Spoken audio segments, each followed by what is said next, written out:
This film is purely fictional. Please do not imitate it. Your like and subscribe are the motivation for me to update. Chapter 1. Xiao Qisai felt a splitting headache, but he couldn't open his eyes. The faint sound of two men talking could be heard in his ears. What do we do now? That person's goal was to get her to sign the annulment agreement. Who could have imagined she'd be so stubborn and crash to death? What else can we do? She's dead. On a D-class planet, a few people die every day, let alone someone so weak and powerless. But have you forgotten? We're recording a video now. What if the employer sees us forcing her to death? Do you think the people behind this will care? They made us use this method against her. What's the difference between this and letting her die? Although this little girl has allergies and acne all over her body, she's really pretty.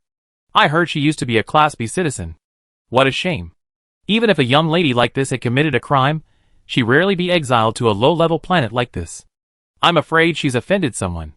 Hee, let me see if I'm faking my own death. After all, if I complete the mission, there's a 100,000 star coin reward. It doesn't matter if I'm dead or alive. After the man finished speaking, Xiao Qisai heard footsteps coming towards him. The footsteps of another man followed. It seemed the two men had reached a consensus and were planning something to do to him. Xiao Qisai's mind was becoming increasingly bewildered. What was going on? Had someone kidnapped him? Was it a business rival? Or perhaps a competitor who had lost the CO race? But what were they talking about? A letter of annulled engagement, a young lady, and they actually wanted to touch her. How dare they? As the footsteps drew closer, Xiao Qisai grew increasingly furious and impatient. But she felt as if her soul was locked in a cage. She couldn't move her body or open her eyes. This infuriated her, and her headache intensified. Suddenly, it felt as if something exploded in her mind. A burst of white light seemed to crack, countless information spread, and a flood of memories that didn't belong to her washed over her. At the same time, the scarred man with a ferocious face, walking in front of her, had already reached out to her face, gripping her chin and prodding her nose. Thankfully, Xiao Qisai finally opened her eyes at this moment. Almost as she did so, she grabbed the man's hand that was on her clothes and, taking advantage of his unpreparedness, kicked him hard in the crotch. Ah! The man immediately clutched his lower body, rolled to the ground, and let out a slaughtered pig's howl. A bald man behind them screamed in terror, "Ghost!" What ghost? She's still alive. The scarred man, lying on the ground, endured the pain and shouted at the bald man. This bitch attacked me. Hit her. The bald man hesitated and was about to step forward again, but Xiao Qisai glared at them fiercely. Let's negotiate. If you dare to touch me again, I die in front of you. The girl's dark eyes were clear and beautiful, but now, they revealed a cold and sharp aura. Combined with the blood on her head and face, she looked like a demon. The bald man, already timid, subconsciously took 2 steps back at her words. Furious, the scarred man gritted his teeth and stood up, slapping him hard. Why are you afraid of her? Are we afraid of her dying? Then he moved forward again, ready to avenge himself. But Xiao Qisai didn't wait for him. She quickly stepped back, bracing herself against the wall, adopting a defensive stance. She spoke forcefully. Think carefully. I'm still from a higher planet, the fiancé of a powerful family heir. If you dare to attack me, you're probably suicidal. Her tone was even harsher than the scarred man's, a stark contrast to her previous, weak, willing demeanor. It worked. Weakness made people feel safe to bully, but when she asserted herself, the two men hesitated. The scarred man didn't dare step forward, but he still insisted. What kind of person is this from a higher planet? You're just a low-class citizen now, and you're about to be broken off, and you're still counting on your noble fiancé to come and save you, right? I'm telling you, our goal today is to get you to sign the divorce papers. If you don't, we kill you. Threatening us? If you want to die, then die now. When you're dead, I still be rich. If you don't die, let us 2 brothers enjoy it. The pain beneath him made him extremely unwilling, and obscene thoughts surged into his mind again. The man once again squinted at her, with an extremely obscene and fierce gaze. Xiao Qisai took a deep breath, disgusted by his gaze. If it weren't for the wound on her head and her weak body, she would have fought tooth and nail to cripple this man, but the pain in her head was too severe. She frowned and reached out her hand, reaching for the source of the pain on her head. She successfully covered the wound and felt a pool of blood on her hand. The smell of blood and the pain quickly brought her back to consciousness.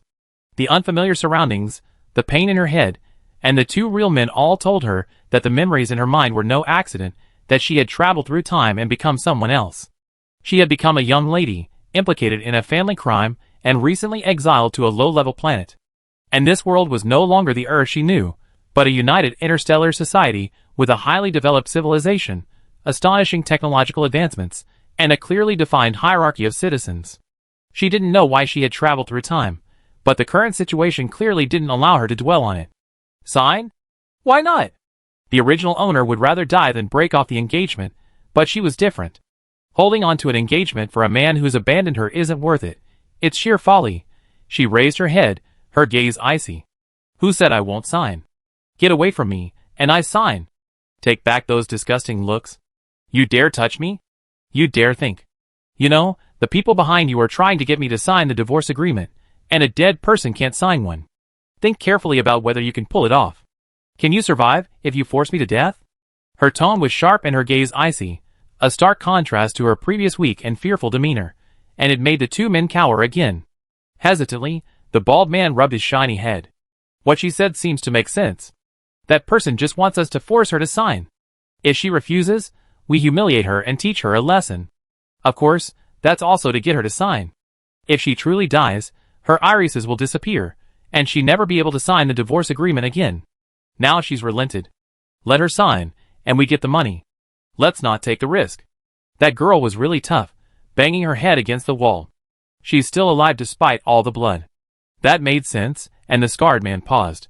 He looked Xiaoqi up and down, finally settling on her delicate face. A hint of resentment crossed his face, but he held it in. Okay, then sign quickly. We can report back after we're done. With that, he tossed down a fine-textured contract. Most contracts in interstellar society are electronic. Only truly significant matters or important agreements require physical copies. As you can imagine, this breakup was a solemn one. Xiaoqi took the contract and, as usual, began to carefully read it from the first page. But the scarred man again impatiently urged, "What's so interesting? Sign it now, and be done with it." Xiaoqi paused. Sign it now? Wishful thinking. Under the current circumstances, even if she signed, the two men wouldn't necessarily let her go. She raised her eyes again, and looked at the two men. Signing a contract is a matter for both parties. You don't think I sign it alone, do you?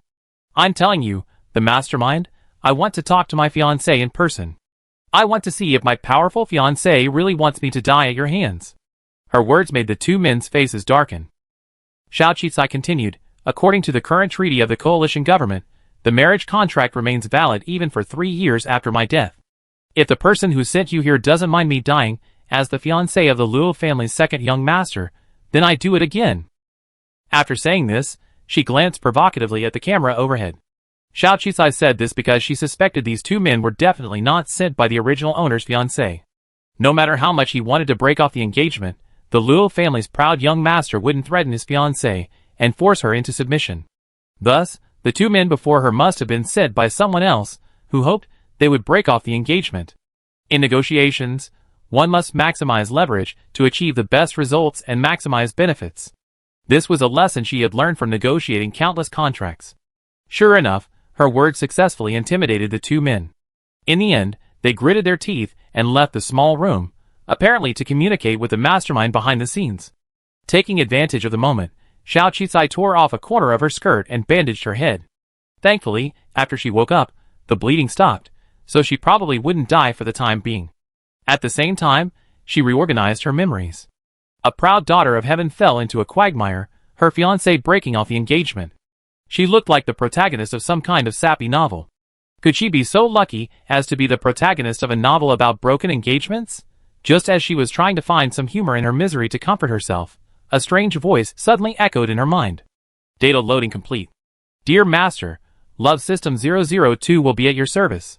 Xiaoqi listened carefully to the voice, even glancing around the room repeatedly to make sure no one was around, that the voice was coming from her own mind. She immediately frowned. Who are you, a system? Yes, I'm Love System 002, from an advanced civilization. I was bound to your soul when you were still Xiaoqi, and arrived with you in this new world. Already bound? So you know who I am? Yes, I am bound to you. Xiaoqi, current CEO of Anford Group, 37, single, with zero interest in finding a partner, is the first host I met who fully meets the requirements since I activated him. Then do you know why I came to this world? What's going on now? After I bound to you, your body died, so I used my reserve energy to find you a new identity in the universe. You are now the owner of this new body, Bayushan. Dead? I was editing a contract in my office, how could I die? Xiao Qisai keenly sensed something was wrong. I'm sorry, I can't guess the cause of your death. Unable to guess the cause? Murder? Sudden death? Killed by this system? Countless conspiracy theories flashed through Xiao Qisai's mind. Eventually, he calmed down. Then can I still go back? Since you can take me through time and space, you can definitely take me back, right? Xiao Qisai asked. I'm sorry, the system lacks enough energy to carry your body back. According to my rough calculations, this place is at least billions of particles away from your Earth. Even with the world's current state of the art, it's difficult to return. So? Xiao Qisai gritted his teeth. You better stay here. 002 tried to get Xiao Qisai to accept the truth. Now, your body is 20 years younger. Definitely a win. Besides, I'm here. I definitely help you become a winner in life and reach the pinnacle of your life. Believe me. Another silence. Xiao Qisai continued to weigh the pros and cons in his mind, finally realizing that since it was irreversible, he could only survive in this world for now, and seek a chance to return later. She was new here, and this body was in a dead end. Since this system claimed to be a system of advanced civilization, she could only keep it for now, and see what it could do. Since it was called a system, it could barely be considered a golden finger. She had never been one to complain, and after some mental preparation, her eyes began to grow firm again. Since you're an intelligent system, then tell me, given the current situation, what's the best way for me to escape? The system had been feeling down, even a little nervous, but upon hearing Xiao Qisai's words, it suddenly perked up. Master, the data I captured shows that Luo Ming's breakup with Bayushan wasn't entirely his own will, but rather instigated by someone else. Those two men weren't sent by Luo Ming, but by that person. The system's tone was somewhat excited. According to system analysis, the best scenario for you right now is the wife-chasing crematorium scenario. Resolve the misunderstanding, reconcile, and let Luo Ming eventually become a wife-loving man, helping you avenge all those who wronged you. It's a truly beautiful romance that everyone would love to see. Xiao Qisai, Shouldn't the typical breakup scenario be a comeback victory? Why is it that with her, it's all about falling in love and letting a man avenge her? Who on earth uses a system like this? Sorry, I don't know what you're talking about. Chapter 2. Is chasing wife to the crematorium something a normal system could say? Xiao Qisai had thought that this cheat code would allow her to strike back with a break-off scenario and take down her fiancé, who looked down on her current status. She had never expected it to actually suggest a chasing wife to the crematorium romance. Ignoring me when I love you, then tormenting me with endless regrets after repeated abuse, leading to a happy ending? She seriously suspected that the creator of this love system was either a love-obsessed person or a romance novelist. However, since it revealed some useful information, she suppressed the urge to curse and continued, chasing your wife to the crematorium. What do you mean? Of course, it's to make your fiancé regret his actions, so that he wake up and become a wife-loving maniac, and you become the winner in life. 002 continued, Luo Ming is not only handsome and wealthy, but also one of the heirs of the Luo family. He has unlimited potential, and has a spouse rating of over 8 in the system. Furthermore, he and Bayushan, now you, were childhood sweethearts, and they weren't completely without affection. He insisted on breaking off the engagement at this time, not because. It was all due to family coercion and the deliberate instigation of He Xinmin, the third daughter of the He family, who has a crush on him. This broken engagement was entirely her doing. She bribed those two men. You should refuse the breakup without hesitation now, and remain his fiancé, so you won't have to worry about anything else in the future. At the same time, let Luo Ming realize how noble you are, a woman unaffected by money. Then, we work hard to shed our F-class citizen status, expose the scheming He Xinmin, and resolve the misunderstanding with Luo Ming. If you do as I say, he soon realize his love for you, and come to you full of regret. Xiao Qisai, What idiotic nonsense. Just based on these words, Xiao Qisai was now completely disenchanted with this so-called system cheat. 002 was still lost in her own melodramatic romance. But Xiao Qisai couldn't help herself any longer.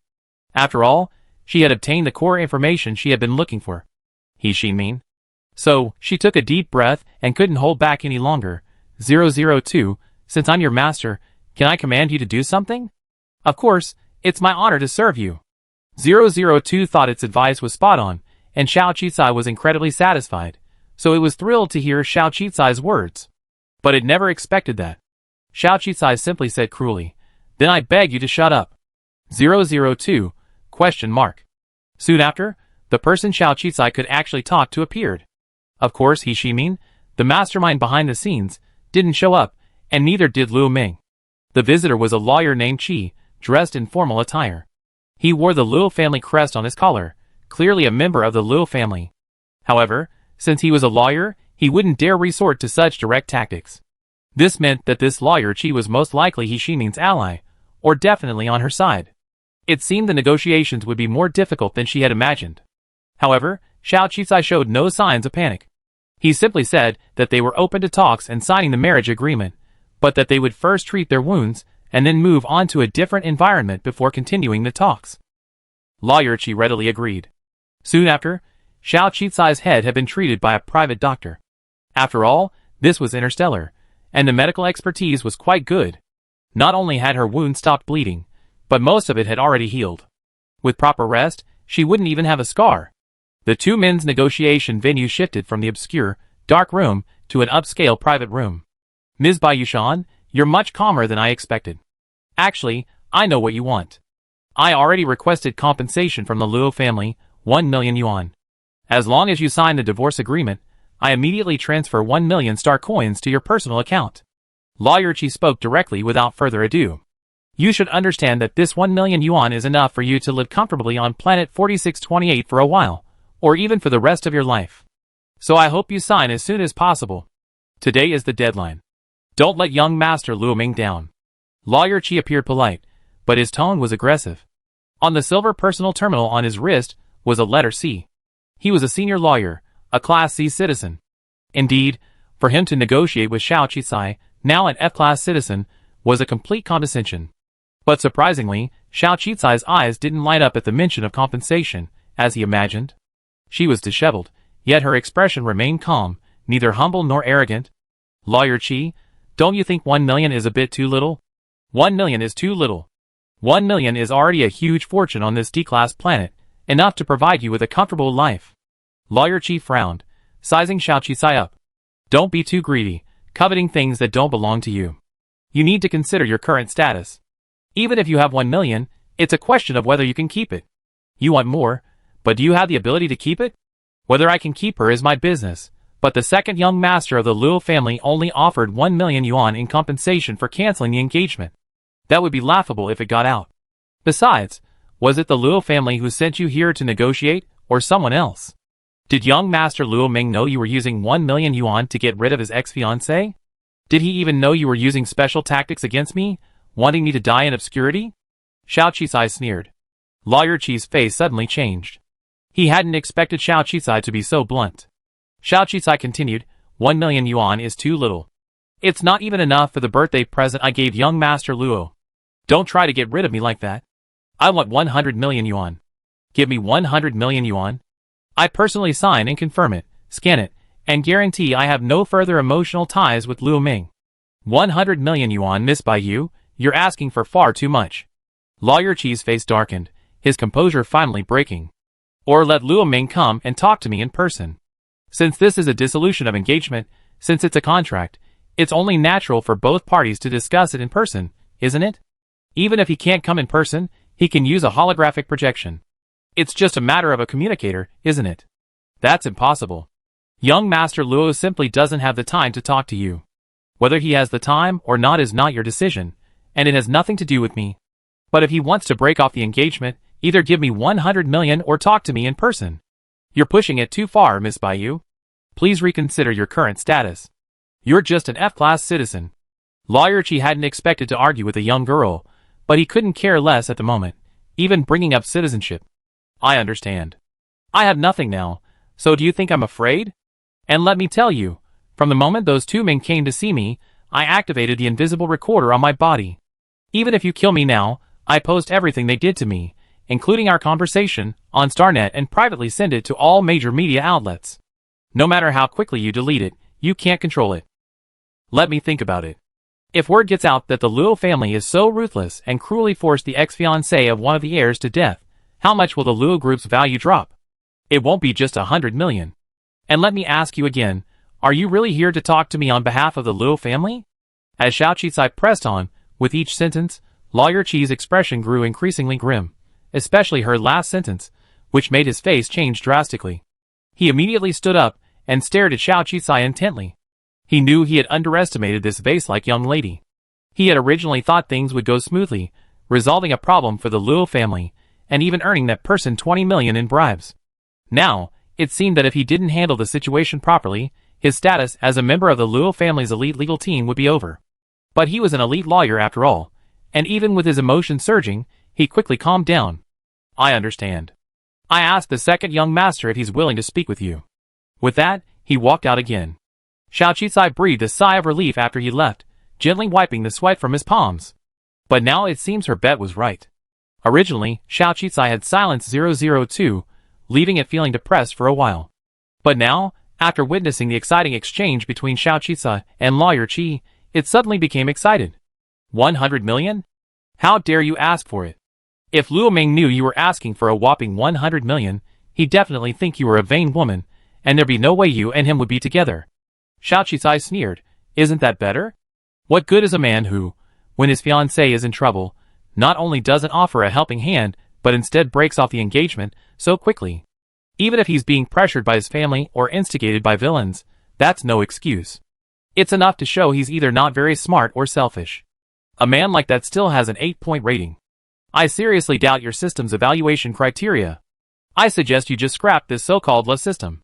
System, eh? Wow, why is this master's attack power so strong? In another private room, Lawyer Chi activated the holographic projection. As expected, he wasn't connected to Luo Ming, but to another exquisitely dressed young woman. The girl frowned upon seeing him. Is the matter settled? Why haven't you returned yet? Every day Luo Ming and this woman remain engaged. I feel sick. How do you manage your job? Can't you even handle a piece of crap? Lawyer Chi shook his head. Ms. He, no, she won't sign, and we can't force her. He Ximin's face suddenly raged. If she refuses to sign, I know Bai Yushan is still dreaming that Luo Ming will take her back and make her his mistress again. If that doesn't work, then we use some special means.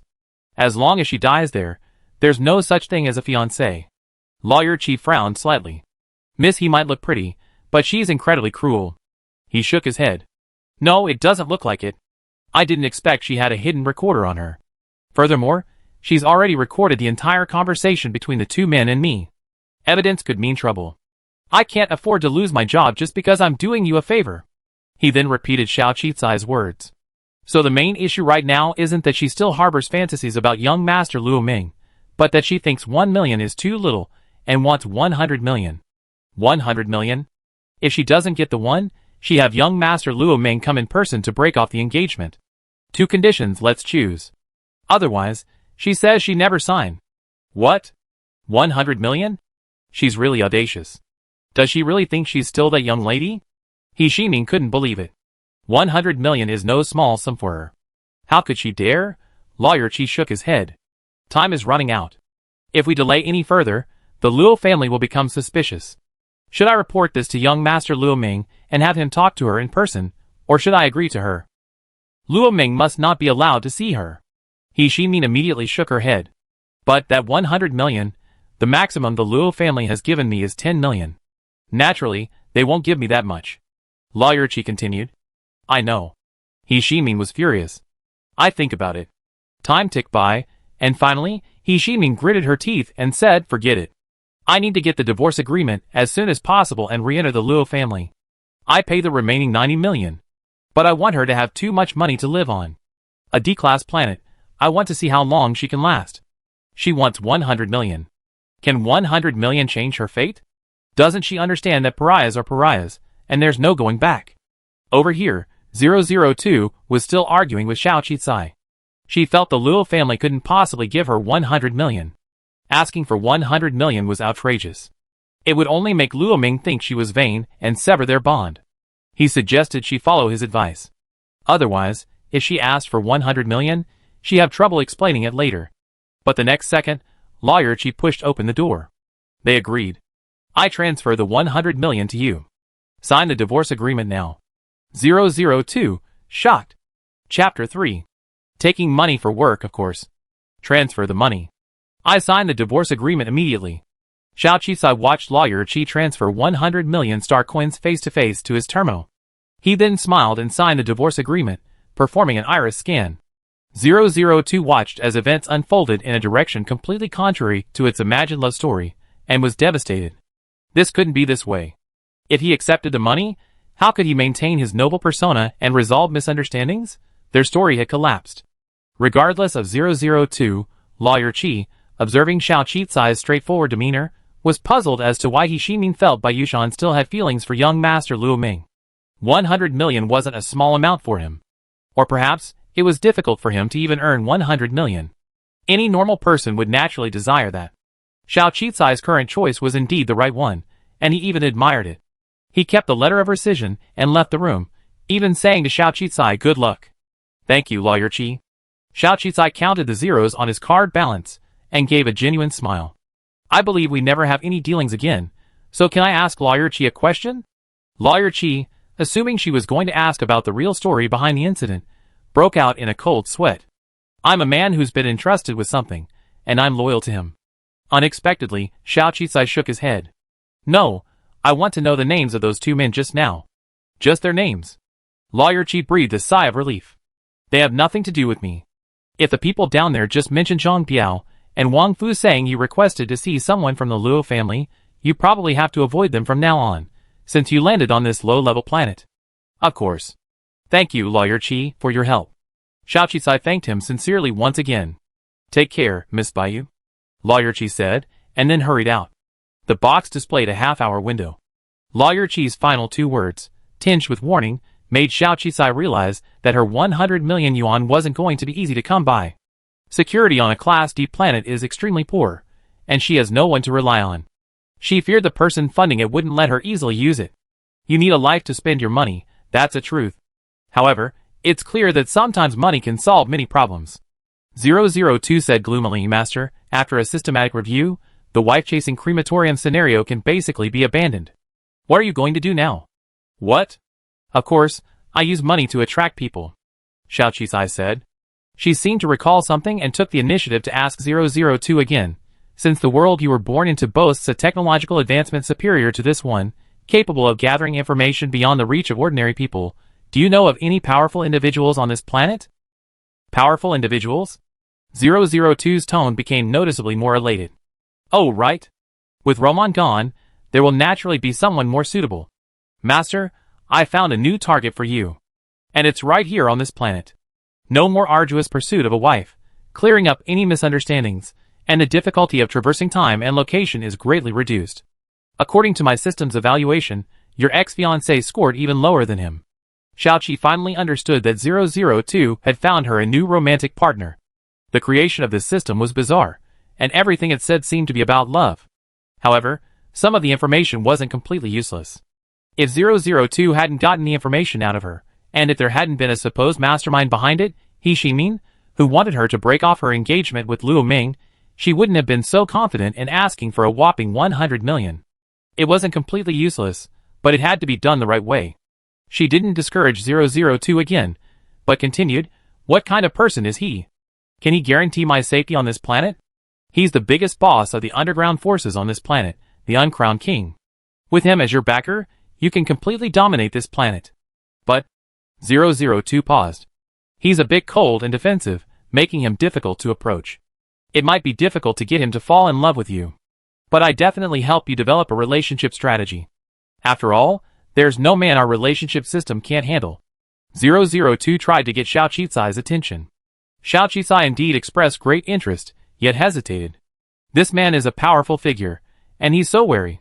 How can a small-time thug like me, newly exiled, possibly even meet him? "Of course there's a way," 002 vowed. "According to my information, Shi Yuan-su, while ruthless and cold-blooded, has a hidden lover. In his youth, he grew up with a neighboring girl, a woman he depended on for survival. Shi Yuan-su owed her a great debt of gratitude and fell in love with her. Unfortunately, she died at the hands of a thug. This was the primary reason he forged ahead, overcoming all odds, and becoming a dark tycoon. Unfortunately, no matter how powerful he is now, his beloved white moonlight will never return, And this is his greatest regret. White moonlight.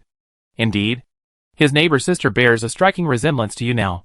The same age, the same figure, even some similar facial features.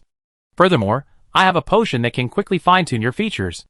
If you take it, you look exactly like his white moonlight. And once he sees that face, he'd definitely be impressed by you. Of course, the initial stage is just a stand-in scenario. It's all about using that similar face to get along with him. The most important thing is that in the process of getting along, he fall completely in love with you, melting the iceberg. 002 became increasingly excited, already immersed in his new stand-in scenario. Xiao Qisai, on the other hand, was lost in thought. Until the timer for the private room was about to expire, and a warning sounded, Xiao Qi interrupted 002's chattering. Let's not talk about what's going to happen next. Where is that boss now? Seeing Xiao Qisai's unexpected enthusiasm, 002 instantly became excited and diligently began gathering detailed information. Although it's a Class D planet, it still has the necessary transportation network. It's mainly divided into an aerial network and an underground network. Aircraft are essentially the exclusive domain of the wealthy and the government, and are relatively rare on this planet. The typical ground-based vehicles are orbital vehicles. Orbital vehicles are extremely fast, and weave through the extensive underground transportation network.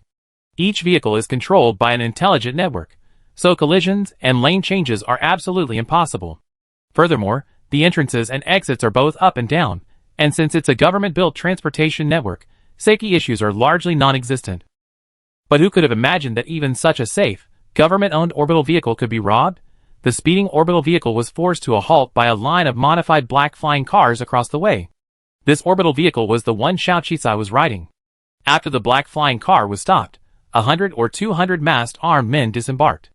They surrounded the orbital vehicle, wielding magnetic guns, and shouted at all the passengers to get off. The number of people on board was relatively small, as most of the planet's lower-class citizens couldn't afford such a high-end vehicle. They preferred to drive their own flying cars, saving fuel, money, and convenience. Despite their poor safety and frequent accidents, they didn't dampen their enthusiasm. Although there were many thugs and motorcycle gangs, it was rare for hundreds of black flying cars to stop an orbital vehicle. After all, most of those riding the orbital trains were relatively powerful and wealthy individuals on this planet. Ordinary bikers wouldn't have the guts to do that. But this time, judging by the people in Xiao Qisai's car, these people were probably crazy. The action was a bit slow. In the lead vehicle, the man wearing a ghost mask wielded a particle beam cannon and blasted open the door of the orbital train. Hurry up and get off. Don't dawdle. Be honest and pay the toll, and we spare your lives. The deafening roar of the explosion terrified everyone, and they immediately ran off the train one after another. They were pushed back several rows. Masked robbers collected tolls face to face, but no one was killed. It looked like an ordinary, unusual robbery. But Xiao Qisai realized these people were definitely coming for her. As expected, after the passengers in front of them dutifully transferred 50,000 star coins and were let go, Xiao Qisai was the only one who refused to let go after transferring 50,000. The leader of the robbers, wearing a ghost mask, approached Xiao Qisai and said rudely, "You can't do that. You're pretty. You have to pay more before we let you go. Otherwise, stay and let us have some fun." The female passenger in front of Xiao Qisai blushed at this, and couldn't help but mutter a shameless curse. She was then forced to pay an additional 50,000 star coins. But they didn't touch the girl. This confirmed that these people were indeed coming for her. Facing these high-tech weapons for the first time, Xiao Qisai was actually a little panicked. It seemed that this planet was far more chaotic than Binbi had imagined. These thugs were actually not afraid of the planet's government's jurisdiction. She forced herself to calm down and said calmly, "So how much do you want?" "How much?" "Any amount is fine, little girl. You're quite arrogant. Although you're a new face, you do have money. How about giving me 100 million? The robber leader stared at Xiao Qisai and said with a smile. At the mention of 100 million, the other passengers gasped. God forbid, there are only a handful of people on this planet with 100 million star coins. How could this little girl possibly come up with 100 million star coins? It was simply asking too much. Perhaps he was taking advantage of her beauty and trying to rob her. But at this moment, they had no choice but to look at Xiao Qisai with sympathy. Xiao Qisai wasn't surprised. 100 million was exactly the compensation she had just received for breaking off her engagement. These people were quick as a whim. However, anyone who knew her knew that getting money out of her pocket wouldn't be easy unless there was sufficient profit and value.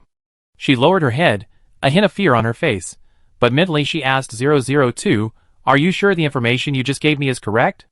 Shiyuin-su is on this orbital star train?" "There's no mistake," 002 assured her.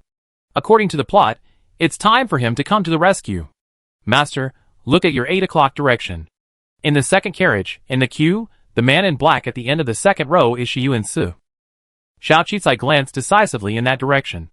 Sure enough, there was a very tall man there, dressed in all black, wearing a hat and a mask, his features hidden beneath the brim of his hat and his loose hair, completely concealing his features. But even though he seemed to be deliberately restraining himself, his aura remained formidable, and the passengers ahead of him stood quite a distance away. Even if she casually glanced over there, he seemed to notice, and glanced in Xiao Qisai's direction. Xiao Qisai had seen countless people, and agreed with 002's statement. He certainly looked like a top figure. It seemed 002 wasn't exaggerating. Seeing Xiao Qisai looking over, 002 quickly said, "Even though we can't see his face, he's actually quite good looking. There's no need to worry." Xiao Qisai, is that the point? Well, if I use it, I have to forgive its love-crazy nature.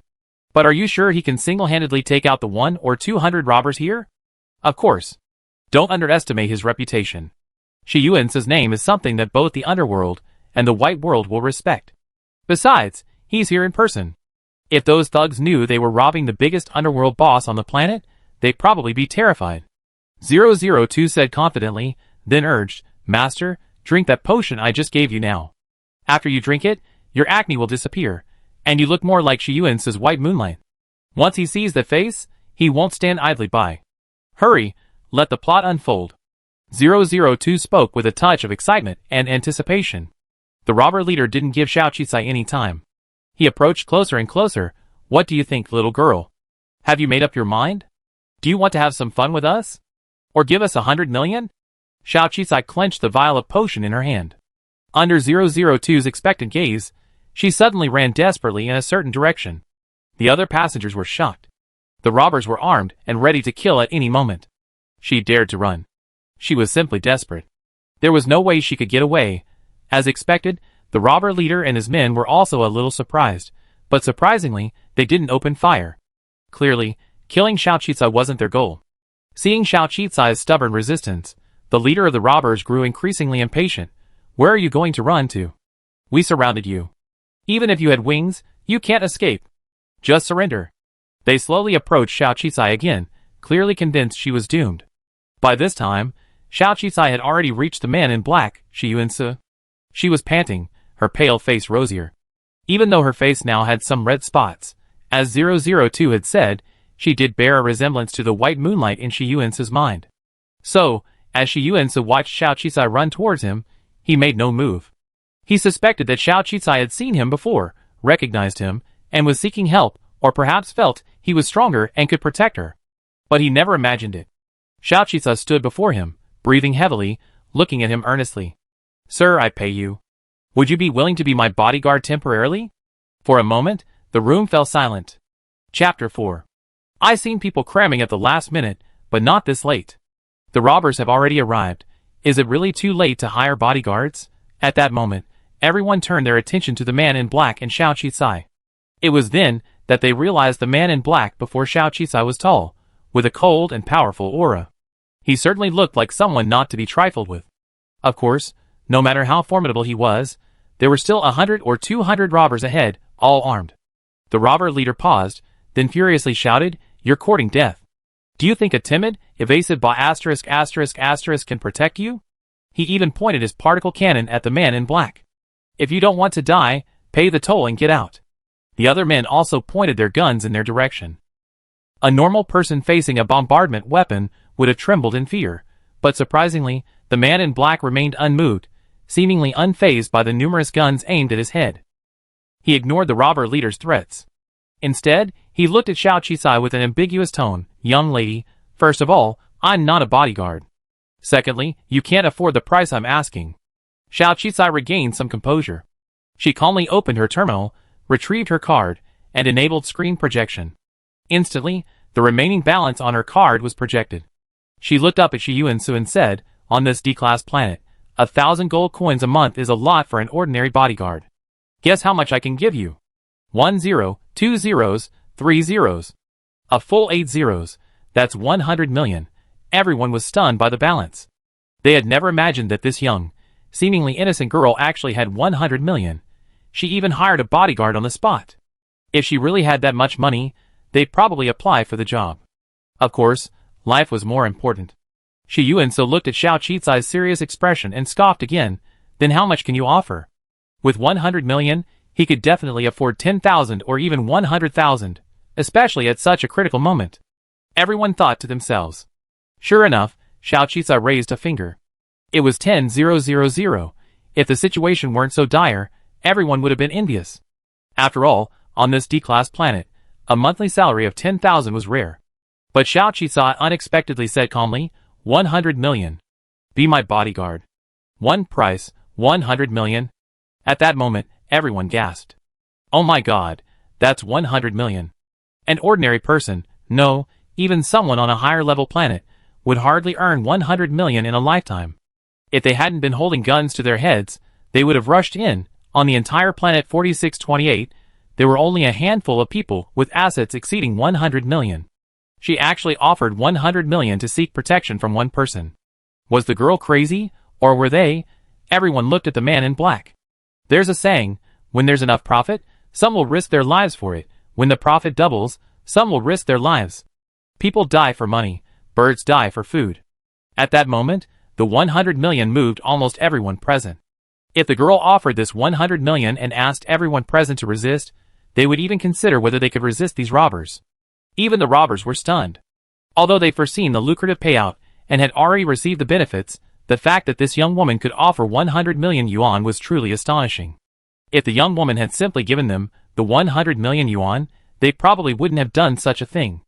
After all, even if they were told they could be protected, they would still suffer greatly if they were caught. But surprisingly, the man in black, though somewhat surprised, remained unmoved. It's a lot of money, but 100 million yuan isn't nearly enough for me to be your bodyguard. Everyone gasped. Who was this man? How could he think 100 million yuan was too little, or how could he be so indifferent? You know, even the Interstellar mercenary king would be willing to go out with 100 million yuan. Xiao Qicai, however, didn't seem surprised. She knew that negotiating with such a powerful figure required more than just one bargaining chip. In other words, for someone as powerful and influential as him, profit alone could motivate him. Even 100 million yuan was a rare gift, but it wasn't enough to convince him to help such a strange little girl. Those in higher positions often have a greater sense of risk than those below them. Furthermore, in this situation, the other party clearly had the upper hand. So, she leaned slightly closer to Shi Yuan's ear and whispered a few words, a voice only the two of them could hear. And so, everyone watched helplessly as the powerful, calm man in black's eyes turned furious. His whole body was icy cold, and with an extremely fierce aura, he suddenly grabbed Xiao Qicai's neck and said, "What are you talking about? How do you know about her? Are you kidding me?" Shi Yuan's eyes held murderous intent. He wasn't joking. The suffocating feeling on Xiao Qicai's neck made him calm down even faster. The greater the other party's reaction, the more it proved that 002's information was correct. Shi Yuan's Achilles' heel was indeed his beloved. So, she remained calm, holding her breath and uttering each word with a measured tone. "I didn't lie to you in any way. I'd prove it to you. And if I lied to you, I wouldn't survive on planet 4628. Xiao Qicai's gaze was firm and steady. He even dared to look directly into Shi Yuan's fierce eyes. Finally, Shi Yuan released Xiao Qicai. "You better not lie to me, or you end up worse than you did today."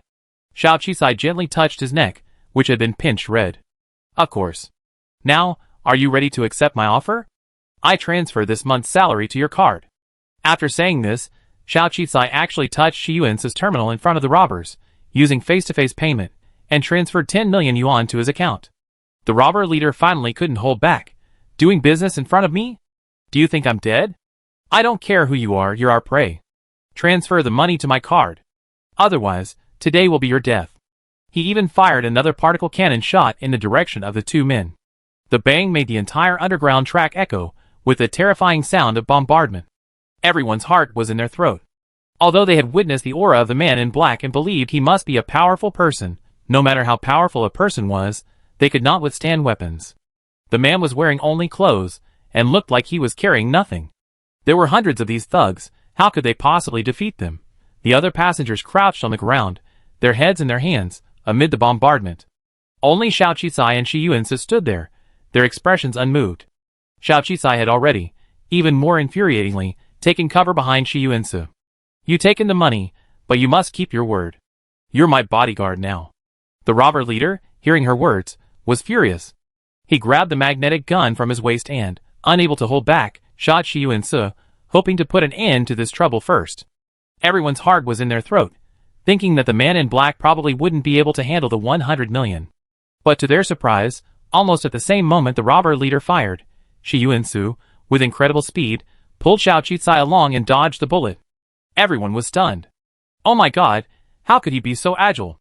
Even the special forces of the coalition government couldn't possibly be so fast. Who the hell was he? The robber leader hadn't expected this. He was clearly panicking, but he had to feign composure in front of his subordinates. Kid, some skills. He raised his gun again, this time with a more powerful assault rifle, clearly trying to save face in front of his subordinates. But this time, Shi Yuansi was quicker. He quickly pulled a small silver gun from his pocket, pointed it at the robber leader, and fired. A silver bullet swiftly flew out, blasting a bloody hole in the robber leader's chest. In that instant, the robber leader collapsed, clutching his chest in disbelief. His subordinates were even more terrified, unable to even react. You. Who are you? How dare you kill me? Don't you know I'm from the West Street clan? The robber leader clutched his chest, gasping for breath. The wound in his chest continued to bleed, leaving him covered in blood. Even then, he refused to give up. He even commanded his minions with his final breath. "Help me avenge my death."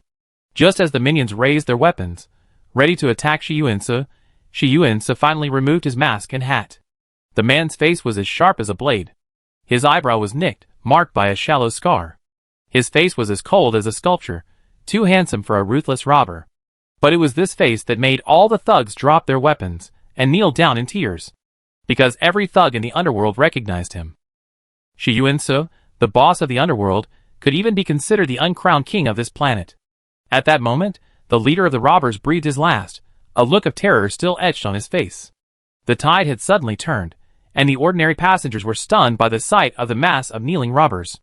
Of course, many passengers recognized this underground tycoon, but Shi Yuansi rarely appeared in public, and wasn't involved in politics, so many ordinary people still didn't know him.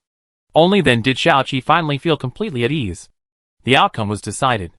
As 002 had said, this man named Shi Yuansi had absolute control over this planet, or rather, over these underground forces. And this absurd planetary carjacking incident quickly came to an end. Security officers arrived and escorted all the robbers present, except Shi Yuansi. The star car was about to start up again. Xiao Qisai looked at Shi Yuansi. "I'm going back to the government housing in District 27. Do you think I'd be in danger, bodyguard?" It was absolutely impossible for Shi Yuansi to follow her around the clock. She needed to leverage his power and influence to prevent those who were tempted to act rashly, those who could be bribed, from making any move against him. Shi Yuansi looked at her with deep eyes. "What's the reward I want?" "Reward? Isn't it 10 million? The market price for a normal bodyguard is 1,000 star coins, and I'm giving you 10,000 times that. 100 million, I deposit it into your account over 10 months. There's no other way. This is to ensure my safety, to provide a guarantee. After all, I don't know you well. What if, Lord Shi Yuansi, you accept the money and then regret it? 10 months is a short time, so asking for his protection isn't unreasonable. But it's obvious that 10 million a month is nothing compared to 100 million all at once, and the impact isn't as great." He knew he had fallen for this little girl's trick. She was playing tricks on him.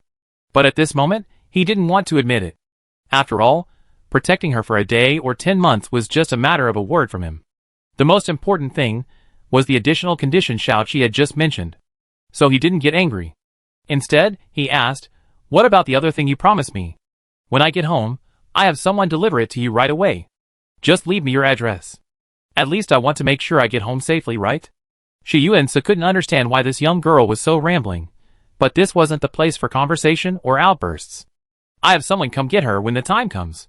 He then glanced at the onlookers. "Remember this little girl. From today on, she's my employer." With that, he exited the star car track. Clearly disturbed by this incident, he wasn't going to pretend to be an ordinary person and reminisce about the past while riding the star car. Xiao Qisai breathed a sigh of relief and continued on the star car, arriving at the government-appointed public housing unit, Block 27, Building 48, Room 7401. She encountered no danger along the way. She even bumped into a pillar once, but a kind-hearted person helped her back safely. Seeing Xiao Qisai actually start packing the delivery box, 002 couldn't help but jump in and ask, "Why are you packing such a small box? Shouldn't you take the potion and pack yourself up now? Actually, I don't understand why you returned to this little room. You should have just gone back with him. Although what you did just now contradicts my advice, the relationship between bodyguard and employer is quite cute in this situation, and it's conducive to developing a relationship. I almost want to praise you. So drink the potion quickly." "Who said I want to drink the potion and become his white moonlight substitute?" Xiao Qisai asked back. 002, isn't it? Didn't you just whisper in his ear that you had a way for him to see his white moonlight? If you hadn't said that, he wouldn't have agreed to be your bodyguard. I said I hire him for 100 million, not a lump sum. I said he see his white moonlight, not that I become his white moonlight. 002, I'm going to teach you something. Xiao Qisai casually placed the vial of potion 002 had just given her into a box, attached a note, and handed it to the person who came to pick it up. Then he continued, sometimes, people need to be flexible. The same applies to business and transactions. As long as the terms remain unchanged, and the goods delivered don't violate the contract, even Party A has no right to sue. If 002 had a physical form, her mouth would be wide open enough to swallow an egg. You're changing the subject. What a terrifying master. It seemed to have thought of something, its voice trembling. If he comes to his senses, he'd definitely kill you. So how long is your potion effective? A month? A month is plenty. Wait until he comes to me. Xiao Qisai said calmly. Shi Yuan's confidant, Xian Chen, handed the test report to Shi Yuan's. Boss, we used every possible means to test this potion, even conducting experiments on living subjects, and confirmed it's safe and non-toxic. However, the ingredients are strange and unresolved. I suggest you wait and not act rashly. As long as it's non-toxic, it's fine. I done everything I could to see Ari again these past few years, and this one chance won't make a difference. You know what? I almost forgotten what she looks like now. I can't wait any longer.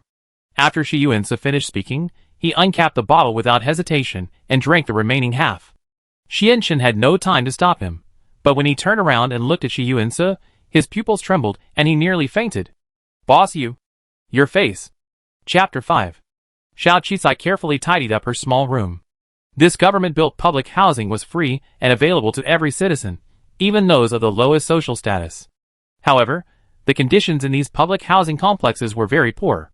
Each person had only 10 square meters of space, a simple bathroom, and a bed. There were also family-style units with slightly larger spaces, but applications were also based on family size. However, these houses were densely packed, cramped, and poorly maintained, with not even a green area downstairs. But for Xiao Qisai, 10 square meters was more than enough. You have to remember that during her time on Earth, she had slept under bridges during her most difficult times, and rented a room that could only fit a 0.9-meter bed during her most difficult times. At least this place was clean and tidy, and the security was relatively good. After all, everyone who lived here had nothing to lose, and there were no thieves or robbers who came to visit. Bai Yushan was exiled here, all her possessions confiscated. She only had 2 sets of old clothes, and the low-end terminal she had just replaced. She also sold the last 20-star coins in her card to buy a piece of low-quality bread. The United Government provides 3 free nutritional supplements daily to minors, without guardians, or from families facing financial hardship. These provide the basic nutrients needed for growth, but they're definitely not delicious. On her first day on planet 4628, Bai Yushan developed an allergic reaction and vomited after eating the government-issued nutritional solution. She spent her few remaining star coins on bread.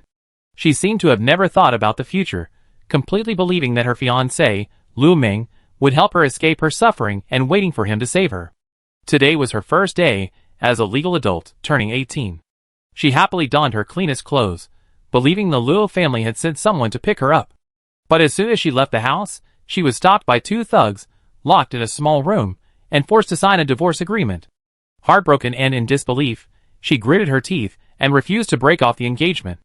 In the end, defending her supposed innocence, she banged her head against a wall and died. Recalling Bai Yushan's experience, Xiao Qizai sighed deeply. This poor girl probably never understood until her death that her fiancé was unreliable.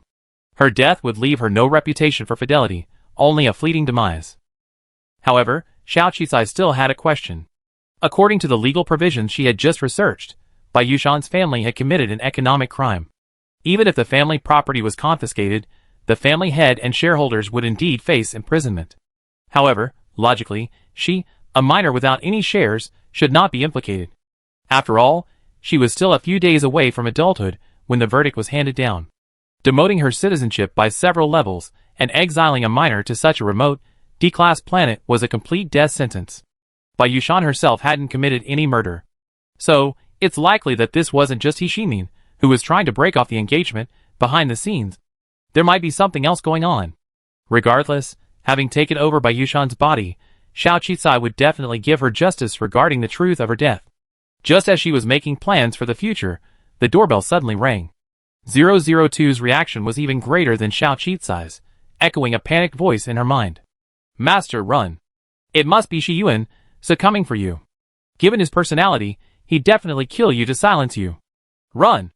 I don't have the energy to make you invisible right now. Xiao Qizai took a deep breath. Shut up. With that, she pushed open the door. 3 people arrived. The leader, a gentle-looking young man, knocked gently on the door and politely entered. Miss Bai Yushan, I need to discuss some details with you regarding our boss, Shi Yuan-su. Okay, but this place is simple, only enough for one person. Xianchen nodded and said to the 2 tall minions behind him, wait outside. With that, he sat down on the stool that Xiao Qizai had just used as a cardboard box. The box was padded with an old sheet, but it was still a cardboard box. Xianchen sat down politely and cautiously, but he still nearly broke Xiao Qizai's stool. Fortunately, Xianchen was in excellent spirits, even apologetically offering to stand and reimburse her for the stool later. No thanks. The stool I ordered online will arrive soon. Xiao Qizai's expression remained calm, not at all embarrassed.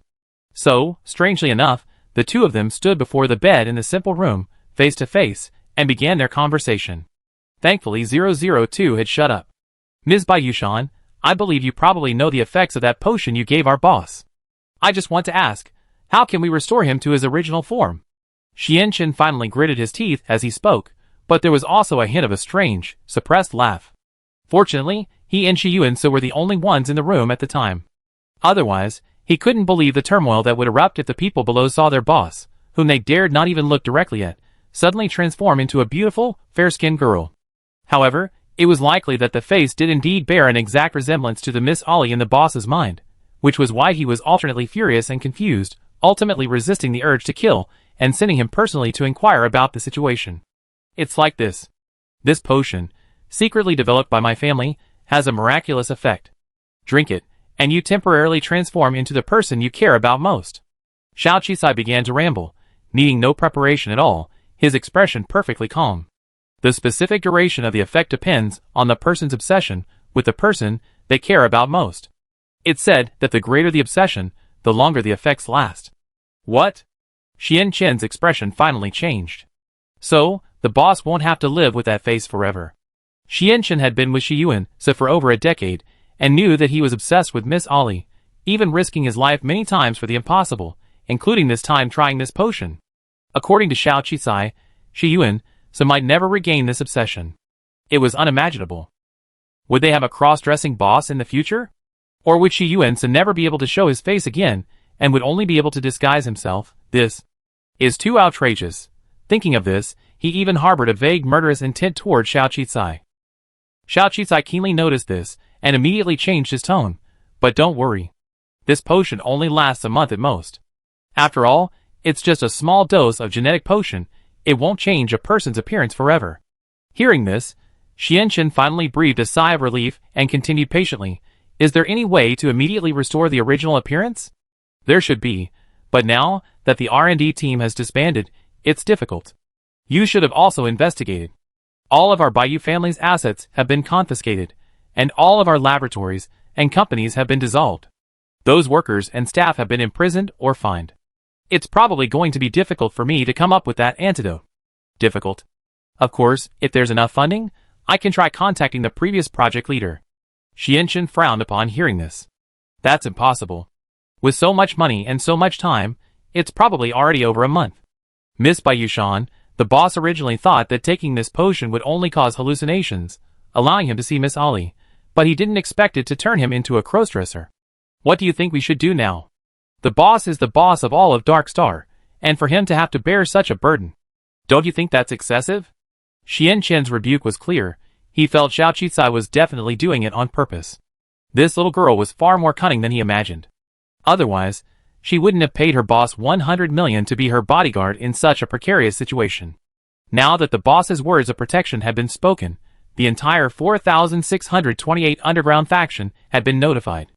Xiao Qicai was safe, but in reality, they had only received 10 million. It's probably because the boss was in a good mood, and it concerns Miss Ali, otherwise he would have killed someone long ago. But this business acumen and tactics were enough to surprise him. Of course it's not excessive. That's the face of his beloved. It's been over 20 years. I think if it weren't for my potion, he would have forgotten even Miss Ali's face. Now he can look at that face day and night. Isn't he happy?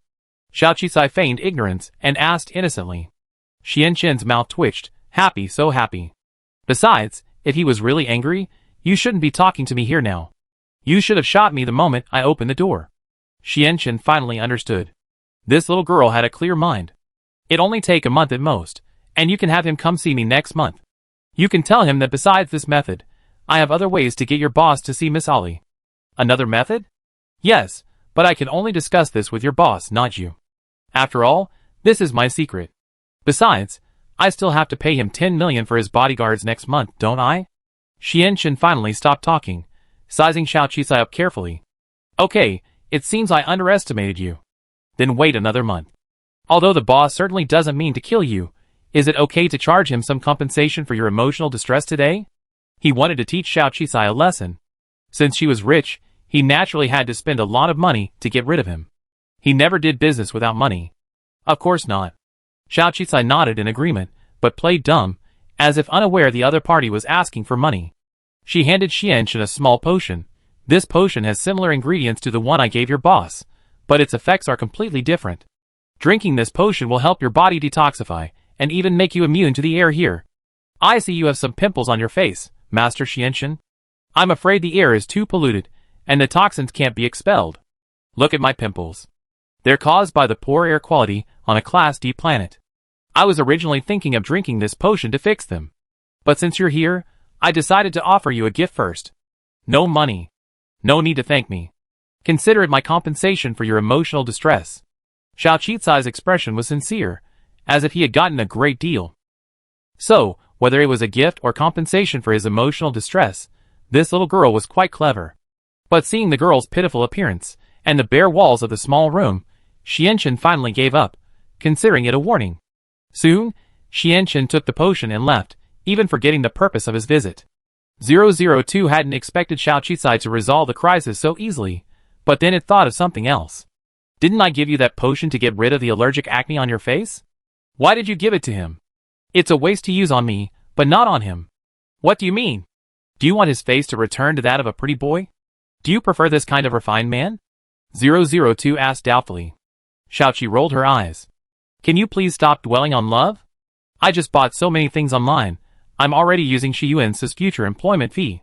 Don't you think I need to make money? Make money? But if you can make Shi Yuan fall in love with you within these 10 months, you have absolutely no worries about money, and you won't have to pay future employment fees. That's why I call you stupid. I don't know how your mind is programmed. 002, how can spending a man's money be as fun as earning your own? 002 naturally didn't understand at this point. Spending a man's money is getting something for nothing. Isn't it much easier and simpler than working hard to earn your own money? Xiaoqi stopped explaining this to her love brain system. If she had money, she would be Shi Yuan's employer. If she didn't, even if she became Shi Yuan's woman, she would only be his vassal. She understood long ago that only when she had control over her own affairs could she find peace of mind. Chapter 6. But what does giving Xian Chen that potion have to do with making money? Xiao Qicai only said one thing to 002, we know when the time comes. The items she bought online started arriving one after another. The comfortable bed took up half the room. The simple wardrobe was already overflowing with clothes, and the daily necessities were all of good quality. When it came to enjoying herself, Xiao Qizai would never compromise, even if she was currently spending money on empty promises to pay Shi Yuan's hiring fee. But the money was still in her hands. It was her own circulating capital, so she naturally had the right to use it. Unfortunately, the room was too small and lacked a kitchen. Otherwise, she could buy some fresh ingredients and cook her own meals.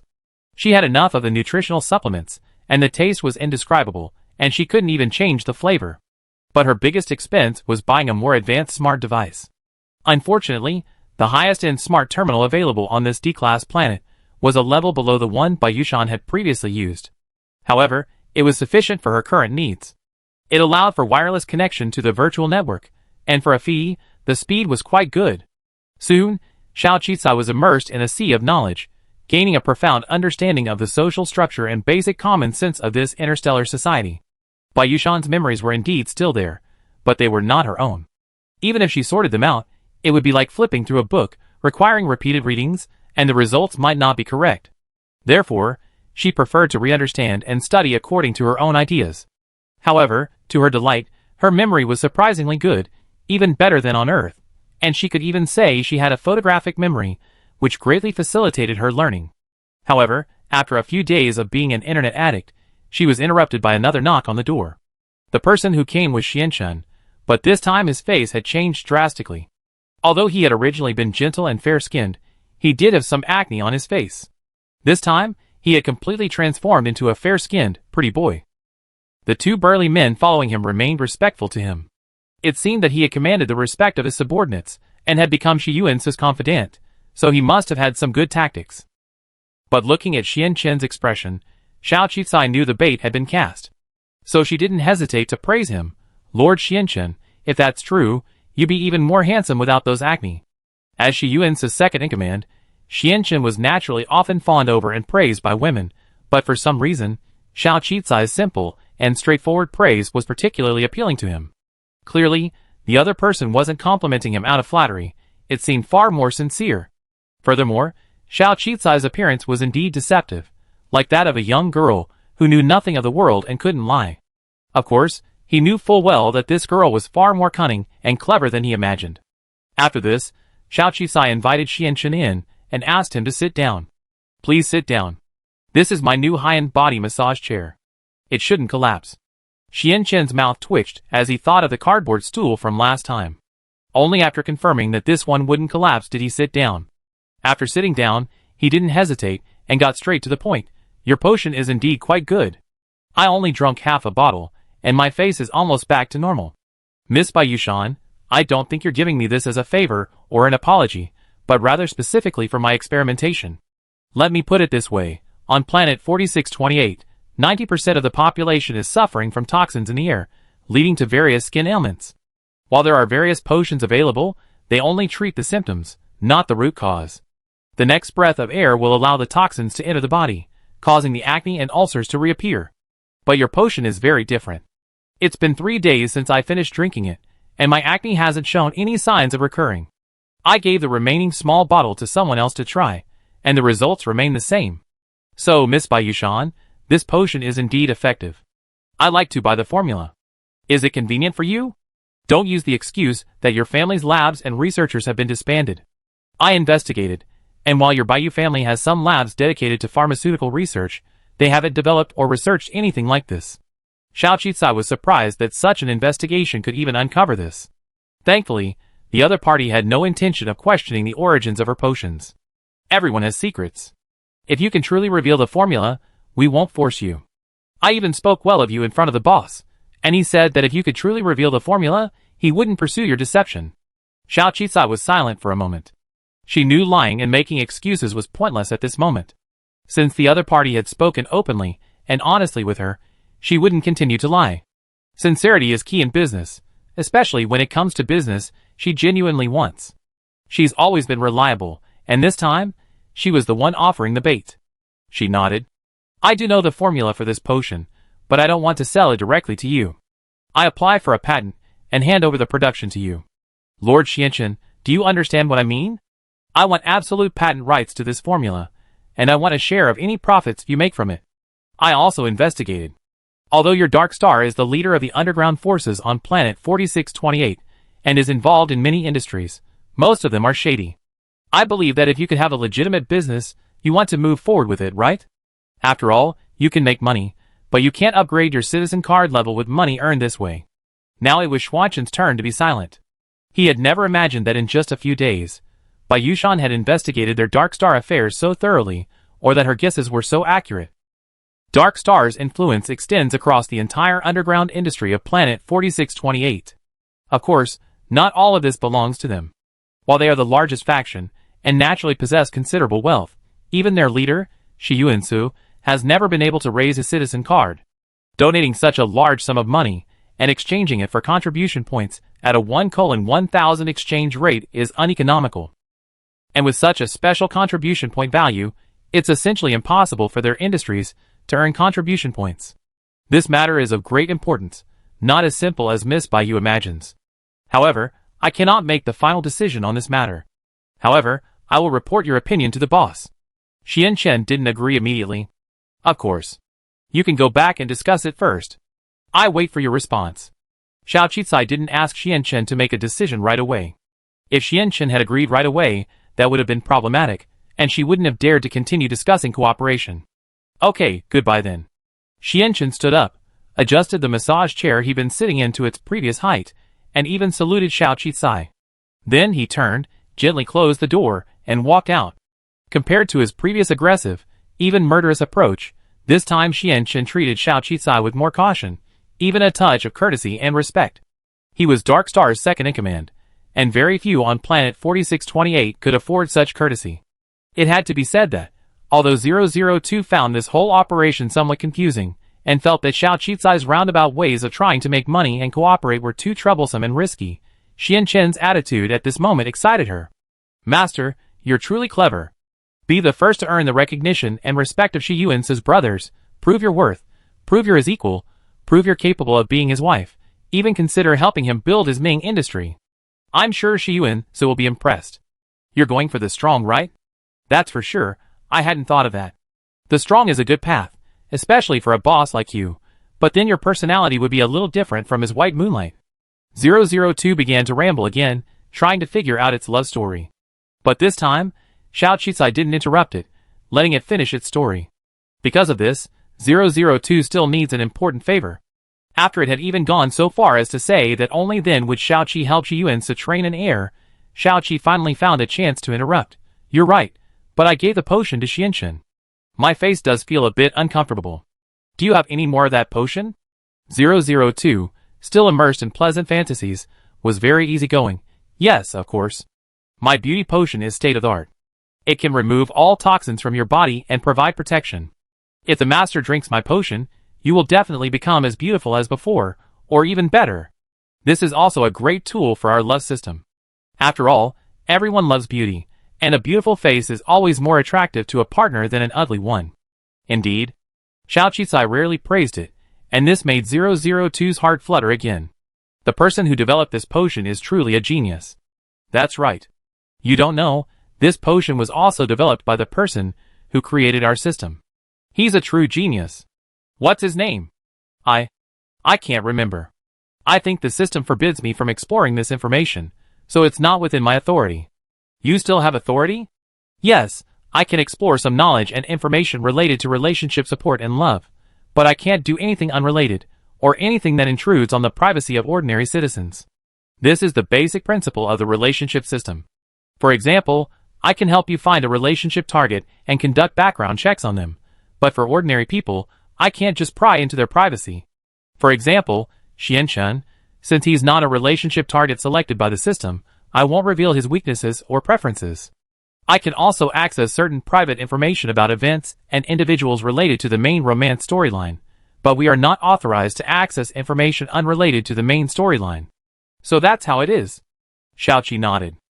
She had originally thought she could obtain countless pieces of information from 002, but it turned out not to be omnipotent. It turned out that only the information about the romance partner selected by the system and related side stories could be obtained. It seemed that she couldn't rely entirely on this system. But something was better than nothing. She had already obtained quite a bit of useful information from 002, even if most of it was rubbish.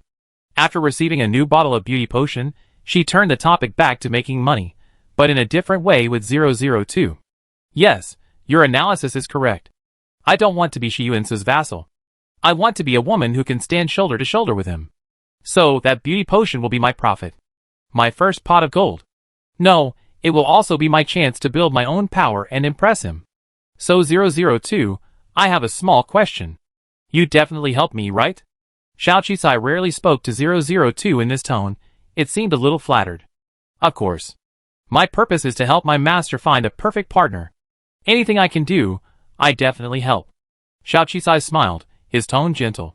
Then you definitely tell me the formula for this beauty potion, right? Huh? 002 was stunned. It had never expected Xiao Qisai to ask for this. But my program doesn't say I can even give you the secret recipe. It's just a supplementary item. The creator of this system probably never imagined someone would actually covet it. But that means you have it, doesn't it? Isn't the purpose of your existence to help your master find a suitable mate? Now that I'm in trouble, can I ask for your help? Xiao Qisai's tone softened, even a hint of disappointment. This made 002's mind a little confused. The item can be provided to the master free of charge, of course. But the secret recipe? Logically speaking, it shouldn't be given away. But this was the first time her master had asked for help. She even offered to help her in order to further her relationship with Shiyuin, to impress him and develop a relationship. Thinking of Xiao Qisai's previous outrageous actions, he refused to cooperate. 002 felt this was an opportunity, a chance to make Xiao Qisai understand her role. Only when Xiao Qisai understood her importance would she rely on her, cooperate with her, and follow her advice. That's right, it's a love system. If its owner completely disobeys its commands and refuses to fall in love, then its existence is meaningless. It had finally tied itself to a master, and it must help its master find a fulfilling partner. So 002 gritted its teeth and passed the formula for the beauty potion to Xiao Qisai, along with a new one. Having successfully received Xiao Qisai's unpaid praise, it felt elated for a long time. Xiao Qisai breathed a sigh of relief. With the formula, the matter was a success. However, a new problem soon arose. While the formula 002 provided was complete, some of the ingredients listed were unfamiliar to Xiao Qisai.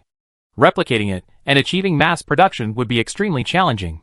Xiao Qisai temporarily paused her free online course and began researching the ingredients of the beauty potion one by one. After all, what she lacked the most was patience and a thirst for knowledge. Fortunately, many of the ingredients and materials needed for this recipe are available online and can even be purchased. Unfortunately, most of these raw materials are very expensive. To acquire all of them, I probably have to overspend on Shiyuin's hiring fees. Sure enough, 100 million isn't that much. Just as she was worrying about money, a sharp knock on the door interrupted her thoughts. Chapter 7. Naturally, the thugs didn't dare bother Xiao Qisai again, but this time, it wasn't those thugs who came, but community workers.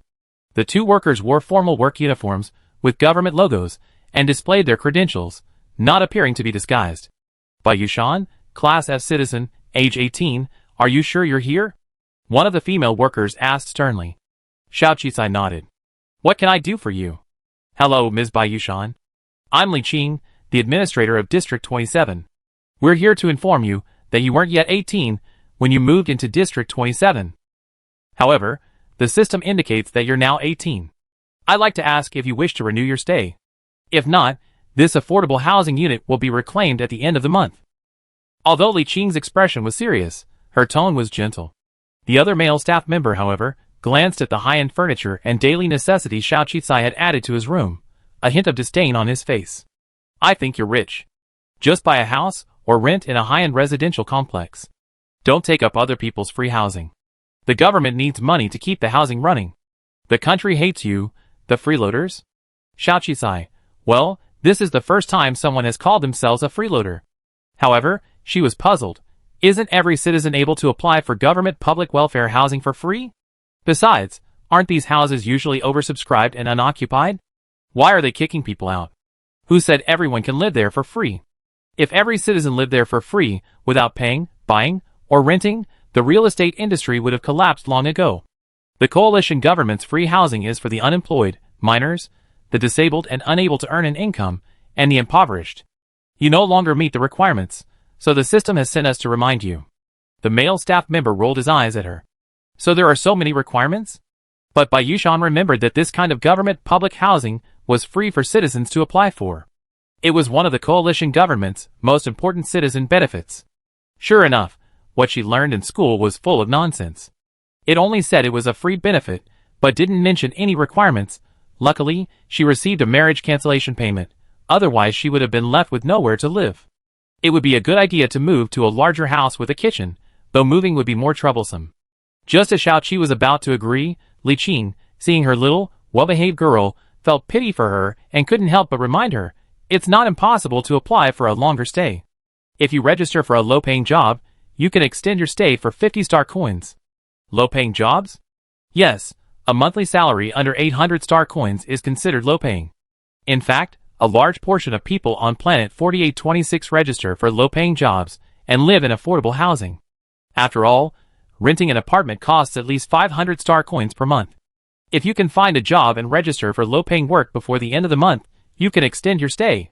Although the house is a bit small, it's safe and not too cramped for you living alone. Li Qing explained. The man next to him rolled his eyes. Why are you explaining so much to her? She doesn't look poor, and besides, decent jobs aren't easy to find. He glanced at Xiao Qicai's face. Most girls like these, who can't handle hardship, end up working in entertainment jobs. The money's quick and easy, and they naturally don't lack for shelter. Xiao Qicai felt a little nauseous at his scrutiny. She frowned. Thank you, Ms. Li, for the heads up. I really need it, but where do you usually find a job? You can check the local recruitment section on the virtual website, or look for job opportunities at real-world company construction sites, or register as a self-employed business owner. But self-employed businesses require a storefront, etc. I suggest, Miss Baiyu, that you find a slightly easier job, even one with a lower salary. Register for the job first, and renew your lease on the house first. Seeing her clear eyes and her apparent cluelessness, Li Qing couldn't help but give her an inside scoop. Actually, there's an opportunity recently. I heard the Angeli Group is planning to open a handicraft factory on planet 4628 to manufacture a special woven chair, perfect for women with limited strength. You could try looking for leads, or using your connections to get in. The job postings probably haven't been posted on the virtual website yet, but once they do, they'd likely be filled. Okay, thank you. Xiao Qi was truly grateful for Li Qing's reminder. After that, she returned to the house, and brought Li Qing a sweet fruit. Fresh fruit is a rarity on a Class D planet. Seeing Xiao Qicai so effortlessly offering it to others, and specifically to him, the male staff member was practically dazzled. However, Xiao Qicai didn't offer him another one, simply explaining that he was new and didn't know much, and that the fruit was a token of gratitude for Li Qing's reminder. The man was so angry that he practically rolled his eyes. Fruit wasn't much of a bribe, so it was acceptable. Li Qing didn't refuse. He did, however, offer a reminder before leaving. But if you have the money and are confident, perhaps you could choose to continue your studies at a prestigious institution. With your student ID, you can extend your stay for free. Xiao Qicai's eyes lit up.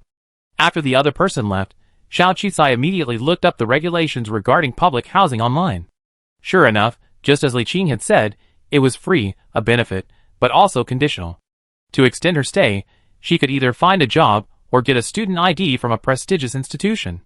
Or she could rent or buy a house. But the reality was, housing here was incredibly expensive.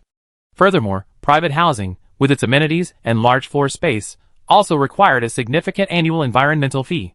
Therefore, most people lived in free housing, while a smaller number rented. The wealthy naturally didn't care about the environmental fee. They simply spent it. She did have some money left, so either buying or renting was an option. However, the ingredients for the beauty products were even more expensive. Besides, the money she had was Shiyuan's employment fee. I didn't expect to still have to work in interstellar society. 002 seemed to notice Xiao Qicai's predicament and snuck in again, suggesting, Master, why don't you contact Shiyuan? He has a lot of businesses under his belt. Just find a shop and register for a job. No. Xiao Qicai shook his head. You don't understand me.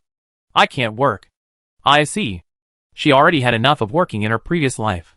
She finally became a boss, but she barely enjoyed it for a few days before coming here.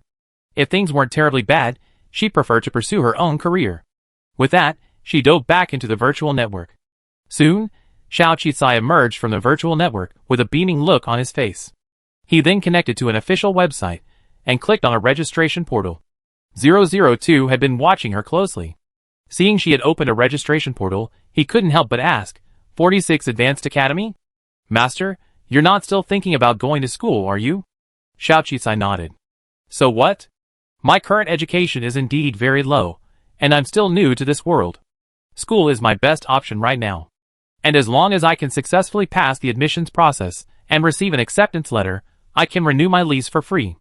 002, It seemed reasonable, but something seemed off. Shouldn't she be dating and getting married now? College lasts at least 4 years. Does that mean its master's love life really needs a campus theme? Although pure campus love is nice, but after all, this is interstellar society. University benefits are indeed good. Look at this school, 46 Advanced Academy. Not only does it provide room and board, but good grades also earn scholarships, and even guarantee job placements upon graduation. It's also the only government-run school in 4628. That's it. Xiao Qisai, ignoring 002's doubts, decisively chose to enroll. Bai Yushan had already graduated from an intermediate academy.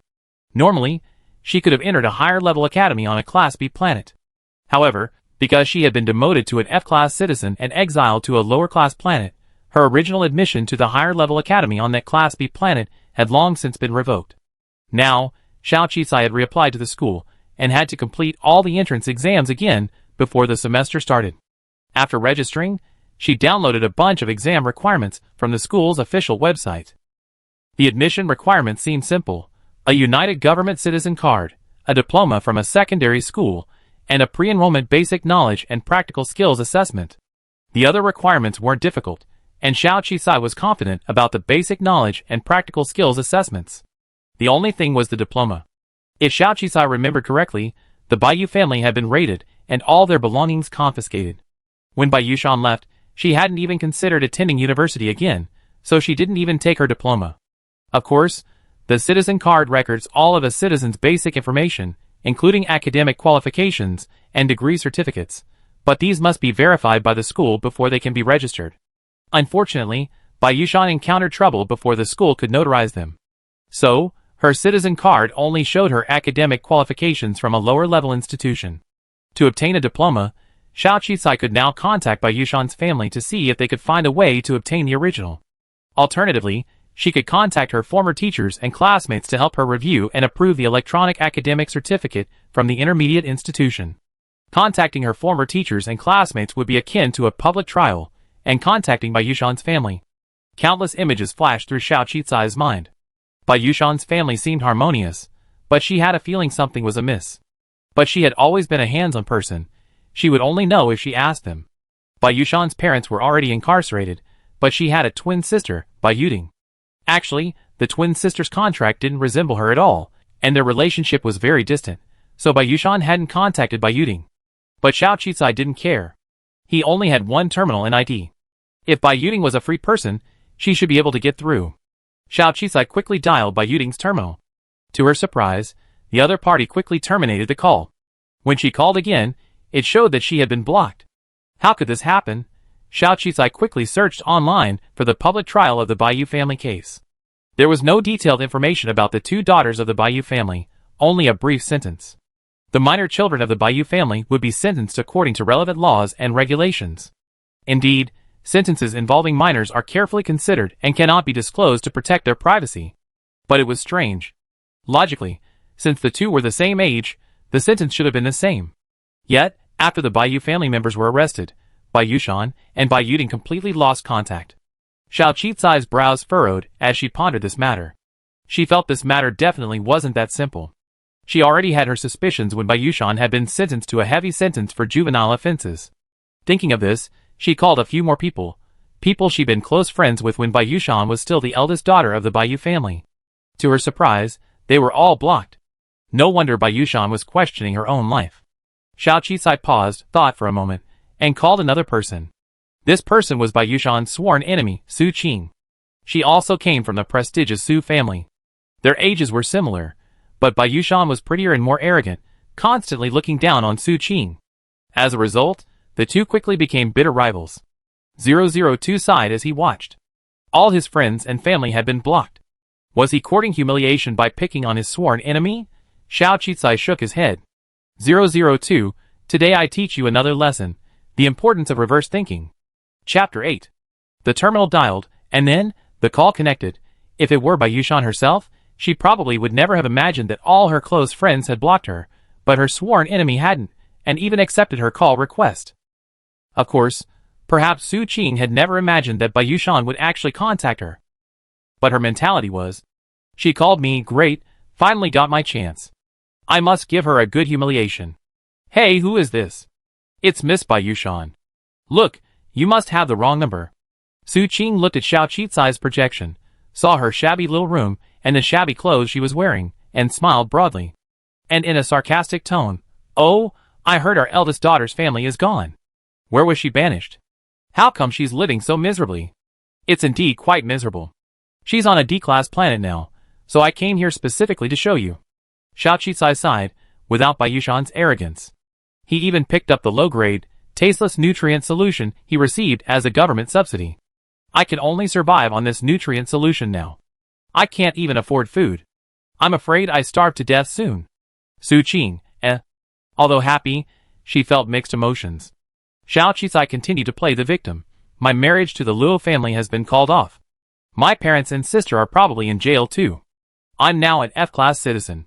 Su Qing, Stop talking, let me talk. If you keep on complaining about your misery, I won't be able to ridicule you. Look at my face, all covered in pimples. On this low-class planet, even the air is poisonous. It won't heal if I breathe it. I'm afraid I have to live with this face forever. Xiao Qicai continued, even using Su Qing's face, which was so important to her. Shut up. I'm not here to listen to your pity. Su Qing finally couldn't help but interrupt. What's the point of calling me? Don't think I laugh at you just because I feel bad for you. You damn fool, you deserve it. Yes, I deserve it.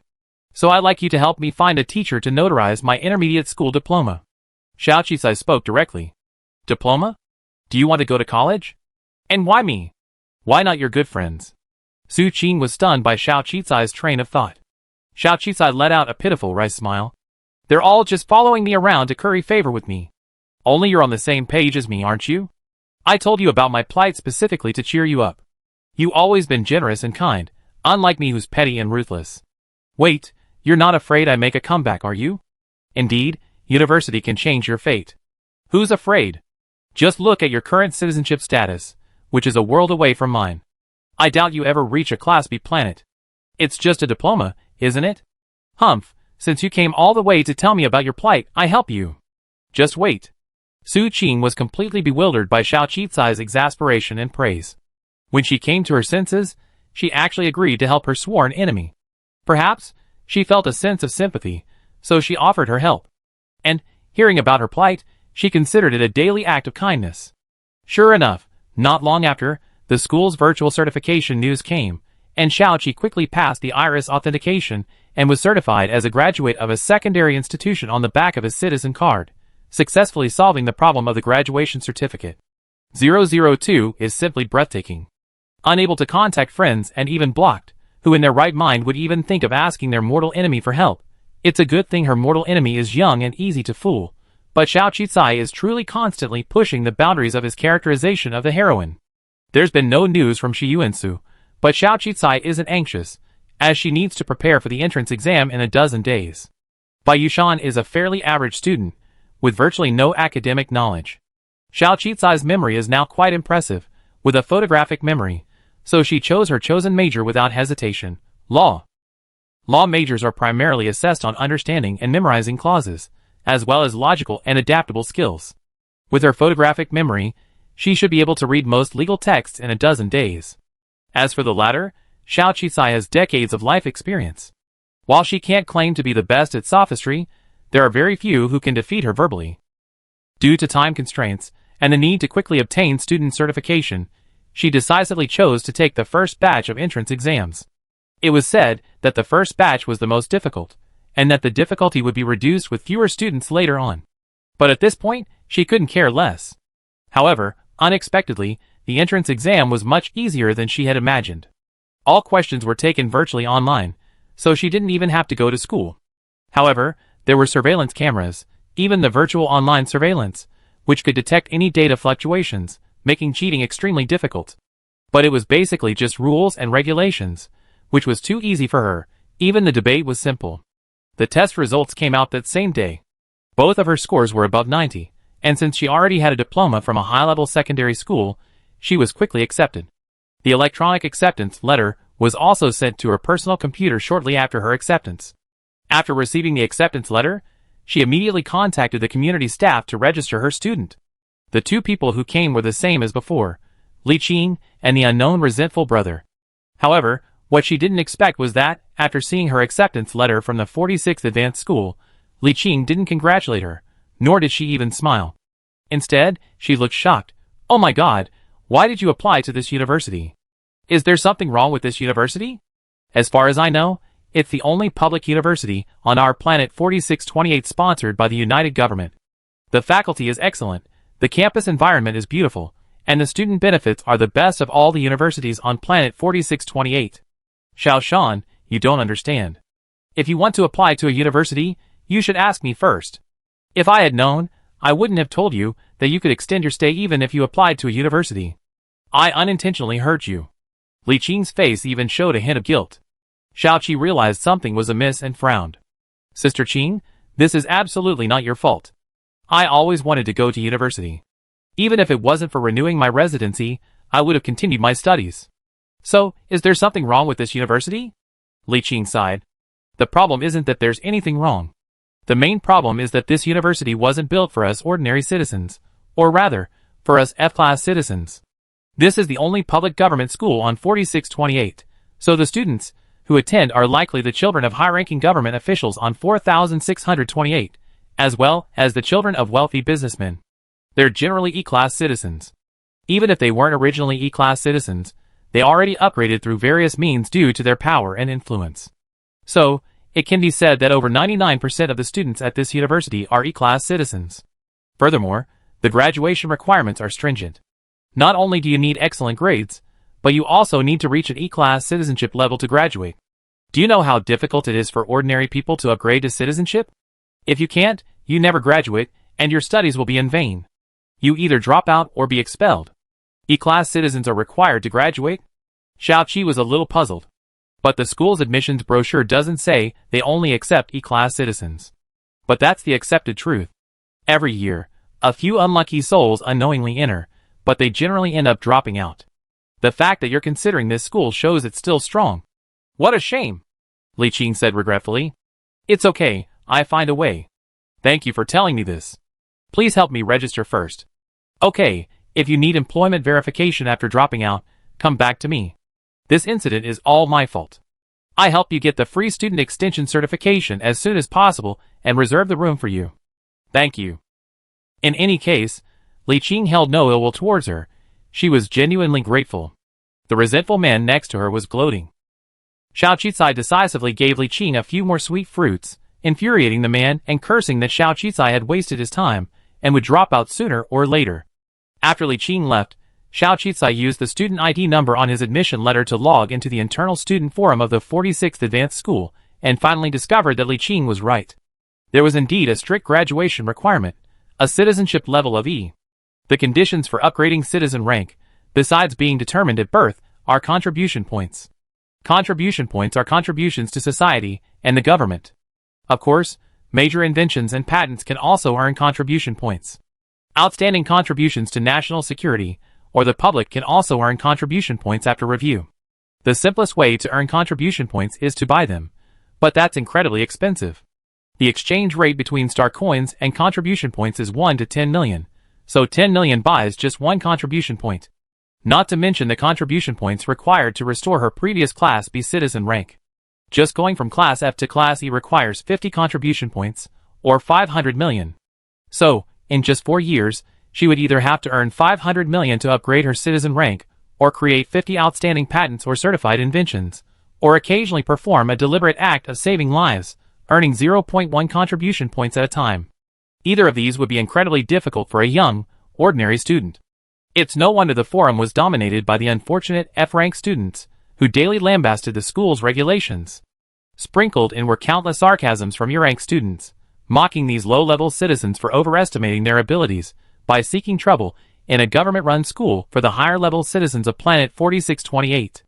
After watching the bickering for a while, Xiao Qisai grew bored and closed the forum. Although she remained silent and calm, 002 keenly sensed Xiao Qisai's mood and cautiously peeked out. "Master, why don't we give up the campus dungeon?" "No." Xiao Qisai shook his head. "The harder it is, the more I want to go. After graduation, I at least have a certificate from a prestigious institution, which will make it easier to find a job, right? A degree is a stepping stone. But didn't you say that part-time work is impossible?" 002's impromptu rebuttal successfully silenced Xiao Qisai once again. Chapter 9. Xiao Qisai boldly obtained 100 million yuan by using the letter of broken engagement, but because her start was truly hellish, she could only temporarily hire a powerful figure, and she spent almost all of it. She had originally thought she could make a fortune with her beauty potions, her first pot of gold. Now it seems that making money is still difficult. Money, it's such a good thing, it can even buy citizenship. Forget it, never mind, just enroll first. This will be a lesson in her ignorance of the rules of this world. From this perspective, learning is absolutely necessary. It must be said that Xiao Qisai's mentality is truly unmatched by ordinary people. Even when faced with numerous difficulties, she can quickly adjust. While preparing other admission materials, she also diligently studied online. She also constantly compared ingredients for her beauty potions, gritted her teeth, and bought one after another, ready for both scenarios. Because if Shiyuansi didn't agree to cooperate, she would have to make other plans. She never puts all her eggs in one basket. The day after Xiao Qi received her acceptance letter, He Shimin received feedback. Recently, several groups of people she had bribed to deal with by Yushan had been eliminated. Now, no one would take on her, no matter how much money was offered. The main reason was that Bayushan had paid 100 million to Shiyuansi, the underground tycoon on planet 4628, to hire him as a bodyguard and receive his protection. Those desperate criminals valued money over their lives, but as long as they were on planet 4628, they would be under the influence of Shiyuansi. Now that he had spoken, who would dare to take the bait? Wouldn't that be courting death? Gamblers dare to gamble, but the outcome is certain death. The thugs aren't fools either. 100 million. Isn't that the 100 million yuan compensation for breaking off the engagement? She paid 90 million. He Shimin, thinking about her own 90 million going down the drain, and the fact that she helped Bayushan find a backer, was so angry she smashed her phone. She then received news that Bayushan had actually enrolled at a prestigious university, apparently aiming for college. How could it possibly be that good? With her family in decline, could she still expect to remain unaffected like before? Or even go to college? The main thing was, she couldn't just give her the money away. That was 90 million, almost all her personal savings, and she'd been struggling lately. But this was a remote planet, and the He family couldn't reach out. Just as she was worrying, she suddenly received a call request from her phone. The person had a gentle voice and a petite, adorable face.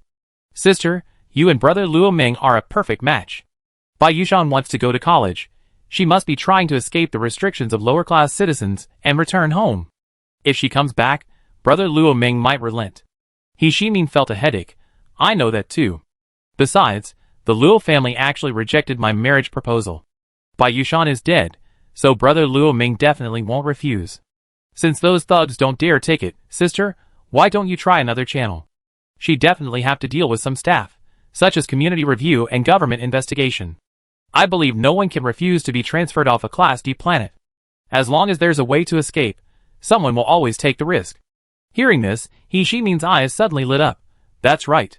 Find someone legitimately close to Bayushan. If they can kill her, or cause her trouble, so she can't go to school, then they agree to use their connections to transfer him off a Class D planet. There's definitely someone willing to do it. Yes, sister, you're really smart. The young girl smiled brightly. Xiao Qisai suddenly received an urgent reminder from Li Qing. There was an error in her enrollment information verification, indicating that the information on her admission notice didn't match her citizenship information. How could it not be a mismatch? I'm sure I used my real information when I registered. Xiao Qisai was very confused. We don't know for sure, but it seems the ID and name on your citizenship card are incorrect.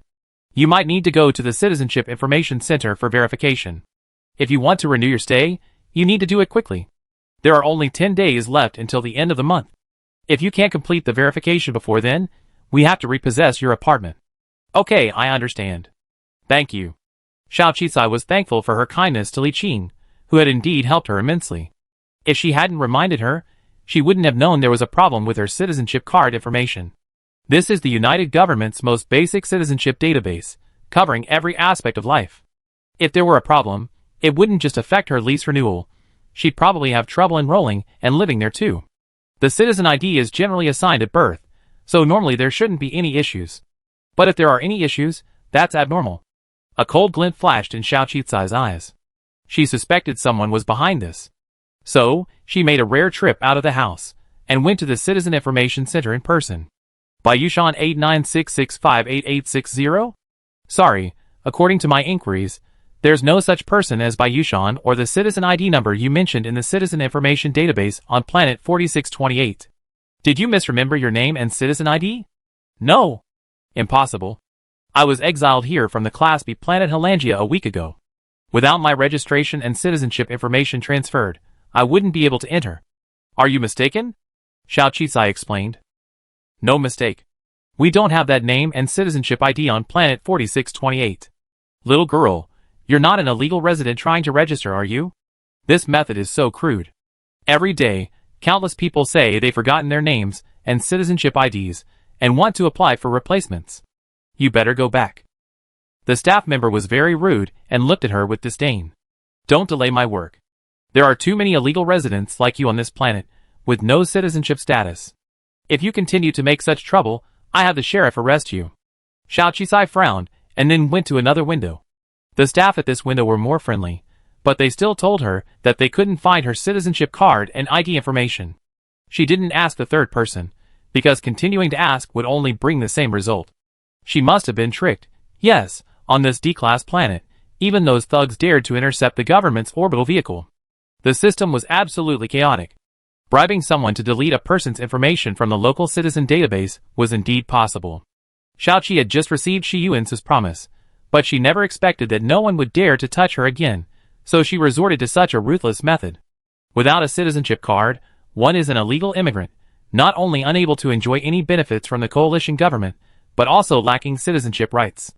In other words, if one dies, no one will care, and no one will seek justice. Not to mention making money from business. The star coins in her virtual network account's terminal account could no longer be transferred face-to-face online. She could only transfer them between accounts. Otherwise, if caught, the star coins would be confiscated. Only the most vicious criminals, bandits, or space pirates would be stripped of their citizenship rights and have their citizenship cards revoked. It seemed someone didn't want to give her any chance of survival. A chill flashed in Xiao Qizai's eyes, but she eventually calmed down. 002, do you have any ideas? 002 cautiously observed Xiao Qizai's calm face. Based on its interactions with Xiao Qizai these past few days, it knew that Xiao Qizai was definitely angry, even furious. The calmer he was, the angrier he became. This was the first time it had seen Xiao Qizai so angry, and it even felt a little frightened. Although I'm an intelligent system, I can't tamper with the citizen database. Perhaps you could find a hacker. Oh no, with the current United Government security system, hackers might be difficult to deal with. Wait, you could go find Shi Yuan. He's been here so long, maybe he can find a way. I understand. Her face was determined. Xiao Qizai checked the balance on her card and then, using a wire transfer, bought almost all the raw materials for the beauty potion she could find. By the time she had left, she had only a little over 10 million left on her card. Then, she contacted Xianchen, saying it was almost time and asking if he had made up his mind. Xianchen was surprised that Xiaoqi had contacted him. After a moment's hesitation, he said he would visit him later to discuss the matter. That afternoon, there was a knock on Xiao Qizai's door. She had thought it would be Xianchen, but she hadn't expected Shi Yuan to come in person. Looking at that stern face, she remembered that it had been almost a month. If he hadn't finished the beauty potion, its effects would have worn off. His arrival was even better. Despite his stern expression, Xiao Qizai still smiled and invited him and Xianchen in. This time, a whole row of bodyguards, or rather, underlings, followed him outside. Of course, none of them came in. Even if they wanted to, there wouldn't be room. However, many of the things Xiao Qizai had added to his room were gone, including the 2 high-end massage chairs from last time. Xianchen asked, "Didn't Miss buy you by chairs last time? Isn't it because the bodyguards were too expensive and I'm out of money? I just ordered a recycling service to take all these things away." Please sit down. These 2 wooden stools were sanitized and sturdy, and I personally sanitized them from the trash can. No, the used furniture store. They're perfectly clean and sturdy. You won't fall. Xianchen, Just because of that, he didn't dare sit down. He didn't want to pay for the stools again. Shi Yuansi naturally didn't sit down either. The 2 tall figures standing in this small, 10 square meter room seemed incredibly crowded. Xiao Qisai had no choice but to face them, almost leaning against the wall. But even standing against the wall, she could still speak to them on an equal footing. So, have you 2 agreed to my previous request and are ready to work with me? If you agree, I will immediately teach you the formula and method for the beauty potion.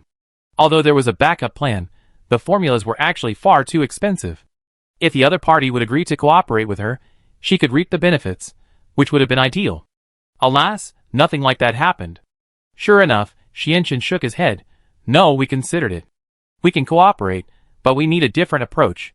Miss Baiyushan wants to work with us primarily because she values our connections and influence. It's to protect others from jealousy and trouble, right? So what our boss is saying is that now the entire 4628 planet knows you're under his protection. Your 100 million will only last 10 months, but if we're in a partnership, it might last longer. You can sell this potion under our name, but you be in charge of the sales method, pricing, and everything else. We just take 80% of the profits. What, 80%? It seems you're not here to discuss cooperation, you're here to rob us. Xiao Qisai's calm face finally broke, and a hint of excitement appeared. She do the work, and they collect the money.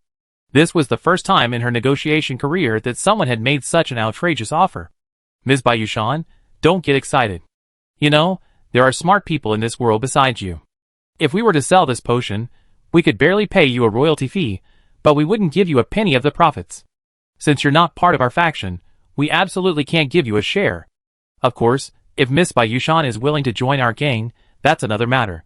Secondly, Ms. Baiyushan, if you were to sell the items yourself, do you think you could keep the money you earn safely? This is a Class D planet, not the Class B planet you were on before. Rules and laws don't apply here. I'm giving you a 2% profit margin because we're acquaintances.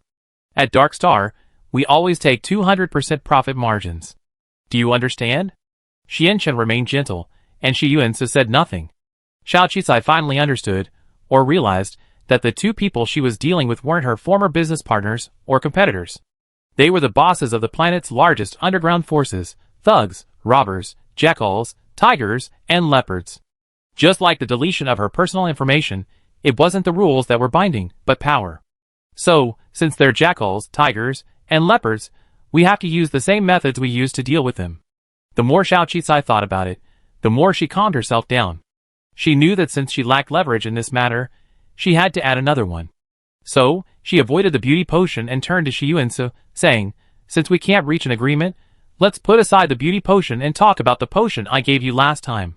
Well, Master Bodyguard, I wasn't lying to you, was I? You've been seeing the face of the person you've been thinking about day and night for the past month, haven't you? This statement successfully darkened the face of the stoic Shi Yuansi. Xianchen looked at his boss's darkened face, and his lips twitched. This Miss Baiyushan was truly audacious, bringing up such a topic. She even addressed her boss as Master Bodyguard, which was truly giving her face. He was convinced that if it weren't for the connection of Baiyueguang, this woman would have been dealt with long ago. Although Xiao Qisai still had some small pimples on his face, he did look somewhat similar to the one he had seen on his boss's head these days. The Baiyueguang was indeed lethal. Shi Yuansi didn't answer, but took a breath and suddenly turned to Xianchen, who was watching the excitement from the side. You get out first. Xianchen looked at Xiao Qisai's face again and understood. As expected, seeing the face he longed for these days stirred up strong emotions all over again, right? Perhaps the boss's second spring has arrived? Xianchen thought, and walked out with a smile.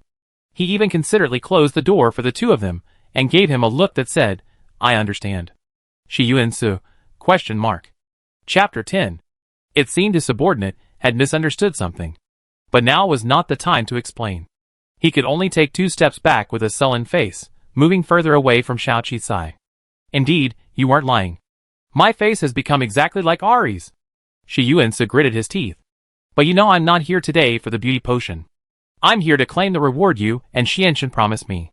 What do you mean by another way to let me see Ari? The appearance-altering potion itself was a miracle, And this young woman exiled to planet 4628 seemed to be experiencing a miracle. He had tried every possible method, even resorting to faith in ghosts and sorcerers, but to no avail. Xiao Qicai's potion, however, had worked a miracle, so he had no way back. Ari's face, his own face transformed into Ari's, naturally infuriated him. But whenever he was angry, seeing that familiar face in the mirror, he couldn't help but feel mixed emotions.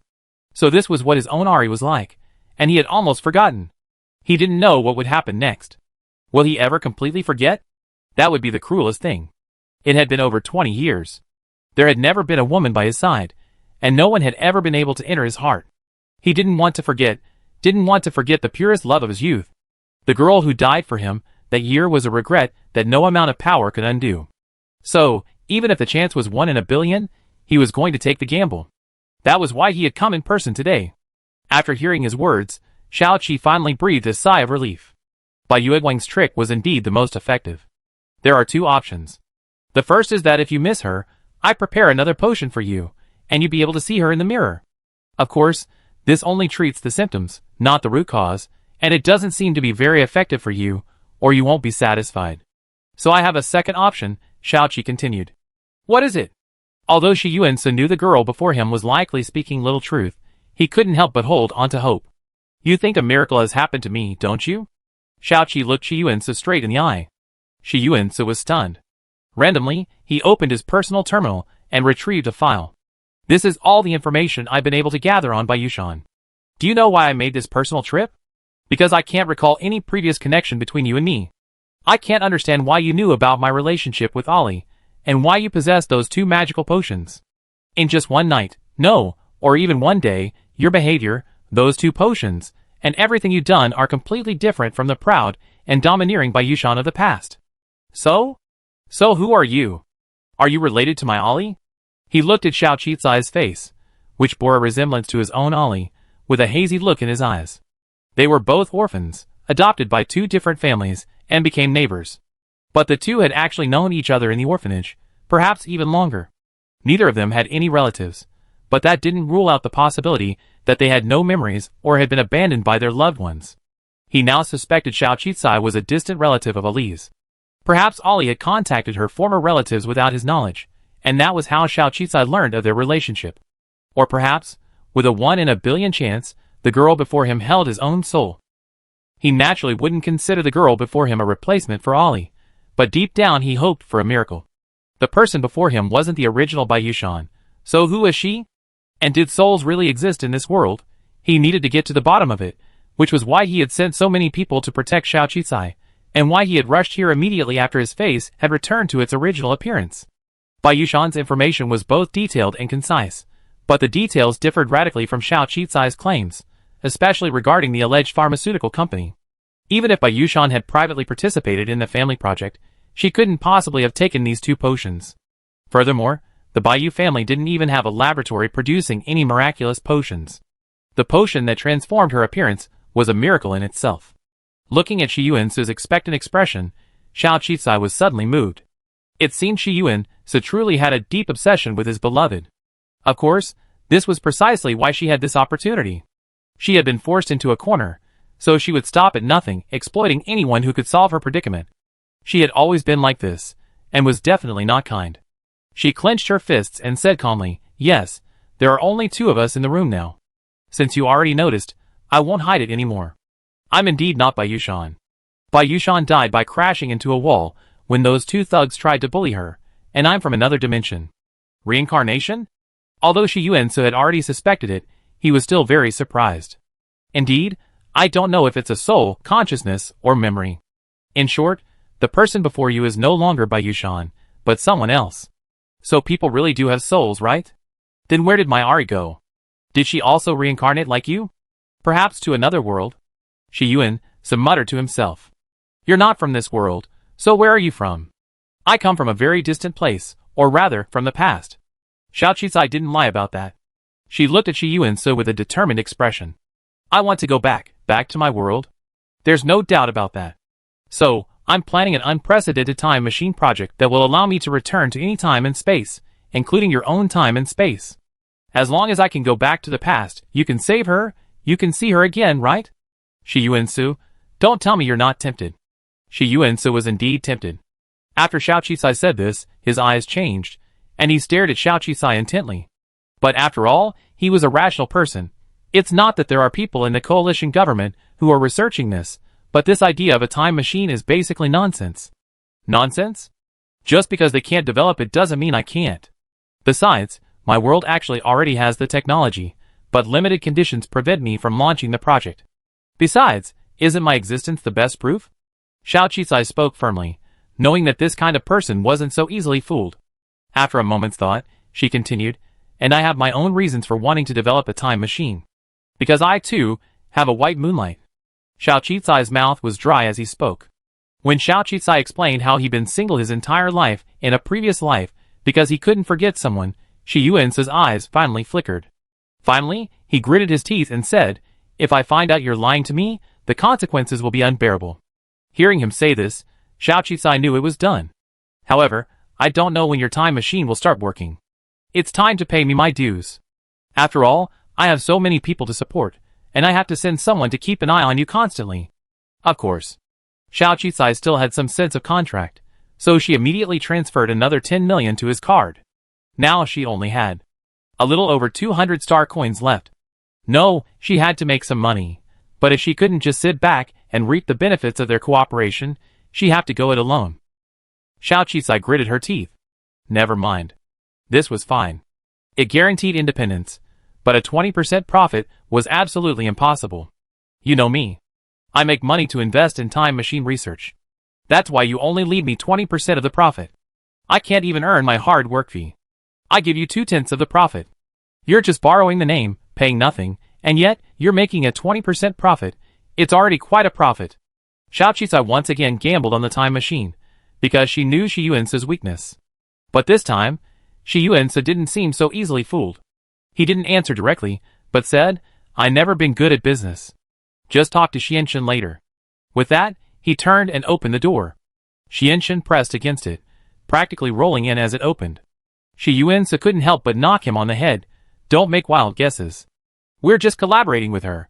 Go talk to her." Xianxin covered his head. Okay, I get it.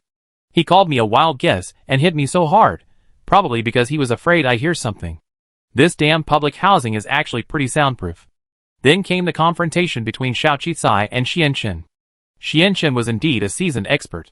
Shi Yuansi did whisper something in Xianxin's ear, and Xianxin seemed much more accommodating than he had been threatening earlier, but that was only superficial. This elegant young man was one of the toughest opponents Xiao Qisai had memorized over his years in the business world. Neither of them relented. Xiao Qisai's defiance of him irritated Xianxin so much that he even threatened with a weapon. However, Xiao Qisai remained fearless, leaving him completely helpless. Of course, it wasn't that Xiao Qisai wasn't fearless. He simply understood that Xianxin wouldn't resort to violence. If you're dealing with a wolf and fear their minions, you're doomed to failure. Soon, Xianxin yielded to a 30-70 ratio, but Xiao Qisai still wouldn't budge, and the outsiders began to lose their focus. Shi Yuansi was also growing impatient. But Xiao Qisai didn't mind at all. After a long, deliberate stalemate, he seemed to give in. "Forget it. Just do me one more favor. 30/70ths, it's a good deal. You know, the Bayou family is actually still legally bankrupt, right? To ensure our money truly reaches our pockets, I decided to change my identity. This will prevent those people from finding me again, and prevent those who are still determined to harm me. I believe you must have the means. Can you get me a new citizen card?" Xianxin, ? He studied Xiao Qisai closely. "Are you really ready to give up your current identity?" "Yes, I decided to continue operating on planet 4628. As for my previous identity, as a young lady, it's of no use to me. My friends and family have long since given up on me. Besides, the Bayou family's financial crimes will more or less affect my future. I won't be able to operate completely legally. My project is so large, I really need an independent person to start a company. That's a good reason. After all, if Xiao Qisai wanted to start a business, or even run a legitimate company, he needed a clean identity. As long as they weren't on the coalition government's wanted list of murderers, robbers, or other criminals, ordinary orphans and those without citizenship could exploit system loopholes to re-establish their citizenship. Okay, I help you with this, but 30% isn't enough. You have to give me a percentage of the profit." Xianxin looked at Xiao Qisai nonchalantly. This is going to require a lot of thought and risk. If you don't agree, then forget it. Xiao Qisai pondered for a long time, finally nodding with difficulty. Okay, this is our first collaboration, so I take a bit of a loss. Xiao Qisai looked embarrassed, but inwardly she was already celebrating. Finally killing 2 birds with 1 stone. Her bottom line was 50-50, but she hadn't expected the deal to reach 40-60. As expected, she had to insist. So the final result was 40-60, with Shi Yuanse taking 40 and her taking 60. Xiao Qisai was responsible for all aspects of the deal, and had absolute control over the plan and sales. However, due to the final concession, Xiao Qisai proposed an additional requirement. Shi Yuanse would not only provide the name, protection, and channels, but also the production site and personnel. After all, it would be difficult to recruit people under her name. People and territory are the most abundant resources on dark stars, but they are worthless on Class D planets. Xiao Qisai promised to pay them wages, and not let their people work for nothing. Shi Yuanse, having waited for the two to talk for so long, had grown quite impatient, so he agreed to this option as a way to find a proper job for his subordinate. The contract was immediately negotiated and signed by both parties. Both sides were very satisfied with this outcome, deepening their cooperation and mutual control. After Shi Yuanse and Xianchen returned, Xiao Qisai wiped his sweat. The people here are much more astute than those in my previous world. 002 said, after all, civilization here has been developed for at least thousands of years longer than on Earth, don't you think? But, do you really have a secret lover, and that's why you've been single for so many years? This was what 002 cared about most. Xiao Qisai sat down, of course not. But otherwise, how could Shi Yuanse empathize? I'm just playing to his heart's content. 002, What a flattering. What about the time machine? Where did you get the research data on it? Don't ask me, I don't have any. I'm just an ordinary love system, not super technical. 002 was afraid Xiao Qisai would ask him for some information on the time machine, so he learned his lesson this time and denied it in advance. Xiao Qisai, however, was unconcerned. Do you know how we have a term here called painting a pie in the sky? 002, ? Chapter 11. Little did he know that after leaving Xiao Qisai's place, Xianchen also wiped a cold sweat. Are people from Class B planets so powerful?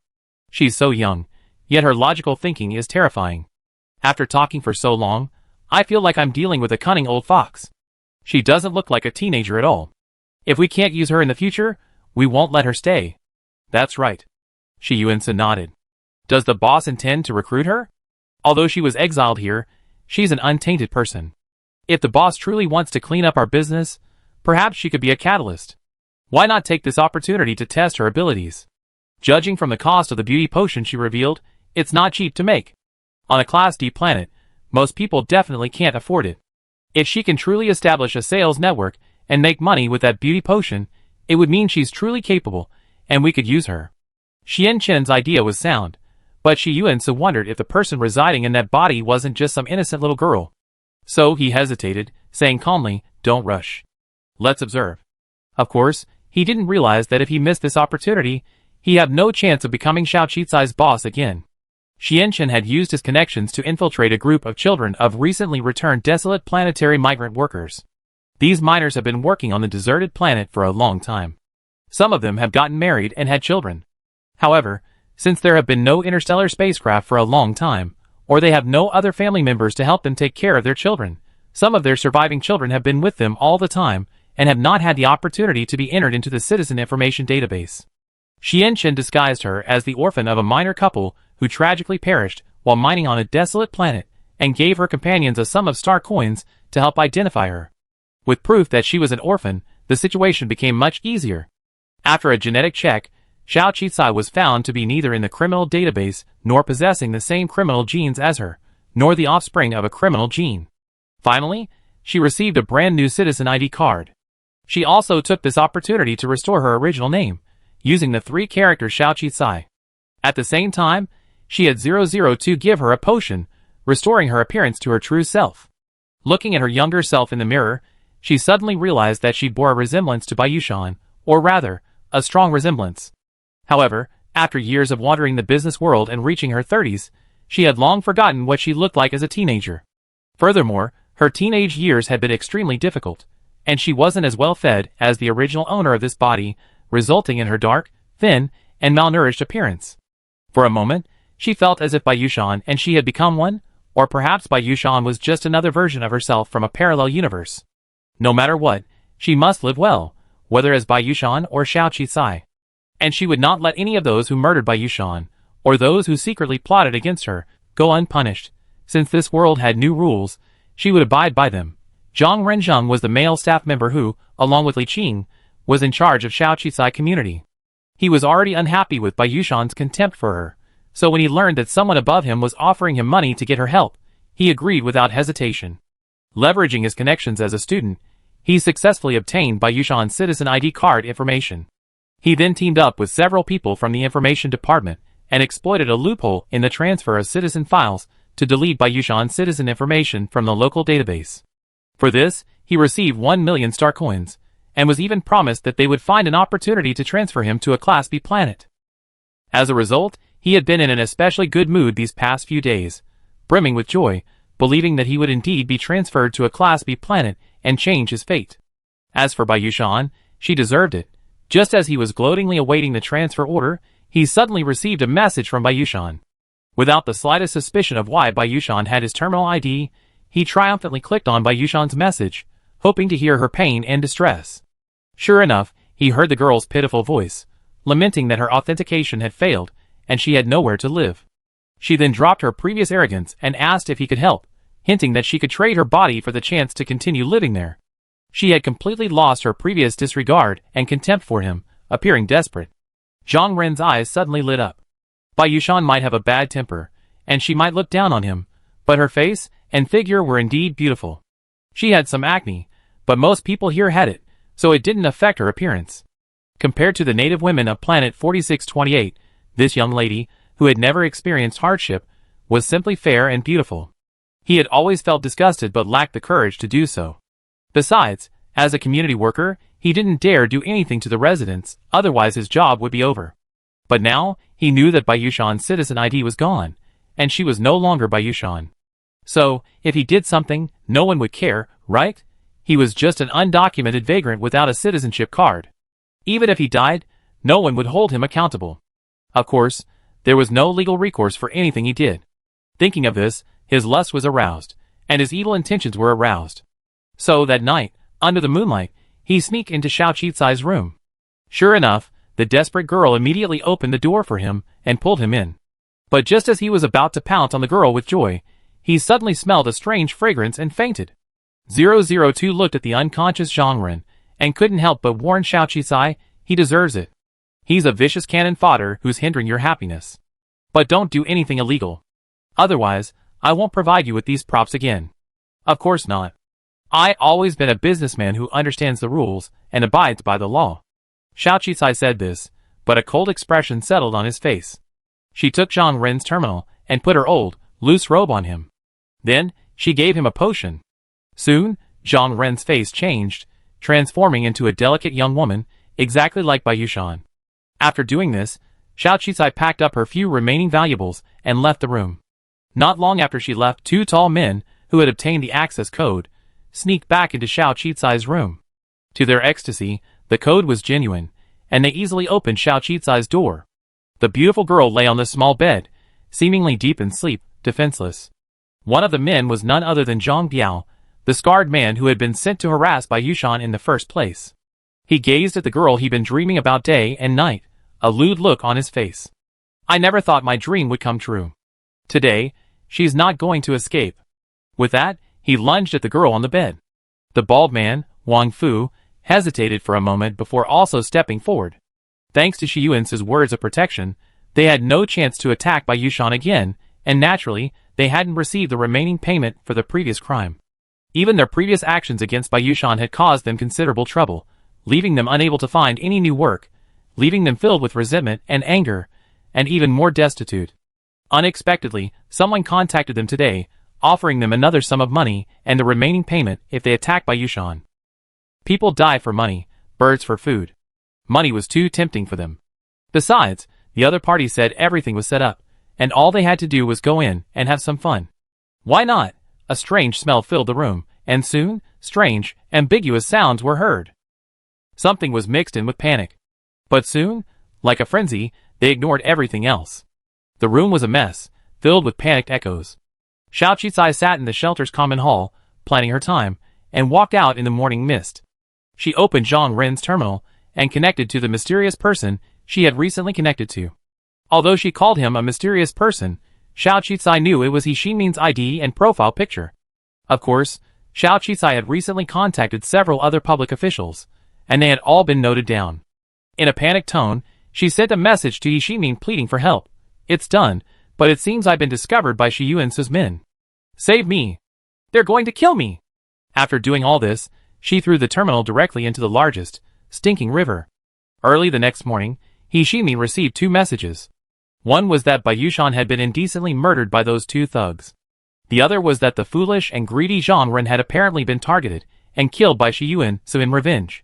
The former was naturally good news for her, and the latter also brought a smile to her face. This way, no one would be able to trace her back. She hurriedly shared the good news with her best friend. "Really? Bai Yushan is really dead?" Although the girl's voice remained innocent, she couldn't conceal her joy. He Xinming nodded. "Yes, she died tragically. They say she was murdered, but I heard it was even more brutal. Look at the photo, you can tell from her face that it was definitely her. This time, she's truly dead. That's good. No one will ever interfere with your marriage to brother Luo Ming again." The girl breathed a sigh of relief, her face both innocent and terrifying. "Sister, don't blame me. It was you who blocked my path. So let it die. With your abilities, you wouldn't survive long on such a harsh planet. It would be even more painful than death. Just consider it my sister's kindness in sending you off." Without saying that, she hummed a song and closed the terminal. He Xinming closed the terminal and took a deep breath.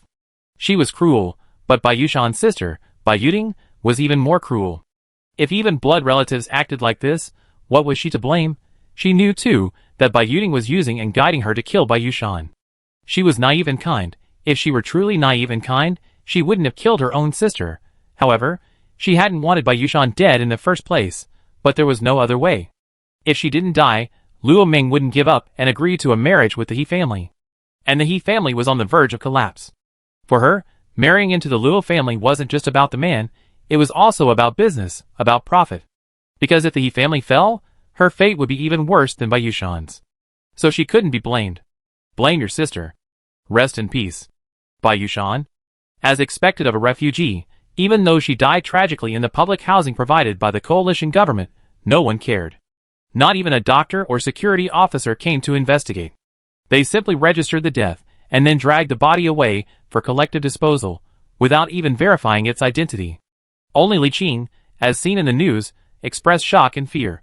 He even pointed out the 2 robbers who had broken into the public housing complex, causing great harm and property damage to the residents.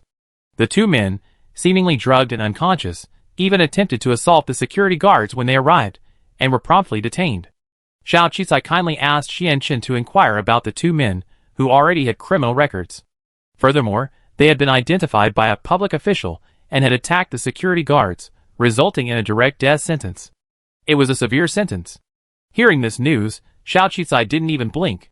To be honest, the first thing she saw upon her transmigrating was that she wanted these 2 disgusting men dead. After all this time, it's finally resolved. That's what they deserve, isn't it? Besides, they broke the law themselves. She had nothing to do with it. 3 days after Zhang Ren disappeared, the security guards found his phone in a ditch and determined he drunk too much and drowned. With mutant critters roaming the ditch, it was no surprise his body was missing. The matter had come to a close, and it was over. Xianchen had actually helped Xiao Qisai a little in this matter, so he knew everything. However, the fact that Xiao Qisai could accomplish his goal while completely disassociating himself, and even taking the opportunity to completely change his identity, still surprised him. This Bai Yushan, no Xiao Qisai, is truly ruthless and capable of extraordinary means. The people who harmed her are now dead, and she's managed to escape. Such a person would be perfect for our Dark Star organization. It's a shame she's choosing to take the path of justice. It's more fitting for someone like that to take the path of justice, isn't it? Shi Yuansi said nonchalantly. He was truly naive. He actually thought Xiao Qisai wouldn't go far. Only someone with true means would earn his attention. Perhaps Xiao Qisai could truly start from scratch and achieve her goals. Keep watching her. As long as she doesn't escape our control, It's normal for her to resort to some tactics. Otherwise, how could she survive on a Class D planet? Shi Yuan-se casually asked, what does she want to do next? Probably make money. She's already advanced your upcoming commission and bought all the ingredients for the beauty potion. I'm curious what makes her so confident her potion will fetch such a high price. After all, when the time comes, not only will she get a share of the minimum 10 million yuan profit in our cooperation agreement, she also have to continue paying you commissions, right? As Xianqun spoke, his terminal suddenly buzzed. He instinctively clicked on it, a look of shock crossing his face. Oh wait, I just got a message. She's still not giving up, and wants to go to school. And she's applying for actuary? Chapter 12.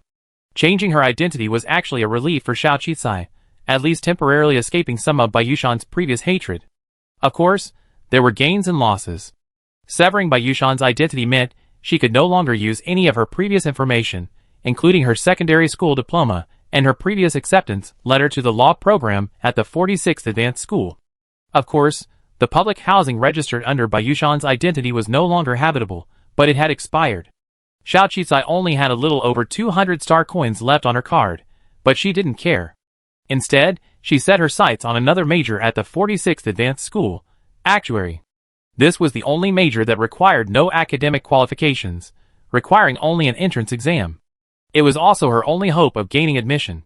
Among all the higher education institutions in the United Government, this major only admitted a very small number of students each year.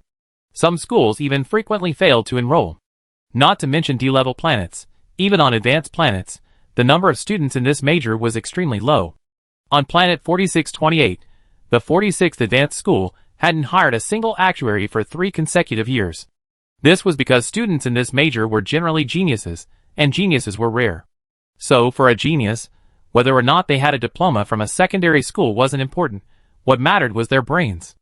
002 had been urging Xiao Qicai to seek help from Xianqun and the others. After all, they were now partners. But only Xiao Qi understood that she had only just established a partnership with them.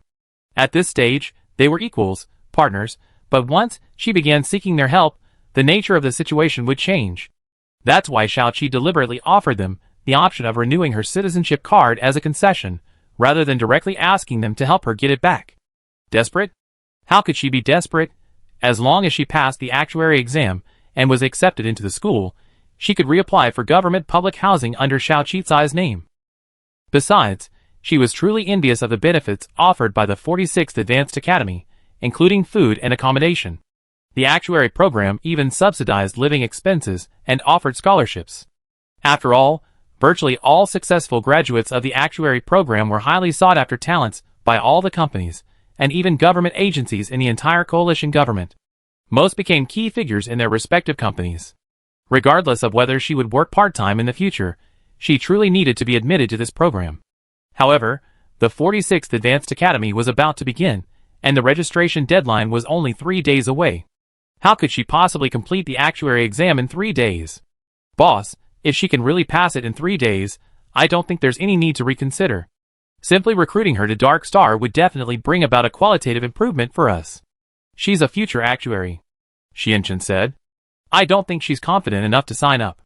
Otherwise, she wouldn't have turned to us for help and ended up living in a government shelter. Shi Yuan-se didn't think so. Want a bet, boss? Xianqun's eyes lit up.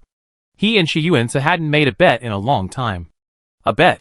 Shi Yuan-se thought of Xiao Qicai as someone from another world, and her shrewd appearance, and felt she could perform miracles. Xiao Qicai was unaware of the bet they had made. She was simply absorbed in the virtual network database. She spent all her remaining money on internet fees and basic actuary theory books, leaving only a few star coins. Thankfully, the shelter provided free daily nutrition. While the food was a bit unpalatable, it was good enough to have a place to sleep and a full stomach. Despite the harsh conditions, the light in her eyes shone brightly. She stood out among the others in the shelter. The shelter was little more than a covered hall, a temporary place to sleep, and a place to receive the food that would keep her alive. The conditions were extremely harsh. The fact that someone was still studying in such a harsh environment was truly remarkable. The actuary exam tested memory and analytical skills, in other words, the human brain. In today's coalition government-driven economic and social environment, technology has advanced rapidly, and various intelligent devices are extremely advanced. Therefore, Most people rely on virtual networks and the computing power of intelligent electronics to coordinate calculations and plan various activities and plans. This reliance on intelligent algorithms has weakened many people's thinking and computational abilities. However, it wasn't until someone realized that while machines calculate according to their own logic, cause and effect, humans are different. Human analysis and judgment are more comprehensive, and in other words, they produce more comprehensive results. Thus, the profession of actuary was born. Over the years, major businesses and government agencies have increasingly relied on actuaries, achieving significant results, making the actuary an increasingly important profession. Unfortunately, it's rare to find an actuary among millions of people. Actuaries are generally geniuses, their brains more powerful than those of ordinary people, and their thinking abilities are formidable. They are even more important than machines. Typically, if someone possesses the talent for an actuary, it will manifest early in life, with a strong spiritual core, exceptional memory, and strong judgment. Teens discovered to possess these talents are typically given special training by their parents, and then continually apply for actuarial exams, often gaining admission to higher education by their teens. Of course, basic initial training is also necessary. Xiao Qicai's abilities are undoubtedly flawless, and his logical analysis and judgment skills, based on experience, are also impeccable. So she had to take a gamble. For 3 days, she essentially blocked out all external information, not wasting a single minute except for taking her nutrient solution and going to the bathroom. She immersed herself in the virtual network and in theoretical books on data scientists, memorizing nearly everything she could learn word for word. She flipped through the pages with incredible speed. This caused the people around her to laugh endlessly, thinking she was just a show-off, perhaps even a fool, which was why she was still looking through the basics of actuary at such an old age. After all, if she were truly a genius, she would have started learning actuary basics at a young age. The day of the exam finally arrived. To avoid any outside influence, she simply went directly to the 46th Advanced Academy for the in-person exam. The admissions teacher was languid. While other colleges were already busy filling out applications, his application was scarce. The few who did take the online exam often failed. This year, there was a high probability that she would fail again. So he bought a drink and lazily sat in the admissions office lounge. Until a young woman walked in breathlessly. "Hello, are you teacher 1? I heard from the staff that you're arranging the actuary exam. I'd like to take the in-person exam. Could you help arrange it?" This person was Xiao Qicai. She had visited all the admissions offices for various programs, but she couldn't find the actuary exam instructor. Upon asking, she learned that the instructor was resting in the lounge because no one had signed up. Thankfully, everyone had a soft spot for actuaries, and it was encouraging for aspiring students, so they kindly pointed her in the right direction. Teacher 1 immediately spotted the F logo on her wrist. He frowned. "Young lady, are you sure you want to take the actuary exam? Are you sure you want to come to the 46th Advanced School? Are you aware that our school requires a citizen card grade of E or higher for graduation? Having the courage to take the exam shows you're no slacker. If you're truly a genius, don't waste your time here." Xiao Qicai hadn't expected teacher 1 to be so direct, but it also showed he definitely wasn't looking down on her. She nodded, her breath calming. "Yes, I most want to attend the 46th Advanced School because I heard the faculty here is the best. I want the best education. Although I come from a humble background, I want to change my fate." The main reason was that they provide free food and accommodation, along with a subsidy. But she knew what the teacher wanted, so she was especially sincere. "And I believe that if I pass the actuary exam and become a qualified actuary, I work hard to earn the 500 million yuan soon, upgrade to a citizen card, and graduate." That's true. Actuaries do make money easily. If she could truly obtain her actuary certification, even before she graduated, there would be companies or businesses offering her a high salary. Teacher 1's eyes lit up with admiration. "Very good, you have ambition. We actuaries need that kind of confidence. I arrange a classroom assessment for you right away. If you pass, you'll be admitted immediately." Xiao Qi finally breathed a sigh of relief. She was alone in the broadband classroom, her terminal connected to the college's virtual assessment network, and her entire mind was absorbed in it.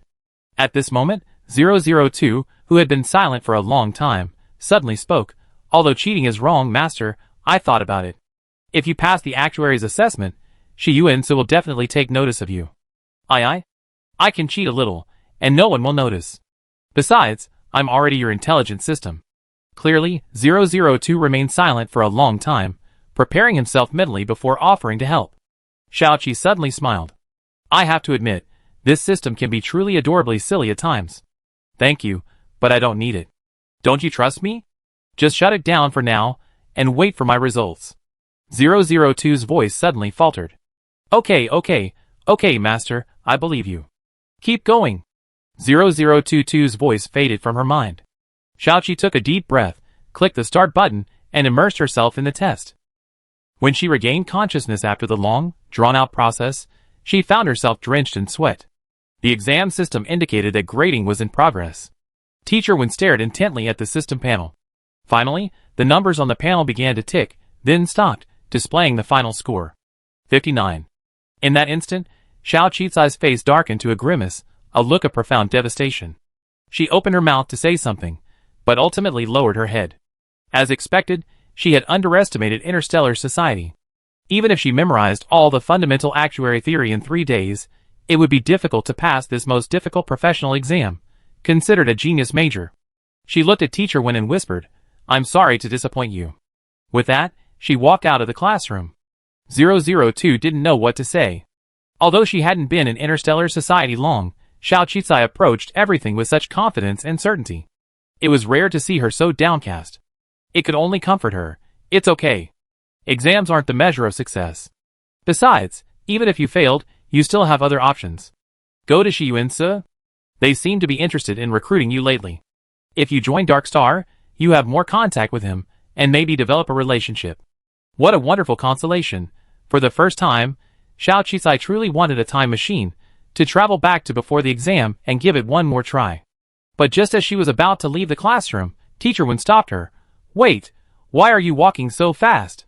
Are you eager to tell your family the good news? Xiao Qizai suddenly raised her head. To tell them the good news? Chapter 13. Don't you know? The minimum score for our actuary program is 50 points? Looking at Xiao Qizai's surprise, Teacher Wen was a bit amused. I was wondering why you looked so down after the test. I thought you were complaining about your low score. It's quite a lot. You have to remember that in the past 10 years, only about 10 students from the 46 advanced universities have passed the exam. Getting 9 points above that is quite impressive. Don't underestimate yourself. 50 points. Only 50 points. Xiao Qizai was shocked. It was her fault for not inquiring about the program's admission quota ahead of time. She only knew that each program's admission quota was determined by grade ranking. She had assumed the minimum score for the 46 advanced universities was 70 or 80. She was admitted because she had scored above 90 in both practical and theoretical sections of the law program in the last exam. To her surprise, admission to the most difficult program, actuary, could be obtained with just 50 points. Xiao Qizai breathed a sigh of relief, a smile on her face. Thank you, teacher. I really don't know. I used to live with my parents on a deserted planet, and only recently moved to planet 4628, so I'm not familiar with it. No wonder. Teacher Wen gave her a loving expression. No wonder you want to come here, it's free after all. But you only been back a few months, and already achieved such results. With continued diligent training, I believe you pass the actuary qualification exam soon. The electronic acceptance letter will be sent to your personal terminal shortly, and you can come to me tomorrow to register. Okay, thank you, teacher. Xiao Qizai was truly grateful. It seemed there weren't many teachers in this major, and Teacher Wen seemed very approachable. It looked like her future at school wouldn't be so difficult. Sure enough, not long after she left school, she received her electronic acceptance letter. She instinctively clicked on it. The beautiful golden interface, completely different from the law departments, seemed to pave a path to prosperity for her. She breathed a sigh of relief. No matter what, college life would provide her with more opportunities to learn about society, and would also be safer. In particular, it would at least guarantee her adequate food, clothing, and shelter for the next few years. But she never expected that. Even though she opened her electronic acceptance letter in a corner, the golden light still blinded the faces of those around her. Shocked, a crowd immediately gathered around, some even holding up their devices to film her.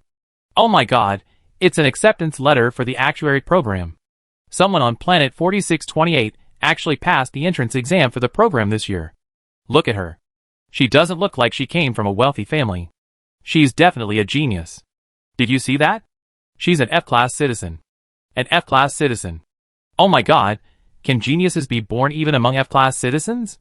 Amidst the chatter around them, Xiao Qi hurriedly closed the acceptance letter. She had never expected a letter to attract so much attention, but she didn't want to make a big deal about it, so she quickly rushed out of the crowd. Sorry, I have to go back and pack my things. Please don't record my face. According to the Civil Privacy Act, even if the terminal's camera is turned on, the other party cannot transmit her face without her consent. However, the news that a new student on planet 4628 had passed the actuary exam this year was still reported, even occupying a significant portion of today's headlines. Of course, since her face wasn't visible, no one could guess who she was. However, Shi Yuanse and Xianchen had already determined it was Xiao Qicai based on her figure. Besides, Xiao Qicai was the only one taking the exam today. Xianchen's eyes widened. He suddenly exclaimed with pride, I never thought our Dark Star would have an actuary. She's not even from Dark Star yet, Shi Yuanse reminded him. Besides, you lost this bet. Accept the loss and transfer the 10 million star coins to me. Wait, boss. Xianchen was on the verge of tears. He then remembered the bet. He had intended to trick his own boss, but ended up tricking himself. He begged, laughing and crying, I'm not some rich woman offering me 10 million a month as her bodyguard. 10 million would mean I have to work for Dark Star for years. Boss, let's just let this matter pass. Let's go celebrate with her. This is a living, no, not yet rising actuary. No matter what, we have to build a good relationship with her. That makes sense. Forget about this bet. So, give her the 10 million as a gift. It be her congratulatory gift. Shi Yuanse said. Xianchen, ? You two vicious couple. I knew you were going to have a second life. Of course, the truth is, Shi Yuanse gave the money solely to invest in his own time machine. The better Xiao Qicai performed, the more likely it was that she was talking about that time machine. However, in Xianchen's opinion, Shi Yuanse treated Xiao Qicai differently. Xiao Qicai, of course, had nothing to pack. She had already sold everything she needed to sell. She only had a bag containing toiletries, a towel, 2 sets of clothing, and a blanket. Before the exam, she had left her belongings at the locker room at the 46th Advanced Academy. After unpacking her belongings, she left. Although advanced academies are open access and offer unlimited access, for safety reasons or to save on travel costs, she would likely spend a significant portion of her time at the academy, and some things could be handled virtually online. So, her other most important priority now was making money. In just over a month, Shi Yuanse's 10 million yuan in hiring fees would have to be paid again. After all, that 100 million yuan was like buying her life. So, even if she could find a way to cancel the hiring fee, she still decided to pay him the monthly payments. After all, it was a contract, and she still had a sense of the contract. Xiao Qicai hadn't been to many places before. The 27th Resettlement Housing Area, several nearby streets, the Citizen Information Office, the 46th Advanced School, and the shelter she'd been staying at a few days earlier. These were all relatively safe places, but the factory Xianchen had chosen for her was in the more chaotic Dongzhou district. Dongzhou had no resettlement housing or government agencies nearby, making it a highly unsafe place with various criminal groups running rampant.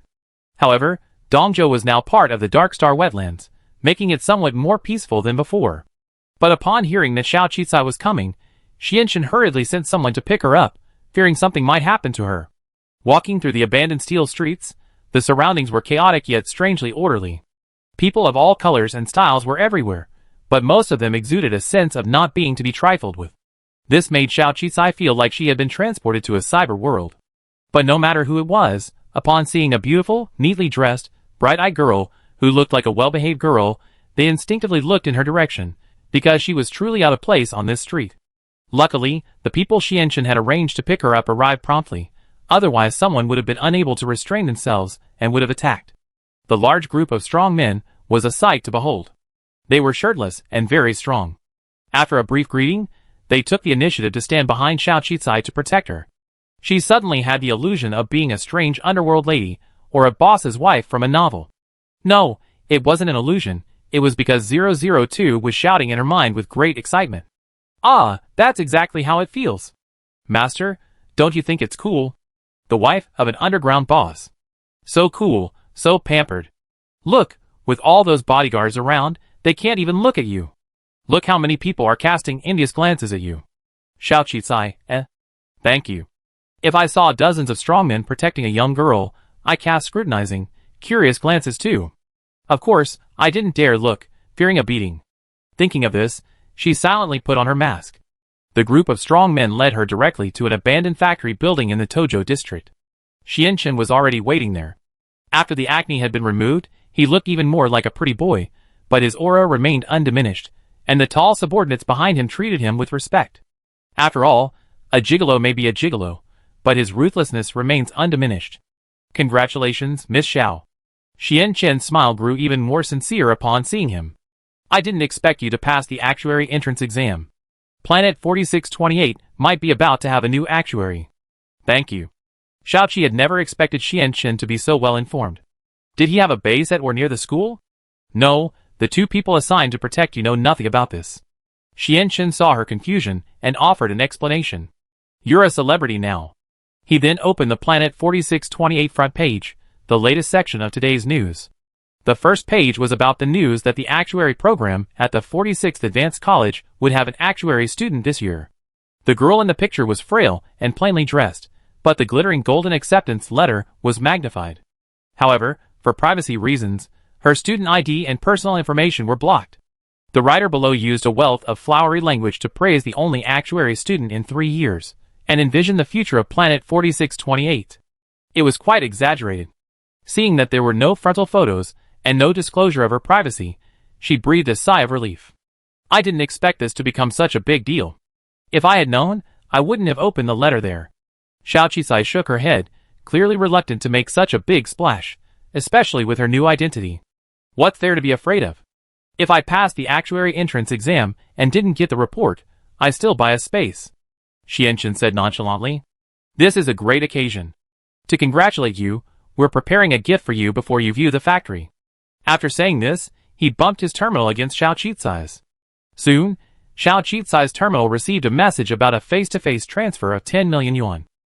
Xiao Qisai was a bit shocked. Xianchen was a man who never cared about money. He actually gave her a full 10 million yuan just to congratulate her on passing the actuary exam. She was so desperate for money. This was like someone giving her a pillow while she dozed off. Ahem, this is actually a gift from the boss. Keep it for now. Congratulations on your admission. Of course, don't forget the business we had. I didn't forget, which is why I came here today to arrange it. Xiao Qisai nodded. Then let's go check out the factory. Wait, before that, are you satisfied with the workers I assigned to you? What workers? Have they been assigned? Xiao Qisai asked, puzzled. Didn't you say you needed at least 50 workers? The ones who came after you.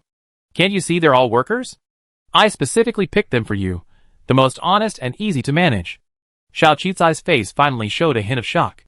She turned around and looked at the 50 burly men behind her, dressed in garish attire, their muscular bodies and tattoos showing, their faces fierce and menacing.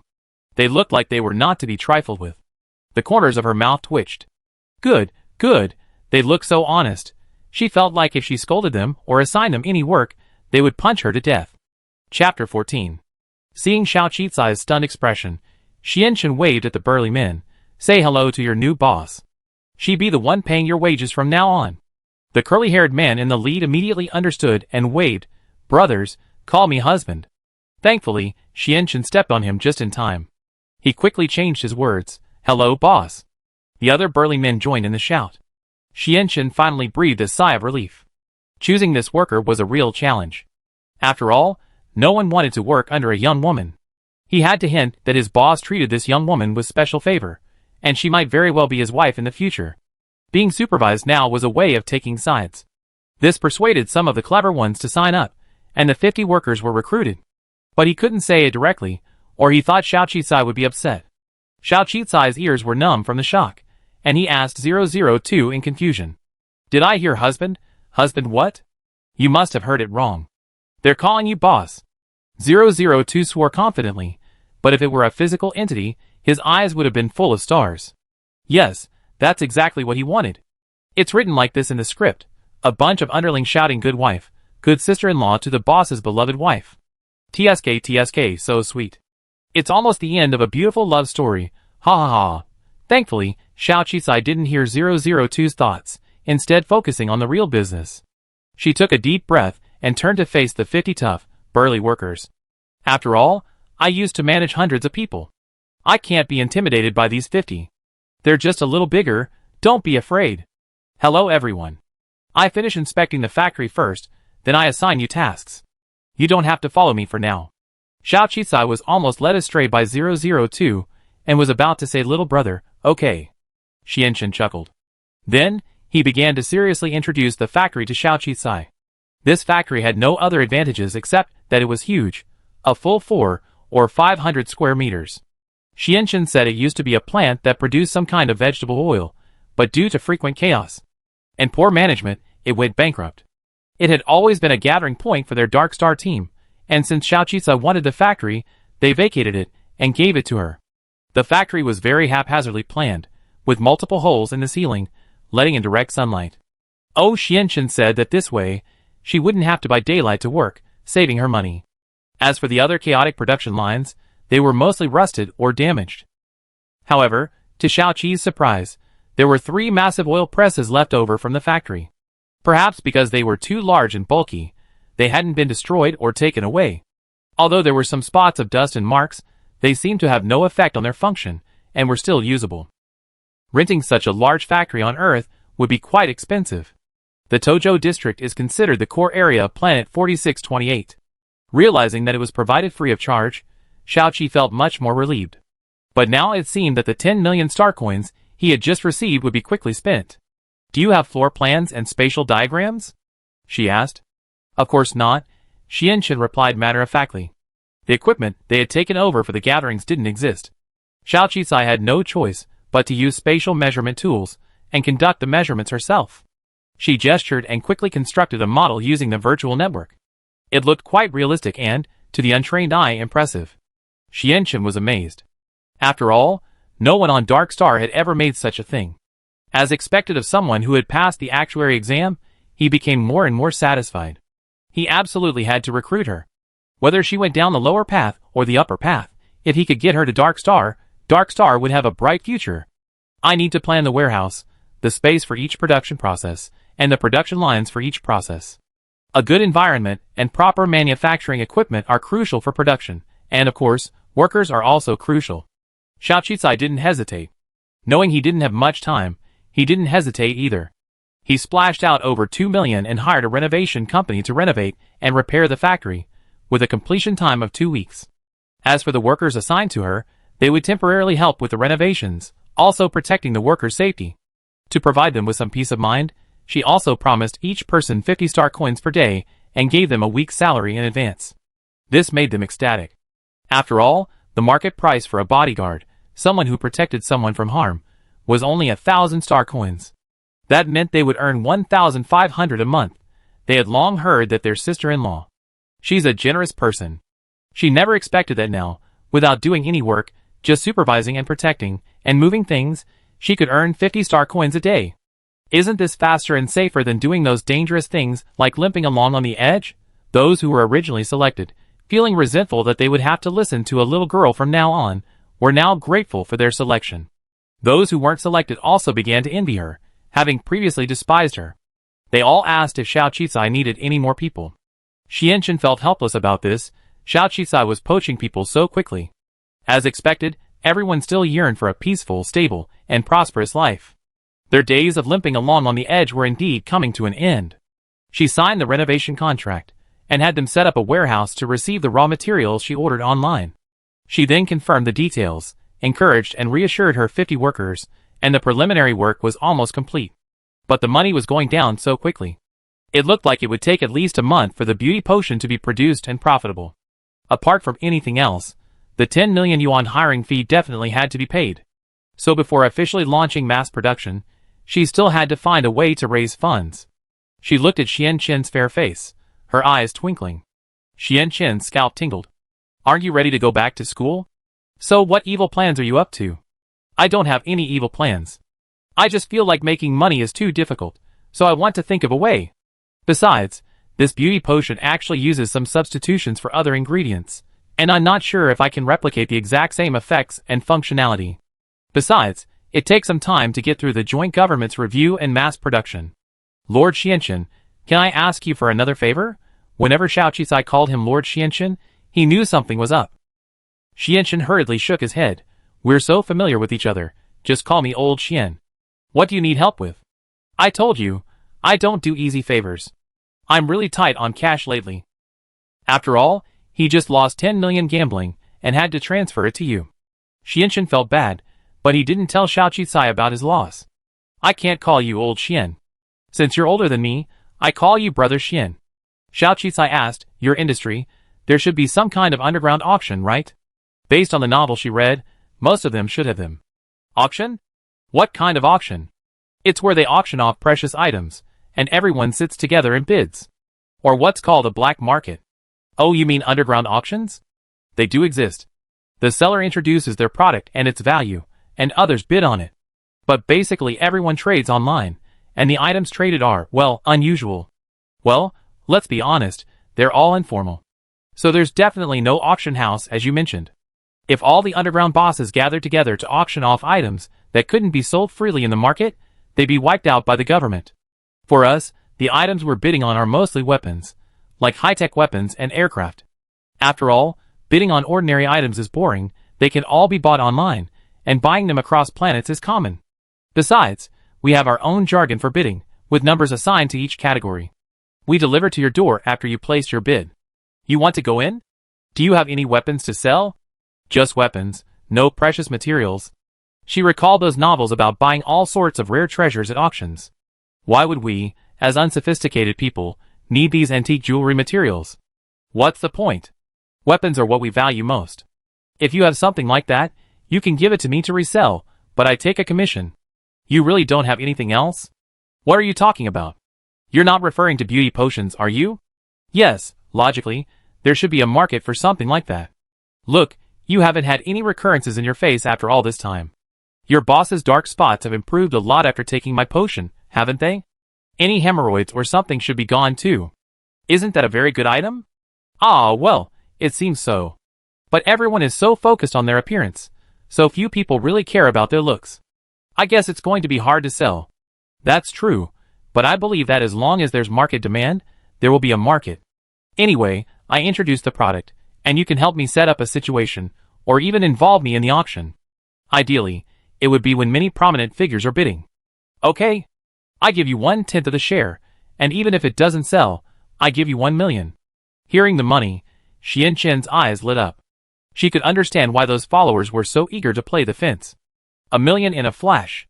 This girl, Xiao Qicai, seems even more generous than her boss. And she's also smart. Who knows, she might actually be able to sell that so-called beauty potion and make some money.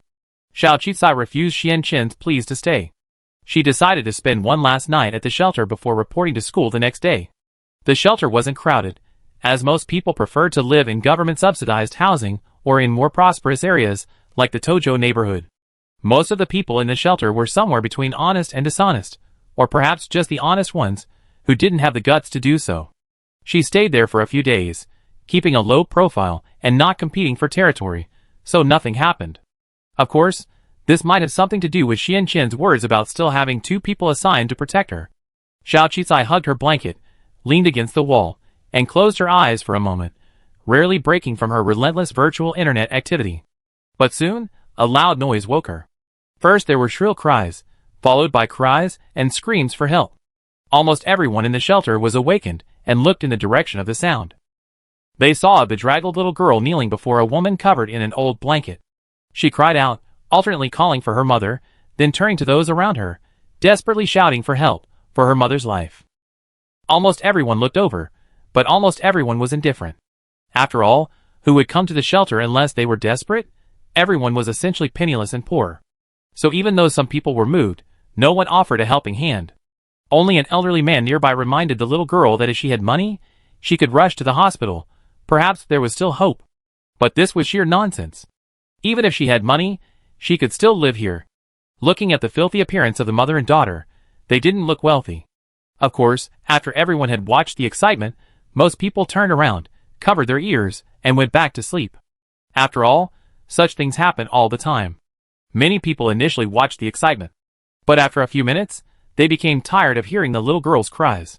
Some even shouted at her, telling her to shut up and, if she died, drag her out and let the government body collection team handle her. Xiao Qicai frowned, but after realizing the mother and daughter weren't pretending, she stood up and walked over. She half knelt in front of the little girl and gently patted her back. As the little girl was startled, she extended her index finger to check for her mother's breath. "Don't cry yet, your mother is still breathing." "Little girl, what's wrong with your mother? Wasn't she fine a few days ago?" When she first arrived at the shelter, she took in the surroundings and seemed to have spotted the mother and daughter huddled in a corner. "My mother is having an asthma attack caused by airborne poisoning, but we're out of medicine. Big sister, please help me, save her." Xiao Qizai then turned on the auxiliary light on the terminal and carefully examined the little girl's mother's face. Sure enough, she was turning blue, her breathing seemed to be increasing, and her muscles were tense. "Did I help you get a medical team?" No, we don't have the money, and the hospital will kick us out." "I pay for you." Xiao Qizai frowned. "No, sister, we. Once we're admitted and the check-in information is recorded, Dad will automatically put it on his partner's bill. He'd definitely come and beat Mom and me to death. I need asthma medicine. The little girl cried and begged. "But I don't have any asthma medicine." Xiao Qizai frowned. The little girl called for help again. This illness was common, and many people had medicine. But how could the people at the shelter give her life-saving medicine? No one answered, and some even clutched their pockets. Despair gradually filled the little girl's face. And her mother, lying on the ground, was convulsing with veins bulging, her body giving her a final warning. Xiao Qizai thought for a moment, then made a quick decision. He pulled a bottle of medicine from his bosom and poured it into the little girl's mother's mouth. At this point, there was nothing she could do. Since this potion could flush out toxins from the body, perhaps it would alleviate the symptoms of air poisoning. Luckily, her guess was correct. After downing this small bottle of potion, the girl's mother's expression surprisingly calmed, and the rash and dark blue spots on her face began to gradually fade. Chapter 15. Some people who had been observing the excitement were suddenly surprised and gathered around. Xiao Qizai, seeing the situation was not good, hurriedly shouted, "This is my last bottle of asthma medicine. Are you trying to steal it?" "Oh, it was asthma medicine." The curious onlookers gradually left with little interest. The little girl, however, embraced her awakened mother in ecstasy. Xiao Qizai had not expected the effect to be so good. A single bottle of medicine had actually cured the woman's illness. Not only had her skin become smoother, but she no longer had the weakness from the long-term toxin influx. The woman herself noticed the change. Incredibly, she stood up, hugging her daughter and weeping bitterly. "Xin, Mom is fine. Don't be afraid. Mom is really fine. Mom can continue to protect you." The mother and daughter embraced each other in tears. It took a long time for the mother to react. A look of embarrassment washed over her face. Holding her daughter, she knelt directly before Xiao Qizai. "Miss, you are such a great benefactor to both of us. I can't imagine if I died, my poor daughter wouldn't be able to survive. You not only saved me, but you saved my daughter too." She cowered out hard, drawing blood. Xiao Qizai jumped and hurriedly helped her up. "It's okay, it's just a small favor. As long as you're okay, take good care of your daughter. She was really upset just now. If she hadn't been crying so hard, I wouldn't have woken you up. It's just a small favor. There's no such thing as a small favor in this world. It's just your kindness. If you hadn't helped me today, I would have died, and my daughter would be alone, and I wouldn't know what to do. Thank you. I never forget your life-saving grace." After saying this, she even started to kowtow again. Xiao Qizai hurriedly stopped her. "That's not necessary. How are you feeling?" "I never felt better. This is the first time since arriving on this planet that I felt so light." She even jumped a few times, holding her daughter. "My benefactor, what kind of magical medicine did you give me that's so effective?" "As long as it works, it's just something I stumbled upon. This is the last bottle. As long as you're well, that's all. I'd go get some rest." Xiao Qizai didn't expect anything in return from the mother and daughter, so he prepared to deal with it and go back to rest for tomorrow's school term. But Wu Xiu unexpectedly stopped her. "I feel bad if I didn't repay you. I don't have a single star coin left, but I noticed you preparing for the actuary exam at the 48th Advanced Academy the other day. If you have any questions about your studies, perhaps you could ask me." Xiao Qizai's eyes suddenly widened. Had he encountered an old man sweeping the floor? Ordinary people wouldn't even know anything about actuaries, let alone dare ask him about them. Wu Xiu smiled wryly. "Don't be surprised. Actually, I have an actuary certification, so I can help you, to some extent." "You have an actuary certification, so why are you here? How did you become? How could they have ended up in such a situation?" "Every actuary is a treasure trove in the United Government, sought after by almost every business and institution. How could they have ended up in a shelter? Could it be an unhappy marriage? She frowned, remembering the little girl's words about her father beating her mother to death. Because my current actuary license has been confiscated. Wuxiu sighed. It turned out that she was once a Class C citizen, but she was framed and made to take the blame, convicted of economic crimes, and exiled here. Not only that, her actuary license was also confiscated. And here, without any skills certificates, alone, and without any influence, she tried for a long time but couldn't find a formal job. She was also evicted from public housing, with no other options. Finally, she had no choice but to give herself to the man who saved her life. Unexpectedly, this was the beginning of her nightmare. At first, the man disdained her frail body and inability to bear children. Later, he disdained her for having a daughter. Then, he disdained her for not making money, being delicate, and having a respiratory disease. Not long ago, the man fell in love with a woman from the red light district and promised to give all his wealth to buy her freedom and marry her as his new wife. Therefore, her ailing wife became an obstacle.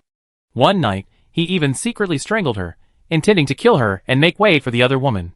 Mercifully, she survived this near-death experience and quickly fled with her daughter. She didn't apply for government housing again because she had no job and was even more afraid of the man coming after her. Finally, she had no choice but to bring her daughter to a shelter, which provided free nutritional supplements, at least enough to keep them from starving. But these past few days, her medication had completely run out, and she had no money, so she struggled to find work, but couldn't find any, not even odd jobs. Today, her illness was so severe that she almost thought she was dead, but unexpectedly, she was back alive. The woman's experience mirrored the fate of most women exiled to this planet. Men were worthless, while women had reproductive value, so they were often treated as objects, coveted by thugs. Spurned and unable to find work, they lacked connections, forcing them to endure humiliation and live in hiding. Xiaoqi's eyes flashed with anger upon hearing the woman's story. She sympathized with Bayushan, who was forced to death shortly after arriving. Even if Shimin hadn't sent anyone, she would have suffered the same fate as this woman, especially since Bayushan had a beautiful face. Her fate would have been even more tragic. The suffering of the lower classes is truly enduring, no matter what society. She patted the little girl's head, thanked Wuxiu, and transferred another 10,000 star coins to her. Thank you for your kindness, but I already been accepted into school, so I may not need your help for the time being. No, I can't take your money. Wuxiu was somewhat flattered and hurriedly turned back, holding up the terminal. Xiaoqi shook his head, disabling the transfer function. It's okay. I still have money, and the school provides food and accommodation, so I have enough. Just take care of the child. Wuxiu repeatedly refused, but finally accepted. Then consider this my pickup. I definitely pay you back when I have the chance. I'm not telling you about my situation to elicit sympathy, but to hope you study hard and leave this hellhole behind. I didn't expect you to pass the exam. I always say that kind-hearted people are naturally capable. But the actuary exam is also difficult. If you need me, you can come to me. I'd probably be staying in the shelter most of the time. Yes, but it's a waste of your abilities here. Xiaoqi suddenly thought, I might be able to offer you a job, but the location is a bit dangerous. Of course, I guarantee your safety. Are you willing? What? Wuxiu was stunned. What kind of good luck had she had today?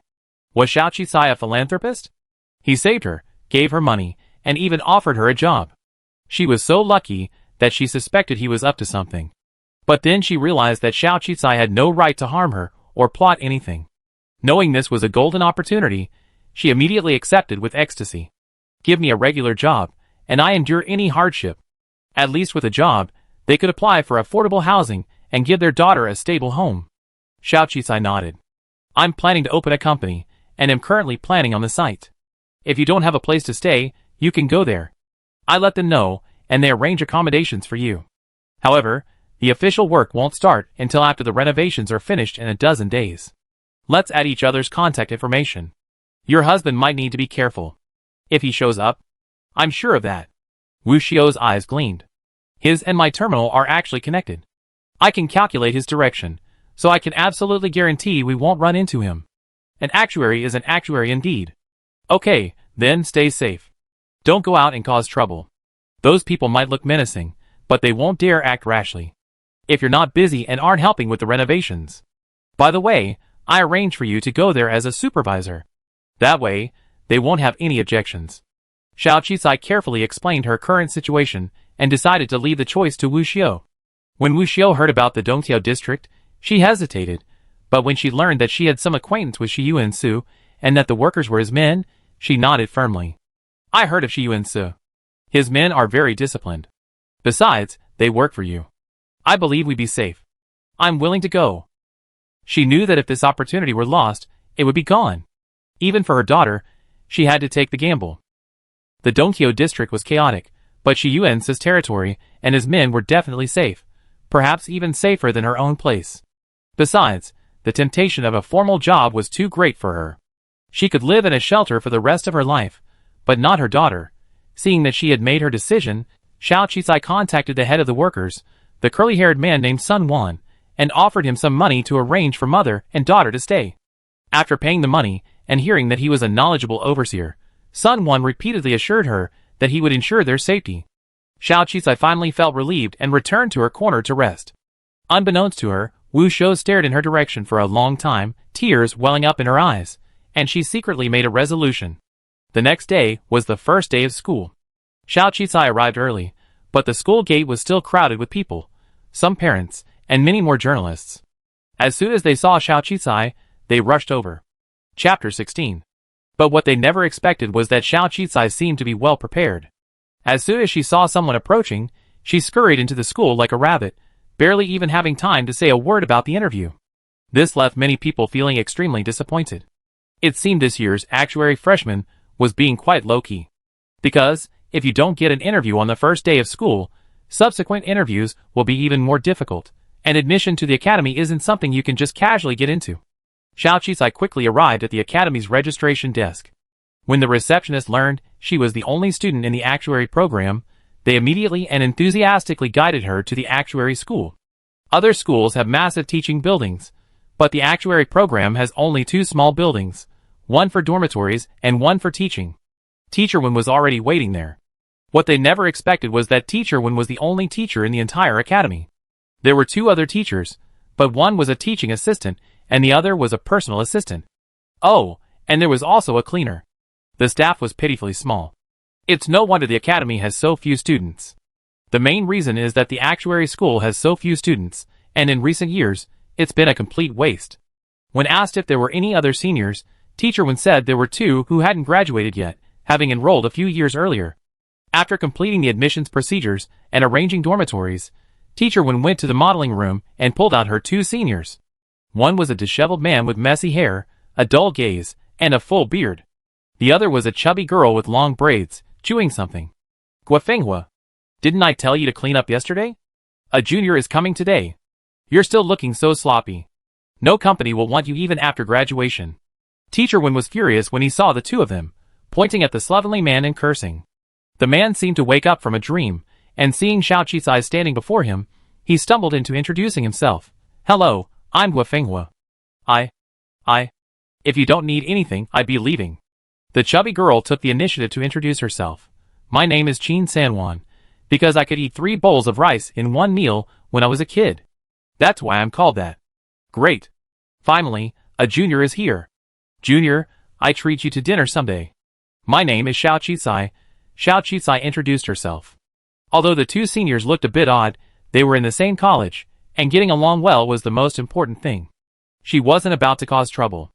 Although the girl was chubby, her eyes and eyebrows were charming and adorable, even a bit naive.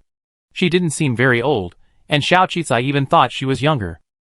After Guofenghua finished his introductions, he retreated to his lab. Qin Sanwan, however, seemed quite fond of Xiao Qisai. He showed her the various facilities at the actuary school and the locations of the laboratory teachers, even offering to take her to the school cafeteria for a tour. Teacher Wen twitched his lips helplessly. Xiao, be careful. She has bad intentions and might try to steal your food.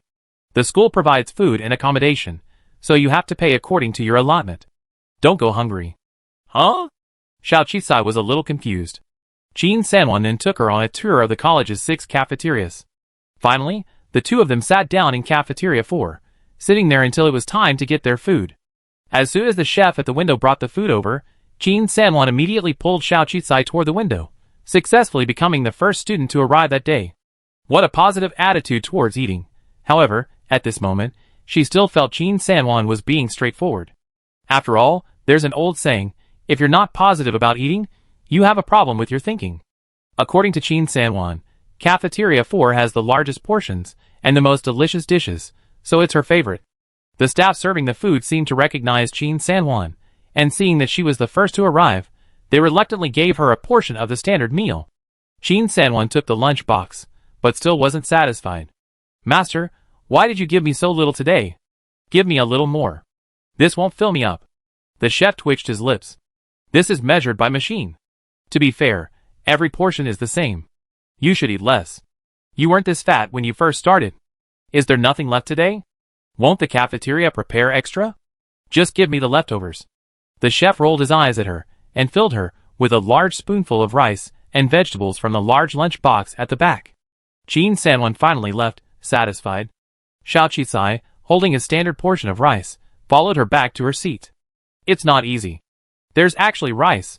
Xiao Qisai sighed as he looked at the two dishes, one staple food, and a small bottle of nutrient solution in his bowl. This was her first meal since arriving in Interstellar society. The food didn't look very good, but she was quite hungry. It should at least be more delicious than the nutritional supplements she'd been taking lately. So Xiao Qisai started eating without hesitation, not slowing down.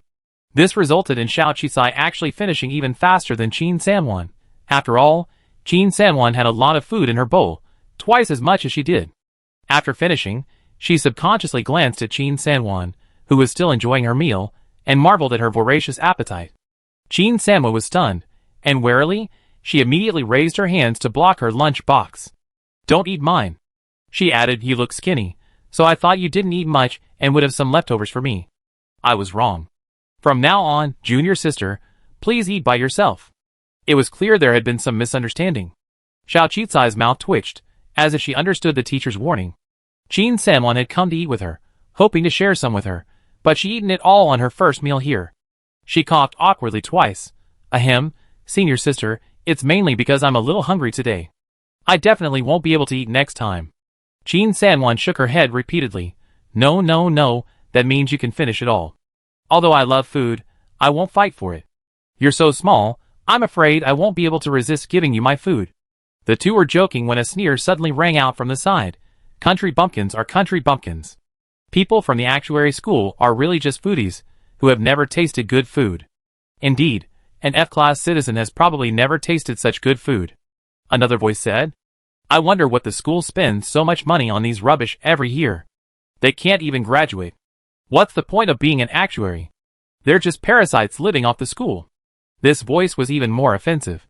Xiao Qisai looked up and saw three tall, well-dressed teenagers walking towards them.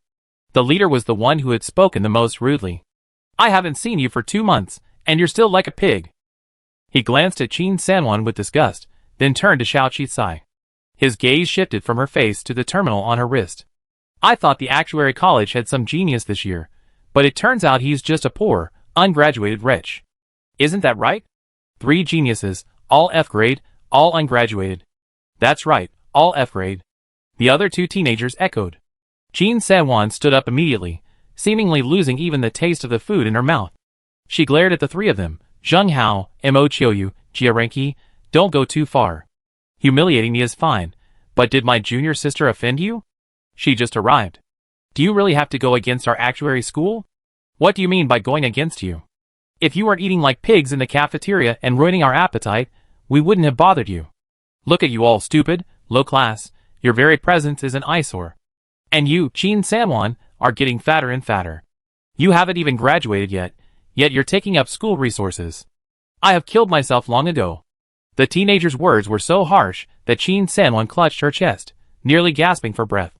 Xiao Qisai frowned, then, mindful of the principle of not wasting anything, downed the last small can of nutrient solution and slowly stood up. She looked at the 3 young masters looking for trouble and suddenly said, I suddenly realized I might be the protagonist. Their faces were filled with confusion. Xiao Qisai laughed. You haven't read much, have you? You read novels, right? It's only when the protagonist is eating that so many clueless cannon fodder come looking for trouble, right? You look like cannon fodder looking for trouble.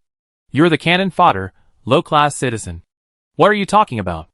Zheng Hao and the others reacted furious. They hadn't expected Xiao Qizai to confront them directly. An F-class citizen, give her face. Yes, an F-class citizen, but Xiao Qizai was an F-class citizen who wasn't afraid of trouble. Xiao Qizai glanced at the E-class symbol on Zheng Hao's terminal. You're an E-class citizen because you were born into a fortunate family, allowing you to attend this school. We're F-class citizens. We were able to get into this school entirely through our own talent, right? You're a piece of trash, who bullies others by relying on your parents' power. How dare you compare yourself to a genius like us actuaries? Hearing this, Zheng Hao rolled his eyes in anger. The two people nearby spoke again. What did you say? How dare you speak of our master Zheng like that? Do you know who he is? You don't want to survive on planet 4628 anymore, do you? Xiao Qizai shrugged. Then I be frank. I don't care who you are. According to Article 342 of the United Government's Citizenship Law, anyone who humiliates a citizen without cause, and with irrefutable evidence, will be fined 500 to 2,000 star coins. In more serious cases, they will be detained for education. We were just enjoying our meal, and you came right up and humiliated us, calling us F-class citizens, calling us good-for-nothings, insulting our dignity. I'm going to call the campus sheriff now. Let me see what kind of power you have that allows you to evade the laws of the United Government. Or is it because your parents want to be independent of the United Government that you dare to disregard the United Government's citizenship law? After that, Xiao Qizai opened the terminal and began to call the sheriff. SOS 46. In the United Government, all those responsible for maintaining social security are collectively referred to as security officers. They patrol and station almost everywhere in the academy. But before Xiao Qi could finish pressing the last digit, Zheng Hao interrupted her with a sullen face. Stop! Our conflicts are our own. Why call us security officers? Do you want to be punished by the academy and not graduate? Chapter 17. Didn't you say we can't graduate anyway? I don't care. Xiao Qizai smiled and continued dialing the next number 2. Mochiou and Jiarenki couldn't help but ask, you're just a freshman. Are you going to offend all of us today? No, I don't mean to offend anyone. If I offended you today, it's your own fault, and I only offended the 3 of you. Are all the students in this academy in cahoots with you? Have you asked for their opinions? Do you represent everyone? Do you all want to join those 3 in humiliating our students from the School of Actuaries? Xiao Qizai glanced at the students watching the excitement. The others involuntarily took a step back. Who could possibly compete with him? What do you want? Zheng Hao gritted his teeth. Nothing, just apologize and promise not to come here again. That's impossible. Then we call the sheriff. Okay, you're so cruel, I remember that. Zheng Hao finally gritted his teeth and stood before the 2 men, whispering softly like a mosquito. I'm sorry. My ears aren't well developed. I can't hear you. Speak louder. Xiao Qizai sneered. You? Zheng Hao's teeth itched with rage, but he finally roared, I'm sorry. Everyone burst into laughter. Xiao Qizai glanced at Mochiou and Jiarenki. And you guys? Finally, under the sheriff's threat, the arrogant trio apologized. Finally, they added a harsh warning. Just wait for us. Don't let me see you at the freshman assembly. But their dejected departure also signaled that Xiao Qizai had triumphed in this confrontation. Qin Sanwan had been constantly humiliated by them, but with her good temper and a desire to avoid trouble, she rarely been so forceful.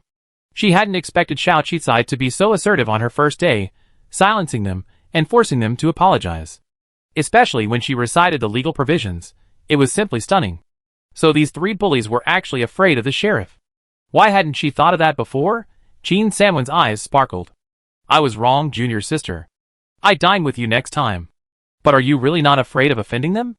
All 3 of them come from well-off families, and this Zheng Hao is the son of a district chief on planet 4628. But Xiao Qizai didn't mind at all. So he's just the son of a district chief. I thought he was the son of the planet's administrator. A district chief's son is so arrogant. Isn't he afraid his father will be dismissed sooner or later? Actually, I'm mainly worried about them doing something sneaky. Every year at the freshman convention, each college has to send a representative to perform a talent show, at least one piece. Be careful, because you're definitely the freshman representative for our school this year. They definitely use this opportunity to cause trouble for you. Talent? Yes. Because we're small, sometimes we're assigned to join forces with other colleges. I was assigned to the School of Political Science and Law, where Zheng Hao was. Back then, he and I were both freshmen. He was so mean. He actually made me act like a stone and made me stand on the stage for 2 hours. I couldn't help but scold him, and that's how we became enemies. Mo Chiyoyu is from the School of Food Science, and Jia Renki is from the School of Mechanical Engineering. All three of their schools have very large populations, so to maintain balance, they most likely assign you to their own school's performances. They're used to being overbearing in their own schools, and they definitely take this opportunity to cause trouble for you. Xiaoqi Cai, It seems life at this prestigious institution won't be peaceful. Sure enough, not long after returning home that afternoon, someone from the school affairs committee came to visit. They seemed to have heard about Xiaoqi Cai's glorious exploits against Zheng Hao and the others, and even tried to pry into some gossip. One of them even tried to persuade her to perform with students from the School of Political Science and Law. Jin Senwan was desperately trying to make a face. This person was in cahoots with Zheng Hao, and Zheng Hao was from the School of Political Science and Law. Although he wasn't a freshman, he would definitely cause trouble. You don't want to sign? This is your last chance. Now only the School of Political Science and Law needs a joint performance. Are you? Want to perform a solo talent? I don't think you have the money to buy any instruments. Even if you were to play solo or dance, you wouldn't have any accompaniment or dancers. I heard you're from a desolate planet, so I guess you don't have any talents. You actuaries are embarrassed every year anyway, and this year will be no different. Why don't you go up and do a striptease? The man in Zheng Hao's group was even more sarcastic. This man had even learned from Zheng Hao's mistakes, and didn't use a single curse word. But when he got sarcastic, his tongue was quite sharp, and he was clearly a specially selected person. Xiaoqi Cai truly didn't have any talents. On Earth, she was born into poverty. As a teenager, she had neither the time nor the money to develop any talents. She was focused on making money, and until she got to that position, she had even less time to learn any talents. Aside from making money, she didn't seem to have any talents. As for Bayushan's memories, she did learn some things, but she didn't believe that the music and dance skills Bayushan mastered could be directly transferred to her skills through memory. It seemed that it would be difficult to slap her in the face. Just as she was thinking, she suddenly noticed a talent show registration form held by one of them. What are you looking at? That's a talent show from another college. What do you know? The man immediately withdrew the form. However, Xiaoqi Cai had a keen eye and a good memory, and he immediately found the talent shows of the three colleges: the School of Food Science and Technology, the School of Political Science and Law, and the School of Mechanical Engineering. What she didn't expect was that the so-called talent shows were completely different from what she had imagined. As follows: School of Food Science, Talent Show, Food Carving; School of Political Science and Law, Talent Show, Team Recitation of the Basic Law of the United Nations Government; School of Mechanical Engineering, Talent Show, Controlling Robots to do aerobics. Wait, this is considered a talent? Then Xiaoqi Cai's eyes suddenly lit up. Who said I don't have a talent show? This year, our freshmen from the School of Actuaries are doing a solo performance. We don't need to join the School of Political Science and Law team. What? Just you? Are you going to perform digging? No, perhaps you know there's a difficult culinary skill called flipping the wok? The other person, ? Are you from the School of Food Science? And you're also performing flipping the wok? No, Xiaoqi Cai shook his head, speaking each word with clarity. My performance is controlling an intelligent robot to flip a wok and stir-fry rice while reciting the United Government Civil Rights Act. The other party, shock. Xiaoqi Cai's individual talent show directly integrated the talents of the three major colleges, undoubtedly a serious challenge to them. Of course, the fact that there was a new actuary enrolling this year was something that ordinary freshmen envied. After all, being an actuary is no ordinary profession. The probability of becoming one is only 1 in a million or 1 in 10 million. However, the two actuaries previously recruited by the college never graduated and did not obtain their actuary certification, which led some to gradually develop disdain for them. In the past, most people treated the geniuses of the actuary college with respect. This year's newcomer was rumored to be a genius from a desolate planet, so many people paid attention to him, which was why Zheng Hao and the other two were the first to observe him. However, upon seeing Xiaoqi Cai as an F-class citizen, Zheng Hao and the other three couldn't help but make bold statements and directly challenge him, believing that Xiaoqi Cai would never graduate. The three major colleges have always been considered large colleges, so they never expected that Xiaoqi Cai would dare to challenge them just because of Zheng Hao and the other three's provocation. For an actuary, even if it meant memorizing a few hundred digits of pi on stage, it was better than having to do things like flipping a pan, controlling a robot, and reciting legal texts. In short, their sole assumption was that Xiao Qisai truly wasn't afraid of death or trouble. A freshman with no background, and even an F-class citizen, was quite rare. However, some investigations revealed that Xiao Qisai truly had no reason to be timid, as fighting was prohibited in school, and student safety accidents were virtually impossible. They simply wanted to find something to hold against her, control her, and threaten her. I'm sorry, Master Zheng, but Xiao Qisai's parents perished on a desolate planet. She has no relatives, and seemingly no friends either. Then what weaknesses could she have? Zheng Hao's eyes grew dizzy with rage at the thought of Xiao Qisai's argumentative nature. Maybe poor? The man asked tentatively. Zheng Hao, get lost. Here, Qin Sanwan was earnestly trying to persuade Xiao Qisai to modify her talent, as it would appear she was going against the 3 academies. Her provocations would likely cause her years of hardship. Even Zheng Hao and his men would resort to unscrupulous means to threaten her friends and family. She was like that, and there was no need to fear them. But after scolding Zheng Hao and losing her father's job without any fault, she finally became more docile. So now, except for eating, she rarely left the actuary college. If they wanted to verbally humiliate her, she let them. Only then did Xiao Qi realize that Qin Sanwan had no ill intentions, but rather was afraid of being put at a disadvantage. Instead of being annoyed, he asked, Senior Sanwan, perhaps you heard the saying those with bare feet are not afraid of those who wear shoes. What do you mean? Qin Sanwan was puzzled. I have no parents or relatives, and no friends or family outside the academy, Xiao Qisai said nonchalantly. Oh, it's not like I'm completely without acquaintances.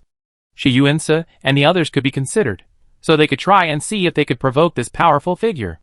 Qin Sanwan was stunned when he heard this. He stared at Xiao Qisai for a long moment, then finally, he hugged her, tears welling in his eyes, and burst into tears. Alas, such a poor little junior sister. Because of this, the ever-protective Qin Sanwan even began offering to share snacks with her. Of course, Teacher Wen and Guifenghua had also heard about this incident, but fortunately, their academy had a free-range environment, and Teacher Wen felt that Xiao Qisai was a particularly well-behaved child, so he simply told her to tell him if she felt wronged. Although their academy only had one teacher, he was a powerful figure. Teacher Wen, don't worry. Just wait and see my performance at the freshman talent show. So, is there anything you can do for me? I might need a regular precision-controlled intelligent robot, a wok and a spoon, some rice, and some other ingredients. Ideally a kitchen. Teacher Wen, The actuary school hadn't had a solo actuary performance in years. The most recent individual talent show was said to have been 8 years ago, when a brilliant senior student performed a mind-controlled data dance and won first place in the freshman talent show. Although he suspected his new student might be just trying to dampen the spirit of the other 3 academies, the intention was a good one, and Teacher Wen naturally supported her. The actuary college had plenty of dormitories, and finally, Teacher Wen was generous enough to clear out a room for Xiao Qisai to use as a kitchen. Chapter 18. The freshman talent show application forms have been submitted to the School Affairs Committee. However, it wasn't Zheng Hao, the one who loudly complained about setting up a trap when submitting the application, but the silent young man who had been in charge of the statistics when they arrived. He was the one who finally submitted the application. He respectfully reported to the girl sitting at the desk, head of department, that idiot Yuan Kai has already leaked the news that the freshmen from the actuary school will be participating in a solo talent show. He thought he was attracting hatred for the freshmen, but in reality, more people are watching the excitement from their 3 colleges. Those 3 idiots from Zheng Hao are just messing around with the actuary school. Even if 2 students from the actuary school aren't doing well right now, if one of them fails, or if a former graduate returns to back them up, they're doomed. School has just started, so don't cause any trouble. What do you think? Should Yuan Kai be kicked off our affairs committee? Becoming an actuary is essentially a reversal of fate. So, although the actuaries graduating from the academy are few, they're all transferred to high-level planetary areas and hold core structural positions in certain units or companies. Although Teacher Wen appears listless, he's a mid-level actuary. It would be disastrous if he were to leave to take up a new position to save the student's reputation. The girl at the desk had short hair, a delicate, cool face, and a great elegance. She gently signed her name on the program sheet and said calmly, "Just kick the cockroach out. Don't report this to me in the future. As for the program leak, that's fine. It was just a fun way for the freshmen. But I also need to warn those 3 idiots. Don't think they can run rampant in school just because no one is watching. From the looks of things, This new actuary student isn't someone to be trifled with. Furthermore, she has no background, making it difficult to control her through other means. If she truly is from a desolate planet, and has only been exposed to actuarial science for a few months, yet has already successfully passed the entrance exam, she's definitely a genius. Offending a genius is a terrifying thing, especially since there's been rumors that she seems to have had some contact with people in the Tojo district. Our committee members should stay out of this for now, and warn those onlookers. Should we stop those people from this competition? The boy asked again. No, bet on Xiaoqi to win first place. The girl's terminal touched the boy's, completing the face-to-face transfer. Bet me 5 million to lower the odds, and give her enough face. The freshman talent show always involves a bet on who will win. Ever since the contestants were announced, everyone has been buzzing about it, becoming a major event at the start of each school year. The acting department always has the highest winning rate. But suddenly, some wealthy individual invested 10 million yuan in a freshman from the School of Actuaries, suddenly making a school that hadn't had a show year after year a hot topic. It's said that this freshman signed up for a 3-in-1 individual talent show this year, aiming to provoke the students from the School of Politics and Law, the School of Food Science, and the School of Mechanical Engineering who had previously maliciously humiliated him. With a big shot investing, there must be some inside information involved, so many people followed suit. As a result, Xiao Qizai's odds suddenly became the highest. After hearing this news, Xiao Qizai reacted with a question mark. She had originally hoped to cash in on this opportunity, even secretly betting 5 million yuan on her own victory. But who lowered her odds? Which jerk was preventing her from making money? The biggest profits come from unexpected wins. Right now, a 10% profit on that 5 million is a good bet. She was so angry she tossed several large pots of rice around the dorm. Egg fried rice was indeed Xiao Qizai's specialty. After all, when she couldn't find a job, she worked for a street vendor making fried rice for a few months, mastering the skill. It became a dish she often made when she felt too lazy to cook. Thankfully, although she was a little unfamiliar with the new body, it wasn't long. The wok and charcoal here were both good, and the eggs were refined, odorless kind. The rice grains, coated in golden egg liquid, were steaming hot, and the aroma was tangy with the spices and side dishes Xiao Qizai had specially sourced. Unfortunately, while there were coloring agents like soy sauce, they were still missing some of the secret sauce. Qin Sanwan smelled the aroma and rushed over immediately. Junior sister, I originally thought you were just trying to piss off those 3 bullies, but I didn't expect you could actually flip a wok and make fried rice. Not to mention the taste, just the aroma and skill alone would give you a place in the Food Science Institute. As she spoke, she stared intently at the large bowl of egg fried rice beside her. Xiao Qizai naturally understood what she meant. With a few quick scrambles, she fried the last bowl of rice, scooped it out, and brought it to the table. This is my first time trying it out, and I mixed the ingredients several times. Try it, and help me test the flavor. Before she finished, Qin Sanwan had already grabbed his spoon and started devouring it. Fortunately, the previous bowls were no longer hot. Xiao Qizai was stunned to see her finish the entire plate of fried rice in just a few minutes. Fragrant. So fragrant. So delicious. I never had fried rice this good. It's so much better than the one in the school cafeteria. Junior sister, if you make it every day, I won't even go to the school cafeteria. No, I go even if it's free, but yours is the best. Xiao Qizai was at a loss for words. Was it really that exaggerated? She sat down and tasted it. To her surprise, it tasted really good, at least better than what she had in the cafeteria. It definitely had that extra layer of wok-cooked aroma and smoky flavor. Intrigued, she immediately jumped into the virtual network to find out more. It turns out that these days, with the advancement of technology, most dishes are cooked by robots. For safety reasons, they use open-flame stoves, that is, self-heating, temperature-controlled woks for stir-frying. Manual cooking is extremely expensive and only available in high-end restaurants and hotels. Furthermore, the skills involved are largely confidential, requiring professional training from the academy. Ordinary families can only rely on pre-cooked meals or use smart robots. No wonder. She used the lowest-grade charcoal fire for stir-frying. Actually, it was to save money. She couldn't afford high-end kitchenware, which would cost hundreds of thousands of yuan. To save money, making it herself was the best option. However, since she added a fully controlled intelligent robot to show off, she cooked the rice herself the first time, but the second time, she had to control the robot. She looked it up online, and found that a fully controlled intelligent robot would cost a full 100,000 star coins. She could afford it, But she already invested the money, so she needed to save some money for now, just in case she couldn't afford the hiring fee next month. Just as she was feeling the pinch, another uninvited guest suddenly burst in. Guifeng was still looked disheveled, but his eyes sparkled as he gazed at the bowls of fried rice. So, the freeloaders quickly added a second person. Junior sister, are you planning to keep your small kitchen open permanently? Then I won't be eating in the cafeteria anymore. I'd rather pay to eat here. It was rare for this senior, who had always been immersed in the lab, to actually come out for a delicious meal. As expected, the allure of delicious food is an eternal charm. Don't refuse yet. 100 star coins per meal. 100 star coins would be enough for an average family to eat for a week. She hadn't expected this seemingly unremarkable senior to be so generous. And she must have been generous because she was rich. Xiao Qicai's eyes lit up, but then, considering the cost of the ingredients, she shook her head. I might cook here occasionally. After all, the food at school isn't very good. I just ask you to come, and there's no need to pay. How can that be possible? Guifeng immediately took out his terminal and tapped it against hers. Xiao Qicai immediately received a message that 10,000 star coins had been deposited into his account. Junior sister, just deduct it yourself. Remember to come find me when you eat. Qin Sanwan had been enjoying her meal, but suddenly felt a little embarrassed, so she unpreparedly tapped Xiao Qicai's terminal.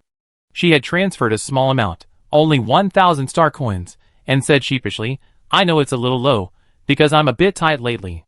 I start modeling online and earn some money to help with food expenses. Junior sister, please take me with you when you cook. Before Xiao Qicai could say anything, another person pushed the door open. Well, this time it was Teacher 1, a professional teacher and student, neatly arranged. As for the outcome, it was similar to the previous two. Xiao Qicai's cooking skills were excellent, and he was eager to eat for free if he had the chance. The other party even generously transferred 10,000 star coins. Xiao Qicai had never imagined that her small kitchen would become the entire academy's kitchen. Of course, while she loved making money, it was somewhat difficult to earn money from the students and faculty she spent every day with. She planned to just charge these people a small fee for the ingredients.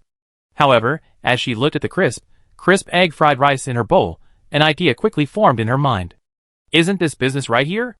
The academy doesn't seem to have any regulations prohibiting students from running businesses on campus. All she needs to do is apply for a health quarantine certificate and a qualification certificate. Perhaps she could set up a small counter in the self-funded cafeteria? I heard that self-funded cafeterias are doing quite well. Yes, although the academy provides food and accommodation, it seems many people prefer to eat in the self-funded cafeteria, especially the wealthy, because there are more dishes to choose from and the taste can be customized. It's hard to make money from your classmates and teachers, but it's certainly not hard to make money from those wealthy, overly sucking people. So, for this freshman talent show, she had to be high profile, ideally taking first place. Xiao Qicai's eyes sparkled, and he immediately placed an order for a precision-controlled intelligent robot. And amidst everyone's anticipation, the freshman talent show finally began. The vast auditorium was filled with school leaders from 46 prestigious institutions, faculty members, freshmen, and a few older students who were just there to join in the fun. There were a full 20,000 to 30,000 people, but fortunately, the auditorium was large enough. Each college had judges and members of the school council. They sat in a circle around the central stage, a total of 99 people, ensuring a generally fair performance. The opening ceremony was hosted by a delicate, short-haired girl, accompanied by a familiar-looking assistant. She exuded a powerful presence and spoke with a measured flow. According to Qin Sanwan, this was Bu Yishuan, a junior on the college affairs committee. A rare martial arts student, she held considerable prestige within the school. It was said she wasn't originally the host, but for some reason, on a whim, decided to take the stage herself. The entire institution of higher learning boasted over 60 specialized colleges. Each performance was timed to under 5 minutes, for a total of over 5 hours. Including an intermission and various presentations, the performances were divided into morning and afternoon sessions, with all the performances completed within a single day. The speeches by the college leaders and the school council were undoubtedly boring, but thankfully, they didn't say much, just a few words of encouragement. The most anticipated event was the freshman talent competition. Many of the school's most influential figures emerged from talent competitions. Most college talent shows are related to their majors or disciplines. Through these disciplines, one can gain a glimpse into the division of labor in society and the types of talent it needs. Each specialized college has its own unique characteristics, so Xiao Qisai didn't find them boring at all, but instead watched with great interest. What impressed her most was the performance by the School of Zoology. A freshman's performance involved hatching the eggs of a snail-shaped rock within a very short time frame. It seems that this animal's incubation time is very short, but the conditions are extremely demanding, and the temperature, humidity, and other controls are sorely missed that they can easily lead to death. The student meticulously controlled the temperature, humidity, and other environmental factors in the small petri dish. Finally, within 3 minutes, the white, furry creature hatched, emitting a crisp, newborn chirp. For a moment, the entire room fell silent, followed by wild applause. There were also schools of economics, mining, space research, intelligence, and transportation. In short, some of the categories overlapped with those on Earth in his previous life, but the majors were vastly different, emphasizing exploration, innovation, and intelligence. Xiao Qisai memorized the distinctive features and skills of each school. 002, on the other hand, showed little interest. In his mind, he recounted to Xiao Qisai the thrilling scenes from novels where the heroines went to military academies, brawling and piloting mechas to dominate the world. He also reminded Xiao Qisai that pursuing a strong female lead would be more exciting and popular. Perhaps, if the school's script changed its focus, he could even help him find a future general or marshal. Xiao Qisai shut up again. Somehow, her session was scheduled for the last part of the afternoon. She checked the competition preview, and saw the 3 colleges she challenged were listed right before her. She looked up at the aloof young woman, who had been hosting the show for most of the day, still looking energetic and vibrant. Who would believe this wasn't a deliberate arrangement? Did she offend her, or what? By the end of the afternoon session, everyone was already exhausted. And with the appearance of the first featured college, the School of Food Science, this freshman talent show, which had clearly exhausted the audience, finally reached its unprecedented climax. Chapter 19. The School of Food Science clearly put in a lot of effort, even using the finest carving materials.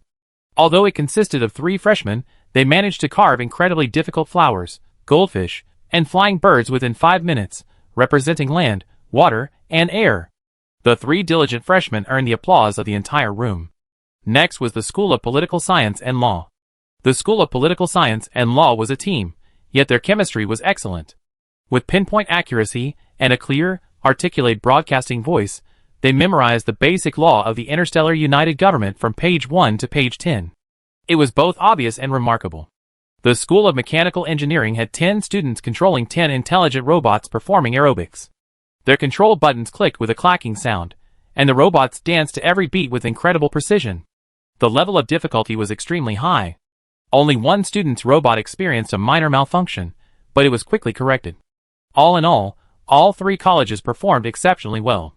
This made countless people even more eager for Xiao Qisai's upcoming performance, or rather, put even more pressure on him. Isn't this the equivalent of a single-handed challenge to 3 colleges?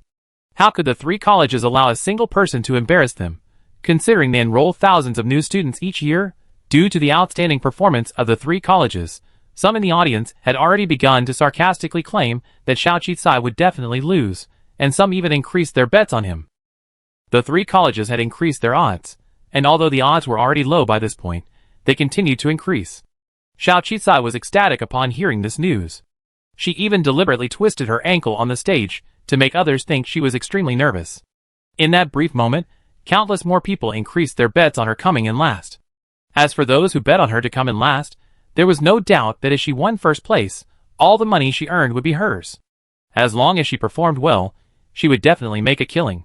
Whether it was for winning or losing, or even more for the money, Xiao Qisai had completely adjusted her mindset.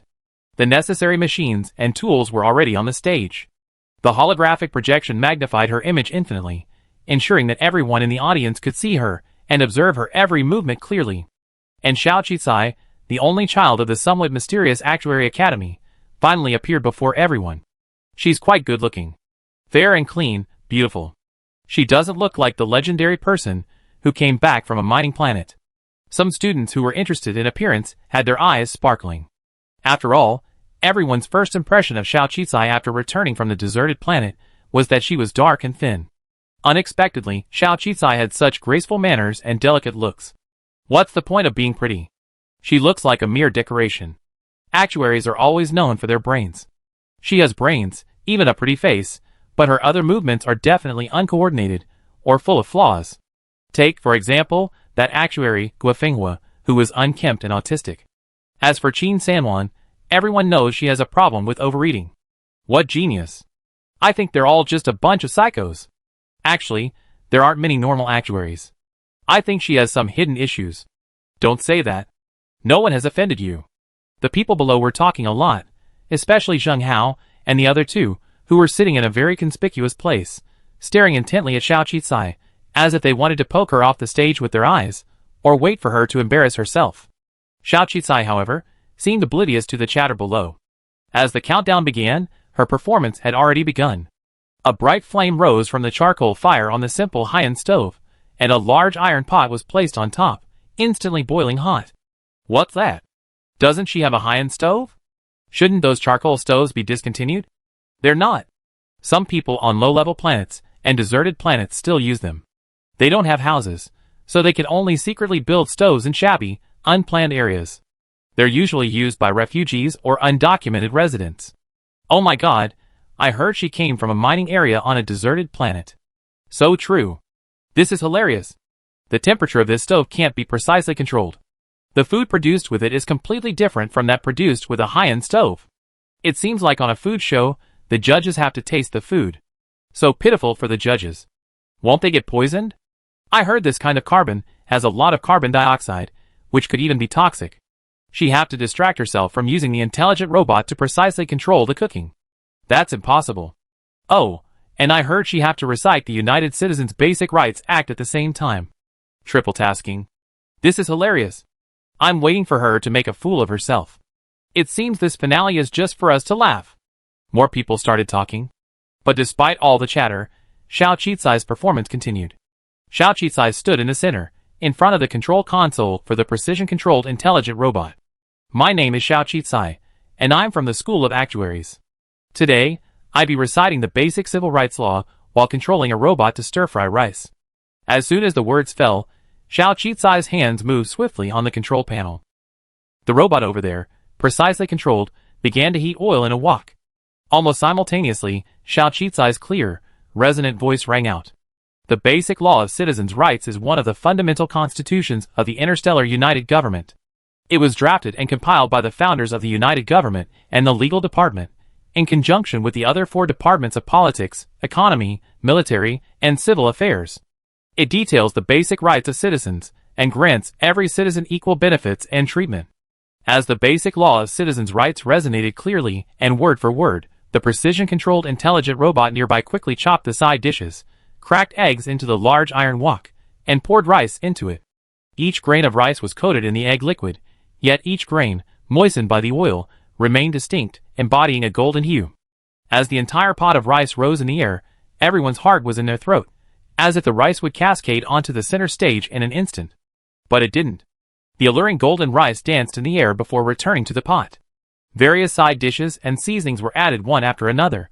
The high-definition holographic projection made it seem as if every movement of the robot was perfectly precise and swift before everyone's eyes. Beautiful, incredibly fast, and agile, the egg-fried rice was even more enticing, its fragrance seemingly tangible from a distance. No, perhaps those watching closer had already sensed a unique aroma.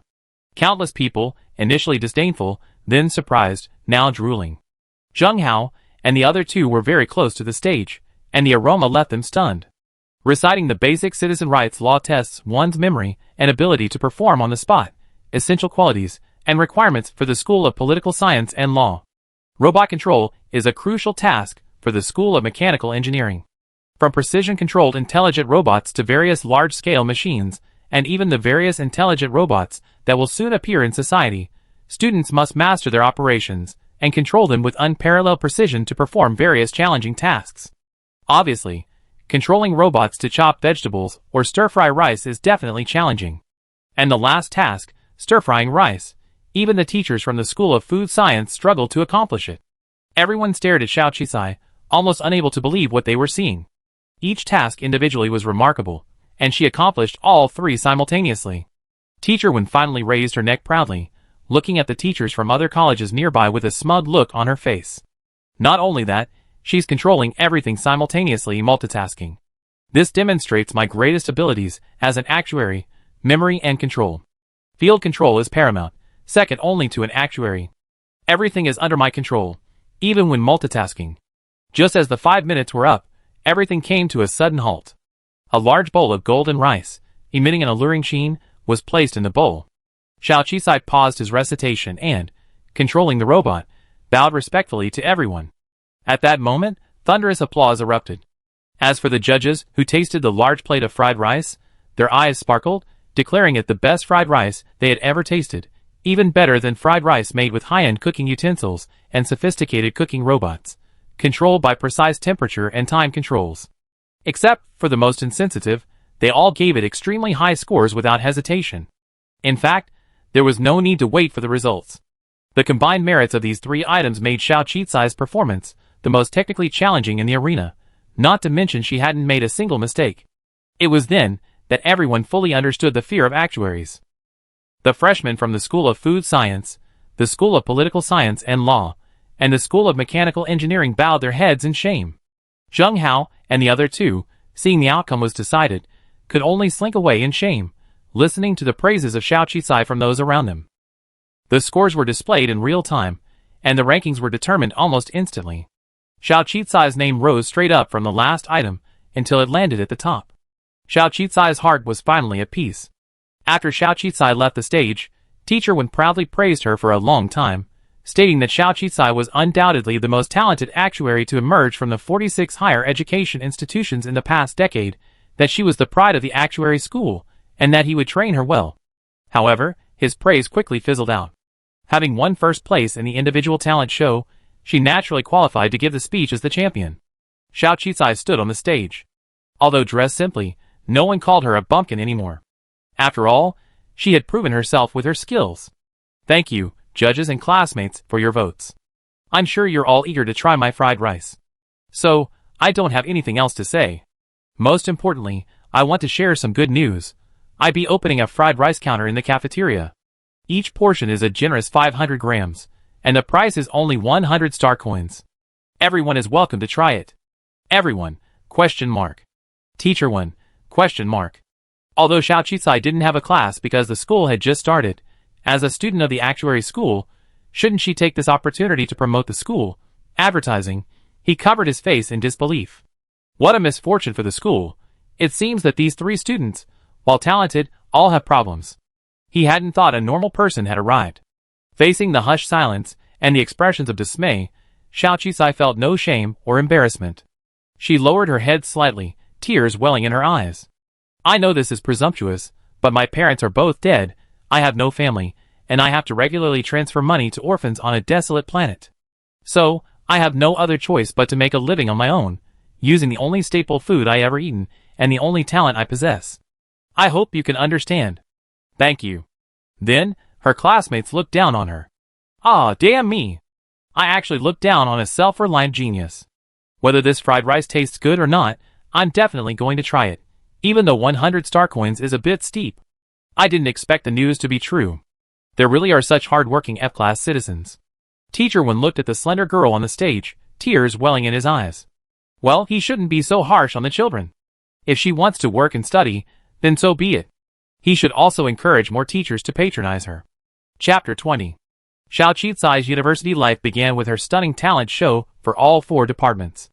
Clearly, as the only freshman to enroll at the actuary school in 3 years, coupled with her impressive record, she was a prominent figure within the school. She couldn't keep a low profile, even if she wanted to. She was labeled with several labels: humble origins, born on a desolate planet, poor, so poor she had to advertise at the freshman talent show, poor little thing without weaknesses, unafraid of shoes even when barefoot, with no parents or relatives, genius, talented across all 4 departments. Most importantly, that egg fried rice looked truly delicious. Xiao Qisai set aside 2 hours every lunchtime to control the intelligent robot making fried rice. Initially, she controlled only 1 robot, but she sold 27 servings in those 2 hours. That's a full 2,700 star coins, and after deducting costs, she could even earn 2,000. This even allowed her to fulfill a hidden dream from her past life, the dream of setting up a street vendor. God knows how envious she was when she worked part-time for the vendor, watching him rake in the cash. As expected, it was those seemingly insignificant small businesses that made the money. So she gritted her teeth and spent another 200,000 yuan on 2 precision-controlled intelligent robots. After all, she'd make it back in 2 months. So, students from the schools of food science, law, and mechanical engineering often saw this person, single-handedly operating 3 robots, sweating profusely as she cooked rice. Oh, and not only was she controlling 3 precision-controlled robots, she even had a complete legal encyclopedia in her hand. This made everyone in those 3 schools envious. It's been so long since it ended, and he's still slapping me in the face. Can't this guy be more low-key? Where's their pride? And the teachers from the several colleges, fighting for their own reputation, became even more stern. See? Students from the actuary college can flip a pot, control 3 precision-controlled robots by themselves, and recite the Constitution word for word. If you can't do that, how can you get an award? This made the students from the 3 colleges hate Xiao Qicai with a vengeance, but they couldn't help but secretly go get food. After all, the students in this college were all from well-off families on planet 4628, most of them E-class citizens. So, while 100-star coins might be expensive for ordinary people, it was nothing to them. While getting food, they casually asked her for her secrets. Unexpectedly, Xiao Qicai, despite being a genius, was incredibly affable and responsive to her customers. He even taught them tricks for memorizing and controlling. So who says Xiao Qicai deserves the scolding because he's too high-profile and annoying? It's clearly those 3 idiots, who are jealous and deliberately stirring up trouble. If it weren't for them, their professional exams wouldn't have been so difficult. Besides, she's a genius, and she's giving a lot of emotional value. For 100 yuan fried rice that takes only 3 or 4 minutes, she not only provides a smile and courtesy, but also offers study tips. This is cheaper than tutoring. How much does it cost to hire a genius for guidance? This fried rice is absolutely worth it. Xiao Qicai even occasionally gives free meals to poor students who are watching but don't have star coins, and she's so sweet-looking, she's like their school goddess. Why are they picking on her? What do they have to do with their food? Unexpectedly, this incident had a consequence. The Zheng Hao trio, who had previously dominated the 3 colleges, were ostracized by the campus affairs committee and students from the same major.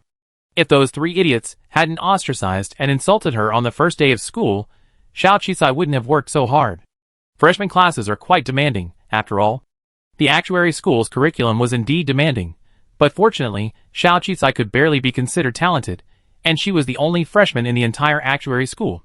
Seeing that she seemed truly broke, Teacher Wen deliberately scheduled her classes in the mornings and afternoons, leaving her free for part-time work and rest.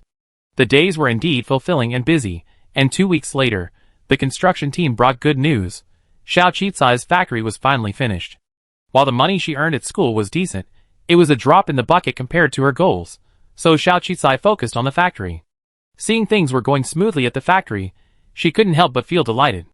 Taking advantage of the weekend, she stopped her part-time job cooking rice and headed back to Tojo.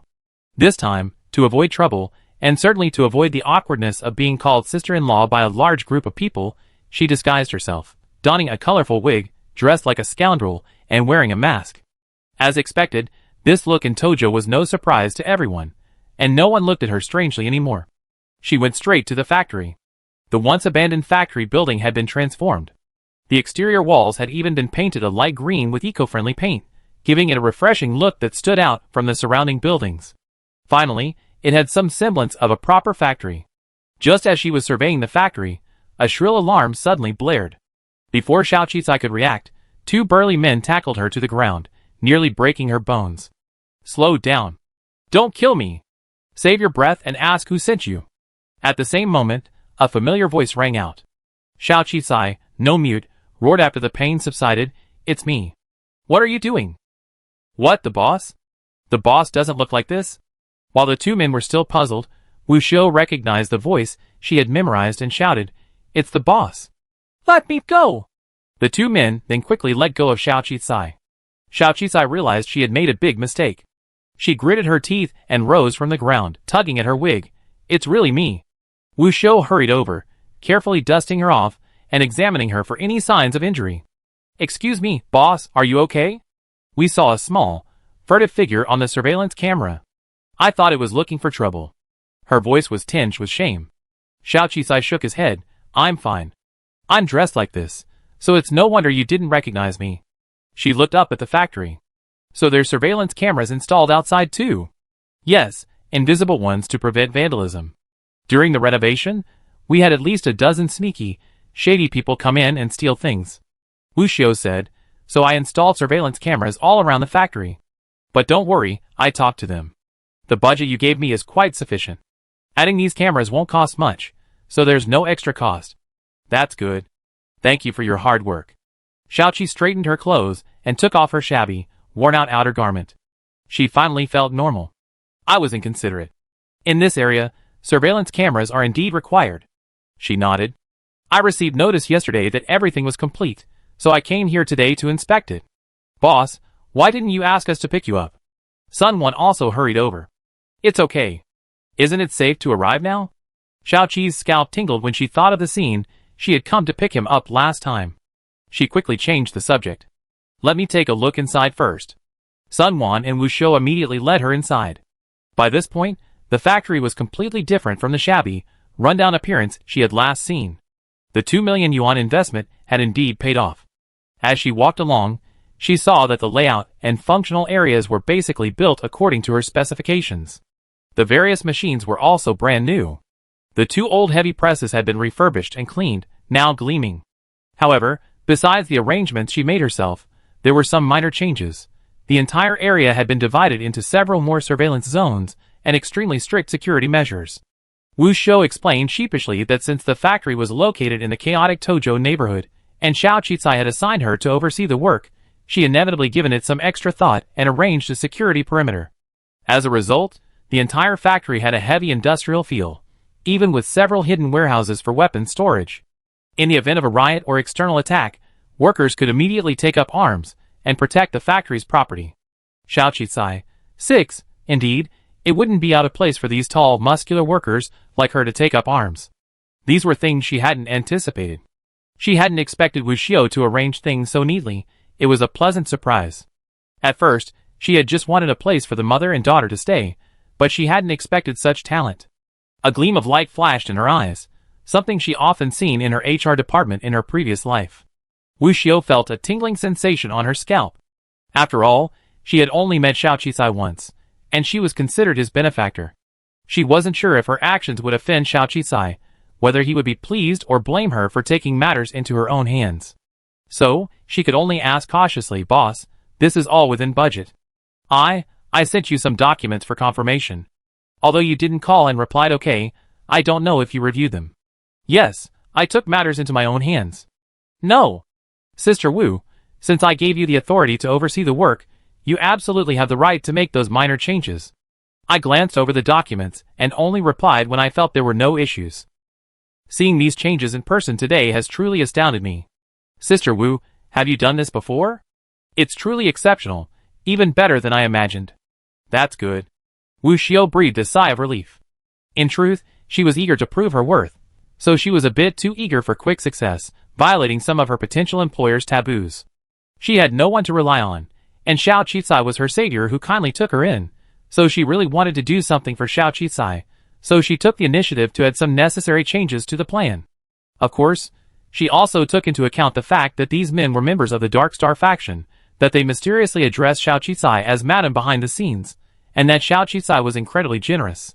Therefore, after careful and comprehensive consideration, Wu Xiao truly had a long-term vision of working under Xiao Qisai. So, she had to seize this opportunity to make Xiao Qisai see her in her role, so that she and her daughter could have a safe place. The Tojo district was Dark Star territory, and her scumbag husband, even after hearing about her presence there, was afraid to show up. Unexpectedly, because Xiao Qisai had specifically cared for her and her daughter, and Lord Xianshan had even come to introduce them, everyone here treated her with respect. Even the street thugs wouldn't bully them. Although she was in a notoriously chaotic area, it gave her a sense of security for the first time. And Xiao Qisai's satisfaction finally put her mind at ease. Next to the factory's vast warehouse, there was a small cubicle where Wu Xiao and her daughter were temporarily staying. On seeing this cubicle, Xiao Qi finally frowned. Wu Xiao could only cautiously explain, I originally wanted to use the money you lent me to rent a place, but it wasn't safe outside. Then I decided it was safer here in the warehouse, so I'm temporarily letting the workers stay in a cubicle. But don't worry, boss, this cubicle will be dismantled soon. Xiaoqi interrupted her. No, Sister Wu, you have to understand one thing. I'm not someone who mistreats my employees. I asked you to come here to help them, and help supervise the work, not to repay a favor, but to give you a job. You're helping me, and doing it well. I'm very grateful, and appreciate it, but your room is too small for the two of you. And living here permanently in the factory wouldn't be good for your child's development. Is there a school nearby? Send your daughter there. As for accommodation, if you're willing to stay with me, I also help you find it. Although it's chaotic here, there are safe places. I asked Lord Xianxin. Really? Wu Xiao's eyes gleamed. This made Xiao Qisai feel a little embarrassed. She had done a small favor, letting the supervisor work for half a month without paying in advance, yet the other party seemed grateful. So, she hurriedly transferred several thousand gold coins into her terminal, based on the workers' wages. Sister Wu, if you're willing to work with me, that would be great. You know, with my factory opening, there will be a lot of things to do, and I need someone like you who can coordinate and handle things. After the factory inspection today, I have someone from the Enterprise Notary Office review and complete the company's certification and registration. If you're willing, would you like to become the company's 52nd employee? Yes, of course I would. Wu Xiao's eyes were filled with hope, and she couldn't wait to answer. Chapter 21. Okay, actually, it was the 51st employee. Because a burly man was bragging to others in a bar late at night after get-off work, boasting about how secure his current job was, how high his salary was, and how he would soon become a full-time employee of the registered company. As a result, his jealous enemy hacked him to death. Upon hearing this, Xiao Qisai said, It's okay. Lord Xianxin will send someone else, but the position hasn't been confirmed yet, because so many people are fighting over the current one. Xiao Qisai, ? She swallowed. I mean, why didn't anyone tell me about this? Why would I tell you about such a trivial matter? Lord Xianxin said you're busy with important matters lately, and told us not to bother you unless necessary. Worker Leader Sun Wan said, somewhat surprised. He's dead, so what? It's no big deal. It's all his fault for bragging. After he died, the other brothers became much more honest and stopped bragging about their work. So is death such a normal thing? Xiao Qisai was once again shocked. He mentally emphasized that this is interstellar society, this is the lowest level of life on a planet, this is an uninhabited area. What about compensation? Why didn't anyone report it to me? He died on his own, why would he need compensation? Besides, it was after get-off work. Even if he died in the factory, he would have done it himself. It's his own business. We never mentioned compensation. Xiao Qisai was shocked again. But she couldn't let it go. After finding out the man had a wife, she immediately paid him 300,000 yuan in compensation. No, a pension. According to labor law, there's indeed no compensation for accidents after get-off work. She wasn't going to set a precedent or make an exception, but out of humanitarian considerations, she offered 300,000 yuan in compensation, which served to put an end to the matter.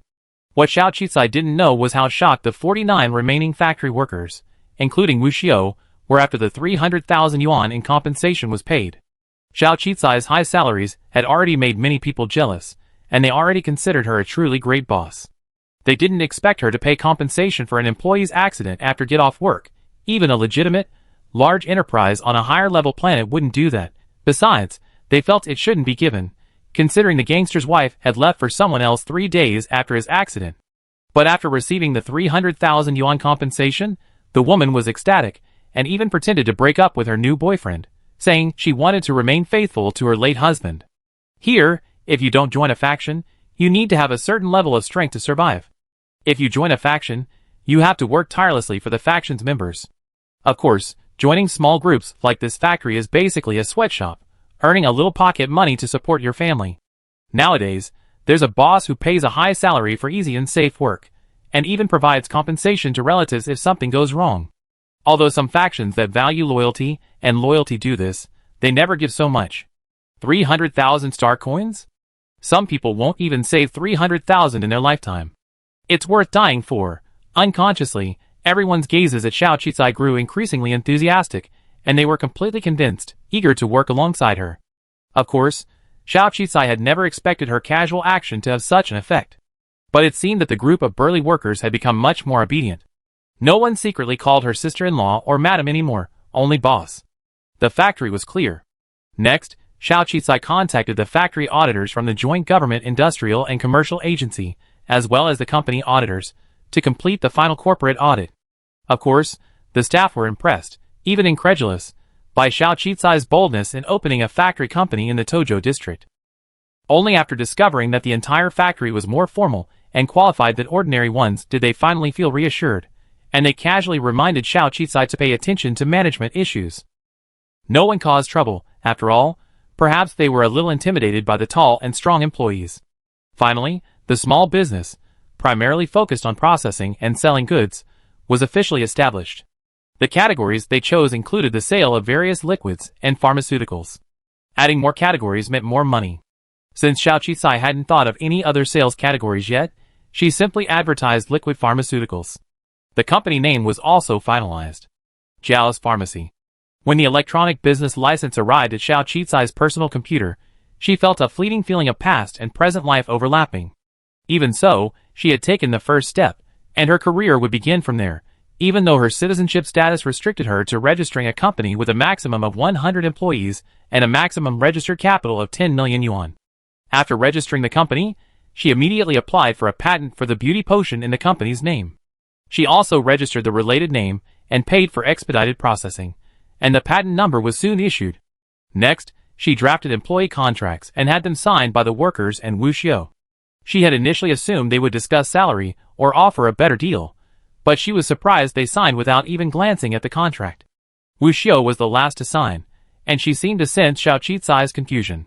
Do you know how difficult it is to find a stable, secure job on this planet that pays over 1,000 star coins? Besides, with the pension you just offered, I'm sure countless people will scramble for it as soon as the news of our company's recruitment gets out. Here, most people live in uncertainty, sometimes even without a clear vision of the coalition government, the company, or the faction taking care of their loved ones. But you've done it, and even I feel reassured. I believe that even if anything happens to me because of the company, you will definitely help take care of my child, Xinxin.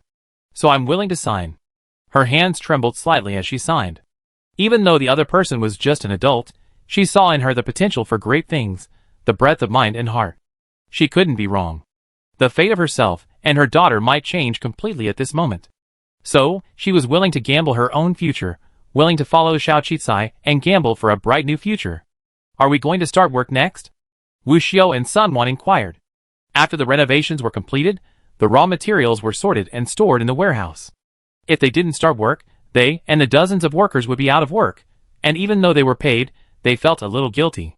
No, we haven't established a reputation yet, so it's not suitable for large-scale production. For now, you two will be responsible for leading a group of people in trial production.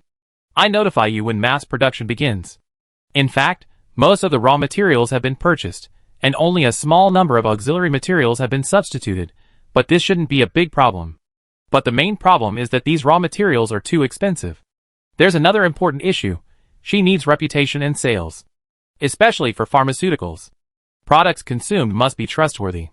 Otherwise, no matter how good Xianqin's advertising is, people won't be willing to take the risk and try them. On planet 4628, almost 99% of the people are troubled by poor air quality. Various home air purifiers are selling very well, but they are exclusive to the wealthy. Once the wealthy leave their homes, they will also be troubled by toxic gases. Some medications for skin and asthma relief are extremely popular, but ultimately, treating the symptoms is crucial. The market is enormous. Xiao Qizai knew that once her medication was mass-produced and recognized, it would undoubtedly be a hot commodity. However, that presupposes a high price, a high degree of effectiveness, or, in other words, customer knowledge and confidence. Luckily, when Xianqin came to congratulate her on the launch of her company, he also brought Xiao Qizai good news. The large-scale online auction Xiao Qizai had been hoping for would be held in 3 days. Xianqin also paid for a vendor spot for Xiao Qizai, allowing her to prepare. It was like someone offering a pillow just when she wanted to sleep. Xiao Qizai immediately raised her terminal. Xianqin, understanding her intention, unexpectedly retracted at this time, refusing her transfer. Consider this my gift for your new company's launch. No need to pay any more. Besides, whether it's effective depends on you. I'm still waiting for your 10% commission. He had indeed been a bit tight financially lately, But he had also heard that Xiao Qisai had provided a 300,000 yuan compensation to the brother who died. This instilled in Xianchen, who already admired him, a deeper admiration and respect for Xiao Qisai. In their line of work, everyone lives on the edge of life, putting their heads on the line. Who wouldn't want compensation or comfort for their family if something really happened to them? Xiao Qisai's action not only demonstrated her loyalty and righteousness, but also her generosity. Working with or collaborating with such a person was a good thing. Hearing this, Xiao Qisai didn't hesitate.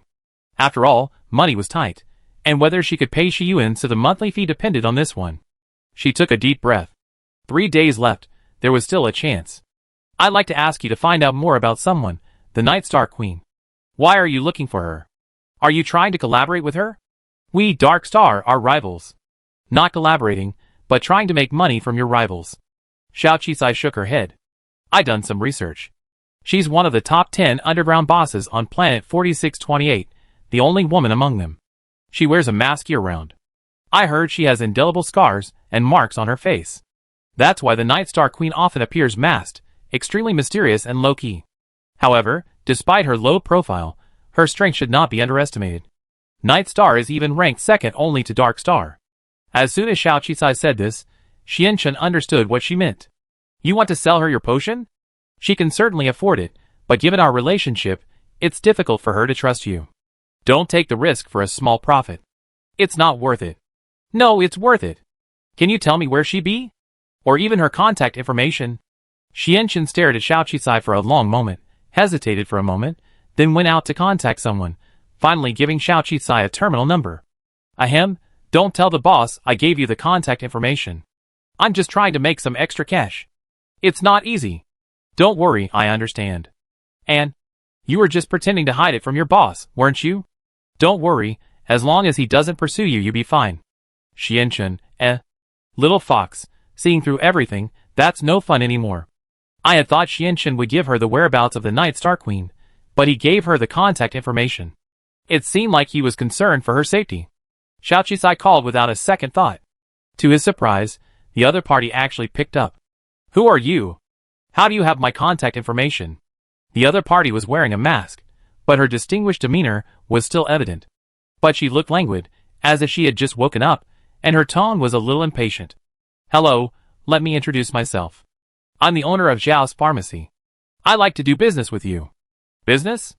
Zhao's Pharmacy? Never heard of it. The woman was about to hang up the phone. Xiao Qisai, quick-witted, quickly held up 2 photos. Queen Yexing, do you know him? Xianchen? Dark Star's second in command? Are you his man? No, he's also a customer of mine. Did you see? He used to have a lot of acne scars on his face. Do you know why they disappeared? It's because he used my product, the beauty potion. Your Majesty, I just want to do business with you and solve your problem, so don't be so hasty to leave. This potion of mine not only protects you from air pollution, but also completely eliminates acne scars on your face and skin. There's absolutely no deception, it's backed by facts. Even Dark Star's boss, Shi Yuan-su, has used it. Have you seen him recently? His face is much smoother, isn't it? Xiao Qisai knew that speed was of the essence, so she laid out all her leverage and advantages in one breath. Shi Yuan-su used it too? Queen Yexing had grasped the key point of Xiao Qisai's words. That's right. I'm just a businessman, not involved in the disputes between your factions. So since he's used it, I offer you the elixir as an equal, so you can regain your radiance. Queen Yexing, you're quite the talker, little girl, but I don't believe a word you say. With that, she hung up the phone. However, Xiao Qisai remained undeterred. Instead, a smile appeared on his face. Wu Xiu was puzzled. I know you wanted to sell her the item for publicity, but she's already refused. Do you have any other options? No, did you see her expression? She's gone from wary and suspicious to relaxed.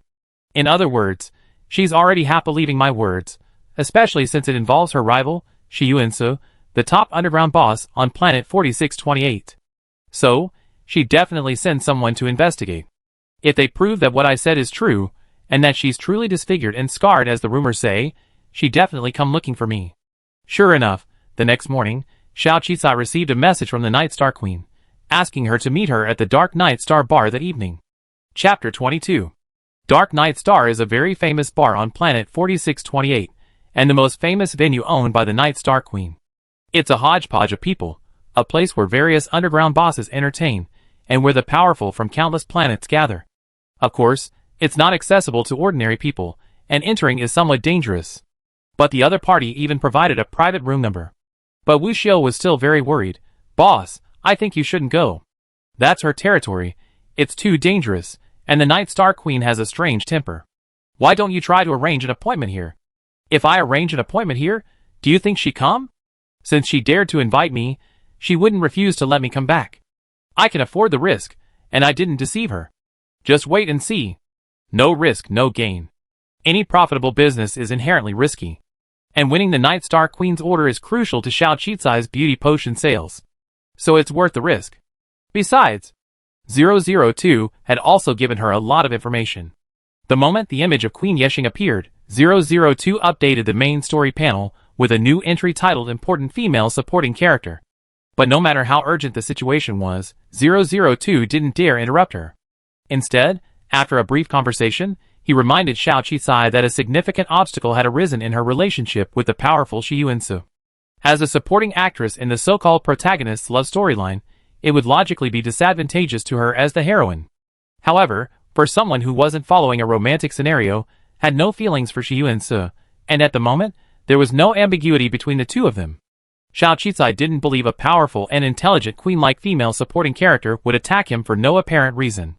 According to the information, the Night Star Queen's real name was Ling Xiao. She grew up in an orphanage, an undocumented resident. Shi Yuansu and her lover, Ali, were fortunate enough to be adopted and given citizenship cards, but Ling Xiao, due to her withdrawn personality and appearance, was not adopted and suffered constant bullying in the orphanage. According to the data obtained by 002, Shi Yuansu reportedly helped her once while in the orphanage, a memory Ling Xiao has always cherished. After the orphanage was disbanded, she escaped with it. After experiencing decades of ups and downs and hardships, she achieved her current status and earned a new title, the Night Star Queen.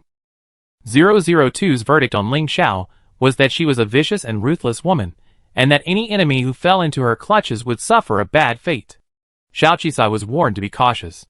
What Xiao Qizai saw was that Ling Xiao had remembered even a small favor from their childhood for decades. Furthermore, the harsh environment on planet 4628 made survival extremely difficult, especially for women.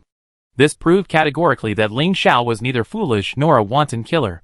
Of course, like all the vicious female supporting characters in novels, they simply had a brief background, perhaps briefly mentioned by the author, who then used their briefly mentioned personality to target the main characters and court their own doom.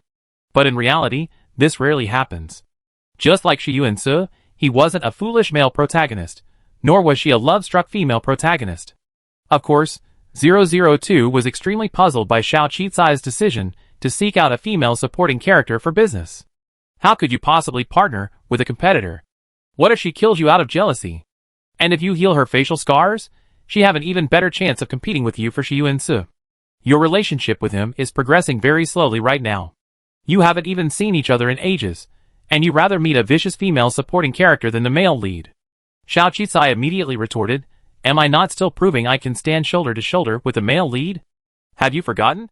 In a strong-powered scenario, the female lead must also pursue a career, and I'm currently in that phase. Besides, knowing yourself and your enemy ensures victory in every battle. Although Shi Yuansu doesn't have a crush on her, he also has feelings for her. I'm quite impressed. Shouldn't I get to know such a potential competitor better? And since I healed her face, resolving her biggest problem, do you think she'd turn against her benefactor over a man? Shi Yuansu only helped her once, unintentionally, when they were little, and she's remembered me for over 20 years. If I heal her face, how long do you think she'd remember me? Wouldn't that just eliminate her biggest competitor? Don't you agree, 002? 002's robotic brain continuously absorbed Xiao Qizai's voice. After a long moment, the data analysis indicated that its master's words seemed to make sense, so it remained silent. Unable to resist Xiao Qizai's requests, it produced 2 more small bottles of beauty potion. After receiving countless compliments from Xiao Qizai, 002 felt it was ready. Xiao Qizai breathed a sigh of relief, disguised himself briefly, and prepared to head to Dark Night Star. You said Xiao Qizai was planning to go find Queen Yexing? Yes, she seems to have heard from somewhere that Queen Yexing has a facial injury, so she wants to make a killing selling her beauty potions. This little girl is really bold. She even refused the people I kindly sent to protect her. Xianchen said helplessly. Shi Yuansi frowned. Making a fortune, I remember correctly. Although Yexing is big, Queen Yexing is not wealthy. Because she's so generous to her subordinates to win their hearts, she's basically distributed all her money among them. It seems Xiao Qicai's hopes are dashed. That's right, teach her a lesson. Hearing this, Xianchen grew worried. What should we do? If they don't get the money, there's bound to be a conflict between the two of them. This little girl is so greedy that she won't give up a cent until she gets what she wants. Queen Yexing isn't as easy to talk to as we are. Boss, we should take care of it. Xianchen was extremely anxious. Shi Yuansi glanced at him curiously. I never seen you so attentive to anyone before. That was in the past. Besides, this girl's value is higher alive than dead, isn't it? Boss, I'm sure you don't want her to die, do you? Just because his boss's personality has improved so much lately, he absolutely can't let this girl die. Besides, she's a future actuary, someone who could help Dark Star transform.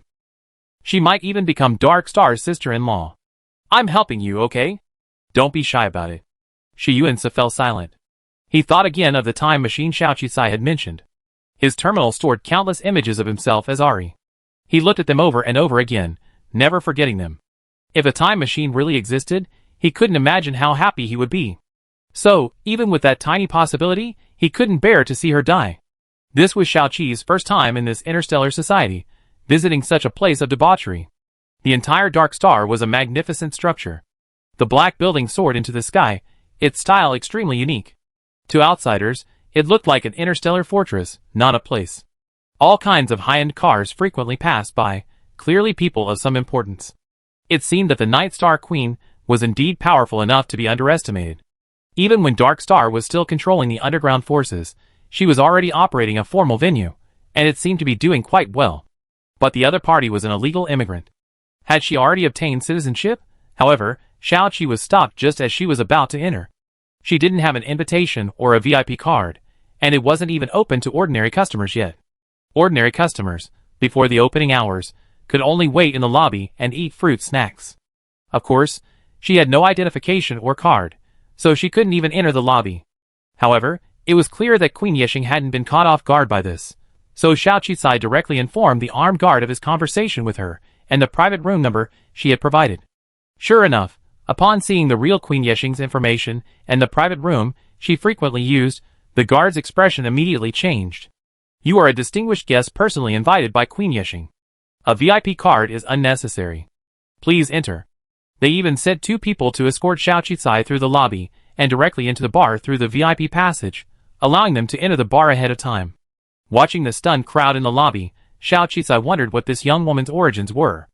Unbeknownst to Xiao Qicai, several young men were idly drinking baijiu in the lobby, and the unusual movements of Xiao Qicai and the guards naturally caught their attention. Despite her disguise, these people immediately recognized Xiao Qicai. This was the mortal enemy who had been causing her recent turmoil. A self-proclaimed enemy, of course. It was Zheng Hao, and the other 2. I told you she might have no background. I never thought she'd hook up with the Night Star Queen. I thought she was some innocent, kind-hearted little white flower. That's right. Someone her age comes to Dark Night Star, and even gets inside early. Is she just here for fun? There's definitely something fishy going on. Oh my god, is she some new recruit being secretly trained here, or is she working here? Damn it, I forgot to write it down, or we could ruin her reputation. It doesn't matter. We can come here every day from now on. As long as she shows up, we definitely find evidence. Then everyone in the school will know her true colors. That poverty-stricken and inspirational thing is all a lie. Yes, we're just here for fun, and she's still working here. We must let the academy know, and have her expelled. Having such a low-class come to our school is an insult. The 3 of them imagined that in the next second, everyone in the school would know that Xiao Qicai was a special agent, and would scorn her and apologize to the 3 of them. Xiao Qicai had no idea someone was already targeting her. She was led into the box of the Queen of the Evening Star by a respectful waiter. It wasn't so much a private room as it was a luxurious suite. The interior was decorated with extreme mystery and extravagance. Outside, a large group of armed bodyguards provided tight protection, making it nearly impossible to sneak in or harm Queen Night Star. She was accustomed to grand occasions, but the room's decor gave her a distinctly captivating feeling, making her unconsciously nervous. Seated at the head of the table was Queen Nightstar. Her mask wasn't as terrifying as the previous robber's demonic mask, but a simple silver-gray one, yet it possessed a rich and refined quality. Combined with her aura, it added a touch of mystery and formidability to her. She truly lived up to the title. Queen Nightstar. Xiao Qisai took a deep breath, reminding herself to be familiar with this kind of situation and not be startled. In her previous life, she had dealt with high-ranking officials and business savvy. In this life, the business people she encountered were truly formidable. Since they were doing business, she wasn't a subordinate, nor was she coming to surrender, so she simply exchanged a polite greeting. She then proceeded to present a bottle of potion. Queen Nightstar, I'm here. This is what you requested. The moment Xiao Qisai opened her mouth, she felt the countless eyes in the room fixed on her, but she remained calm. She knew Queen Nightstar was also observing her. After a long pause, the other party scoffed. Do you know why I called you here? You don't really think your so-called beauty potion will appeal to me, do you? Xiao Qisai looked up, feigning surprise. Isn't it? Look at my face. It's because I drink this beauty potion that I'm protected from the toxins in the air, and my skin remains smooth and fair. Xiao Qisai's face indeed looked well-maintained, fair and beautiful, and indeed stood out from the crowd. Without waiting for Queen Yexing's reply, she continued, even if you believe I'm naturally beautiful and possess a special physique, you should also trust Lord Shiyuanse and Lord Xianchen. It's because of my potion that their faces are so smooth and acne-free. At these words, all of Yexing's subordinates around her gasped and looked toward Queen Yexing with trepidation. You know, Yexing and Anqing have always been sworn enemies. Shiyuanse is a taboo for Queen Yexing. Every mention of him puts her in a bad mood. She never expected this fearless person to bring them up right away. Even more surprising was that they didn't sense Queen Yexing's anger. Chapter 23. Finally, as everyone broke out in a cold sweat, Queen Yexing spoke. Since you're related to him, how do I know he didn't send you to harm me? First, I don't need to, and second, I value my life. Xiao Qisai said matter-of-factly. Of course, no one believed it. In their line of work, there were many who weren't afraid of death. Xiao Qisai looked unarmed, yet she dared to come here alone.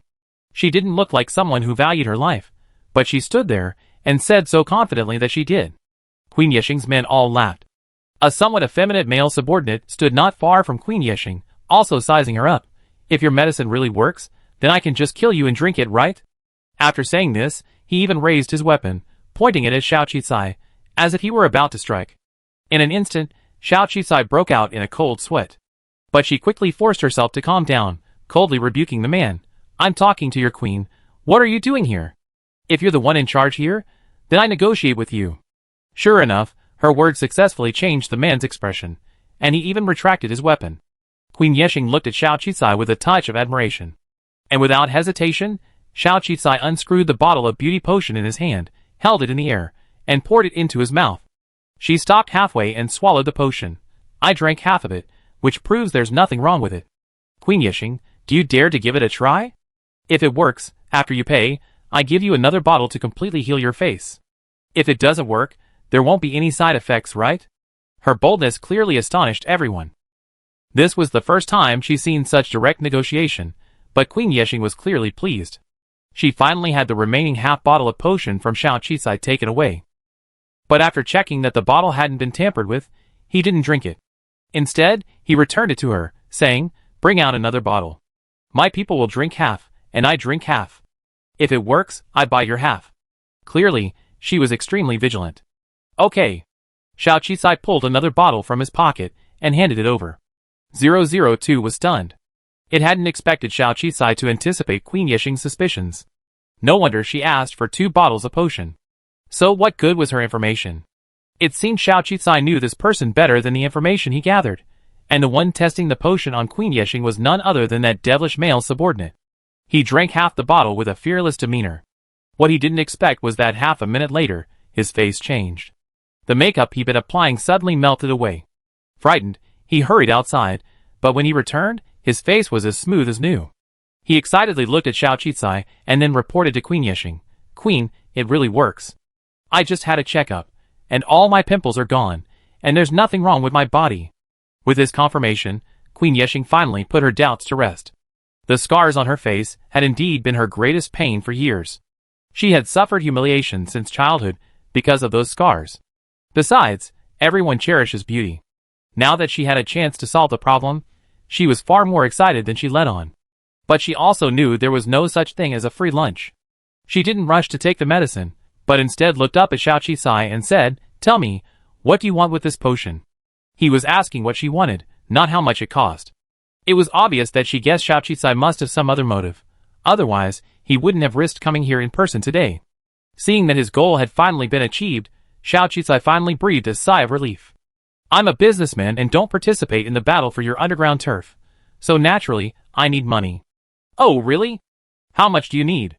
"I received 100 million from them. Although you're alone, you use 2 bottles of beauty potion, so logically, you should both pay the same price." 100 million. The male subordinate's eyes widened. "Is this a magic potion? You dare to ask for 100 million? Do you think we're being taken advantage of and robbed?" "It's not a magic potion, because magic potions don't exist. But this one actually works. It will free you from trouble for the rest of your life." Xiao Qisai wasn't frightened. Instead, he looked directly at Queen Yexing.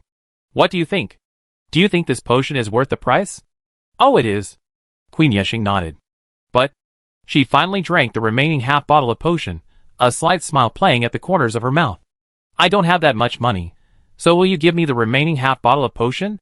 In fact, the moment she drank the potion, she clearly noticed a subtle change on her face beneath the mask. At least the acne and other problems caused by the toxins in the air were gone. The scar on her face seemed to have changed.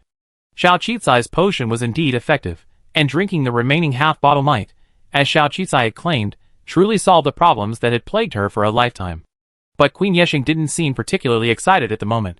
100 million was impossible, she worked so hard to earn it, and that was why she deliberately asked Xiao Qisai.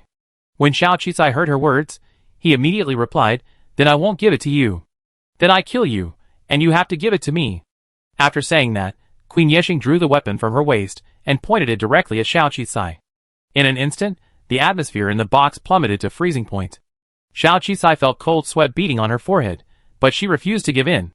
She pulled the remaining half bottle of potion from her bosom. She opened the cap and raised it to her mouth. "This is the only bottle of potion I have left. I have the formula, but production hasn't started yet. If you ask around, you should be able to figure it out. My factory is still under construction. You can kill me now, but the wound on your face will never heal. Let me think about it. My life isn't worth much, but your face is.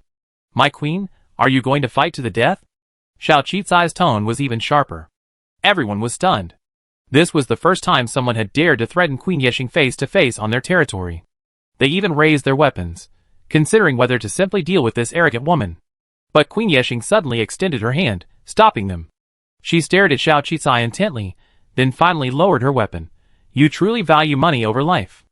Okay, 100 million, give me the stuff." She held out her hand. Xiao Qisai didn't give her the potion, but instead held up the terminal, "Payment and goods, and I won't give it to you until I'm safely out of here." Others, "Oh my god, what kind of idiot is this guy? Is he smart or just stupid?" Everyone was numb. This guy was simply playing on their bottom line. With their violent tempers, they would have killed him long ago. Queen Yexing's outstretched hand finally froze. The male subordinate hesitated for a moment, then leaned closer to Queen Yexing, and said in a voice only the two of them could hear, "But, Your Majesty, you really don't have 100 million in your account. Don't agree to her." Queen Yexing, The situation remained deadlocked for a moment. Xiao Qisai took the initiative to give the other party a way out. "How about paying in installments? 50 million upfront, and the remaining 50 million annually. If you pay 10 million annually, that should be easy, right?" The male subordinate immediately reminded him, "Your Majesty, you don't even have 50 million in your account. Don't agree to this." Another stalemate. Xiao Qisai felt she had hit a bottleneck in her negotiation career. She gritted her teeth and said, 25 million, no less, or I won't even be able to recoup my costs. I'm counting on this last potion to make some money and start the factory." "Your Majesty, not even 25 million. The male subordinate said hurriedly. This time, it came out so quickly that everyone heard it, including Xiao Qisai. "Xiao Qisai? Question mark. A district boss doesn't even have 25 million? Is he that poor? No, perhaps it wasn't cash, but there was still property."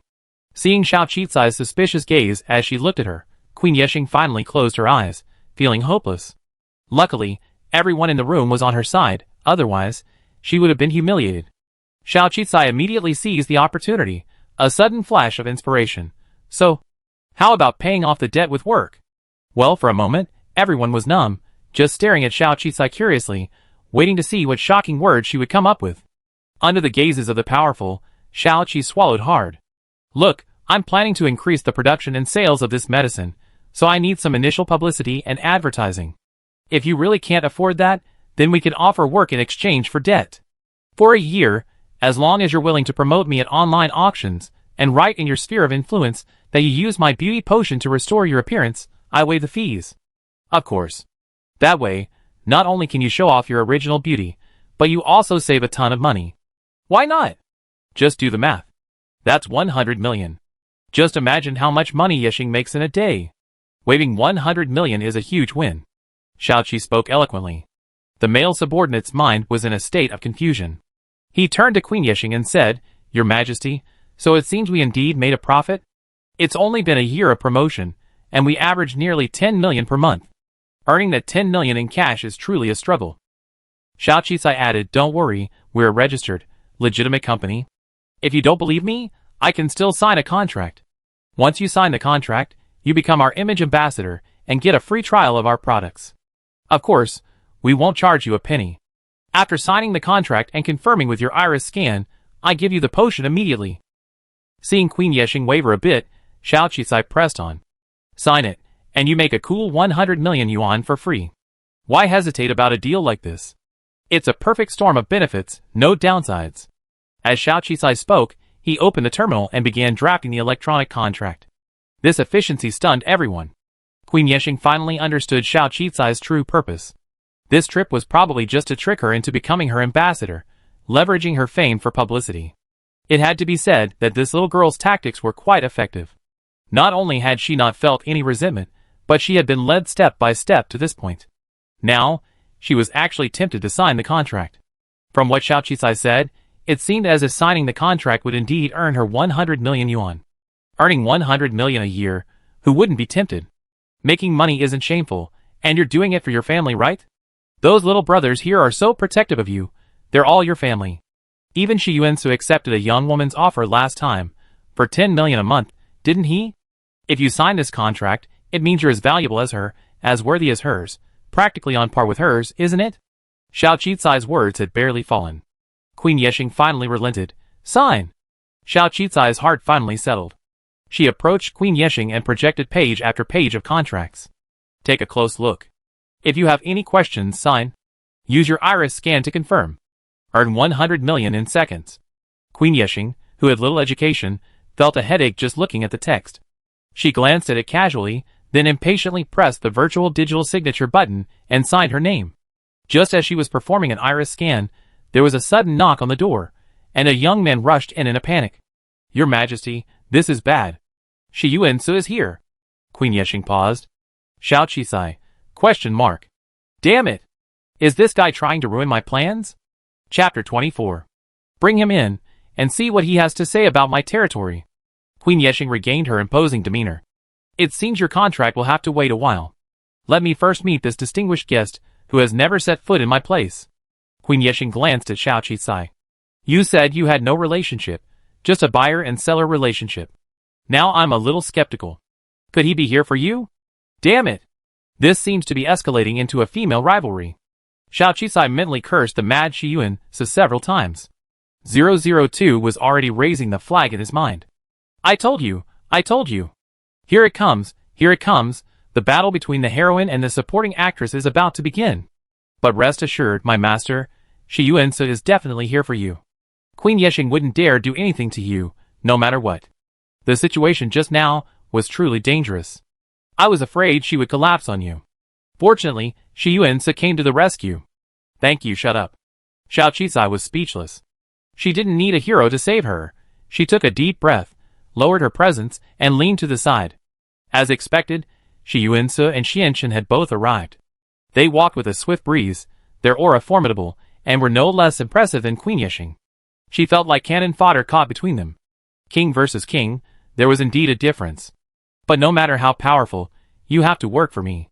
Xiao Qi felt a sense of relief, then raised her eyes and faced reality. After all, Her great cause for Zhuang Kong had only just begun. Queen Yexing also stood up from her seat.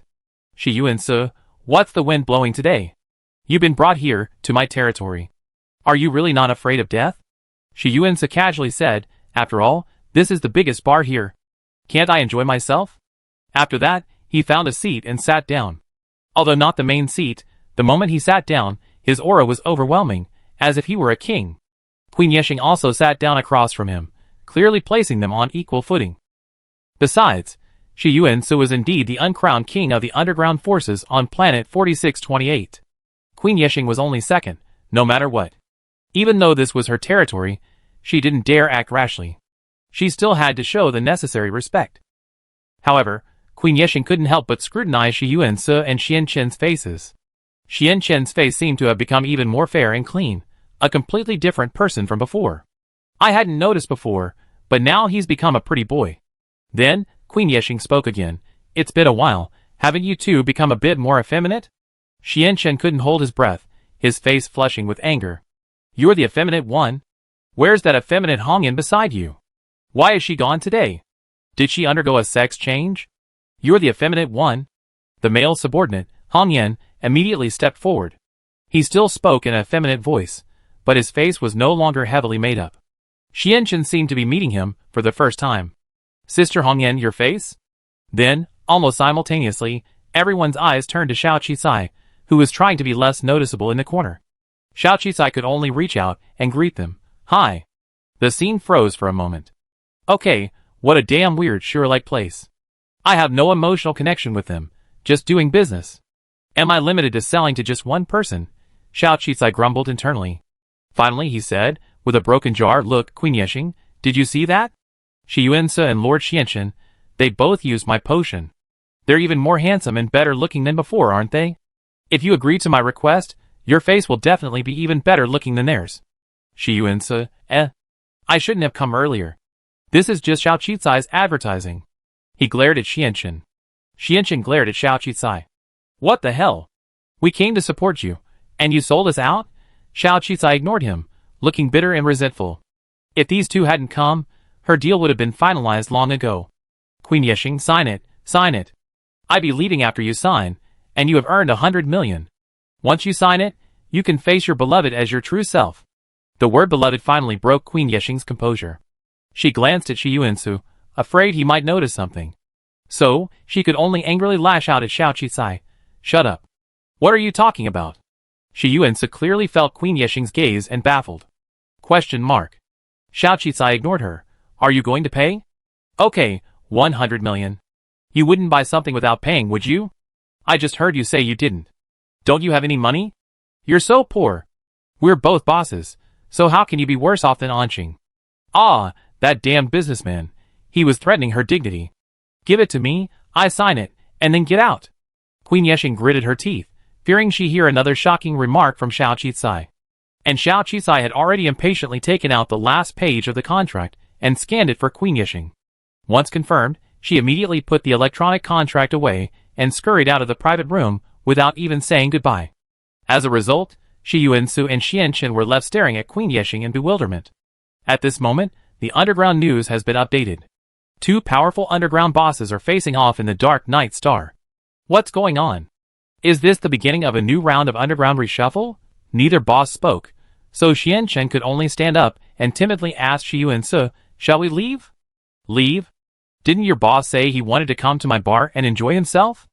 I haven't even fulfilled my hosting duties yet, and you're leaving already. How embarrassing. The Night Star Queen sneered, Shi Yuan-se, I didn't expect you still be obsessed with Ari after all these years. That girl seems to look a lot like Ari. This statement successfully brought the atmosphere to a freezing point. Shi Yuan-se thought, asking his regret. If he had known this little devil could get away, why would he come here to see an old friend? It's simply humiliating. You're not using her as a substitute, are you? Otherwise, you wouldn't have come all this way. The Night Star Queen continued her sarcastic remarks, trying to regain the ground she had lost to Xiao Qisai from Shi Yuan-se. Shut up. That's not happening. She gave me 10 million to protect her, and I was afraid something might happen to her in your place, so I rushed over. Otherwise, do you think I would be willing to come to your shabby place? Shi Yuan-se decided to just throw the whole thing away. It was better to say he received the money than to say he was worried about the girl's safety, leading his old friends to misunderstand him as someone looking for a replacement. 10 million, and she gave you 10 million for protection? Queen Yexing's eyes widened. She just told me you two spent 100 million on her potion. Shi Yuan Su? Question mark. Xianchen, eh? From the two men's expressions, Queen Yexing knew Xiao Qisai had absolutely lied, and she gritted her teeth. So I didn't make 100 million, but you did, didn't you? Ah, that damn girl. In the end, the two men's meeting ended with their anger being directed at Xiao Qisai. Thankfully, the remaining half bottle of potion Xiao Qisai had delivered arrived quickly, and after drinking it, the scars on Queen Yexing's face, which had been with her for decades, completely vanished. Looking at the fair face in the mirror, this strong woman covered her face in her hands, weeping and laughing in the empty room. Appearance wasn't a matter of concern, it was a cleansing of decades of humiliation and resentment. Hidden beneath a mask, unable to show anyone, came the deepest pain in her soul. How many secrets could she hide? Forget it, being tricked once wasn't bad. At most, I was advertising for this girl for free. At least I didn't pay for the potion. The online auction between the underground bosses that Xianchen had mentioned had finally arrived. At first, Xiao Qi had simply listened in stealthily, as those mysterious bosses bid on various weapons. She couldn't help but sigh. They truly had money. From now on, these would all be her target clients. She memorized the voices and characteristics of certain bosses one by one. Finally, it was her turn. She cleared her throat. Although she used the voice changer, her voice remained childish. And so, a completely different introduction from the previous weapon auction, describing various lethality levels, began. I'm seller number 88888. Today, I'm bidding on a beauty potion. This potion can protect you from harmful air, whiten and beautify your skin with a single click, and remove toxins from your body. Hemorrhoids, acne, old scars, asthma, all can be eliminated with a single click. Isn't it tempting? Hurry and buy now. The boss is spending big today. Don't ask for 1 billion, 500 million, or even 100 million. Today's special offer is only 90 million. There's only one left, so whoever buys it will win. Originally, the bigwigs were enthusiastically bidding on high-end weapons from a high-level planet, but suddenly, a fraudulent sales pitch, like a fake plaster, arrived, and they were all stunned. The public pop-up ads immediately exploded. Who dragged this guy in here? What kind of beauty potion is this? Is there something wrong with it? And 90 million? I wouldn't even give it away for free. Who knows what kind of harmful stuff it is? Who is this guy anyway? It's a complete waste of time. And this is a Class A auction venue? We're not just some street vendor selling anything here. Do they think we're just market antis? What kind of weird thing got in there? Amidst countless doubts and insults, Xiao Qi slowly explained, Hello, brother, no, boss, don't worry. I'm not selling any street vendor stuff, no products. I patented this beauty potion. The patent number is 88888888666. You can check it on the United Government's official patent website. Absolutely honest, one of a kind, and the effects are obvious. Don't you want to look handsome? Don't you want to cure your hemorrhoids? Don't you want to go out without a mask? Only 90 million. Everyone has 90 million. Why are you calling me a scammer? If that doesn't work, I hold a special auction. A fixed price. How about 88.88 million? The payment screen was floating, but no one tried to pay. Sure enough, no one bought at the fixed price. Xiao Qisai had anticipated this, so he suddenly tagged someone with the ID 666. Please help me, publicity master, say something. Number 666 is exactly the number of Queen Nightstar. For some reason, being tagged in this large-scale auction, Queen Nightstar suddenly felt humiliated. But thinking of the contract, and how Xiao Qisai reminded her before the broadcast that if she didn't fulfill her contractual obligations, she would have to pay 1 billion yuan in compensation, she felt that this unscrupulous businessman deserved death. The eldest sister actually knew the numbers of many of the bigwigs, so the others naturally knew who 666 was. They thought this seller was terrifying and crazy, and even tagged this owner to speak up for her. But something they never expected happened. Queen Nightstar, this. A usually mysterious and low-key female boss actually changed her voice and began her sales pitch with difficulty. You all know I wear a mask, right? I've worn that ugly mask for decades. But after using this seller's potion, the old scars on my face have completely healed. If you don't believe me, you can come to the bar and find me to confirm. 88.88 million is really not expensive. I spent 100 million on her beauty potion, and it's on sale today. Whoever gets it will win. Reputation is definitely more important than weapons. Click the link and buy it now. Everyone, ? Absolutely stunned. But the shock was yet to come. The newbie seller, attending the online auction for the first time, was afraid and tagged another owner, number 444. Yes, this boss was the number they all knew, Shi Yuansu, the number 1 underground boss. Say something, the seller said. When everyone thought she was joking, they never expected the real thing to happen. This boss actually started to advertise, gnashing his teeth. Yes, I can prove the effectiveness of this potion for her. I also spent 100 million on it. It's absolutely authentic and effective. If you don't believe me, come and confirm it with me. Everyone, ?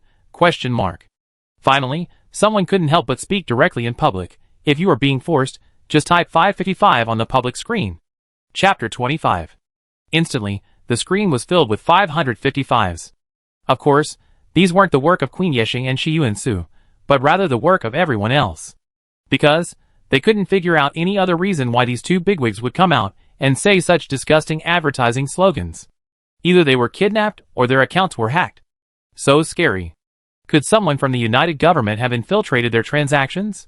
Is the underground forces on planet 4828 doomed? Soon, the auction host came out to refute the rumors, stating that no one's account had been hacked, and no strange outsiders had infiltrated. But this was even more terrifying. Who the hell was this 88,888? How could he convince these two bigwigs to advertise something like this? It was simply terrifying. Of course, those who had been dozing off, and even those who weren't online, heard about this and rushed online, causing this online auction to reach an unprecedented number of online attendees. Discussions raged, and Xiao Qicai, because he was a high-ranking seller account, even got a 10-minute presentation. Whether or not it was a surprise, the atmosphere reached an unprecedented climax. Of course, there was also discussion about whether both of them had truly become gigolos, regaining their looks, the man handsome and the woman beautiful. But these two bigwigs didn't completely swallow their pride, and just started a live video comparison. Just then, a new account, 123456, was suddenly invited to the stage by 88888. Please believe this is absolutely a life-saving potion. Please watch the video. The following is my personal experience, and there is no possibility of deception. Next, we see Wuxiu being saved in the shelter by Xiao Qicai's potion. The video has a slight blurring of the person's face, but the surveillance footage above indicates it's definitely not a composite. A dying person, suffering from air poisoning and severe respiratory problems, was miraculously transformed after drinking this potion. Not only did his face become smoother, but all the toxins were expelled, completely curing his condition. Isn't this a miracle? Could this also be a shill? But soon, 123456 started talking again. I'm not a shill. I'm the person being saved in the video. If you need a comparison diagnosis from the hospital, I can privately message you. Although this potion is a beauty product, it can save lives in a critical moment. There's only one bottle left of the first generation, and the raw materials for the second and third generations are simply unavailable. Therefore, this bottle today is definitely the exclusive first generation version, and it's the most effective, so grab it now. Xiao Qicai also took the opportunity to solemnly declare, even if I'm the most daring, I wouldn't dare deceive you here. Furthermore, I guarantee the quality of this potion. Refunds are available if it's not sold. Next, it's time for the free auction. The starting price is 10 million. The entire live stream room fell silent. Suddenly someone shouted, "Holy crap, it looks real. Grab it. I give you 10 million. I give you 20 million. I give you 50 million. Don't argue with me. I have an elder in my family who has this disease. As long as the seller promises after-sales service and guarantees the drug's effectiveness, I'm willing to meet the seller's initial target price of 90 million. A gruff voice came over. The other bidders suddenly fell silent. Xianchen reminded Xiao Qicai. This is Zhuangqi, the boss of the West District. You made quite a fuss this time, and even alarmed him. He's indeed your target client, as he has an elderly mother who has been ill for many years. He's a filial son, spending vast sums of money every year, no matter the cost, to prolong her life. If your product truly works, he'd definitely pay. At this point, Xiao Qicai breathed a sigh of relief. Finally, Zhuangqi successfully bid for the beauty potion at 90 million yuan, but he made one request. The seller must personally deliver the product to verify its efficacy, and he would pay in person. Xiao Qicai agreed without hesitation. If someone is willing to invest so much time and money to preserve an elderly person's life, they shouldn't kill innocent people. Zhuang Qi never imagined that the woman who could persuade Queen Yexing and Shi Yuan to advertise for her would be such a young woman. He was so young he looked like a typical con man. Xiao Qicai sensed the man's suspicious gaze, but he didn't mind. He simply smiled innocently. I brought the potion. Let's go see the old man first. You can pay after it works. I believe Boss Zhuang wouldn't go back on his word, right? Thinking of his mother, who had suffered years of illness and was now nearing death, and remembering that this man was trusted by Queen Yexing and Shi Yuan, he could no longer doubt, and took Xiao Qicai directly to his mother's dedicated ward upstairs. The entire room was equipped with a high-end purification system, a rare sight on planet 4628. The air was fresh, and the various protective equipment was complete. Numerous tubes, including a ventilator, were plugged into the elderly man lying on the bed. His condition looked truly dire. But the elderly man, seemingly nearing death, spoke weakly upon hearing Zhuang Qi's footsteps. Cheer, you didn't bring another doctor with you, did you? I'm old and can't do much anymore. You better stop bothering your mother. Instead of spending so much money on my treatment, why not spend more time on yourself and find me a wife who lived 10 years longer than me? The elderly man gave Xiao Qicai the familiar, nagging voice that made him smile. He seemed much more optimistic than Zhuang Qi. She walked over to the bedside, and the man lying there saw her. At the sight of Xiao Qicai, his eyes lit up. Are you really going to fulfill my old wish and find me a wife? Such a young, pretty girl. Wait, she's not underage, is she? Cheer, forget about your peculiar dealings, but you shouldn't prey on minors. Unexpectedly, the elderly man had a sense of humor. Xiao Qicai shook his head and took out the potion. Don't worry, old man. I'm the doctor that Boss Zhuang Qi hired to treat you. Come, open your mouth. What illness? I'd rather find me a wife. But even as she spoke, she opened her mouth cooperatively, knowing how much she meant to her son. So, even if the treatment was painful, she tried her best to endure it. She cooperated with everything. As soon as Zhuang Qi arrived, she started talking. She wanted to spend more time with her child, not leave him alone. But she also knew that she was truly nearing death. The pain from her illness was causing her lungs to throb, and every breath and word was painful. But she never showed it in front of her children. In that instant, the vial of liquid medicine poured into the old woman's mouth, the gentle liquid spreading from her mouth to her throat and stomach. Suddenly, almost every instrument in the room sounded alarms. Zhuang Qi was horrified and about to explode in anger, but in an instant, the alarms all went off simultaneously. Then, he watched helplessly as the vital signs, once at the red threshold, rose sharply, finally turning green, and finally settling on normal. In just a few minutes, his mother's vital signs went from critical to normal. Zhuang Qi was incredulous, as was the old woman who felt she was about to die. What on earth is going on? At this moment, she spoke without pain, her entire body cleared of any pain, and even her voice was much louder. Is this a last-ditch effort? No, old man, you're already cured. What? Just healed. She was incredulous. Yes, this is a miracle drug, worth 90 million. Seeing her disbelief, Xiao Qicai removed the ventilator and tubes from her body, and even helped her sit up. Sure enough, there was no discomfort at all. She had returned to a normal state. Next, mother and son embraced each other and burst into tears. Xiao Qicai realized that some scenes were unbearable to watch. She turned slightly, closed the door, and walked out. When Zhuang Qi emerged, he had regained his bossy demeanor, and transferred 90 million yuan to her face-to-face. Xiao Qicai finally felt completely relieved and breathed a sigh of relief. Thank you, Boss Zhuang. Nothing else, I be leaving now. Wait. Zhuang Qi called out to her. Xiao Qicai was puzzled. Is there anything else you need? Your mother is well now. Your advanced equipment should be able to detect her vital signs. My after-sales service ends here. Are you planning to go back on your word? No, Zhuang Qi found it difficult to speak. My mother said she wanted to thank you in person. If you have time, please stay for dinner. Huh? Xiao Qicai didn't stay for dinner after all. He simply lied about school matters and left. After all, he had made so much money. What if the other party went back on their word? What if something happened during dinner? However, Zhuang Qi took the opportunity to add her on his phone, saying that if they didn't have time this time, they could arrange for another time. Xiao Qicai didn't refuse. After all, more people meant more opportunities. If this boss had no intention of harming her, she could still do business in the future. After all, he was far richer than Queen Yexing. For this face-to-face treatment, she'd taken a long vacation. Well, she got back just in time for the egg fried rice shop's lunch break.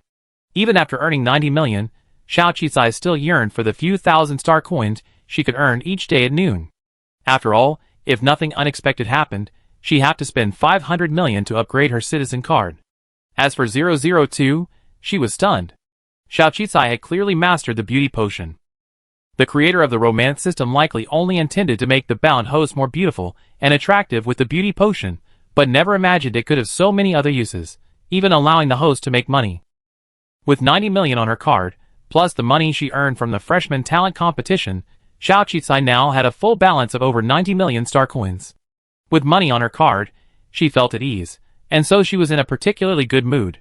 She even increased the portion of fried rice she made, determined to ensure that the students who came to buy lunch today would have a fuller meal.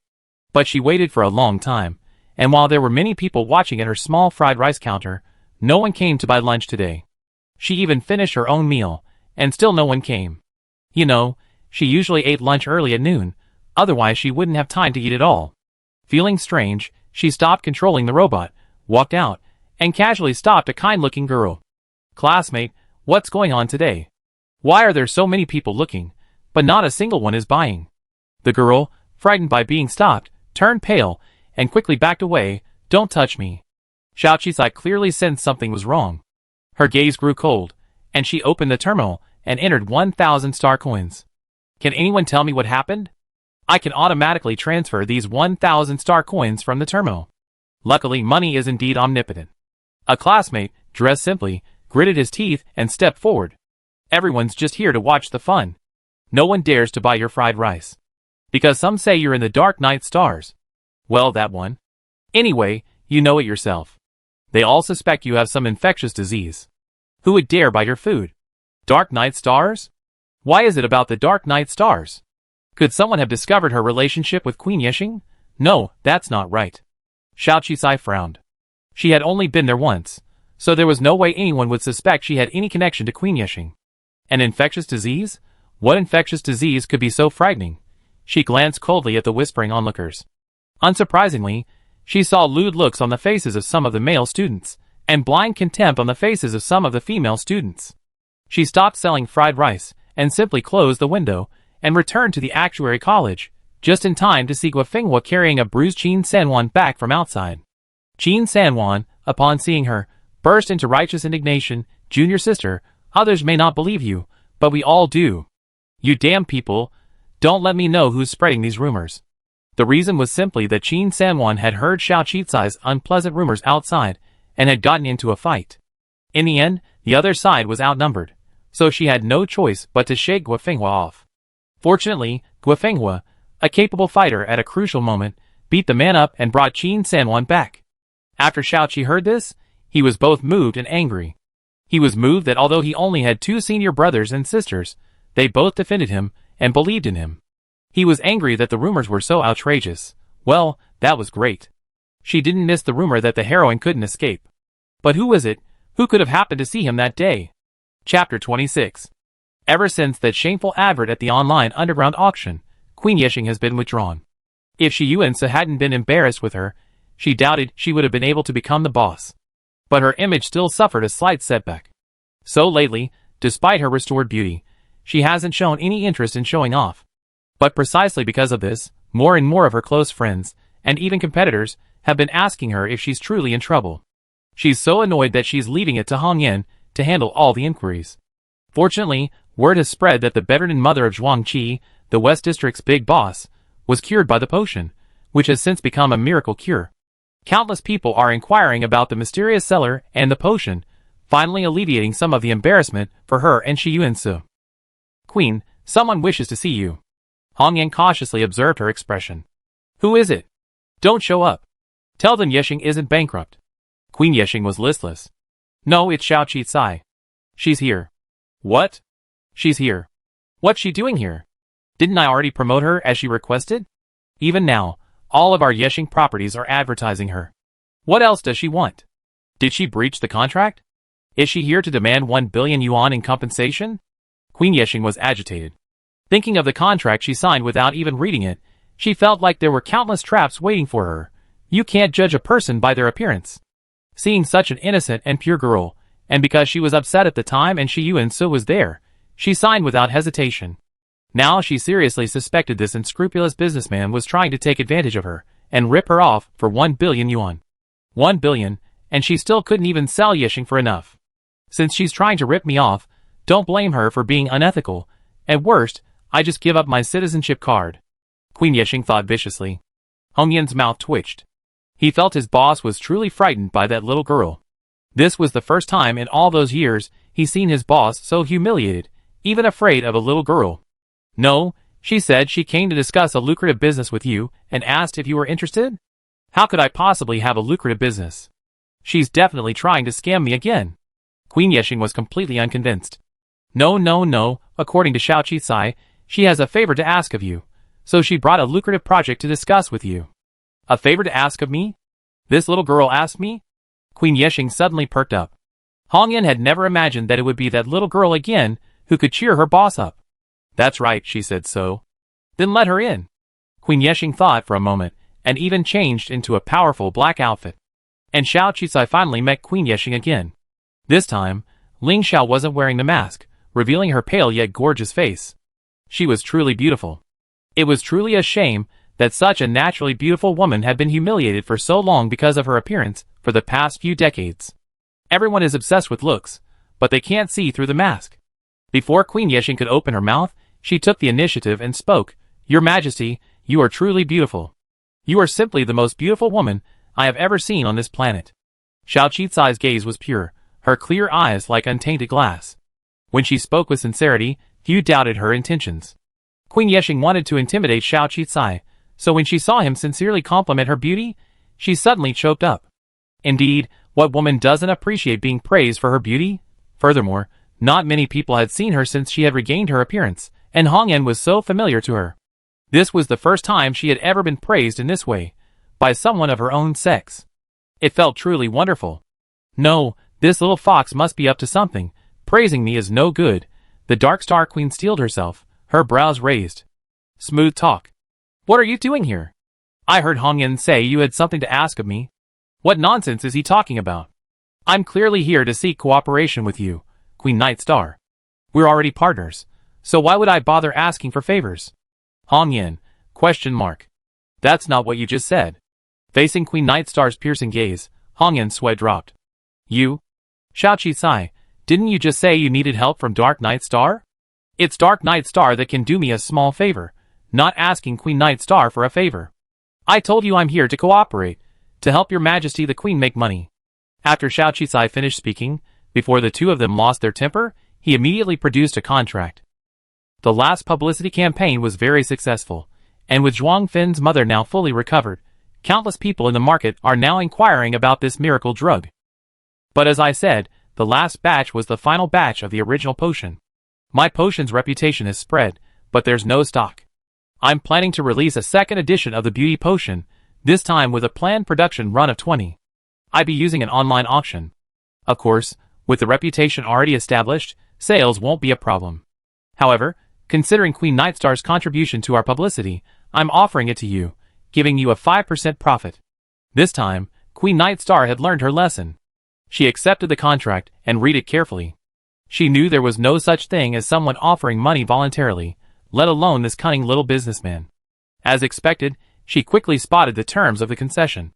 Her promotional period was to be extended indefinitely, and starting with the third batch of production, sales would shift offline, selling the beauty potion in her chain of bars, the Dark Night Star.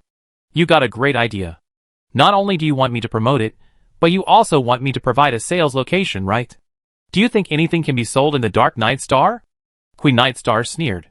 It's just adding a new sales category. And if people hear that your bar sells this magical potion, more people will come, right? It's a win-win situation. Xiaoqi said decisively, this contract is a perfect deal for you. Think about it. The profit margin on each potion is over 80%. I believe these 20 potions can definitely sell for over 100 million yuan. 100 million, and a 5% profit margin equals 5 million. Earning 5 million in cash is quite difficult, right? Furthermore, I increase my purchases of raw materials, continuously expand production, improve various versions, and provide a basic, affordable potion. Market share will definitely reach over 90%. Just think about it, that's a ton of money. Don't you really want a piece of the action? Dark Star and the others have already signed. Did they sign too? Queen Yexing was indeed very concerned about Anqing. That's right. Naturally, everyone wants to profit from profitable businesses. And the money comes from legitimate sources. I even pay taxes. So the government won't find out. Even if some of your businesses are investigated in the future, the money won't be confiscated. Isn't that great? Xiao Qicai's expression was filled with sincerity. This time, Queen Yexing didn't sign outright. Instead, she gathered a dozen of her trusted subordinates to discuss the matter. However, the outcome was exactly as Xiao Qicai had described. It seemed like there were only benefits and no downsides. Such free money, and such a lucrative profit, was something no one would refuse. However, during the signing, Xiao Qicai actually offered to give her a share of the profits, saying it was a way to honor her beautiful sister. Queen Anqing had already fully grasped Xiao Qicai's tactics. Of course, anyone who didn't take advantage of the money was a fool. Tell me what you need my help with. I agreed it won't cost too much. Don't let me do that embarrassing commercial live again. No, it's just a small matter. I want to retrieve the security footage from my first visit to Dark Star. Queen Nightstar frowned. What do you mean? Did something happen that day? Is someone from Nightstar trying to harm you? No, it must be someone at school. I just want to know which jerk is spreading these dirty rumors about me. Xiao Qicai didn't hesitate and directly told her about his school days. Queen Nightstar frowned at the unpleasant rumors. She was a woman, and she had been plagued by rumors along the way. Of course, by the time she reached this position, no one dared to spread them in her presence. But she also hated the kind of fool who, unable to defeat someone, would go back and insult them behind their backs. So she agreed without hesitation. I help you with this. The presence of such a person in our Dark Night Star is a disgrace to us. Such a fool shouldn't be allowed in. If we find out who it is, I ban him from Dark Night Star, and he be forever blacked out. Thank you. Xiao Qicai was sincerely grateful. It's okay. I'm only doing this for the money. If there's a profitable business in the future, you can call me. Of course. Xiao Qicai smiled brightly. To show their seriousness, Hong Yin personally went with Xiao Qicai to retrieve the surveillance footage. From the moment Xiao Qicai appeared at the entrance of Night Star, all surveillance footage that showed Xiao Qicai's location and direction was retrieved. The result was obvious. The culprits were those idiots drinking baijiu and eating free fruit in the lobby when she entered the VIP passage, Zheng Hao's trio and his cronies. It's them. Xiao Qicai had suspected it might be these three, but he figured they were students after all and wouldn't come to a place like this for pleasure, so he held off. To his surprise, they were actually these people. How foolish, evil, and disgusting. Hong Yin, following Queen Yexing's instructions, blacklisted all of them. However, he was curious about what method Xiao Qicai would use to deal with him. Do you want us to clarify your situation? And Yexing's explanation should be effective, but Xiao Qicai understood one thing. The more he explained, the worse it got. And Yexing's explanation would only make everyone think Xiao Qicai and Yexing were indeed close. Otherwise, why would he come out to testify for her? It might even confirm certain rumors. No thanks. Thank you. I have another solution. Can I get some footage of those scumbags in the Dark Night Stars? Sure, it's a piece of cake. I can give them to you. If you need an editor, I can lend them to you. Thanks to the drug trials, Hong Yin's complexion has become clearer and more attractive lately. She's even been called a sissy less often. So, he actually had a good impression of Xiao Qicai. For such a small matter, he didn't even bother asking the Night Star Queen for permission. Instead, he generously gave Xiao Qicai the footage of the people she needed. As expected, appearances are not to be judged. These well-dressed teenagers in school were actually having fun, playing wildly, and even disgustingly. However, Xiao Qicai didn't intend to directly release these footage and discredit them. He was prepared to retaliate. The cold glint in Xiao Qicai's eyes made 002 tremble. Chapter 27. Zheng Hao and his companions felt elated, feeling they had turned the tables. Since rumors were circulating throughout the school about Xiao Qicai's illicit occupation at Dark Night Star, they decided to continue their efforts, keeping a close eye on Dark Night Star, hoping to uncover some substantial evidence to completely destroy Xiao Qicai's position. Consequently, they had been visiting Dark Night Star quite frequently. However, as students, they didn't have much money, so they mostly used their VIP cards to eat and drink in the lobby, only occasionally booking a room for a bit of fun. However, Just as they were about to enter Dark Knight Star, they were stopped by guards at the main gate. Zheng Hao confidently pulled out his card. What do you mean? How dare you stop me? I'm a VIP. The tall, burly guard, armed, was unceremonious. VIP, your VIP membership has expired. You're prohibited from entering Dark Knight Star. What? Impossible. It can't be expired. I'm holding my eldest brother's card. He topped it up with 5 million yuan to become a VIP. He raged. If you disrespect a distinguished VIP, I file a complaint against you. Complain? The guard sneered, grabbed him by the collar, and threw him out. Who are you complaining to? I said it's expired, so it's expired? And you're using someone else's card? I'm giving you a pass, aren't you? The guards were threatening. Zheng Hao and the others' eyes were red with anger. This was the first time they'd been treated so contemptuously and looked down upon. Naturally, they weren't convinced. Do you know who my father is? How dare you do this to me? Before he could finish his words, he was punched. Mo Qiuyu and Jia Renqi immediately rushed over to help, but the sheer number of people rushing over gave the guards an excuse. Come on, someone's trying to cause trouble. Before they could react, they were mercilessly beaten by the dozen or so guards who arrived. Not only were they beaten, but they were also scorned. If you're capable, each of you pay another 5 million, or get out. You freeloaders are not welcome. 5 million, of course, they didn't have 5 million on hand. They hadn't expected to be humiliated like this. It seemed like they often said this to others. But facing these ferocious guards, they could only rage but not speak. In the end, Zheng Hao could only return with his men in disgrace. The three of them returned, bruised and battered, ready to go to the school infirmary for free treatment. Suddenly, they noticed that every teacher and student they passed, even the guards and staff, were looking at them with strange eyes and whispering behind their backs. Those looks were like thorns in their backs. Clearly, it wasn't because of their injuries. The students' injuries weren't serious, and they could just get treatment. Instead, those eyes clung to them, a look of disgust and disdain, as if they were trash. It seemed like the way they seen other students teasing Xiao Qisai from behind. What did that mean? Zheng Hao immediately grabbed a smaller male student, raised his fist, and angrily demanded, "What the hell are you talking about?" The male student trembled with fear. He never dared to mess with these bullies, but he only watched them a few more times out of curiosity. No. Tell me the truth, or I be rude to you. The male student, seeing the fist about to fall, could only hurriedly cover his head and open the terminal. Look for yourselves, the homepage of the campus student secret forum. With that, he ran off without a glance back. Zheng Hao and the other two, puzzled, opened the student forum homepage. The student secret forum wasn't an official forum, but rather a gossip circle that almost all students joined.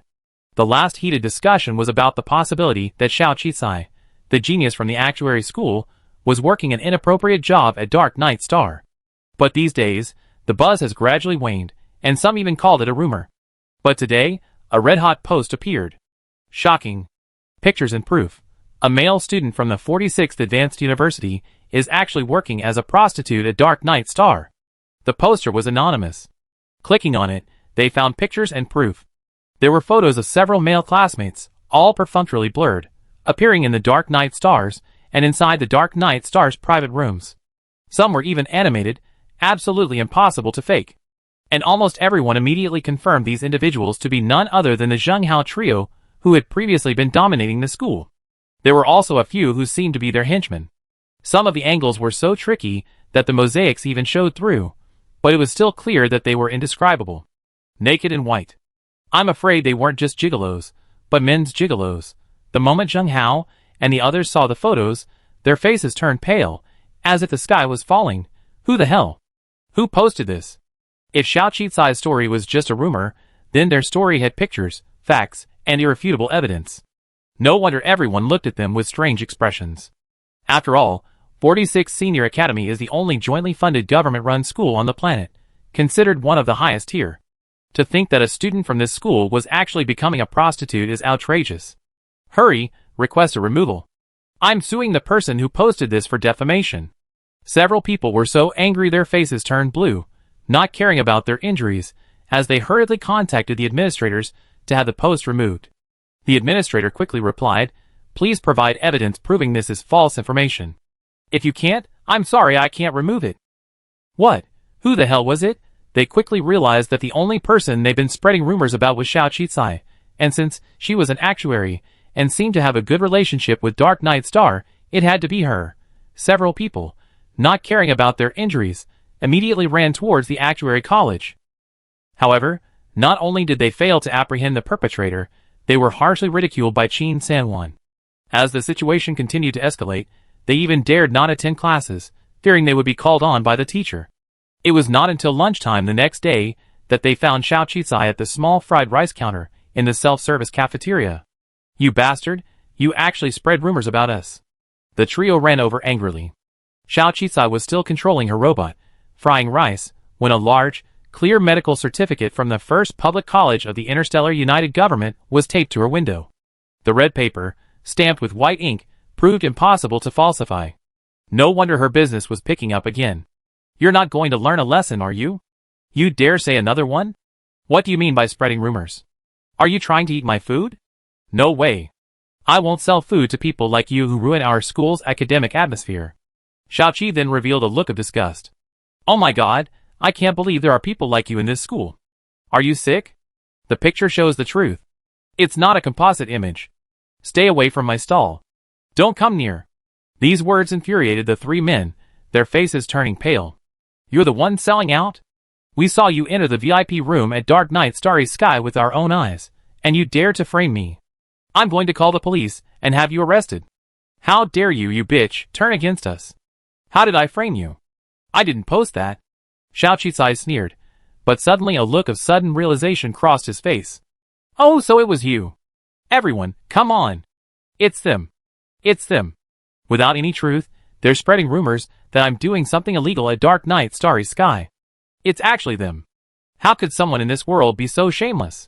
Where are the people? They humiliated me right after I enrolled, and they're still spreading rumors about me. Thankfully, some brave and courageous person posted everything they did. Now they're humiliating me and biting me back. You know, I have a clean bill of health. I'm absolutely spotless. Their claim that I went to Dark Star is completely unfounded. I work part-time here selling fried rice and study several professional courses every day. I'm so busy, how could I have the time to go there? Besides, the barrier to entry is so high, how could I possibly top up that much money?" Xiao Qizai looked like she was being wronged, tears welling up in her clear eyes, as if she were humiliated. Xiao Qizai's rumors were completely groundless, without any substantial evidence. Furthermore, she had posted a health certificate to prove her claim, so everyone naturally believed her. But Zheng Hao and the other two were different. They were playboys, known for their corrupt behavior and their habit of bullying men and women. The forum post, the pictures, and the short videos were crystal clear. There was no way they were fabricated. Everyone was nauseated by the gossip. And the three of them had taken the initiative to provoke Xiao Qizai, exposing their own lies against him, which only infuriated the students watching. "You three are just looking for trouble. You're dirty both physically and mentally, yet you're trying to provoke your good classmates, right? It's truly disgusting. I can't even eat looking at those pictures, and you still have the nerve to criticize others. I was wondering how junior sister Xiao could be so innocent, yet such rumors were spread. It turns out it was you three. It's disgusting. Spreading rumors about others is illegal." More and more onlookers were accusing Zheng Hao and his classmates, and the three of them panicked. "No, we didn't go there to sell anything. We were just having fun. And we actually saw Xiao Qizai go in there. We didn't lie, and we didn't spread rumors about her. She was definitely selling it. You can tell by how desperate she was that she'd do anything to make money." Several people swore solemnly, looking completely panicked. Xiao Qizai, however, smiled and held up her termo. "I recorded what you just said. You admitted with your own mouths to making those dirty rumors about me. You admitted with your own mouths to going to Dark Knight Starry Sky, and you admitted to cursing and spreading rumors about me selling it there. Are all poor people just prostitutes? Do they deserve your slander? Your statement is an insult to all those without money. I may be poor, but I can still afford the legal fees. See you in court?" After saying this, she dialed the sheriff's number. Seeing this, the three men hurriedly cried out in disbelief and tried to grab Xiao Qizai's phone to stop her from calling the sheriff. But it was too late. Xiao Qizai's speed this time was countless times faster than the last time. While they were trying to grab her phone, Xiao Qizai fell to the ground. No injuries were visible, but the fried rice she was holding fell all over her, leaving her in a state of disarray and pitiful appearance. She cried in fear at the sheriff's number she had dialed. "Sheriff, hello, please come quickly. Someone is trying to bully me. I'm eating at my own expense.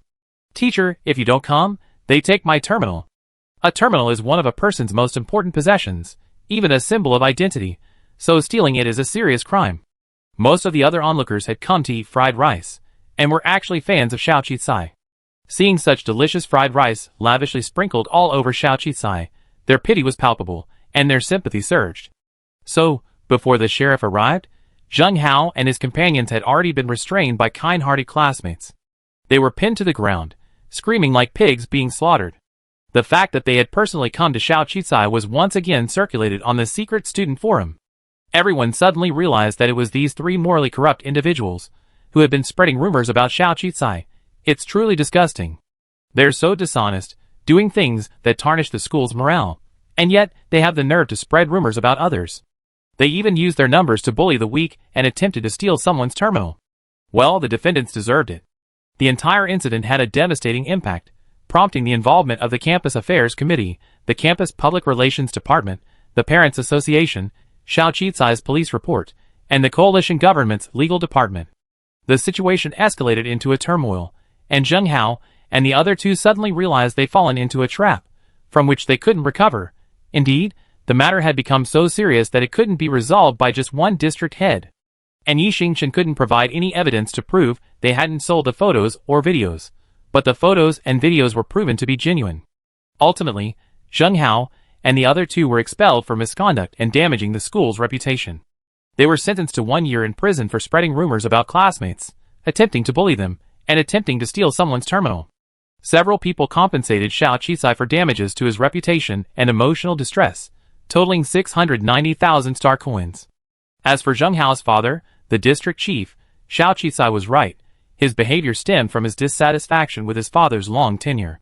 Zheng Hao's father was dismissed and demoted due to the negative impact of this incident, and Zheng Hao could no longer boast that he had a district chief father. As the victim in this incident, Xiao Qi received nothing but sympathy from everyone.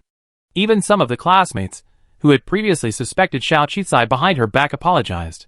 As for Zheng Hao's claims that Xiao Qi had wronged them, there's no evidence to suggest she had posted the post. Besides, even if she had, her classmates would have simply assumed she was acting in self-defense. Zheng Hao and the others had it all their own way. After this incident, Xiao Qi's fried rice business flourished even more. So, she bought 2 more machines and asked Qin Sanwan to help operate the precision-controlled robots part-time, earning some extra cash to offset food expenses. The rumor-mongering incident was completely resolved. Chapter 28. Xiao Qi earned tens of thousands of star coins daily from her part-time job on campus, but even that was a drop in the bucket compared to the star coins she earned from the first batch of beauty potions. However, Xiao Qi continued to enjoy it, setting up her fried rice stall whenever she had free time.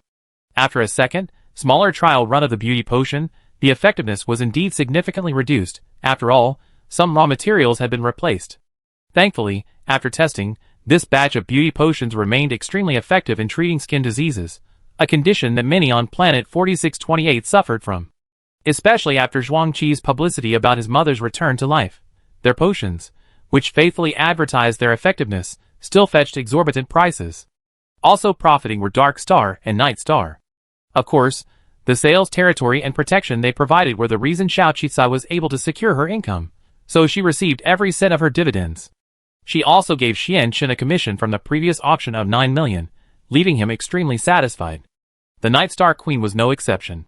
Just sitting there and collecting money was incredibly satisfying. This was far more profitable than her bar's painstaking efforts selling drinks and providing services. However, due to cost constraints, the second batch of raw materials quickly ran out. They had to continue replenishing, but production remained stagnant. But this stagnant production had its upside.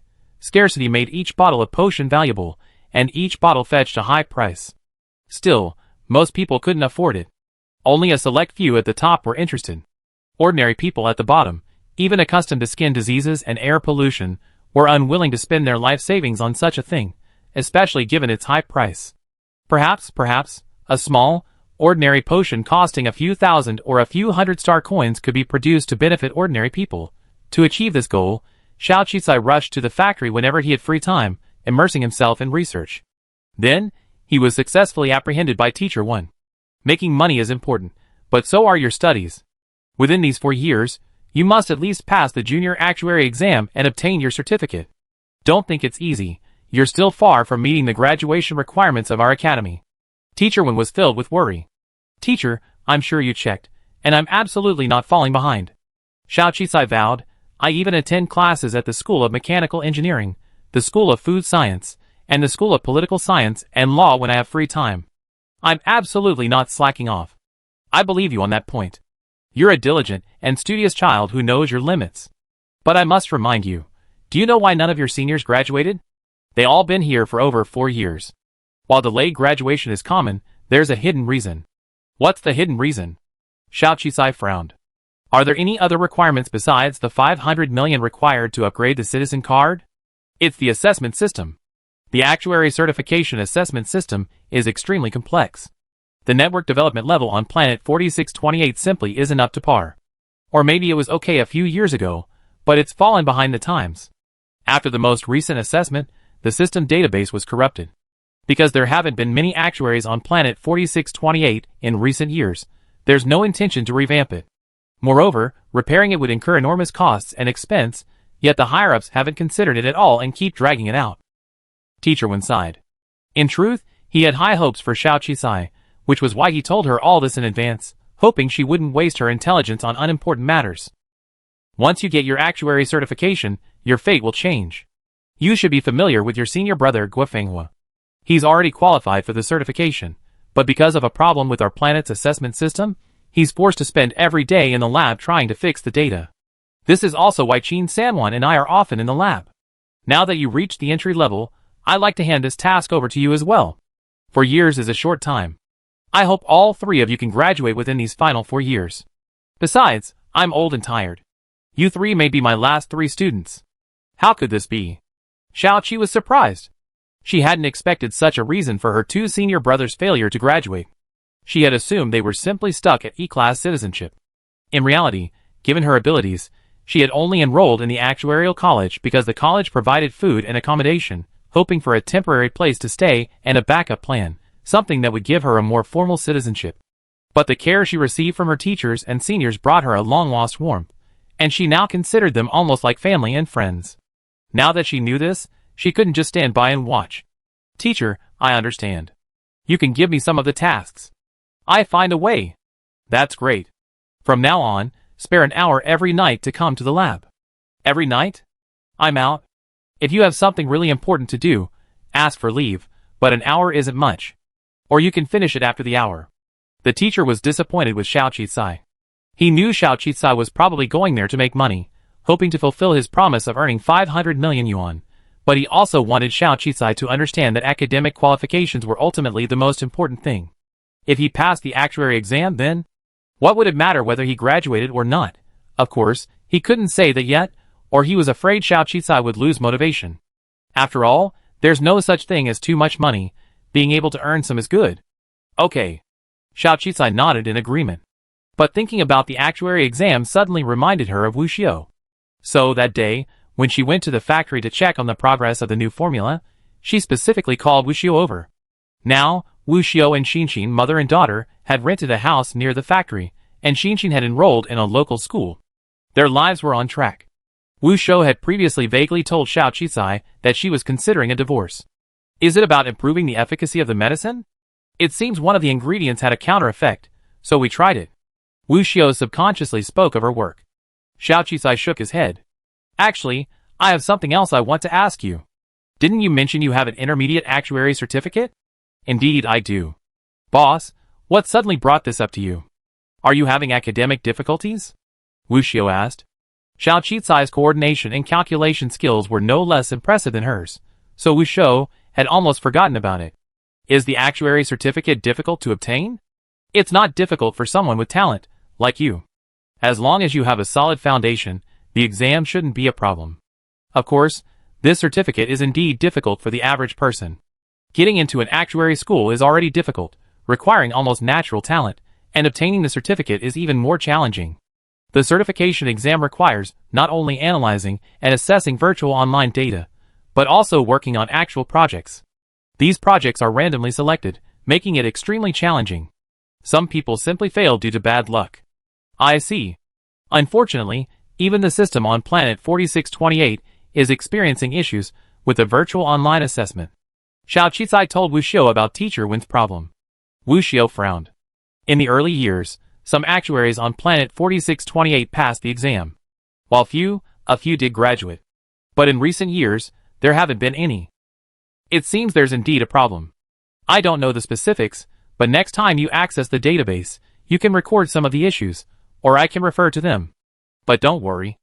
Even if it can't be repaired, you can still take the exam on another planet.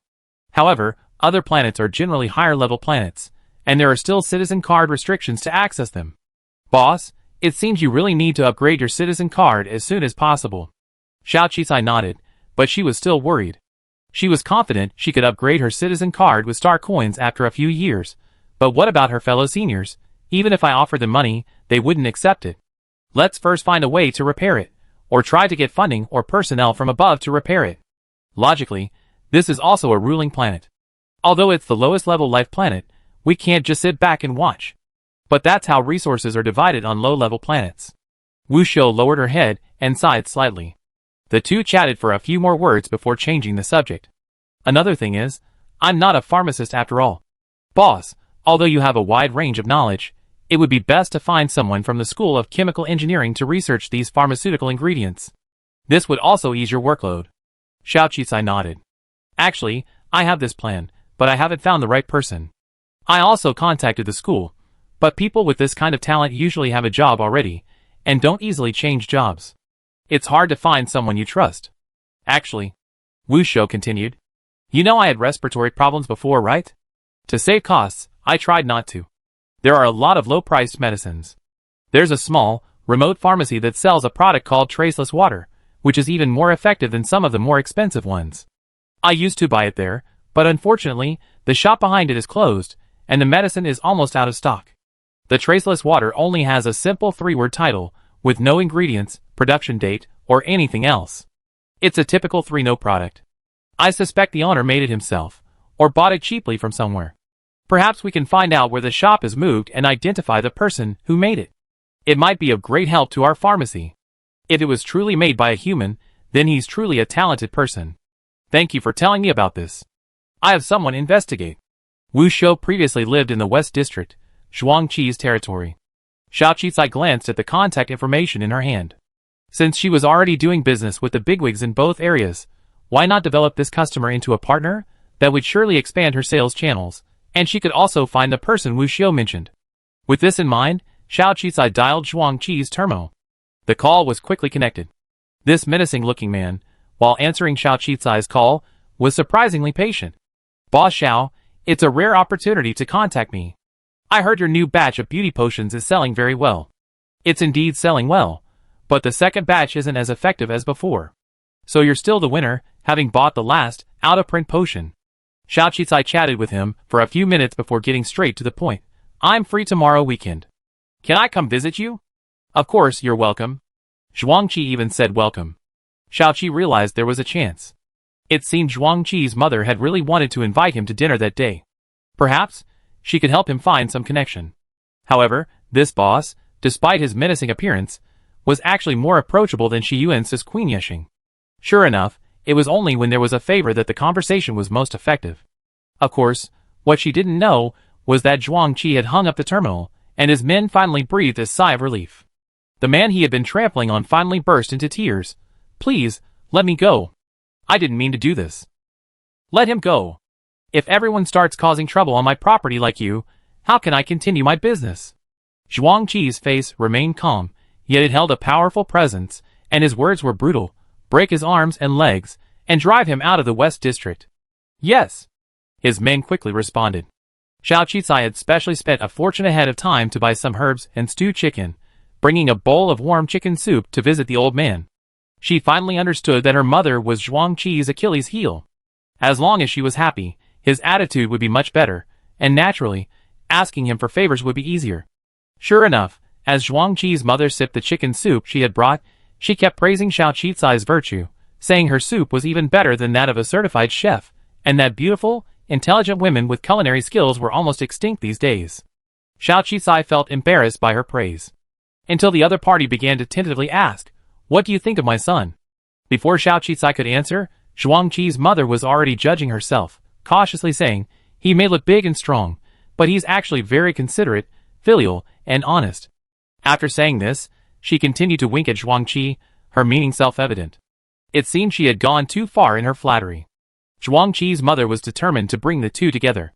She remarked on Zhuang Qi's easygoing nature, even agreeing to invite her to dinner. Before Xiao Qisai could refuse, 002 screamed in her head. "No, no, no, your current partner, your official partner, is still Xi Yuan-se. And Xi Yuan-se is still a virgin, not Zhuang Qi. The male lead chosen by our romance system must be a virgin. He has to be for decades. No matter how outstanding the supporting actor is, he's still a supporting actor." "What the hell?" Xiao Qisai's face shone brightly. Shocked, Xiao Qisai couldn't control his expression, allowing mother and son to see it clearly. Zhuang Qi's mother saw Xiao Qisai's expression, a hint of sadness in her eyes, and hurriedly tried to make amends. I didn't mean anything else. I just like you too much and want to be a family with you. It's understandable that you look down on my big, strong son. I was too impatient. Even though I'm recovered, I'm too old. Sooner or later, I have to die. Then, Cheer will be left alone in this world. How lonely. My greatest wish in life is to see Cheer get married and have children." Seeing the old man's incoherent speech, as if he had done something wrong, Xiao Qisai finally came to his senses. She looked at Zhuang Qi, who was embarrassed and humiliated, and then at the old man, who was already wiping away tears, and sighed inwardly. She gently wiped the old man's tears. "I understand you. You mean well. As long as you don't mind, The old man hurriedly shook his head. "No, how could I? A girl as well-behaved and beautiful as you, I dream of." "That's good." Xiao Qisai interrupted the old man, and looked at Zhuang Fin again, a sweet smile on his face. "I have a way to fulfill your wish." "Really?" Zhuang Fin's mother's face lit up with anticipation. Xiao Qisai nodded, his face serious. "Yes, I suggest you ask Boss Zhuang to adopt me as your goddaughter. Then I be your granddaughter, we be family, and your wish for Boss Zhuang to have a family and children will be fulfilled." Zhuang Fin's mother, "Huh? Zhuang Fin? ? Chapter 29. Amidst the shock on Zhuang Fin and his mother's faces, Xiao Qisai's eyes misted. "It's okay. I knew I was destined to be alone. After all, I've been without a father, mother, siblings, or grandmother since I was a child. How could an orphan like me dare marry Zhuang Laoda? Who said marrying too high?" Zhuang Qi's mother hugged Xiao Qisai with a look of heartache. "Oh my god, I didn't know you had such a life. It's so pitiful. Cheer doesn't have a father. I feel so indebted to him, so lonely. I didn't expect you. I'm so damned. He's not worthy of you. You're so pretty and well-behaved, and he's so rough and fierce. But he's too old to be a father.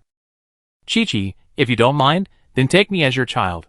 When I was pregnant with him, I wanted a beautiful and well-behaved daughter. It would be like fulfilling one of my wishes. Let him be your father. He has no experience, so he's barely qualified as a brother. Zhuang Qi, why don't you come over? I'm accepting Chi-Chi as my goddaughter today. From today on, you're her brother. You must protect her well, and don't let anyone bully her, understand?" Zhuang Fin, ? "Mom, you didn't even ask for my opinion." He knew his mother's constant clamor for this little girl would eventually lead to trouble, and sure enough, it did. He couldn't find a wife for himself, so now he's found a younger sister. Well, compared to a daughter, a younger sister seems more acceptable. Zhuang Qi could only console himself with this. "Why are you still standing there? Call me sister?" the old man urged again, seeing Zhuang Qi's lack of response. Zhuang Qi was indeed unprepared. Although he appeared honest in front of his mother, he was truly a ruthless and vicious boss. A man like him wouldn't have made it this far without a bit of scheming and brains. He had also investigated Xiao Qisai. While she was ostensibly an orphan, she possessed intricate ties to Xi Yuan-se and Queen Yexing. Her identity was also questionable, and it hadn't been confirmed yet. Furthermore, that mysterious potion seemed like a miracle that had fallen from the sky. The appearance of such a person in his life made him suspicious. Now, Xiao Qisai was deliberately trying to trick his mother into adopting her as her goddaughter. He now suspected Xiao Qisai even more of having ulterior motives, perhaps even being sent by Xi Yuan so to annex his territory. But he didn't want his mother to know what he was doing, Nor did he want her to get involved in these disputes, so he could only force a smile, a forced one, toward Xiao Qisai. Sister, hello. Luckily, it wasn't a daughter, otherwise he wouldn't be able to clear his name even if he jumped into the Yellow River. Xiao Qisai also smiled, unfazed. Hello, brother. Then it was lunch. Zhuang Qin's mother always remembered Xiao Qisai as a girl who had suffered hardship after returning from a desolate planet, so she felt especially sorry for her and had the chef prepare a large table of delicious dishes. Xiao Qisai also served the old woman food and soup, calling her godmother, which made her smile. After lunch, Zhuang Qi's mother even transferred some pocket money to Xiao Qisai, saying she was dressed too plainly and wanted to take her shopping to buy some nice clothes. She even invited Xiao Qisai to stay with them from now on, arranging a room for her at home. Thankfully, Xiao Qisai declined, citing her current heavy workload and the convenience of living at school. However, her mother insisted on keeping a room for her, so she could stay over on weekends. Given Zhuang Qi's mother's current health, shopping was out of the question. Finally, Zhuang Qi had no choice but to say he'd gone shopping with his sister that afternoon. After much persuasion, he finally persuaded her to return to her room after lunch for a nap and a good rest. Once old man Zhuang had fallen asleep, Xiao Qisai finally breathed a sigh of relief. She emerged from the old man's room and saw Zhuang Qi standing before her, his face dark and fierce. Xiao Qisai, what do you mean? Why did you trick my mother into accepting you as your goddaughter? What are your intentions? She knew Zhuang Qi was coming for revenge. But Xiao Qisai remained calm, his expression unfazed. He replied calmly, how could it be a lie? You know, your mother wanted me to be your wife from the beginning.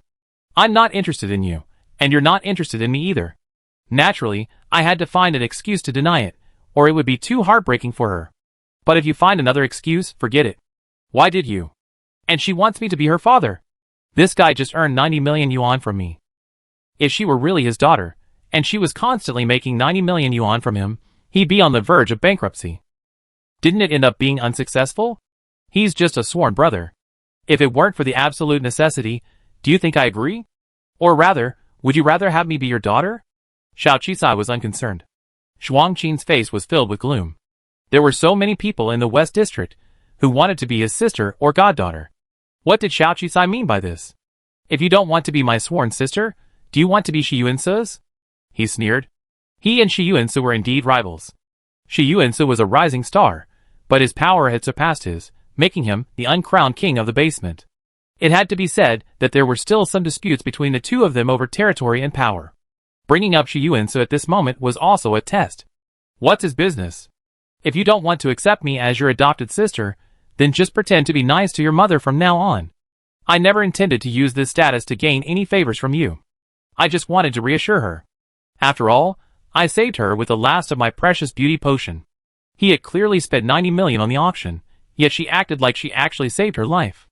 This girl is so cunning. Zhuang Fin took a breath. After today, my mother will definitely contact you often and invite you to my house. If you don't have anything to do, no, even if you do, no, regardless of whether you have anything to do or not, you must find an excuse to refuse her and don't come. Of course. Xiao Qisai agreed without hesitation. With that, Xiao Qisai was about to leave, picking up her soup pot. Seeing her about to leave, Zhuang Fin was puzzled. Why hadn't she revealed her true face yet? Did she want money, or some kind of favor? Finally, just as Xiao Qisai was about to step out the door, Zhuang Qi couldn't help but call out to him. Don't you have anything else to say, or any help you need from me? Xiao Qisai glanced back at him. I had something to say, but it's gone now. After all, I know you want to distance yourself from me, and I still have the presence of mind to do so. With that, she was about to continue walking. Zhuang Qi's face darkened, and he called out to her, Wait! Xiao Qisai, what else do you want? I came here for dinner because I promised you last time that I would dine with your mother again if the opportunity arose. Becoming your adopted sister was just a coincidence. Since you don't like me, I will never set foot in your house again. Of course, don't worry, I won't tell your mother.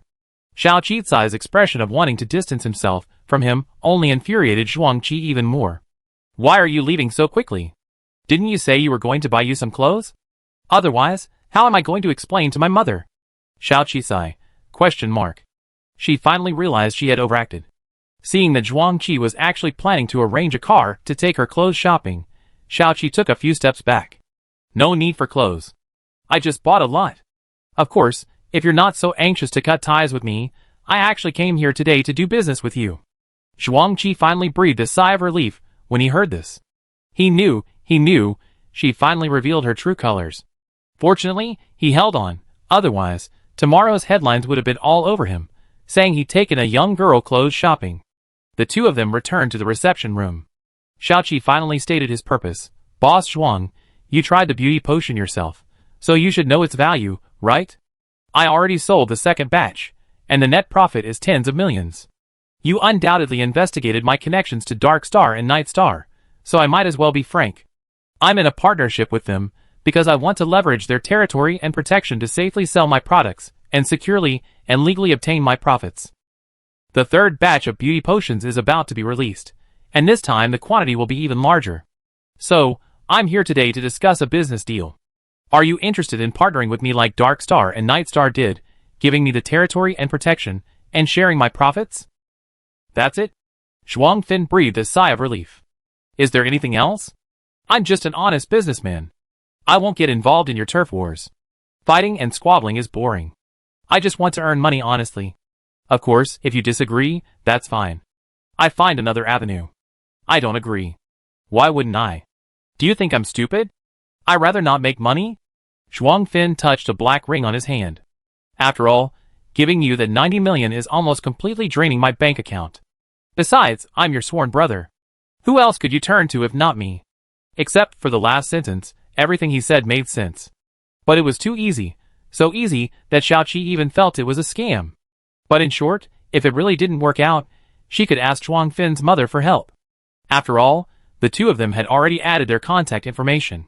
So, she didn't try any further, and simply took out the contract she had already drafted. The situation in each district is different. I have almost no connections in the West District, so I might have to handle all the sales for you. I just provide the supply. So, I give you 20% of the profit. No, 20% is too little. I have so many people to support. Zhuangqi shook his head. My costs are very high, and this product is unique on the market. I need more profit to buy raw materials, maintain the factory and workers, and even buy a batch of new high-filtration equipment. If the profit is too low, I might as well not take the risk of production. Xiaoqi gritted his teeth. The negotiations fell into silence. 20% is really not low. I only gave Yixing 7 points. Xiaoqi could only use his peers to pressure him. Finally, Zhuangqi spoke. How about this? Call me sworn brother, and I take 20%. Consider it your pocket money. Xiaoqi Looking at Zhuangqi's teasing expression, she knew he wasn't as honest and easy to fool as he appeared. Being called sworn brother isn't a big deal. It's worth it. Xiaoqi gritted his teeth and finally smiled. Okay, sworn brother, it would be great if you could acknowledge my identity. After all, it's easier to work as a family. Since you want me to call you so much, why not just set up a few tables? Zhuang Fin stopped spinning the ring in his hand, looked at her and smiled. That's fine. Xiaoqi shock. Chapter 30. Boss, this is bad? This is bad? Xianchen rushed in. Shi Yuansi frowned at his panicked expression. What happened? Then? Xianchen gasped. Get to the point. Zhuang Fin, you know the boss of the West District, right? He showed up? No. Is he dead? No. If you have something to say, just say it. If you have something to say, just say it. When have you been so hesitant and suspenseful? Shi Yuansi grew impatient. Xianchen observed Shi Yuansi's expression. Be prepared. He sent invitations to all the underground bosses. Xianchen handed Shi Yuansi a beautifully crafted invitation. Invitation? Shi Yuansi opened it. Everyone, please come to the Jinghua Hotel in the West District on June 8th to attend my Zhuang Fin's family reunion banquet. A family reunion banquet? Doesn't he only have one? Where are his relatives? Does his mother have other children, and his father has illegitimate children? I found out. He wants to adopt someone as his adopted sister. Do you know who that person is? Xianchen said. Who is it? Xiaoqi. It's Xiaoqi. Xianchen finally said it, and Shi Yuansi's expression finally changed slightly. I sold Xiaoqi's potion to him at a high price last time, making a profit of 90 million. I originally thought that with his personality, he would definitely find a way to get that 90 million back. But I never expected that after such a short time, he would actually adopt Xiaoqi as his adopted sister. And not just for fun, but with a banquet. Oh my god, boss, do you have any other ideas? Is it still too late? Shi Yuan-su, ? What's on my mind? What could I possibly be thinking? Go get her back. I don't want to acknowledge her as my adopted sister. If he becomes Zhuangqi's adopted sister, you'd be way behind him. Xianchen, what do you mean? Seeing Shi Yuan-su about to get angry, Xianchen finally realized something was wrong and whispered, isn't that right? If he becomes Xiao Qicai's brother, from now on, you have to call him brother. Shi Yuan-su, This subordinate of his has been daydreaming ever since he met Xiao Qicai. He gritted his teeth and said, thank you for thinking of me, but who Xiao Qicai chooses to recognize as his brother is none of my business. Besides, this little fox won't do anything without profit. Being a cheap brother isn't going to be easy. Since he's throwing a banquet, let's go. I want to see how he dared to invite me, and what his real motive is. But does Xiao Qicai want to cooperate with him? It seems he's getting bolder, or more ambitious. Find an opportunity to have her come over. Although Xiao Qicai was quite resourceful, she didn't know what had gotten into Zhuangqi to actually want to recognize her as his adopted sister. Could the chicken soup really be that good? By now, almost everyone had received the news and was buzzing about attending the banquet. In fact, if she wanted to expand her business on planet 4628, having Zhuangqi as her adopted brother wouldn't be a big deal. It's just that she has one more person to protect her. At least in the future, everyone who deals with her will consider themselves for Zhuangfin's sake. She will have less trouble, and it will be easier for her to expand her market share in the West District and handle some things. In her previous life, she had actually adopted a respected elder as a relative for business purposes, but she merely used his name to conduct business. And he was a retired cadre, but Zhuangfin was different. He was part of the underground, the gray industry. She couldn't help but regret her earlier boasts. But now that things had come to this, she knew there was no way back. This matter was no longer a joke. To be honest, she didn't know much about Zhuangfin. Every relationship needed to be cultivated. She didn't mind having a sworn brother, but if he truly was the kind of person who broke the law and had no moral principles, she would have to break free from that relationship at all costs. If only she could see through everyone. Xiao Qicai was thinking, and suddenly remembered the system she had forgotten in a corner. Oh, the system had other functions. Golden finger, right? At least she could use it more often. When she told 002 about it, 002 screamed loudly in her mind, extremely emotional. What? You're setting Zhuangfin as your new love interest. You and Shi Yuan-su haven't even started dating yet, and you're actually dumping him. I knew it. You made no progress with him, and you rarely even see him. I knew you weren't interested in him. The stand-in scenario was ruined, the white moonlight scenario was ruined, and now you don't even want the collaboration scenario. Wow, I thought you'd be snatched away by Xianchen, a like-minded pretty boy, or into a school romance scenario. I never expected you'd be snatched away by that burly, rough-hewn man who's not a virgin. 002 cried loudly, lamenting that all the scripts he painstakingly crafted ended up in vain, and he had to start all over again. Shi Yuan-su and I are just partners. You can see by now, ever since he met his white moonlight, he's been hiding in his room all day looking at pictures of her. I'm starting to suspect he's a psychopath. Wouldn't it be better to find someone else? As for Xianchen, is there something wrong with you? Her system was truly captivating. Okay, but Zhuangfin. A beautiful young student, a burly, menacing man, the standard male supporting role. He couldn't resist the idea of the male lead. This wasn't his sexual proclivities. This wasn't his aesthetic. No, wait. But sworn brothers and sisters, pseudobone. They seemed to be enjoying it quite well. As 002 thought, his eyes suddenly lit up. Well, while he's not a virgin, he's not a playboy either. The past is over. After meeting you, any male protagonist must remain chaste, otherwise he'd be considered unclean. Even a rough-hewn male protagonist has his audience, not to mention the fake bone. Forget it, your taste isn't too bad, so let's switch. Xiao Qicai is its master after all. The love system is host-driven, helping the master find a suitable partner. So, when Xiao Qicai made his request, 002 had no chance to object. It could only internally complain and console itself. Soon, the system's main panel updated its second love target. Zhuangfin. Age, 36. Identity, West District Tycoon. His wealth is vast, but his hidden interests are extensive, ranking among the highest on planet 4628. He is loyal to his brothers, filial to his family, and ruthless to his enemies. He hates thieves, and thieves in his territory, and never actively harms anyone. Hobbies: extreme training, and a love of collecting various weapons. Weakness: his mother, Yulanqing, who depends on him for everything. That's the basic information. As Xiao Qisai was observing him, 002 spoke again. Wait, he actually has a hidden identity. Soon, the dashboard updated the information. Hidden identity: son of Federation General Zhuang Junyan. His mother, Yulanqing, fell in love with Zhuang Junyan at first sight and began dating him, concealing their identities. Later, Zhuang Junyan joined the army and died. Yulanqing, hunted by the Zhuang family's enemies, was forced to leave the B-class planet incognito, pregnant. She eventually drifted to planet 4628, where she lived alone with Zhuang Qi. So he's someone with a background. No wonder he's so attached to his mother. But wait, wasn't his mother very old when she was pregnant with him? Love at first sight wouldn't have made her so old. Xiao Qi was a little confused. Yulanqing looked incredibly old. Living to around 100 years old is normal in interstellar society, and even if she didn't take good care of herself, she wouldn't look over 100 in her 50s or 60s. Let me check. Oh, there's one here. She used a genetic potion to conceal her identity. After drinking it, she instantly ages by several decades, making even her skeletal genes undetectable. It was through this method that she escaped the heavy blockade and inspections of the Class B planet, arrived on planet 4628, and gave birth safely to Zhuang Fin. However, mother and son endured a long period of hardship. Yulanqing, presumably unable to adapt to the climate of a low-level planet, soon fell ill.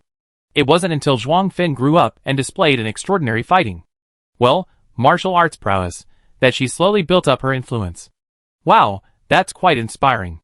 Rounding it up, it's the perfect combination of a beautiful, strong, and tragic character. 002 sighed, I was wrong. I never say he's big and strong and only suitable for supporting roles again. Xiao Qisai, How did the system based on novels come about? I see. However, Xiao Qisai still breathed a sigh of relief. From the descriptions here, Zhuang Fin doesn't seem like a ruthless and evil person. He's developing his power here for survival, and for his mother's medical treatment. That puts my mind at ease.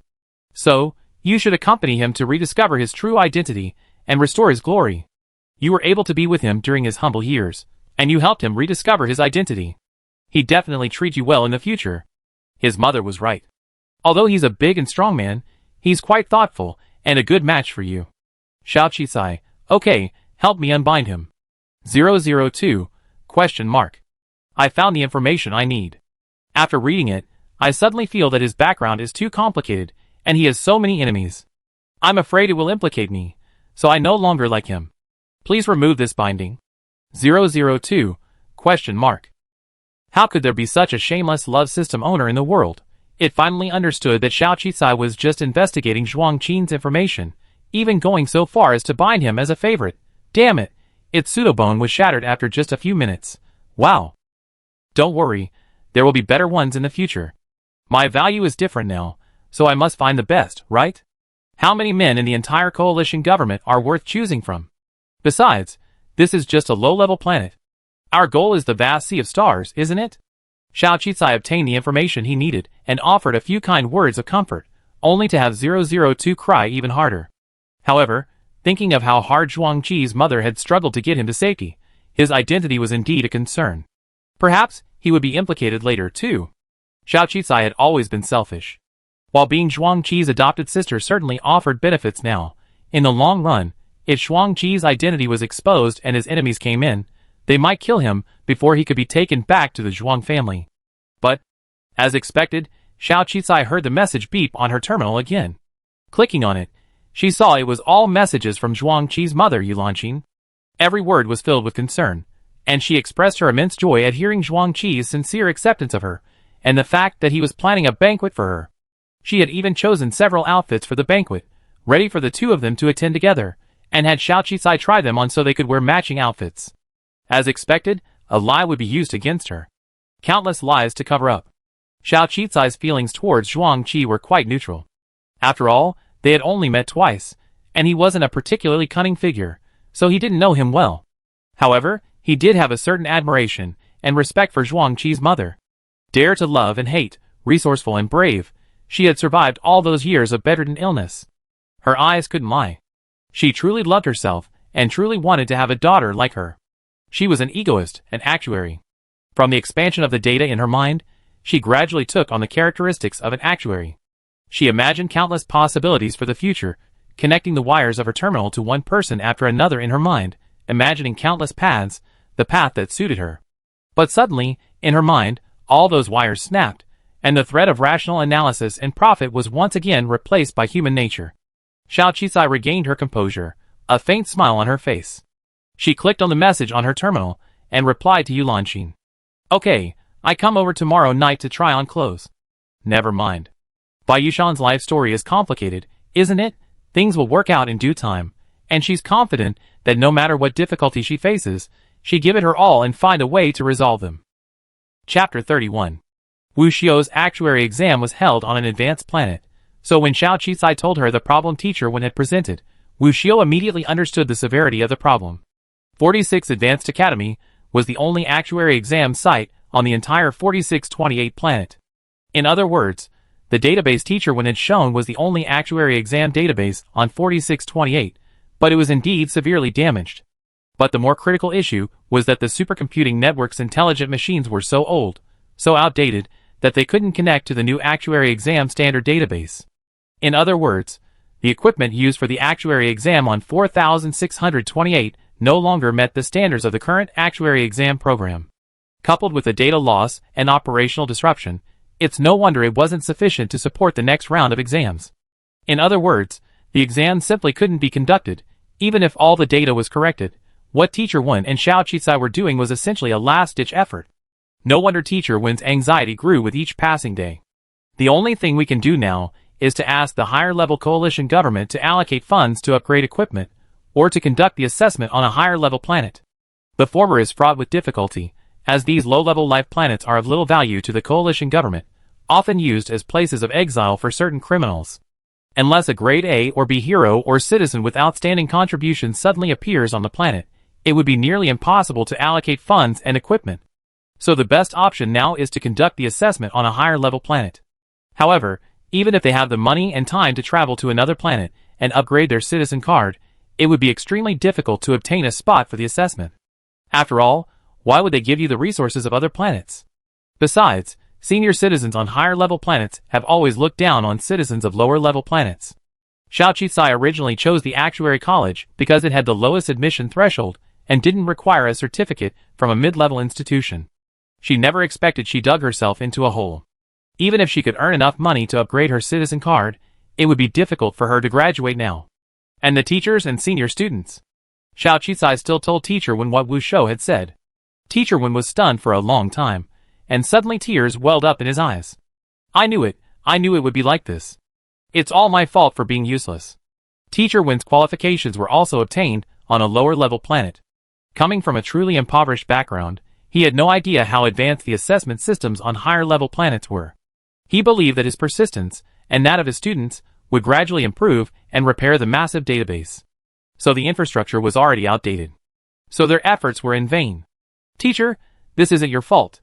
As the only teacher in the entire actuary school, you nurtured generations of students and persevered in this position. In my heart, you are the greatest teacher. If Teacher Wen weren't here, perhaps the actuary program on planet 4628 would be a name only, or perhaps it wouldn't even recruit students. Of course, Xiao Qisai wouldn't be here either. Teacher Wen has imparted everything he knows and has learned to his students without reservation, even tailoring his teaching to each student's individual needs. He never looked down on any of his students who were outliers, including Xiao Qisai, who worked part-time. He even arranged classes to suit her schedule and advertised among the teachers, encouraging many to patronize his fried rice counter, for which she was incredibly grateful. So, based on this, Xiao Qisai couldn't possibly ignore the Actuary College's affairs. My friend said there might be another way to take the actuary exam. What is it? Participate in the actuary competition held by the United Government. If we win, we can compete on a high-level planet. During the competition, we can temporarily obtain temporary residency on that planet, which will allow us to register for the actuary exam there. Although the time is short, I believe that the two seniors have prepared very thoroughly and will definitely pass it on their first try. But, Teacher Wen naturally knew about this exam, but regardless of whether it could compare to the meticulously trained actuary students on high-level planets, the cost was astronomical. And since they were mostly F-class citizens, saving up to upgrade their citizenship cards, he had never considered participating. I figure out the expenses. Don't worry, teacher. You can tell my seniors about this news. I'm sure they make their own decisions. Registering for the qualifying rounds and paying the massive virtual network fees require money. Transportation and other expenses between beginner and advanced planets are generally covered by the respective schools. But there aren't many students at actuary academies on these low-level planets, and the pre-allocated funds are already minimal. So the only option is to pay for it ourselves. I know that, but there's also a citizen card requirement of at least E-level, and the three of us. Star coins or contribution points, right? We still have 6 months left. Leave everything to me. Xiao Qisai wasn't being a drag. Because she was studying this major, she was determined to get the qualification. So now it was all about money. That evening, she kept Yulanqing's appointment and tried on matching dresses with her, mother and daughter. Although Yulanqing's hair was silver and her face was wrinkled, her smile was incredibly gentle. She looked at Xiao Qisai like a mother looking at her child, which made her feel a long-lost warmth. This time, Xiao Qisai even brought her some light snacks, which made Yulanqing even happier and brought her even more smiles. After trying on the dresses, the old lady went to rest and sleep, and as expected, Xiao Qisai saw Zhuangfeng waiting in the living room. Compared to last time, Zhuangqi was less aggressive towards her. Mother really loves you. I love Godmother too. Xiaoqi nodded and took out the pastries from the bottom shelf of the basket. So I hope you can trust me, brother. I would never do anything to hurt my family. The girl's gaze was sincere. Zhuangqi suddenly lowered his head, fiddling with his ring again. Try it. I made it myself. There's absolutely no problem. This box is made especially for you. Xiaoqi handed over a pastry. Zhuangqi was stunned for a moment, but then he too began to savor it. Brother and sister. The two of them sat in the eerie silence, one eating the pastry while the other watched. After finishing the box, Zhuangqi finally stood up, his expression growing increasingly complicated. It's too late. Mother actually arranged a room for you at home. Would you like to stay? What a big improvement. Inviting him to stay at her house was incredible. However, Xiao Qisai still shook his head. No, I've been busy at school these days, and I have classes early tomorrow morning. Zhuangfeng nodded. Okay, then I take you home. That's not necessary. I just take a taxi later. But we're family now, and I don't want to go through the motions again. I do need your help with something recently, Xiao Qisai said. What is it? Zhuangfeng didn't seem surprised. I need to inquire about someone who used to own a small shop on West 43 RD Street. Xiao Qisai told Zhuangfeng the facial features and everything he knew about the man Wu Shou had mentioned.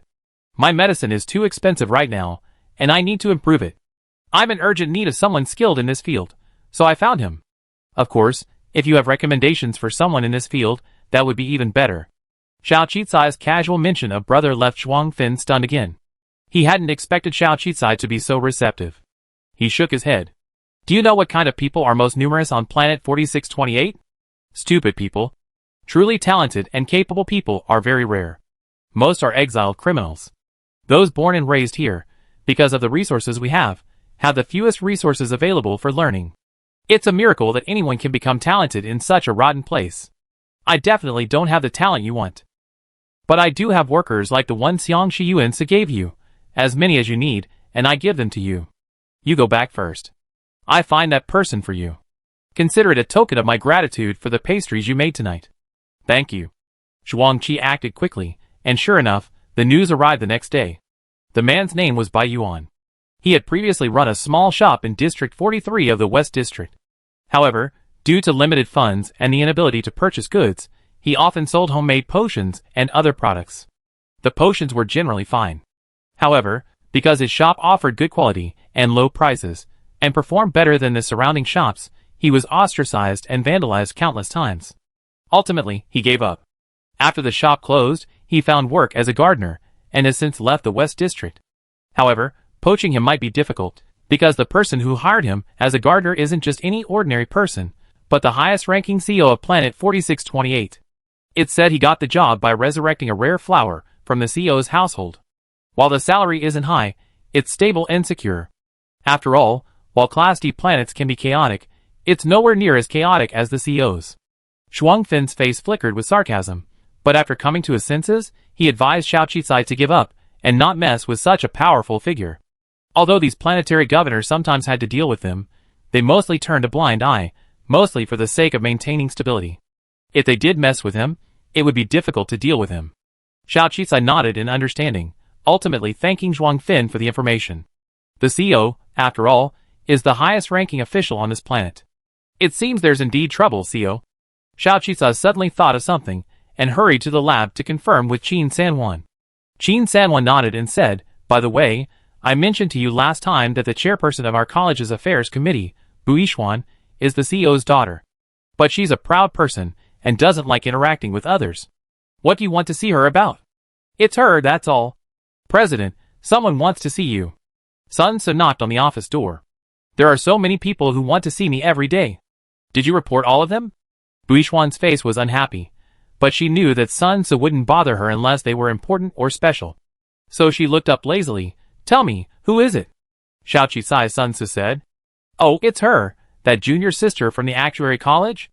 She's not busy making money, taking courses from 4 colleges, so how can she find time to come to see me?" "I don't know, and she even brought a lunch box." Before she finished her sentence, Bu Yishuan nodded. "Let her in." Xiao Qisai finally met the president again. Compared to her effortless hosting of the freshman talent show, Bu Yishuan now had a more laid-back air, but even so, her aura was undeniable. She possessed a neutral and powerful beauty. Though from a privileged background, she was nothing like the arrogant, second-generation rich like Zheng Hao. There was no contempt in her eyes, nor was there any visible class distinction. Xiao Qisai knew that this was a truly intelligent person, far superior to the fools like Zheng Hao. Bu Yishuan seemed to be sizing her up, then said, "Junior Sister Xiao, are you facing any trouble that you need the Student Affairs Committee's help with?" "No, I don't need the committee's help. I have a small personal matter that I'd like the president to assist me with," Xiao Qisai stated directly. She opened the lunch box, revealing a large plate of colorful and fragrant fried rice on the top. On the second layer was a plate of honey-roasted chicken legs. On the third layer was a small dessert. The top layer, in particular, was the alluring golden fried rice. It looked incredibly tempting, and who knows what was added to it, but it was incredibly fragrant and appetizing. Sun Tzu, standing by, swallowed unconsciously. "I don't think I can impress you, Guild Master, but I can cook a few meals for you." "Don't worry, I'm only asking for something you can easily do. Perhaps you could try my new fried rice first?" Her fried rice, which she would occasionally create in these inventive ways, piqued the appetite of many. Many people, after trying it once, would return for another try, feeling the excitement of opening a blind box. But the overall taste was what mattered most. "What's in this? I don't think we ever had it before." Sun Tzu let it slip without realizing it. In fact, he often queued up at Xiao Qisai's for fried rice, and was a regular customer, always ordering 2 servings. Xiao Qisai had done some research on Sun Tzu's identity, and naturally knew who the extra portion was for. Since the president liked her fried rice, she found the simplest way to ask for her help. Bu Yishuan knew Sun Tzu had been exposed, otherwise Xiao Qisai wouldn't have brought fried rice to her door. She smiled and said, "Since that's the case, I won't hold back. Let me try my cooking. My junior sister's skills are renowned throughout the academy." Watching the president's mouthful of grease and Sun Tzu drooling, Xiao Qisai, somewhat embarrassed, offered him some pastries. "I didn't know you were here, so I only prepared when serving. Next time, senior brother, you come to my stall to buy fried rice, I make up for it." The pastries were also quite good. Sun Tzu savored them, his saliva drooling a bit less. However, he couldn't help but admire the young apprentice sister's beauty and high emotional intelligence. However, as he ate, he realized that Xiao Qisai might have something private to share with the president, so he tactfully left. "Tell me, your cooking is really to my liking." "What a shame. If you can't find a job in the future, you can come to my house and be my chef," Bu Yishuan said, half-jokingly. Xiao Qisai laughed at this.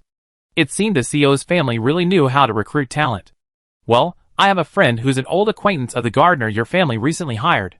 He was in such a rush when he moved that he left some things with my friend. So my friend wants to meet up with Bai Yuan to give them to him. However, he forgot to save the phone and we lost contact. So, I wanted to ask you to pass on a message. Is it okay to meet up?" "No. No. Your friend, you're not yourself, are you?" "Of course not." Xiao Qisai shook his head. "I never lived in the West District." "Oh, but you were able to find my house by asking around. You're quite well informed, aren't you?" Bu Yishuan looked at Xiao Qisai and said this with a cryptic tone. Xiao Qisai's forehead suddenly sweated. Fortunately, Bu Bu Yixuan didn't seem to want to pursue her source further. She finally nodded and said, "Never mind. It's just a gardener. Please set the time and place for the meeting, and I send someone to let him know." Xiao Qisai finally breathed a sigh of relief. "Okay, thank you." Chapter 32. Xiao Qisai, the president wants to see you. Sun Ce personally came to the actuary college to find Xiao Qisai. "Okay, I'd be there shortly." Xiao Qisai sighed. She knew Bu Yixuan would definitely come looking for her. After all, she had poached someone else's talent. Wu Shou had done a brilliant job of poaching. According to her account, the other party had first exchanged pleasantries, reminiscing about a few past relationships, then revealed her knowledge of his background, appealing to his feelings and courteously, suggesting that with his education, being a gardener there would be a waste, and that here, he could realize his dreams and ambitions. Of course, Xiao Qisai also understood that talking about ideals and ambitions in this shabby place was pure wishful thinking, especially for Bai Yuan, who had been subjected to such harsh treatment in society. So, she knew this wasn't enough to convince him. So, she began to ask Wu Xiu to raise the price, from 1,000 star coins to 10,000 star coins, to 100,000 star coins. Finally, she convinced him. So there's no such thing as someone who can't be poached, only someone who can't be paid. When Xiao Qisai arrived at Bu Yixuan's office, she had already prepared 2 more meals. Bu Yixuan said sternly, "Junior sister Xiao, I never imagined you come to my house to poach someone." "What? Is that true?" Xiao Qisai looked surprised. Could it be that he owed something to that friend of mine, so he ran away feeling guilty after seeing her? "Alright. Xiao Qisai, stop pretending. Others might not know, but do you think you can hide it from me? Your business registration information is available at the Joint Government's Business Administration Department. Your pharmaceutical factory needs talent, doesn't it? I hadn't noticed that gardener until he submitted his resignation today. I looked into it. I discovered he's a top graduate of the capital Xingyu Advanced Chemical Engineering College. While it's unfair for him to be a gardener here, you're using me to poach him. Where do you think I'm going to be?" Bu Yixuan's face was serious, clearly genuinely angry. "If that's the case, then I won't pretend. Since you say his job as a gardener is a waste, and he's leaving, that means he has a better job where he can be more useful, right? You could hire a higher level gardener, and the flowers in your garden would bloom beautifully, but he's a chemical engineer. If a top student from the academy were to work for me, he received the best treatment, fully utilize his strengths, and realize his value, wouldn't he?" Smooth talk. Xiao Qisai, that excuse isn't enough. Bu Yixuan's face was icy. The atmosphere grew cold for a moment. Xiao Qisai, however, pulled a small bottle of potion from his pocket. "Do you know the lowest class on planet 4628? Perhaps you don't know, but before coming to your house as a gardener, he once dreamed of supporting himself through his profession. He developed his own potion to alleviate the suffering of ordinary people. But the sheriff wouldn't defend him, the policies wouldn't protect him, and no one cared that his shop was vandalized, or that his dignity was trampled upon. The school has a purification system, your car has a purification system, and your home has a purification system. That's why your skin is smooth and protected from toxins. But in reality, most people at the bottom suffer from countless ailments due to the toxic soil and air on planet 4628. Asthma, respiratory diseases, lung diseases, skin diseases. I imagine you also researched the beauty potion our pharmacy produces. Perhaps, to you, that potion is unnecessary, its effects only exaggerated by the black market. You know what? My original motivation for producing potions was to solve these problems. I used to have a lot of acne, and that potion saved me, improving my skin. I also make more money selling those potions. But I'm not making money for myself, but to protect more people from toxins. I sincerely share my plan here. My plan is to develop a cheap, low-cost virus-clearing potion that everyone on planet 4628 can afford, even those at the bottom of society. I want everyone to be free from the toxins in the air." Xiao Qisai's eyes gleamed. "But my previous formula, due to cost constraints, can only be sold at a sky-high price. I'm currently looking for someone to research it and reduce costs. So, I use every possible means to recruit talent. I didn't directly recruit Bai Yuan. I simply told him my plan and my vision. I told him that while I couldn't provide him with a stable and secure environment, I could give him more star coins and maximize his value. I haven't heard back from him yet, but when you said you were resigning, I knew I succeeded. That's all I have to say. I hope you can accept my apology and let Bai Yuan go. I pay the penalty for breach of contract. Of course, if you don't, that's your right. But I never misjudged anyone. President Boo, during the years you've been president of the 46 advanced schools, the school's graduation rate has improved significantly. Everyone has landed satisfying jobs, and quite a few have been accepted into higher-level institutions. I don't know if this is your ideal or just a way to demonstrate your worth, but I believe we're all alike. We all love this planet and want to make it a better place. Xiao Qisai spoke calmly. After that, seeing that Buishuan hadn't spoken, she respectfully picked up the lunch box and prepared to leave. Just as she was about to leave the office, Buishuan finally spoke. You can leave, but the lunch box remains. Xiao Qisai's face lit up immediately. She quickly turned around and placed the lunch box on her desk. The lunch box is at your disposal. If you don't believe me, you can visit my factory someday. After Xiao Qisai left, Buishuan was silent for a long time, then opened the lunch box. This time, it wasn't fried rice, but a few homely side dishes. Although it was a common dish, Xiao Qisai's creation tasted unlike anything in restaurants or cafeterias. It was so unique that it gave her a feeling that such a common dish could be made into a delicious delicacy, and it could whet one's appetite. As Buishuan savored the dish, a new idea came to her mind. In the evening, Xiao Qisai received a message from Wu Xiu. Bai Yuan had successfully resigned and would be able to start work at the factory the next day. Xiao Qisai breathed a sigh of relief. She had indeed made the right choice.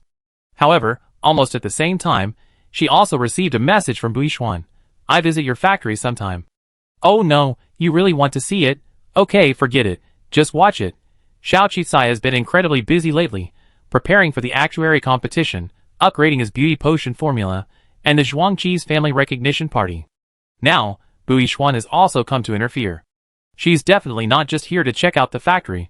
She definitely has other intentions. But whatever they are, Xiao Qisai must be prepared. Whether it's her safety or the state of the Dongzhou district. Of course, if an important figure comes to Dongzhou district, Shi Yuansi must be informed. Shi Yuansi has always been a good messenger, serving as a bridge between Xiao Qisai and Shi Yuansi, but this time, unexpectedly, he asked her to speak to Shi Yuansi herself. She knew that the other party wanted to inquire about her sudden appointment as Zhuangqi's adopted sister. Zhuangqi had a very obvious weakness: his mother. His mother was his soft spot, his Achilles heel. His mother's upbringing made him powerful, but not the type to dominate. Shi Yuansi was different. From the orphanage, he fought his way to where he was today, relying on more than just his fists. He did have a weak spot, but it was a shame it was dead. Thanks to Bai Yueguang's influence, she even reached 2 partnerships with him, one as his bodyguard and another to open a factory. If she were to become his adopted sister, the relationship between them would undoubtedly undergo a subtle shift. In other words, Shi Yuansi used to be unmoved by her profiteering, as she was in his territory, under constant scrutiny. But if she slipped out of his control, he would label her a dangerous person.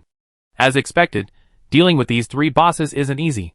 002, in your system settings, doesn't it say the heroine has never done anything wrong? Aw, what do you mean? Do you regret it? Do you want to keep binding her to Shi Yuansi? Yes, bind Shi Yuansi back. Can't you only bind one? Now that I truly acknowledge Shuang Fin as my sworn brother, I naturally can't bind him to her. Otherwise, things would be a mess. So, bind Shi Yuansi back. 002, you're so fickle, so fickle. But even so, it still bound Shi Yuansi back and placed him back on Xiao Qisai's dating list. Xiao Qisai, for the first time, carefully examined the dating system panel. The only thing she had used before was the character introduction. She discovered that besides the logical connection to the so-called romance plotline and the main supporting characters, there were also some new details. Now, behind the main supporting characters, behind Xian Chen's panel, there's actually someone who seems to be the second male lead. 002 is so ruthless. However, Night Star Queen Ling Xiao has unexpectedly jumped to the same side as the female protagonist. There's an item. The beauty potion is now marked red, indicating that it has reached its limit and can no longer be used. And then, there's the disguise potion she used last time.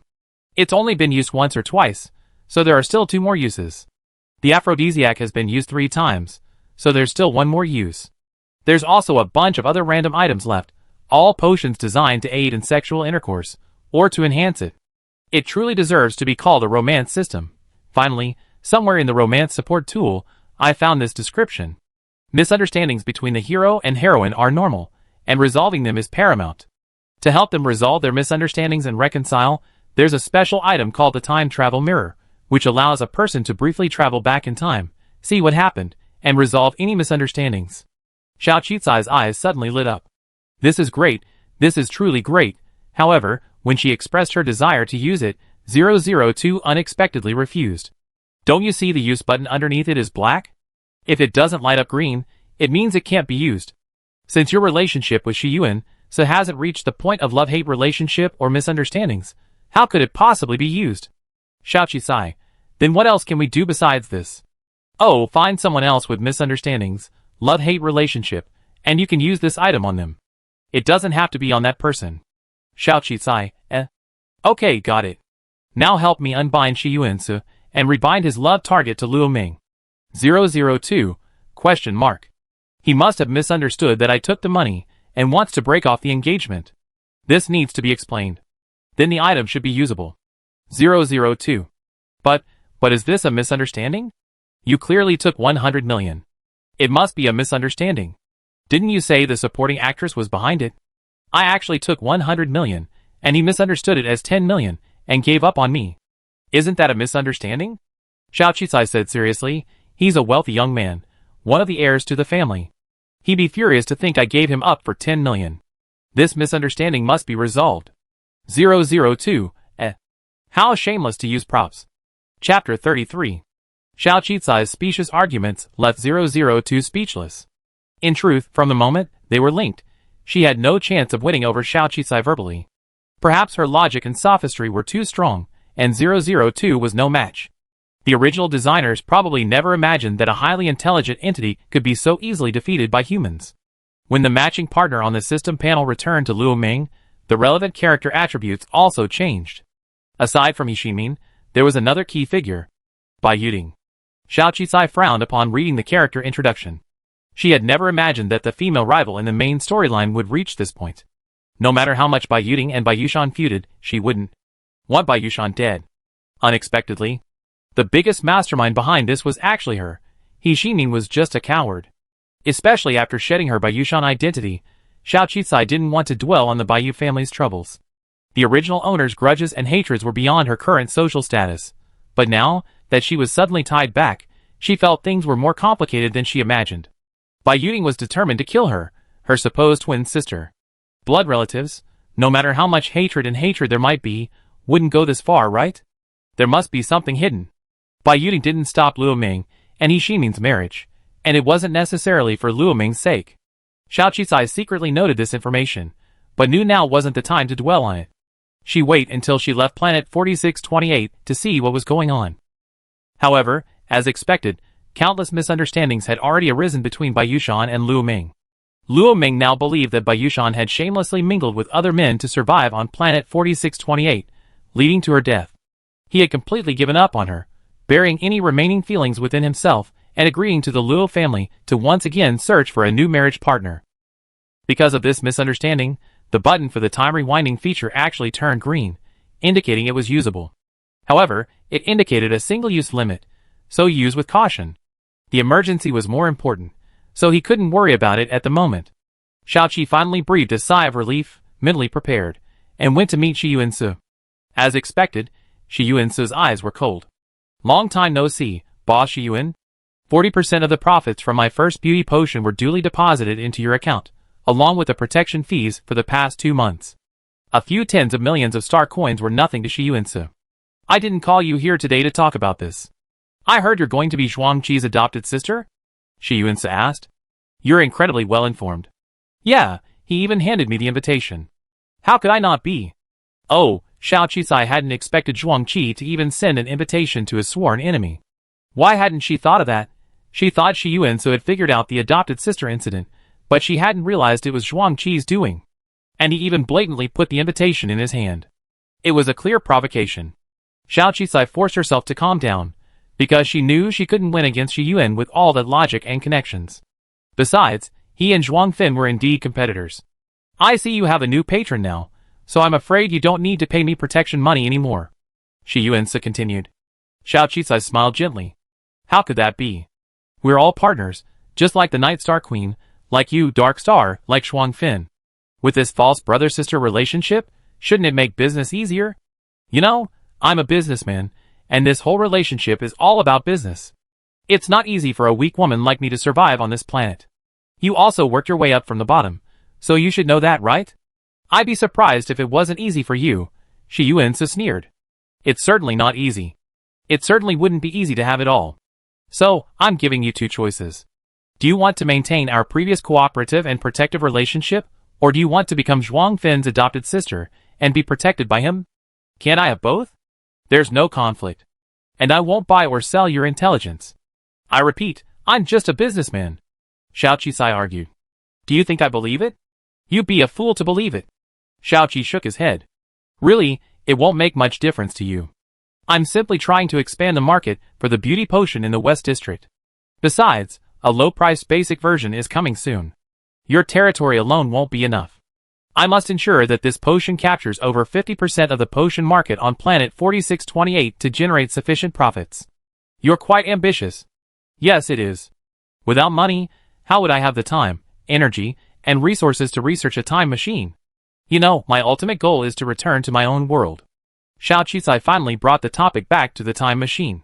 At this point, Shi Yuansu was no longer as easily fooled as last time. Without hesitation, Xiao Qisai activated the time travel mirror.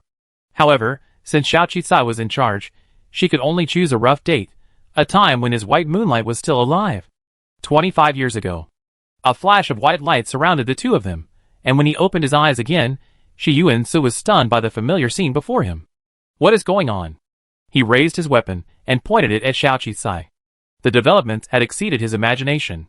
Just moments ago, he had been in his own reception room, and now, when he opened his eyes, he was back 25 years ago to the time he was adopted from the orphanage. This was Xingxing Orphanage. Although his memories had faded with time, upon returning here, he was absolutely certain this was the orphanage back then. Every building, every place, triggered all the memories stored within him.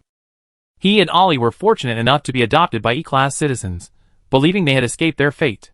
However, they never anticipated the untold tragedy behind their adoption. Ollie was adopted because her adoptive parents wanted her eyes to replace their own daughters.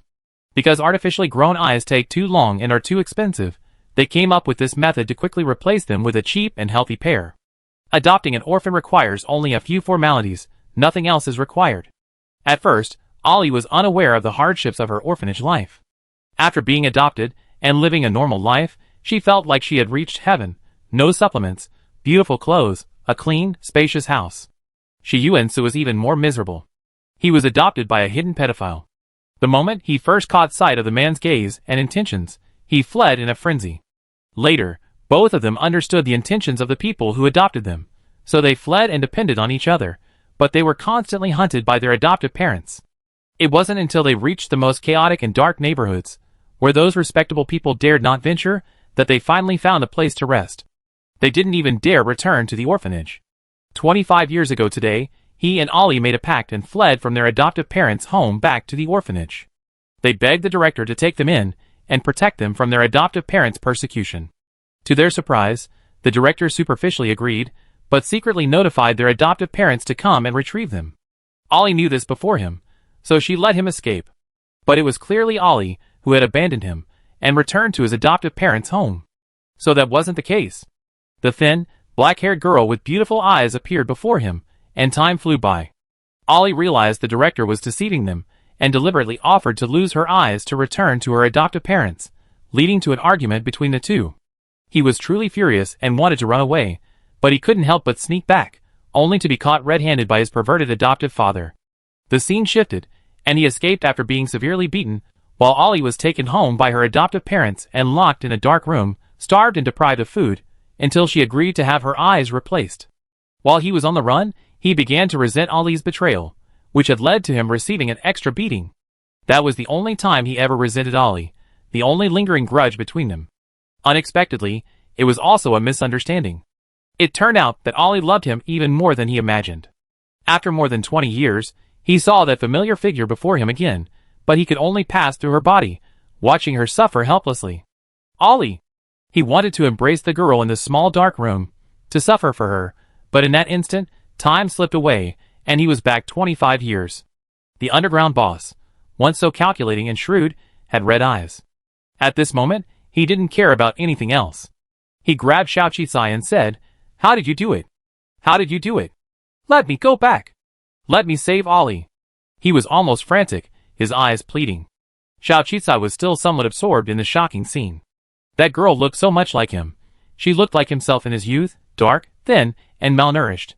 She was also an orphan in her childhood, and she felt their pain. It wasn't until Shi Yuan pleaded and grasped her hand tightly that she came to her senses. This isn't a time machine. It's just a technology that allows me to travel back in time. I don't have the ability or the money right now. Building a time machine would require a vast amount of money, resources, and talent. Xiaoqi finally regained consciousness. Seeing other people's memories seemed to cause her some confusion. She recalled the words she had planned long ago, but for some reason, she felt a pang of reluctance. But thinking of her own goal, she finally gritted her teeth and lied. "So I do whatever it takes to achieve this. Believe me, I never lied to you, so there's no need to doubt me.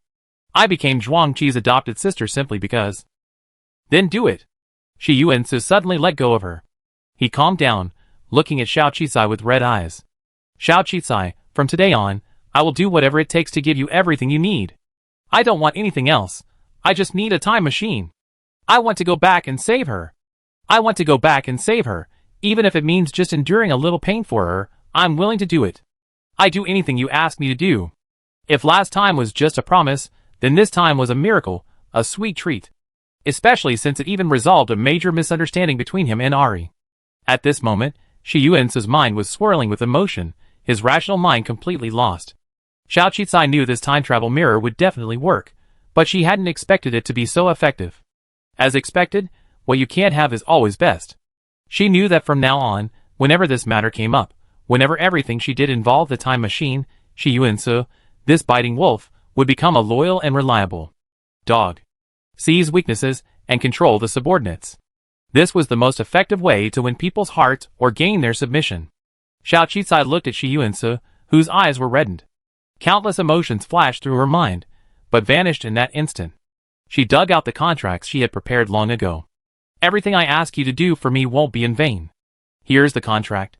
In addition to cooperating on the time machine project, I also give you a generous compensation." The contract indicated a new role for Shi Yuan, project consultant. Chapter 34. Luo Ming suddenly had a dream. In it, from a strange, godlike perspective, he witnessed the entire process of Baiyuting and He Xinmin framing Xiao Qisai.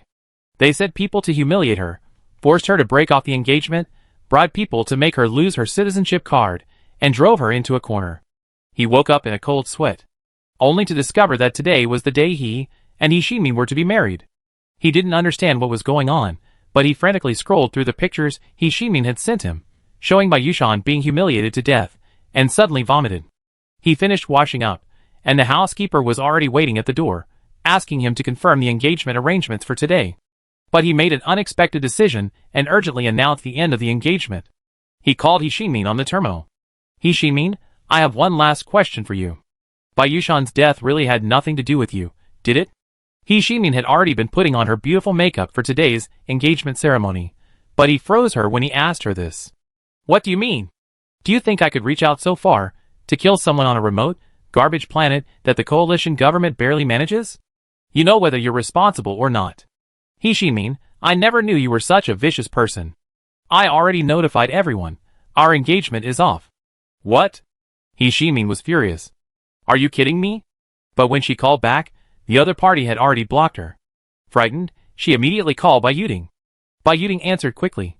"Sister He, you're about to get everything you want today, so how come you still have time to call me? Are you going to invite me to your wedding?" "Sorry, I'm busy today." "Still busy being your fake princess, right?" "Baiyuting, it seems our affair has been exposed. Luo Ming already knows. Just wait and see. He and Baiyushan have some childhood sweetheart-like affection. If he finds out you were involved, you're doomed." "What?" Baiyuting's face suddenly changed. She was dressed in a beautiful white gown, looking like a princess. She was preparing to face media coverage and be adopted by the Xiao family. She couldn't let anyone ruin her life.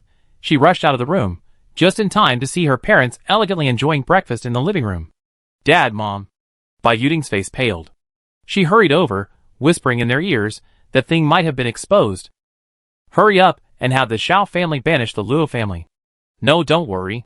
There's no evidence. Besides, your blood has already been genetically verified. They won't doubt you, and they won't listen to us and target the Luo family for no reason. The most important thing now is to complete today's media announcement. Your identity is confirmed. Several people lost their composure and frantically discussed what to do. Just then, a group of men in formal attire emerged from the hall. The man in their lead was tall and imposing. Brother. Bai Ying regained her composure almost immediately upon seeing the man. With a look of innocence on her face, she flirted towards him, as usual. But the man wasn't as warm as before, instead coldly pushing her away. Whether you're my sister still needs to be verified. Pass it on, today's media conference is cancelled. The man instructed the butler behind him. Send someone to planet 4628 as soon as possible to retrieve Bai Yushan's remains and bring them back. No, the man said, looking at the younger, dazed man behind him. Shall you go there in person? I want to see her alive or dead. The faces of Bai Yuding and her family of 3 suddenly changed. Shall you, who had been named, nodded quickly. Understood, master. I arrange it as soon as possible. Xiao Qicai was distracted by the time travel incident and hadn't had time to check her relationship progress dashboard. Therefore, she didn't realize that the misunderstanding between her and Luo Ming had already been resolved. She went to the factory to meet with Bai Yuan. Bai Yuan was surprised that her boss was so young, but considering that she was the one paying his salary, he wasn't too unkind to her. The other person was indeed a genius. It was said that he had developed some special potion, which somehow leaked, causing widespread pollution on an advanced planet. He was then ostracized from the laboratory, and with no one to testify, he was exiled here. Not one to commit adultery, Xiao Qicai didn't delve into the details.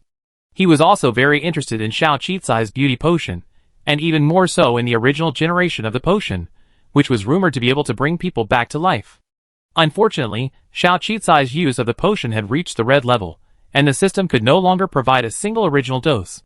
However, since they had already signed a confidentiality agreement, Xiao Qicai generously shared the original formula and production process for the beauty potion.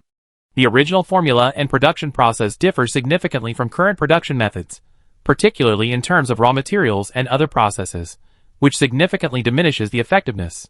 It's actually not difficult to create a version that's as close to the beauty potion as possible, but the cost. Bai Yuan smiled. You sold the beauty potion for 90 million back then, which wasn't expensive. To replicate it exactly would definitely cost over 100 million. Xiao Qicai, Yeah, back then, many people accused her of being a profiteer. She really wasn't selling it for a high price. She's a real philanthropist, ahem, but clearly, the biggest problem with beauty potions these days is cost. That's why I'm hiring you at such a high salary. If you can develop a low-cost version of the beauty potion and manufacture it widely, I give you a 1% share of the profits from subsequent sales. Xiao Qicai finally understood what his employees needed. 10 million or even 100 million wouldn't have tempted him, but once he clearly understood the potential and market for this beauty potion, he definitely agreed. Sure enough, it was you who directed Wu Xiao to negotiate with me. I told you, when I first met her, she was an honest person, Bai Yuan said confidently. So, I'm not an honest person. Xiao Qicai pondered for a moment, then looked at Bai Yuan with a determined expression. Yes, it was me who was looking for you. So we're on the same page.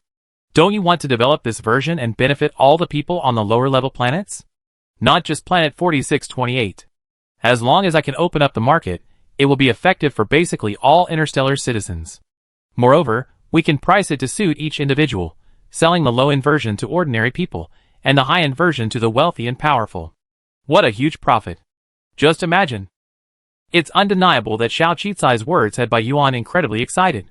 He then threw himself into the project with a vengeance, leaving Wu Xiao stunned and convinced that the boss was still the boss. And with Bai Yuan's enthusiastic work ethic, planning for the third batch of improved, cost-reduced beauty potions was about to begin. Over at the Actuary College. As Xiao Qicai had anticipated, when Teacher Wen relayed Xiao Qicai's words to Qin Sanwan and Gua Fenghua, both fell silent. Then, they firmly stated, since that's the case, let them participate.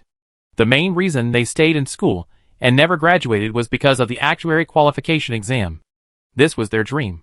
They hoped to complete the exam and earn a full diploma while at their alma mater, rather than just a hasty certificate of completion. An actuary's certificate is incredibly valuable and incredibly useful. It's the dream of every actuary, and it's theirs as well. Joint actuary competition, preliminary round, registration fee, 10,000 star coins. Target applicants, all students majoring in the Computer Academy, the advanced institution of the United Government. Number of finalists, 1,000. Other requirements, E-class citizen, not yet certified as an actuary. The registration fee isn't expensive, primarily due to the requirement for E-class citizenship. The 3 students at the Actuary Academy are all F-class citizens. To upgrade, they need 100 contribution points and 500 million star coins. Xiao Qisai had originally envisioned that if her factory could ramp up production for the 3rd batch of beauty potions, combined with the improved basic version, and market them, the profits would be substantial. Perhaps she could even sell these potions online to the entire United Government, and she'd definitely make the full 1.5 billion. What she hadn't expected was that her senior, Guo Fenghua, who spent his entire life in the lab, even looking disheveled, had actually upgraded his citizen card right in front of him with 100 contribution points, successfully becoming an E-class citizen. Seeing her shocked expression, Teacher Wen smiled. He's been at our school the longest, a full 8 years. For 8 years, besides research, he's been working on various models and inventions.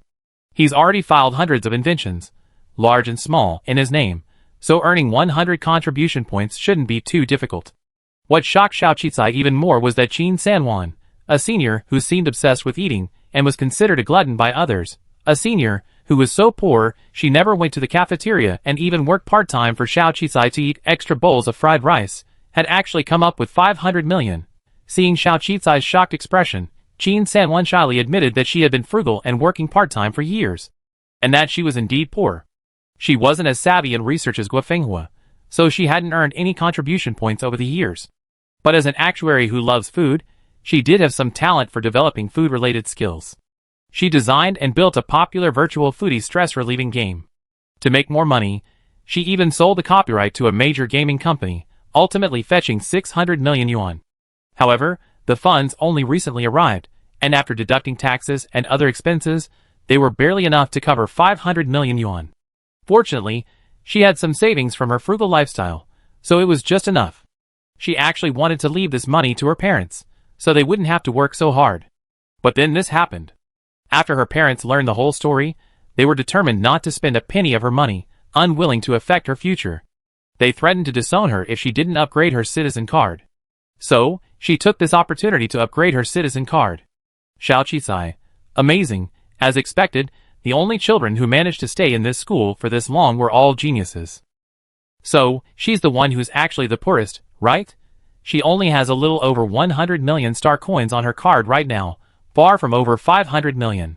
Furthermore, she still has to invest a lot of money to buy the raw materials for her 3rd batch of beauty potions, so she's basically living beyond her means. Thinking about her brazen claim to cover the registration fees and expenses for going to the advanced planet, it seems she needs to work harder.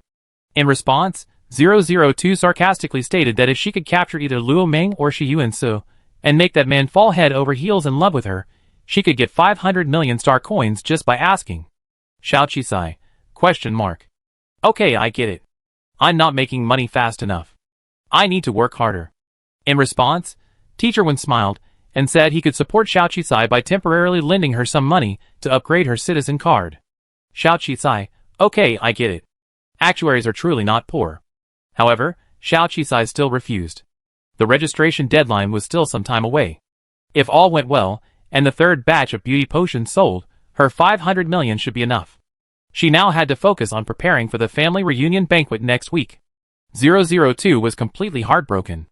How could its owner not be tempted by relying on a man? It was just a simple matter of reaching out for money, but why would she rather work hard to earn it herself? It was really worrying it to death. But that very night, Xiao Qisai was sound asleep when a sudden alarm went off in his head. 002 awoke Xiao Qisai with ecstasy. Good news, good news. Si Mukin, the heir to the wealthy chaebol of Hengwang, a Class B planet, was assassinated by his father's illegitimate son. His spaceship exploded, and he was stranded on planet 4628 and has arrived here. He's even been treated with traditional Chinese medicine. This man is handsome, and wealthy. He's definitely your perfect love target. Since you're not interested in Shi Yuansu or Luo Ming, don't miss this opportunity. Xiao Qisai was dreaming of returning to Earth to count her money when she was woken by 002. She almost slapped him. Alas, The other person had no physical form, so she couldn't hit him. But upon regaining consciousness, her eyes suddenly lit up. A Chable heir from a high-level planet? Chapter 35. Successfully bound to a new romantic partner. The romantic partner's attributes are being updated. See Mukun, age, 24. Hobbies, playing the piano, collecting various vehicles, including cars, spaceships, and other vehicles, and is an expert in these areas. Background, heir to the C family, the richest Chable family on a B-class planet. Education, A-level graduate in both business and transportation from the United Government's premier institution of higher learning. Weaknesses, face blindness, misophobia, and aversion to women. Current status, the high-end commercial spaceship he was on exploded, and he escaped using an escape pod, sneaking onto a mining vessel and heading for planet 4628. After finally landing, he was mistaken for someone in some special profession, and sold into an entertainment venue. Master, what a great opportunity. This is probably the only vulnerable moment in his life. If you rescue him, he'd be absolutely grateful. He's also a misophobe. The main reason is that he witnessed his mother's infidelity, and the car she was riding with her lover explode. That's why he hates women and avoids them. And right at that moment, he's been drugged by a female thug. If you take this opportunity to have sex with him, he absolutely be responsible. You can marry first, then fall in love, have sex first, then have sex, and develop a relationship. He's a famous misophobe. Trust me. This kind of person is a natural Simu-chin. He'd be absolutely devoted to you and won't betray you. Master, you're doing well. 002 enthusiastically recommended the new partner he had chosen for Xiao Qisai. Clearly, this one was more satisfying than the previous two. The first Luo Ming was rich, but his character and brain seemed lackluster. The second had a questionable background and a less than stellar origin. With Bai Yueguang, this one should be perfect, right? Sure enough, it saw a hint of anticipation and interest on Xiao Qisai's face, thinking this time it was a sure thing. The down-and-out, misophobic, aloof young master from a wealthy family. Don't be so easy to please. Okay, let's go rescue him. Where is he now? In a speakeasy called Blue on 438th Street in the West District. Then let's go! Wait, this situation is urgent. There's no time to go racing. I give you a superluminal speed car, left behind by my creator. I guarantee you'll be able to defend your future partner's innocence. With that, an oval-shaped speed car appeared directly inside Xiao Qisai's dorm. Luckily, she lived alone in her dorm, so she wouldn't scare anyone else. Xiao Qisai pressed her fingerprint on the front of the oval speed car, and the door opened automatically, successfully identifying her. Xiao Qisai quickly entered Si Mukin's coordinates into the flying car. Almost instantly, the car shrank rapidly and flew out of Xiao Qisai's window. By the time Xiao Qisai regained consciousness, wondering if she had just shrunk, she had already arrived in front of the blue bar. Her flying car had now transformed into one of those ordinary flying cars that stood outside the bar, making it inconspicuous. This flying car is quite good. It seems more advanced than the ordinary flying cars in this interstellar society, Xiao Qisai thought to herself. However, her thoughts were quickly interrupted by the anxious 002. Master, hurry in. I got surveillance. There's an old woman trying to kiss your man. Wow, Si Mukin, as expected of me, refused to give in. Not only did he miss, but he even spat blood on the old woman's face, enraging her so much she slapped him. Wow, how exciting and vulnerable. Thank you, it's not my man. Xiao Qisai finally came to her senses and hurried inside, but was stopped because they didn't have VIP access. Luckily, she had money, so she immediately topped up 100,000 yuan, becoming a high-level VIP. So, she entered the bar in her cotton pajamas, and no one stopped her, simply assuming she was a young woman seeking some late-night pleasure after being left alone. This bar was nothing like the upscale establishments like Dark Knight Stars. It was a rather simple, small establishment, appearing chaotic at first glance, with all sorts of people were busy with various things, and the air was filled with a strange smell of alcohol, sex, and extravagance. Xiao Qisai frowned as he finally spotted Si Mukin, looking pitiful and powerless, trapped in a corner. Si Mukin had semi-long blonde hair, delicate features, and long, curled eyelashes. At first glance, he was indeed good-looking, indeed quite impressive on planet 4628. But his aura was also undeniable. Even after being slapped several times by the rich woman by her hair, his eyes remained stubborn. Boy, you got guts. Once I buy you, you let me do whatever I want. Then, The plump woman, her face heavily powdered, tugged at the nail she'd broken during the tussle with Si Mukun and looked at the vendor next to her with a haughty look. I want to buy him and take him away. How much? Third sister, the price isn't the same as buying it. 1,000 star coins for one session, 20% off. It's already a steal. A beauty like this could be sold to a high-end bar as a hostess and make a lot of money. If this guy hadn't been so stubborn and kept running away, I wouldn't have brought him here, fearing he'd get into trouble. Okay, what's your asking price? You know, there's no man in this area that third sister can't get. The sleazy-looking man held up a finger. 10,000? Third sister, don't be ridiculous. A night's sleep costs more than 10,000. Such a slut is rare. 100,000? He's an illegal resident. 100,000 is a lot. Shut up, I'm not. I told you to take me to the Citizen Information Center. You want the 100,000? I give it to you. Si Mukun was furious at the two people trying to sell him at a low price, and couldn't help but interrupt. However, the filthy man kicked him hard. Kid, I don't care what high-level planet you're from, but once you're here, I say you're an illegal resident. Citizen Information Center, do you think you ever get there? Information centers on low-level planets don't have the gene pool for high-level citizens like you, forget it. Third sister, okay, this guy's annoying me just by looking at him. 100,000 is 100,000.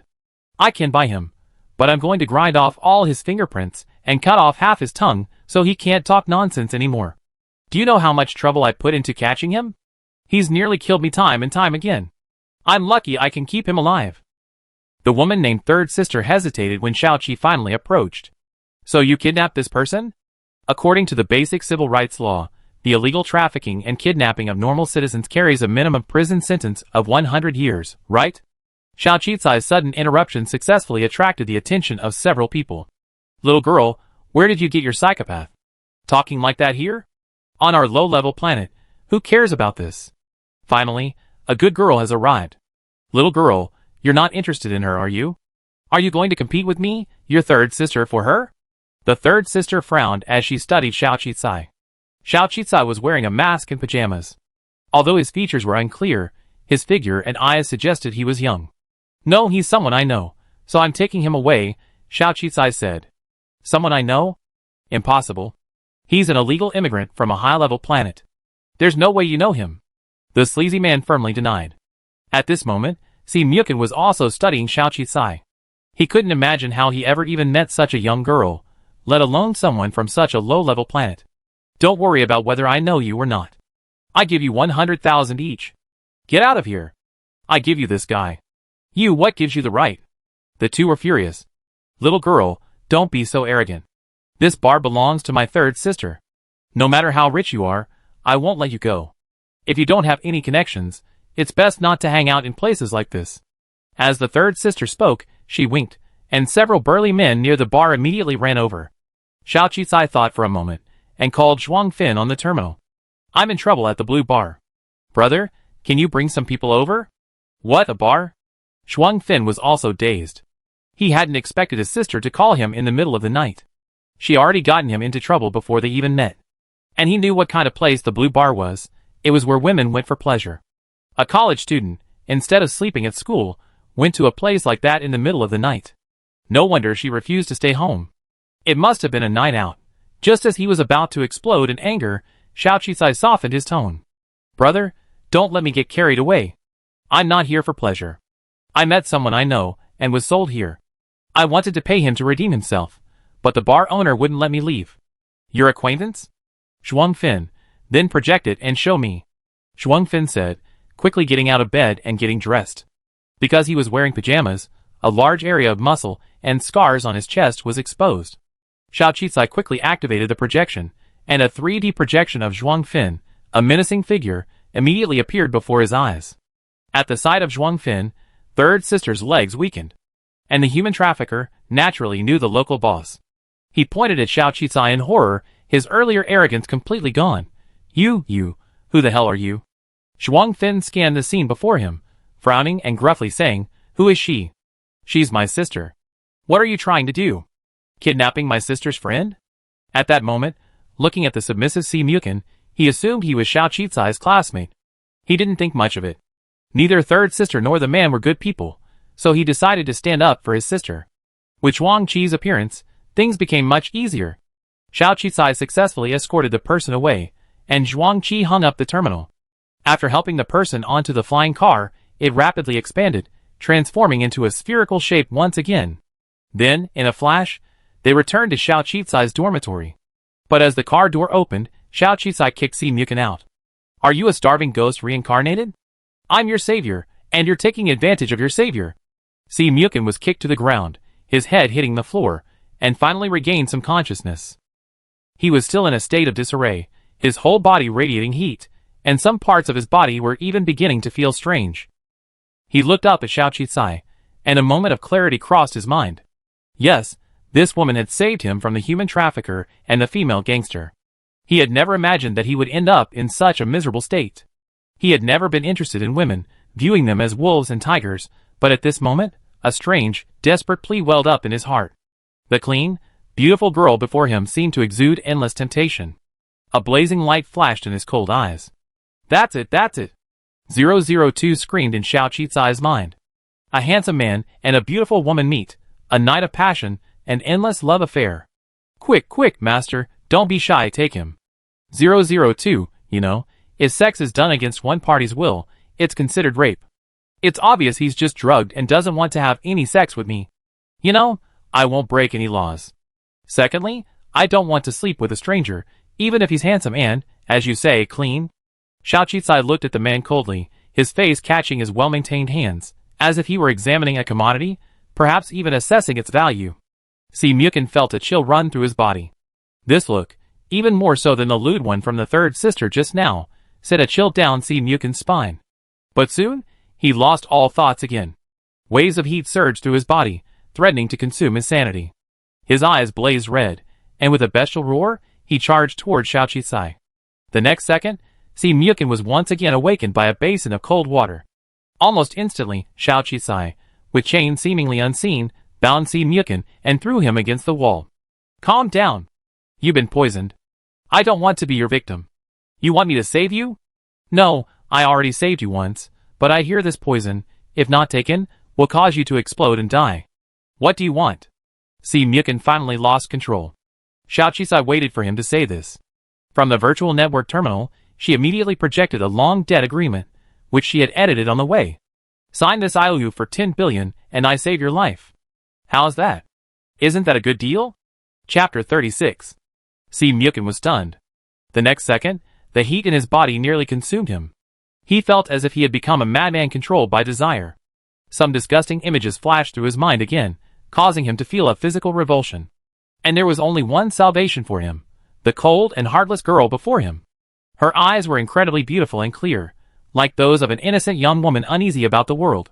He had attracted countless girls like her because of his looks, his wealth, and his background, their eyes filled with admiration and longing. But never had she been so cold and cruel, without a trace of softness. She looked at him, not at all deceived by his appearance, but rather as if he were a valuable commodity. Her terminal projection clearly displayed the so-called 10 billion yuan debt contract, waiting for him to fall into its trap. He had signed countless contracts, but only this time did he feel reluctant. "If you don't sign, I take you back to that bar. It's up to you," Xiao Qisai said nonchalantly. After that, she grabbed the chain on him and started to get up.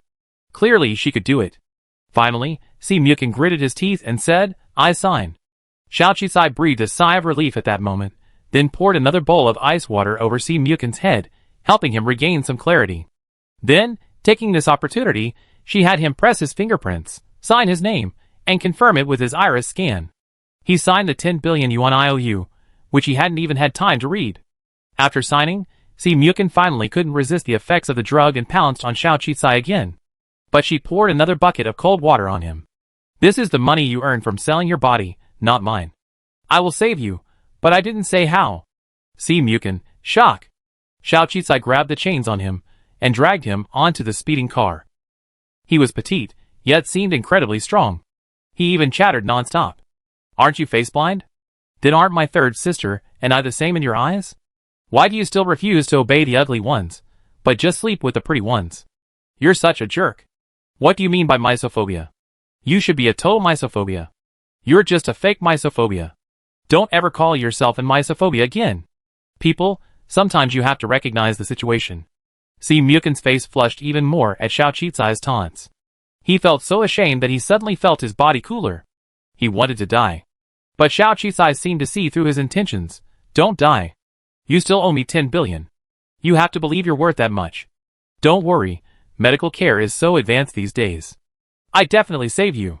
Soon, the car arrived at the best hospital on advanced planet 4628. Xiao Qicai went to the emergency room, using the express emergency room, which didn't require ID verification but wasn't reimbursed. Soon, a group of nurses brought Si Mukin, who had been drugged and nearly losing control inside. Looking at the nurses and doctors, dressed in familiar uniforms with the United Government Code, Si Mukin breathed a sigh of relief, but then thought to himself. So, when she said saving someone, she meant going to the hospital, not committing suicide. He breathed a sigh of relief, not sure if it was regret or surprise. After adding 1 million yuan to the medical card, Xiao Qicai took the speeding car back to the dormitory to rest. After all, she had a lot of classes to attend tomorrow.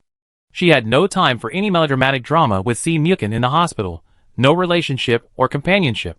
Between them, there was only a cold, monetary transaction. 002 burst into tears. You're done for. You took advantage of his situation and demanded 10 billion. That's 10 billion. He must have seen you as a vain, opportunistic, and terrifying woman. He hates you. No, worse than that, you even humiliated him in that situation. What if he gets traumatized and becomes impotent? What happens to your happiness? Woohoo, it looks like there's no future. In that situation, if I slept with him, he'd hate me to death. Xiao Qicai shook his head, interrupting 002's sorrow. Don't worry, he won't take revenge. After all, according to the contract I signed with him last night, he'd be my subordinate immediately. Impotence won't affect his work. Of course, hating me won't affect his work for me either. 002, ?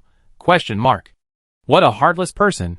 Xiao Qicai didn't know how Si Mukin was saved, but in short, money is indeed omnipotent.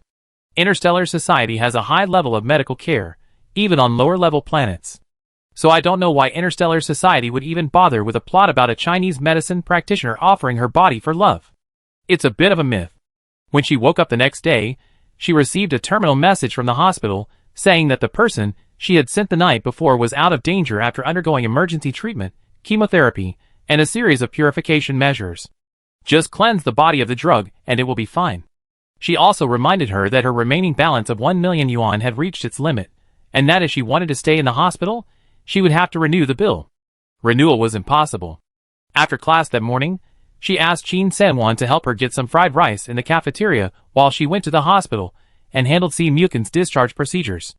Si Mukin had been exhausted from fleeing for the past 2 weeks, and last night's experience had left him physically and mentally exhausted, leaving him feeling completely dejected. So, at this moment, he looked completely dejected. He didn't say anything during the discharge procedures, mainly because he heard too much.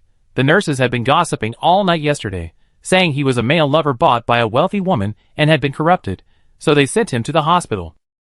So it was strange that he didn't want to be discharged. He tried to borrow someone's terminal while he was still awake, but who would lend a terminal to anyone? The nurses looked down on him as a male lover, and not a single one lent him a loan. He naturally knew that revealing his identity on such a low-level planet would mean either death or being treated as a joke, especially since these people already considered him a male concubine. So he ultimately gave up the idea. He wanted to see what Xiao Qicai was up to. But how did the other person know he had 10 billion, and even knew about his face blindness and misophobia? Did he really know him? But he definitely wasn't an enemy. If he were, he would have probably killed him last night. Xiao Qicai took an ordinary road-driving self-driving taxi today.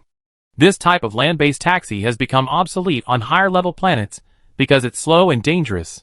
Si Mukin had only heard of them still being used on some lower-level planets in books, but today was the first time he'd seen them. He was surprised by how slow and uncomfortable they were, and the bumpy ride nearly made him vomit. But his love for cars kept him subconsciously observing its structure. Thankfully, after a quick glance and finding it lacking any technical expertise, he regained some of his composure. He finally spoke to Xiao Qicai. Who are you? Why did you save me? Why would I save you? For the 10 billion, of course. Xiao Qicai said nonchalantly. Then how did you know I was there? I don't believe you were just being disloyal. Sure, sometimes, it's better not to get too deep. Anyway, you're out of this world now, aren't you? I heard the people chasing you have arrived on this planet. If you don't want to die, you better behave yourself. What? Xiao Qisai actually knew she was being hunted. Si Mukin was increasingly shocked. This proved that Xiao Qisai definitely knew the truth. So did she know her identity? Was she using it to exchange for the 10 billion? No wonder she started with 10 billion. You haven't carefully read the contract you signed yesterday, have you? Don't worry, it's legally binding, and I even stamped it with the official seal. Take a look at it when you have time. I take you to your workplace later. What workplace? Si Mukin was puzzled. Did you forget the contract you signed yesterday? Xiao Qisai reminded him, even kindly handing him the typed copy. Si Mukin took the contract and flipped through it page by page. Suddenly, his eyes darkened, and his expression grew increasingly gloomy. Finally, he closed the contract and took a deep breath. What's the difference between this and an indenture? 10 billion is fine. 5 billion of that is cash star coins, limited to 1 month, with an overdue interest rate of 3 percentage points. And the other 5 billion, they're even asking him to work to pay off the debt? Heartless, absolutely heartless. He thought the other party was after 10 billion, but he didn't expect them to make him work to pay it off. The difference is, this indenture only sells your abilities and time, while the one at the blue bar sells your body and beauty. Could it be that young Master C is so unwilling to continue working honestly under me to pay off his debts, preferring to be the male concubine of yesterday's third sister? I heard that being her male concubine meant having your tongue pulled out and your tendons severed. Of course, if you truly regret it, it's not too late. I can send you back. But I give my 1 million medical bills back. I wonder if third sister is willing to pay. Wait, I change my route. As he spoke, Xiao Qisai actually began to change his route and go to the bar from last night. Si Mukin's face suddenly changed, and he kept reminding himself to endure the humiliation. Finally surviving, waiting for an opportunity to escape. So he gritted his teeth and said, since the contract has been signed, I naturally won't break it. And your contract is stamped with the official seal, so it's legally binding. I know that. But I have 2 questions. First, I want you to ensure my safety during my tenure. Of course. Everyone in our company has personal insurance. And if you die, we will also provide a 300,000 yuan pension to each employee's family. I will definitely transfer it to your family's account. Si Mukin, He took a breath. Second, you must not force me to do anything I shouldn't. Oh, take a closer look at the contract. It only acknowledges the value of your brain, not your body. I'm the boss of a legitimate company. Do you think I force you to do anything? If you want to do something, wasn't last night the perfect opportunity? You could save 1 million. Honestly, I don't even think highly of you. Don't worry about unspoken rules. My company forbids such behavior. Xiao Qisai looked at him with disdain. Given your performance last night, just don't have any undue expectations of your boss. Si Mukin, He claimed to be the heir to the family, but in reality, he was already handling family affairs, and was the second in command of the entire family business. He never expected to be stranded on a low-level planet, working for someone else and being looked down upon. And as soon as Xiao Qisai arrived at the factory in the Tojo district, he dumped him over to Wu Xiao, telling her to arrange a job for Si Mukin. This made Si Mukin even more upset. It turned out he had someone above him. The position Xiao Qisai had assigned him was actually a management position. But how could he have managed such a simple, traditional production line? Most of the time, he was in a high-ranking position, listening to his subordinates' reports while making decisions and negotiating with important people. So when he saw dozens of tall, burly men standing before him, glaring at him coldly, as if they were some gigolo, he felt a chill run down his spine. In that instant, everything he knew about management seemed to vanish from his mind. Sister Xiao, what's he doing here? He can't even lift 100 kilograms. Sun Quan looked at Si Mukin with suspicion. Let me introduce you all. This is a junior, senior management talent our boss hired at a high salary. He's proficient in machinery, management, and business negotiations. He'd likely be his right-hand man in the future, temporarily responsible for production line management, perhaps? Wu Xiao finally thought of a management-related job. Where did this pretty boy come from? Wu Xiao is fine, she's an actuary, and her abilities are well known. The other new hire is also a high-tech talent, responsible for product improvement. This pretty boy is so frail. I don't think he could withstand a punch or even carry a bag of materials. He's just a pretty face. Oh my god, he can't be the boss's. Then what about our boss? Although they had gone from being the boss's people to his own, they swore they had no intention of betraying him. After all, this was still the Tojo neighborhood. Besides, this pretty boy looked so frail, he was definitely not as powerful as the boss. Not long after, Xiao Qisai received Wuxiu's report. Boss, they're fighting. Or rather, Si Mukin was being beaten unilaterally. He was used to being high and mighty, acting like all the workers had to obey him. Naturally, these big men didn't tolerate him. They started beating him up at the first sign of disagreement, even hitting him in the face. It doesn't matter. As long as they don't kill him, disfigurement won't matter much. After all, we have beauty products. Tell him that if he can't even manage these people, his salary will go from 1 million yuan a year to 100,000 yuan a year, and he have to work for me until he dies. Oh, and tell him, by the way, that he's an illegal immigrant now. If he dies, there will be no legal justice for him, and no one will even collect his body. Wuxiu, The boss is still so cruel. Chapter 37. Xianchen hadn't expected Xiao Qisai to come see him so soon. Tell me, what's the matter? The boss has already ordered that if you have anything, just give him a command. I was wondering what kind of magic potion you gave the boss. Could your face really have such a profound effect? He looked at Xiao Qisai. He did bear a resemblance. But someone with eyes and eyebrows resembling Ari had appeared before, and the boss was only slightly moved.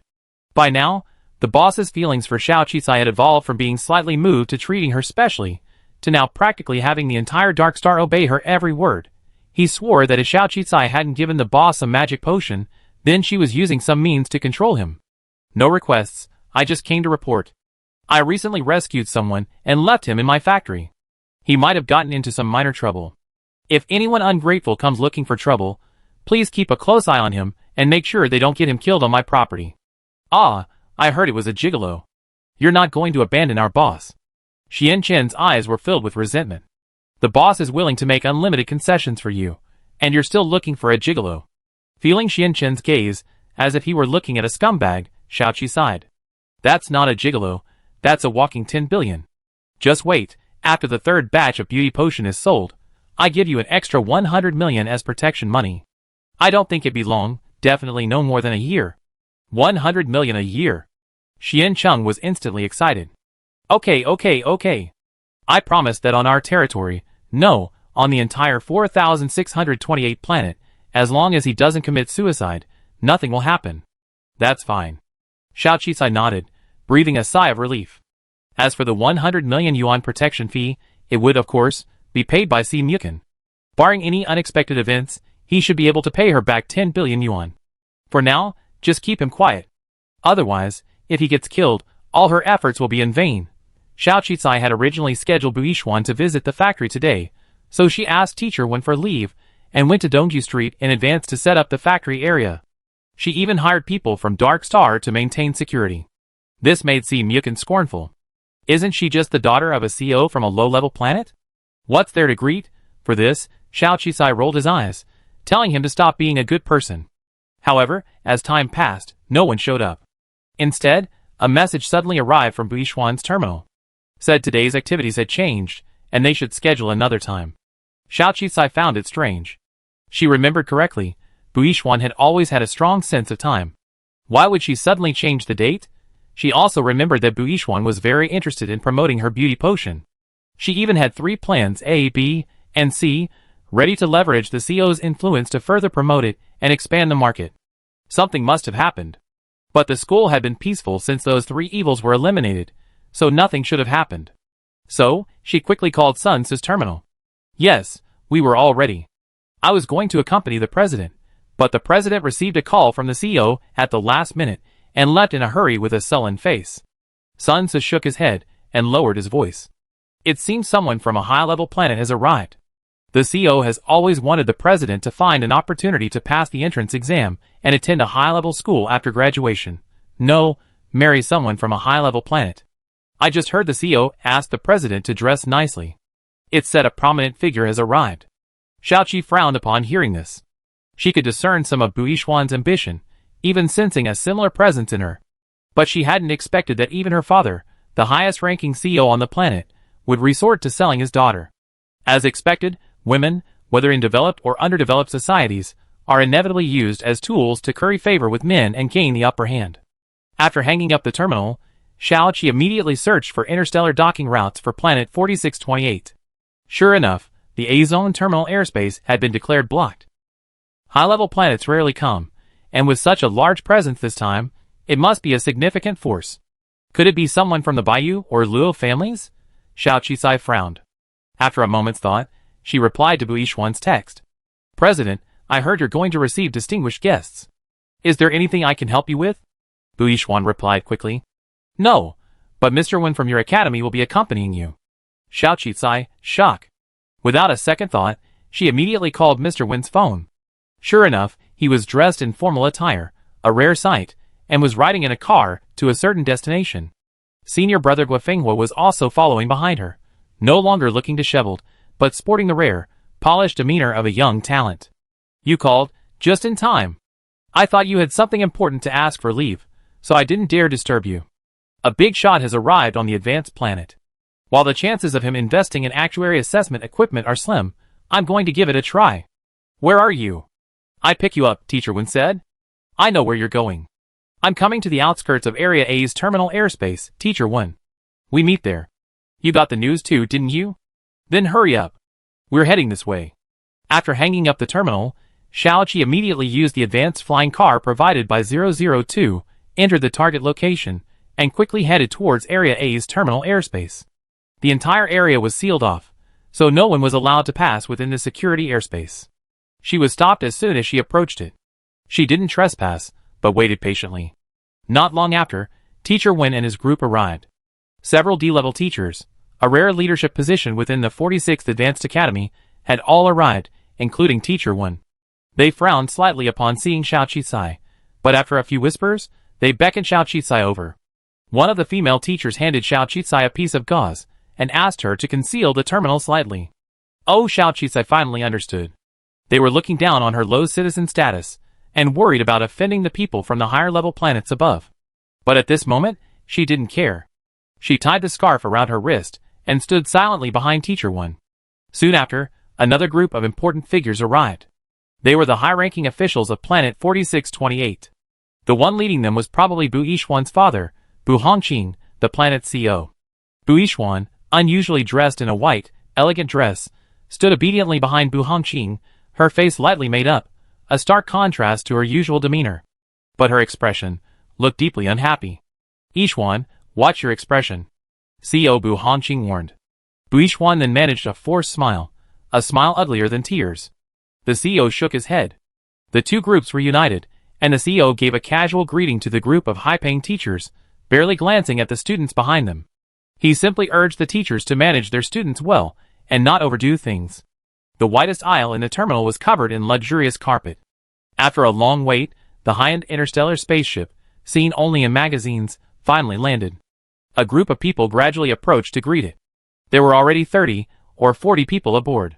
The leader was a young man in his 20s, likely the distinguished guest from this advanced planet. His terminal was remarkably elegant, indicating a Class B citizenship. A distinctive emblem was tattooed on his collar. Xiaoqi had only seen this kind of insignia on Lawyer Qi from the Luo family. It signified that he was a member of a certain family. As expected, this society was deeply patriarchal. The CEO's expression, previously stern, had transformed into one of ingratiation, even greeting the other person first. Hello, Mr. Xiao, welcome to Planet 4628 for an inspection. I am Bu Hongqing, the CEO of this planet. Yes, the man nodded haughtily, his eyes casually glancing over the welcoming crowd, clearly glancing past their terminals. When he noticed the absence of a senior citizen, a hint of disdain crossed his face. Enough of the conversation. Besides the inspection, I'm here to investigate the whereabouts of someone who may be connected to a core branch of our Xiao family. Bu Hongqing nodded. I understand. I've been notified in advance. We already sent our subordinates to investigate. We should have news soon. The environment here is not good. Let's go to the VIP building for dinner first. Yishuan, why don't you show Mr. Xiao the way? Bu Hongqing hurriedly called Bu Yishuan over. Mr. Xiao, please introduce me. This is my daughter Yishuan, the CEO said, repeatedly signaling Bu Yishuan with his eyes. Bu Yishuan, who was standing behind him, finally stepped forward. By this point, the impatience on her face had vanished, replaced by a standard smile. As expected, the school president, when he's really acting, has impeccable manners. Mr. Xiao, please come in. The man's gaze finally settled on Bu Yishuan, a look of surprise crossing his face. But his expression, as he examined Buishwan, was completely nonchalant, as if he were examining an object. Then he said, quite brazenly, "So it's Miss Buishwan. Not bad looking." Xiao Qisai frowned at this. Were all high-ranking citizens so arrogant and rude? If he looked at her like that, she would have wanted to slap him. Buishwan remained expressionless, allowing the man to examine her, patiently walking ahead to lead the way. The CO wiped the sweat from his face and followed. A group of other government officials and teachers followed closely behind. Soon, the group arrived at the VIP building. They had clearly prepared a welcoming ceremony in advance. The purifiers were fully utilized, so no ventilators were needed in the area. The reception hall was extremely magnificent. The man was ushered to the main seat, and his accompanying subordinates were also given prominent positions, as if all the visitors were superior to the entire planet 4628. This made Xiao Qisai frown even more. It was too much. A politician, the CEO of a planet, actually had to bow down to a high-ranking citizen. Who was this person? Unfortunately, she couldn't take a photo and search for the badge right now. So, she secretly inquired from behind Teacher 1, "Who is this person? Why is he so flattering even the CEO?" The man had already taken his place at the main table, quite a distance from where Xiao Qisai and the others were seated. So Teacher 1 leaned over and explained to her in Guofenghua, "This is the Xiao family, a prominent family from Xingyao, the capital of the United Government. They are a giant in both civilian and military transportation, with unimaginable wealth and power. This man is said to be from the Xiao family's main branch. The CEO specifically mentioned to us that if he's satisfied, he might open several new shipping routes for Planet 4628.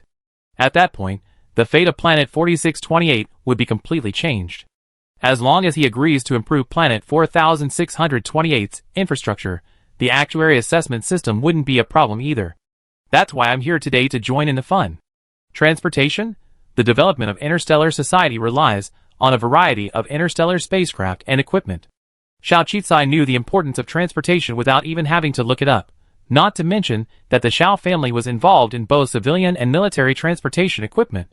Such an aristocratic family would be unimaginable even for the Luo and Baiyu families. No wonder the CEO offered such a lavish reception. However, it seems the Xiao family, sharing his surname, isn't all that great either. Certain family traditions can be discerned from the demeanor of a single child. Soon, a variety of dishes arrived, dazzling Xiao Qisai with their abundance. It wasn't that the food in interstellar society was bad, it was simply that he hadn't experienced it. Compared to the free cafeteria at the 46th Advanced Academy, these dishes were simply delicacies. Buishwan was specially placed by the CEO to sit next to the man. The CEO even specifically asked Buishwan to serve him tea and water. Buishwan had never done such a thing before, yet she did it so effortlessly, without a trace of disingenuousness. Xiao Qisai's admiration for Buishwan grew. Someone who knew how to assess the situation and control their emotions could achieve great things. However, Xiao Qisai was soon slapped in the face. Because the next second, Buishwan couldn't hold it back, and her expression changed. The reason was that the man took advantage of her standing up to pour wine, and placed his groin on Buishwan's leg. Buishwan was, after all, an innocent girl with a proud personality. She was so angry at being touched so suddenly, that she dropped her wine glass, and nearly lost her disguise. Xiao Qisai's eyes widened, and he almost stood up too. What a noble son of a high-ranking planet. He's clearly a pervert. Hold it back, hold it back. Of course, Buishwan was the same as her. She could temporarily deal with this man for the sake of etiquette and the planet, but now, with a sullen face, she still slapped his hand away. "Mr. Xiao, please respect yourself." The man's expression remained unchanged upon hearing this. Instead, he gently touched his own reddened hand and teased, "Little girl, you're quite strong and courageous, actually hitting me." He then turned to the CEO. "CEO, it seems your daughter has a strong opinion of me. Don't dare, Ishwan, apologize to Mr. Xiao." The CEO was sweating profusely with anxiety. Ishwan, however, simply stood there with a cold expression, silent, staring intently at the man, clearly showing no intention of apologizing. The entire scene suddenly froze, and the atmosphere suddenly cooled. Xiao Qisai, observing this, took a deep breath. 002, try to bind this person for me. Chapter 38. What? You're changing your dating target again. 002 screamed. How can you fall in love with every person you meet? Stop talking nonsense. I need all the information on this person. Xiao Qisai frowned, took a deep breath, and spoke in a serious tone. She had limited resources at the moment, just a small businessman earning a living on a small planet. She truly didn't dare to rashly offend such a powerful family. So, she could only use her one golden finger to understand this person, to see if he had any weaknesses or flaws. She owed the president a favor for poaching by Yuan, so she definitely wouldn't stand idly by at this moment. 002 was frightened by Xiao Qizai's serious tone, and didn't dare say anything. She could only silently prepare to update her target. But when it scanned the man's image and was about to collect information, the system suddenly prompted. Sorry, blood relatives within 3 generations cannot be the host's dating target. Please update your target. The target person does not meet ethical and legal requirements. Please update your target. 002, question mark. Xiao Qizai, shock. I'm related to this person within 3 generations? How is that possible? It can't be such a coincidence. Even when she first heard the other person's surname was Xiao, she hadn't considered it at all. After all, the host's original name was Bayushan, someone's legitimate daughter. And her changing her surname to her original one was also a coincidence. After all, Earth and this interstellar society span countless time and space. How could it be such a coincidence? But the system's data is essentially infallible. Xiao Qizai frowned, contemplating countless possibilities before a ridiculous thought suddenly occurred to him. Could this person be coming for him? Could it be that Bayushan's true identity was the lost Xiao family descendant, and so Bayuting wanted to die so she could take her place? Wait, if that's the case. Thinking of this, Xiao Qizai suddenly stood up. Mr. Xiao, according to the United Government's Personal Freedom Act, disrespecting another person's wishes, violating their will, and publicly harassing and insulting them violates the laws of the Interstellar United Government. You're from an advanced planet, so you're probably familiar with these laws. I don't need to remind you. Since the president doesn't want you to, it's best you don't place your hand on his leg. She suddenly stood up and spoke, startling everyone's faces. Buishuan even stared at her in shock. Teacher Wen and his senior brother paled and hurriedly stood up. Teacher Wen quickly stepped in front of Xiao Qizai. Excuse me, my student is used to speaking his mind. Of course, after Xiao Qizai finished reciting this legal provision, the man's face darkened. He stood up. Good, very good. CO, so what did you mean by orchestrating this? The CO, nearly fainting with fear, berated Teacher Wen. Teacher Wen, don't you want to do this? Who told you to bring this student here? Get this impolite, mentally ill student out of here. Before Teacher Wen could reply, Xiao Qizai shook his head, and quickly stepped out from behind him. I came here on my own accord. What I say and do today represents only me, not Planet 4628, nor Teacher Wen, nor the School of Actuaries. At the mention of the School of Actuaries, the man finally turned his gaze back to Xiao Qizai. He looked her up and down, a flicker of surprise in his eyes again. You're from the School of Actuaries? Do you have an actuary school on your planet? Yes, Mr. Xiao. Planet 4628 may be small, but it has everything. We have a sheriff. He mentioned the sheriff again, as if to justify his recitation of the law. Everyone's expression paled again. They had never expected Xiao Qizai to be so defiant. Was she desperate? Buishuan couldn't help but interrupt Xiao Qizai. Junior Sister Xiao, this matter has nothing to do with you. Please leave. She knew Xiao Qizai was eager to speak up for her, but she had never expected this clever little sister to be so brash and even threatening. Clearly, facing a monster as formidable as the Xiao family, they were completely helpless. Even her father had to curry favor with them, so what could she possibly do? She clenched her fists tightly, blocking the man's gaze from Xiao Qizai. Then, forcing a smile, she raised another glass of wine from the table. Mr. Xiao, I was momentarily out of my element and offended you. I apologize. I hope you will be magnanimous and not hold it against Junior Sister Xiao. She's a renowned genius in our school.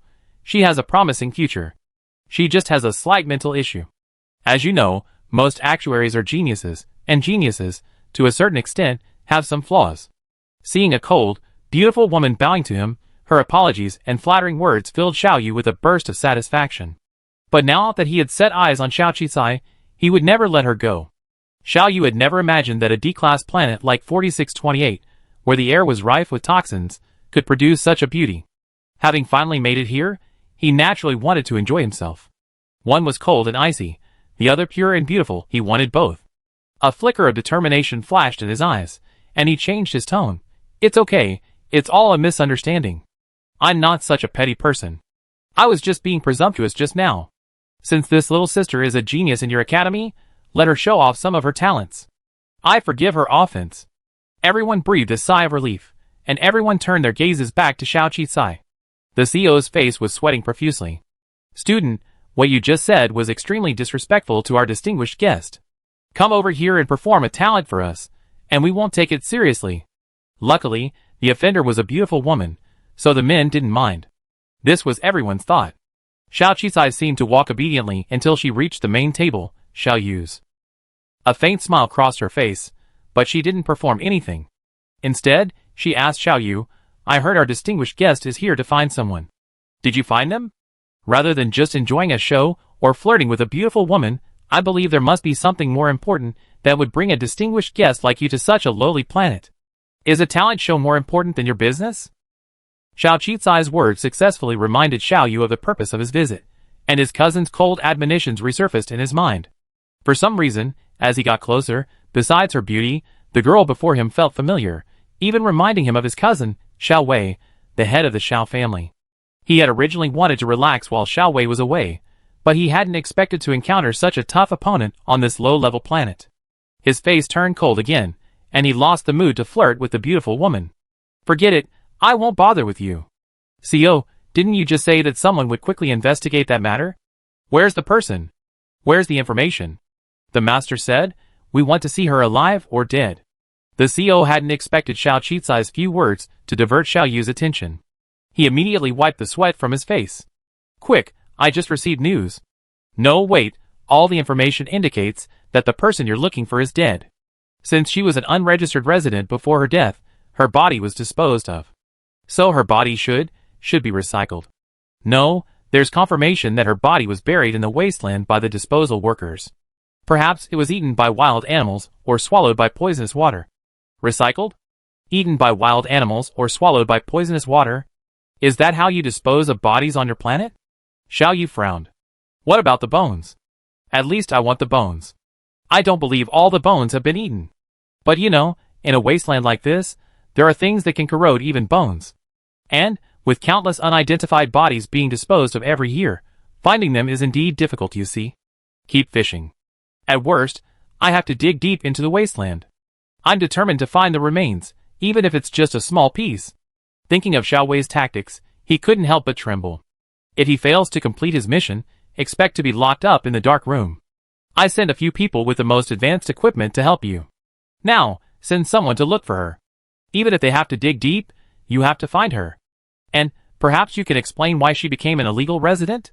The CEO broke out in a cold sweat. Not everyone could hear their conversation clearly, but Xiao Qi, standing close by, could hear it clearly. As expected, this man had come for Bayushan. However, Bayushan's corpse had clearly been Zhongren. How could he find Bayushan's remains in such a wasteland? Because he, the real Bayushan, was standing right before this man. If the Xiao family were powerful, she wouldn't mind borrowing their influence. However, with the Xiao family member in front of her acting in such a way, Xiao Qi no longer had any hope of returning to the Xiao family. This kind of person's eyes were always on the top of their heads. Even if she returned, how good would she be treated? Who knows, like the president, she might be used as a tool for marriage. Bayushan even had a marriage arranged since childhood. Xiao Qi absolutely didn't want to be embroiled in the disputes of these wealthy families. So, Xiao Qi was even more determined to keep her identity hidden for the time being. Once she had established a foothold and gained a certain amount of power, even if she revealed her identity at that time, the other party would be unable to do anything to her. But the current predicament must be resolved. Thinking of this, she suddenly raised her head and said, even if it was eaten or corroded by the giant creatures in the wasteland, the skull and other bones couldn't be digested and corroded. They must still be inside those creatures or have sunk to the bottom. "Mr. Xiao, if I can help you find the remains you're looking for, will you please let the president and I go?" Hearing this, Xiao Yu immediately looked up at her. "Yes, don't forget, I'm a student at the actuary college. I've been self-studying for less than 2 months, and I scored 59 on the entrance exam." Her eyes gleamed with confidence, sparkling. Xiao Yu stared at her for a long moment, then suddenly smiled. "Okay, if you can help me find that person's remains, I'll let you go. If not, you have to be prepared to apologize." The implication of this last sentence was self-evident. It was clear he was trying to gain some advantage. Xiao Qi wanted to slap him in the face. It was such a shame to have such a blood relative. She took a deep breath, holding back for the moment. It's a deal then. 3 days? I help you find the remains within 3 days, but I need to borrow your advanced equipment. Okay. I hadn't expected this welcoming banquet to end up like this because of Xiao Qicai's disruption. However, after Xiao Yu went upstairs to rest, everyone turned their attention to Xiao Qicai. The teachers from the academy were all leaders, and the CEO and others were even more powerful figures on this planet. Under their pressure, Xiao Qicai remained unfazed and exceptionally calm. Are you going to destroy our entire planet just to get ahead? If he ever comes to test a spacecraft outside planet 4628's airspace and accidentally hits us, our planet will be doomed. Do you think anyone will care? The CEO's face was furious. Now you messed up all my plans. CEO, since I said it, I keep it. You already drained the wasteland dry, searching bit by bit, but you can't find Bayushan's remains, right? But I have a solution. And I'm not like some people who would sacrifice their own daughters to curry favor with the powerful. You? The CEO's face darkened at her blunt words. Then I wait for you to do just that. Otherwise, you better just sit there and apologize to Mr. Xiao. Your actuary school might even be expelled from the 46 advanced institutions. Okay, I agree. But as I said, the disaster won't affect the school. This matter has nothing to do with Teacher Wen and the others. The actuary school is a rare program that can be extended beyond the planet. Doesn't the CEO want that either? Are you planning to abandon this planet completely? The CEO was speechless after being confronted by Xiao Qicai. Chapter 39. Teacher Wen and senior brother Guofenghua didn't blame Xiao Qicai. They simply told her to tell them if she needed any help. After all, they were all family members at the actuary college. However, Xiao Qicai confidently refused. They assumed she had a solution, and ultimately felt reassured. Perhaps they could help. Who knows, Mr. Xiao could invest in an actuary assessment system, and perhaps they wouldn't have to bother with the actuary competition. The others gradually left, leaving only Buishuan. She walked toward Xiao Qicai with a complicated expression. Thank you for what you did, but you were too impulsive in this matter. My father was right. The Xiao family is a behemoth. All life on the entire planet might not be as powerful as one of their spaceships. Buishuan's tone was filled with helplessness and even more resentment. That was the first time I was so nervous. I was worried something might happen to you, but even more worried I might lose control.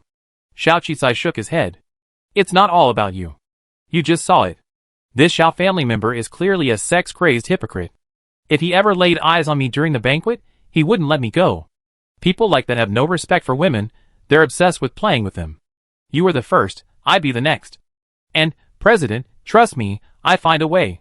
You never been a reckless person, but... Buishuan took a deep breath. I go with you. I actually heard about Bayushan's incident, since she was also transferred from a high-level planet. Well, I guess she might have offended someone, but I don't know if it was this person or what. My father told me that they were trying to find Bayushan. Perhaps this person has some connection to the Xiao family. If she truly is from the Xiao family and dies on planet 4628, I suspect a catastrophe will befall planet 4628. Buishuan's face shone with worry. These low-level planets, without even a name, lack human rights. Xiao Qicai suddenly interrupted him. President, do you believe me?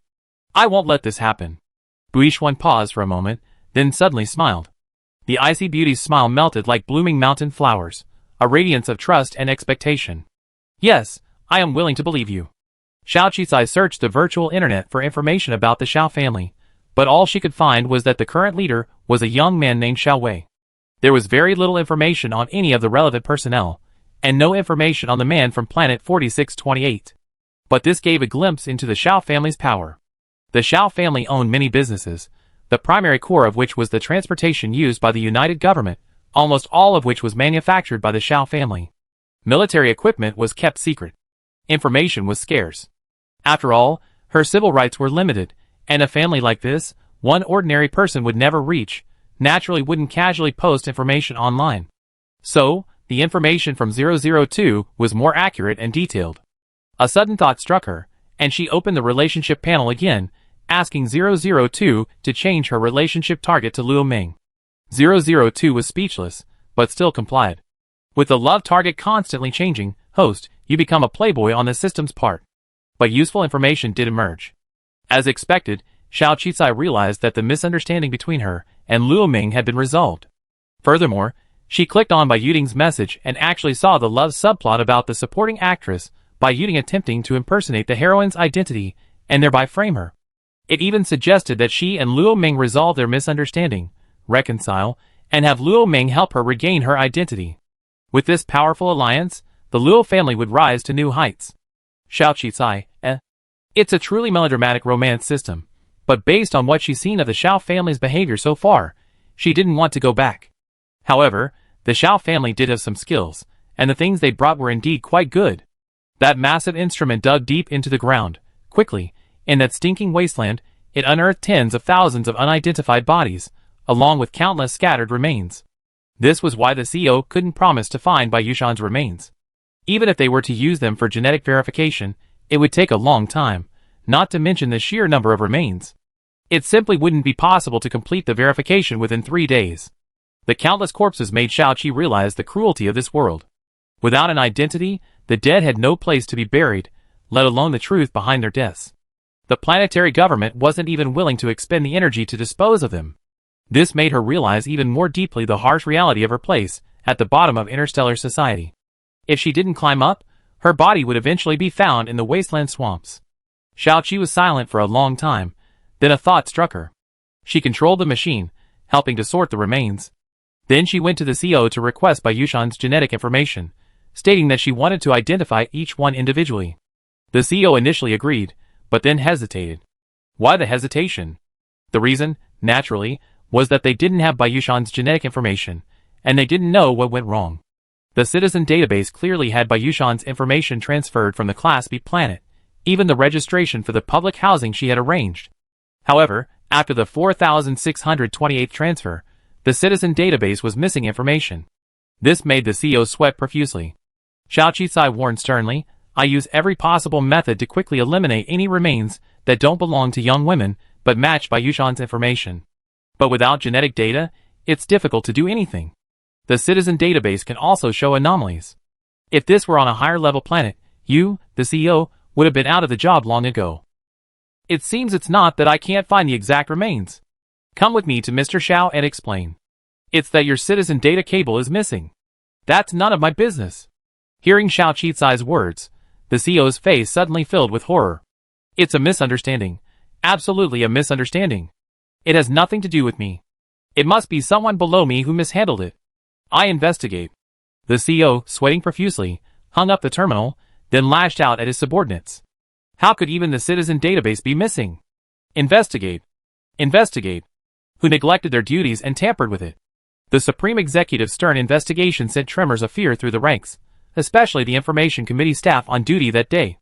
Soon, the list of those who failed to fulfill their duties was saved on the CEO's desk. It was then that he discovered why Bayushan had suddenly become a blacklisted person. While entering the data into the database, the staff member took advantage of an unstable network vulnerability, shut down the network, and completely deleted Bayushan's data. Of course, this operation completely destroyed Bayushan's genetic records, making them impossible to retrieve. His face paled instantly. Without the genetic record in the body, how could he prove Bayushan was indeed Bayushan? He nervously called Xiao Qicai on the terminal. What? The genetic database record is gone? This is a serious dereliction of duty. After all, she was a transfer from higher up, and now she's even connected to the Xiao family. It was a few clueless people down there who took advantage of a network vulnerability. I dealt with it severely. All involved personnel have been suspended and detained. Even officials from the highest information department have been suspended and investigated. It's happened. What now? We're all on the same page. Do you have any other way to find Bayushan's remains? You must find a way. The Xiao family is blaming Planet 4628, and none of us can escape. The CEO was completely lost at this point. His intuition told him that Xiao Qicai might have a solution. Yes. But have you ever considered that Bayushan's citizenship information was deleted, and she died right after? Could this be the reason she was targeted? If she were a legitimate citizen, those thugs wouldn't dare do anything, but an illegal resident is different. You know, our people forced him to death. How furious will the Xiao family be? Someone has to be taken out first to bear the Xiao family's wrath. But the people who actually killed Bayushan are already dead. Now only those who deleted her citizenship information card remain. I understand. I take those people out first, and let them bear the Xiao family's wrath. But you must find her remains, or the Xiao family won't give up. It's said the Xiao family's head has already issued a death order to Mr. Xiao, demanding he find her alive or dead. Okay, then. We work together. You handle those people, and I find her remains. Xiaoqi said seriously. Okay. Xiao, do your best. If you ever want to work for a government agency, I can definitely write you a letter of recommendation. Of course, thank you, CO. He's been very kind to me at school, and this is a matter of concern for the safety of the entire 4628 planet. It's only natural for me to help. After hanging up the terminal, Xiaoqi breathed a sigh of relief, the coldness in his eyes gradually fading. Kill. Finally, some of Bayushan's men had died. These people will definitely die. With the CO's greed for money and the Xiao family's methods, these people will likely die a heavy death. So, greed always comes to those who are greedy. She hadn't found an opportunity to attack the official staff before, but now, wasn't her chance? A gentleman's revenge is never too late. Besides, she wasn't a gentleman, she was a mastermind who knew how to exploit opportunities. As expected, all these people, from top to bottom, were brought before Xiaoyu. Having grown up on an advanced planet, Xiaoyu had never heard of a citizen ID card being deleted. He was shocked and furious to hear that Bayushan's death was related to this. If Bayushan was truly that person's child, then these people were the culprits responsible for the death of the Xiao family's bloodline. So, he immediately reported the matter to the Xiao family's head. As expected, Xiaoyu frowned upon hearing this.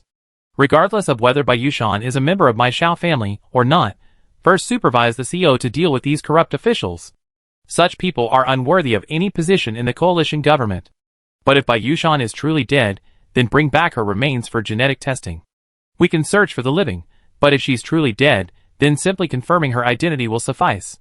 As for those who indirectly or directly caused Bayushan's death, let them die with her. At least there's an explanation. Xiaoyu relayed Xiao Wei's words, and the CO breathed a sigh of relief, hastily disposing of the men. Soon, the men were swiftly sentenced to death by the Court for Information Crimes.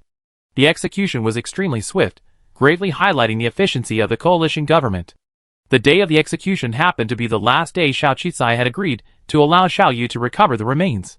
The CO rushed over to explain that the men had been executed, and thankfully the Xiao family hadn't taken their anger out on them. The most important thing now was Bayushan's remains. It's been found. Xiao Qisai raised his head and said with certainty. Chapter 40. Xiaoyu looked Xiao Qisai up and down. Although Xiao Qisai's face was a little pale, he was absolutely calm, not looking unfinished at all. He felt a little regretful. The 3 days are up, where's the thing I want? Xiao Qisai pulled out a box. I used the gene position replacement method to calculate the time of death. From the memories of the staff on that day, I found the location in the wasteland. Then, by comparing each piece of debris, and using big data to investigate, I finally found a small part in a rat's burrow. Based on the age and time, it happens to be the remains of Miss Bayushan. Xiaoyu immediately stood up. Is it really Bayushan's remains? Are you sure? I'm sure. Take it away and test it, and you know, right? Xiao Qisai opened the box. Inside was a tiny fragment of bone, still emitting a foul odor. However, it was only about the size of the tip of a little finger. Xiaoyu frowned. Is that all? That's enough for genetic testing, at least 100 times, right? Okay, give it to me. But if I find out you're lying to me, using someone else's remains to trick me, you're dead. We know if it's Bayushan's remains after testing them. I promise I'm not lying. I'm an actuary, and every piece of data is extremely rigorous. Xiao Qisai seemed confident. Xiaoyu told Xiao Wei the news. Upon hearing that the remains were found by a supposed young genius, Xiao Wei was skeptical, and told him to remain on planet 4628, and send the recovered remains back for testing. Meanwhile, Xiao Wei asked him to continue investigating Bayushan's death, as it was such a coincidence that there must be something else going on. Xiaoyu, He wouldn't be exiled to this planet, unable to return, would he? But he couldn't do anything about the Patriarch's order. Of course, the final investigation into Bayushan's death was meaningless. The perpetrators of her death were already dead, and as for the 2 young ladies who had deceived the family, he believed they would be even worse off than those here. Since there was nothing else to do, and the entertainment facilities on this planet were extremely backward, if non-existent, and even the internet wasn't very good, he simply turned his attention to Xiao Qisai and Buishuan. But it was such a pity, he had just promised that genius actuary not to touch them. What about Buishwan? He remembered clearly how the CEO had sent his daughter to curry his favor. He wouldn't touch them, but what if they came to him? Xiao Yu's eyes gleamed with greed. Sure enough, that day, after he made a subtle hint, the CEO immediately said ingratiatingly that his daughter was free that evening and could come over for a drink with him. Xiao Qisai happened to be with Buishwan at the time. As expected, after receiving the message from her father's terminal, Buishwan's expression immediately darkened. But even so, she took a deep breath and stood up. Xiao Qisai reached out to grab her. Does the CEO want you to accompany Mr. Xiao? Junior sister Xiao, I was born into a family like this, and many things are beyond my control. Buishwan's cold face rarely showed a hint of helplessness. I find a way to escape, but I must go tonight. My father is afraid that the information database incident will irritate the entire planet. If it's reported, my father will be finished. President, I understand, but you don't go. Xiao Qisai held her back. She stared into Buishwan's determined yet fragile eyes. You trusted me before, so I did it. Can you trust me again today? I go in your place. Buishwan, absolutely not. I can't hurt you. President, trust me again. My methods are definitely better than yours. Besides, I guarantee that after tonight, he won't dare to have any thoughts about us again. And trust me, he won't dare do anything to Planet 4628 either. Trust me, I can do it. Xiao Qisai was still very young, even younger than she was. But at this moment, Buishwan saw a rare determination in her eyes. Buishwan had never relied on anyone. She was determined to change her fate. She studied combat, rallied the Academy's talented elite, and tried to change the fate of this fragile, low-level planet. But she still felt helpless. The glint in Xiao Qisai's eyes opened her eyes to another possibility. Finally, Buishwan nodded and took Xiao Qisai's hand. I believe you. Xiao Yu was lying on the bed in the highest-end hotel on planet 4628, happily awaiting the arrival of his beautiful lady. Buishwan's cold yet beautiful face gradually became clearer before him, making him restless. What a shame! The other one was also pure and beautiful, simply exquisite. He had never expected to have such a romantic encounter on such a low-level planet. If it were on a high-level planet, he wouldn't dare to glance at them. Especially those noble ladies from aristocratic families. If he looked at them for even a second, he would complain to Xiao Wei, and he would inevitably be locked up in a dark room, given a warning, and his share of the profits would be deducted. Of course, the laws and human rights on higher-level planets were extremely strict. Even if he wanted to do something, he had the will but not the courage. If he were to be imprisoned, his life would be over. This time, he had finally made it to this lower-level planet, where no one was watching over him. He had to enjoy himself. After all, no one would know when he returned. He suddenly understood why people from higher-level planets liked to travel to lower-level planets on business. The lower-level citizens up there could never take revenge on him. If all else failed, he could just find an excuse to escape. They wouldn't even be able to find him. That was why he was so bold as to ask the CEO directly for help. While he was lost in his thoughts, there was a knock on the door. The video doorbell showed a girl wearing a veil and a white dress standing at the door. Xiao Yu frowned. Could it be Buishwan? The girl lifted her veil, revealing a beautiful and delicate face. It's me. The department president isn't feeling well today, so I come to chat with you. The girl had lost the sharp edge and prickly expression she displayed when reciting legal texts. Her face was as pure as a lotus in clear water, and she seemed to have even applied makeup, which immediately made Xiao Yu's heart itch. I hadn't expected such a pleasant surprise. She actually come. Was she deliberately trying to curry his favor? As expected, it had all been a disguise, clearly meant to attract his attention. A low-class citizen is a low-class citizen, and he must use me to escape his low-class status, fantasizing about a false scenario in which two beautiful women of different styles were vying for his affection. Xiao Yu opened the door without a second thought. But just as he was expecting the beauty to enter, the light suddenly went out, and the room went dark. Despite his panic, his lustful desires remained undimmed. What a hellish place. Even the lights are out. Junior sister, where are you? But he didn't hear any response. A sudden gust of wind swept through the room, darkening and chilling the atmosphere. Xiao Yu shivered violently. He quickly pulled the covers over him and hid under them.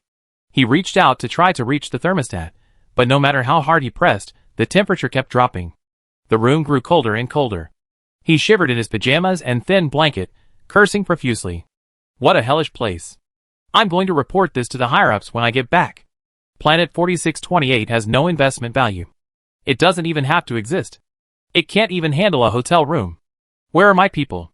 Someone get me out. He desperately pressed the hotel customer service button, but it was malfunctioning. No one answered. Suddenly, a flicker of light appeared in the room.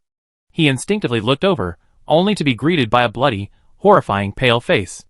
Long hair, white clothes, a terrifying face, and bloodstains all over the clothes. Ah! Xiao Yu screamed in terror. Interstellar technology is highly advanced, and legends of ghosts and monsters are becoming increasingly rare. However, even with this technological advancement, humans still harbor a fear of the unknown, especially with this woman floating in the air. Are you Junior's sister? You're deliberately trying to scare me. Do you want to die? Xiao Yu screamed wildly, feeling a little embarrassed. He pointed at the woman in fear and cursed her with a bluff. But the next second, the terrifying woman floated towards him. A faint voice echoed in his ears and mind. Brother, I died tragically. Not only did you come to me to avenge me, but you're also enjoying yourself here. Xiao Yu? Question mark. You're Bai Yushan? This was the only thought in his mind. Yes, I am Bai Yushan, and I'm from your Xiao family. I waited on this planet for a long time, spent in the poisonous waters of the wasteland, and you can't even find my body, and you're even threatening others to help. Bai Yuding and Yiximing killed me, and you almost let Bai Yuding assume my identity. I won't rest in peace. I finally sense my bloodline, and you're just enjoying yourself.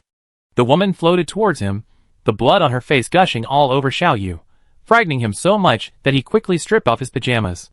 But it was no use. His entire body was covered in sticky blood, the stench of blood everywhere.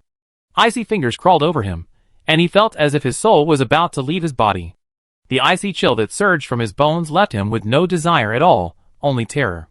No, sister. This is all a misunderstanding. This is all a misunderstanding. I wasn't having any fun. I came here to find you. And I wasn't the one who killed you. Don't come looking for me. Xiao Yu screamed in terror, completely losing his usual arrogance towards the people of planet 4628. You still say no?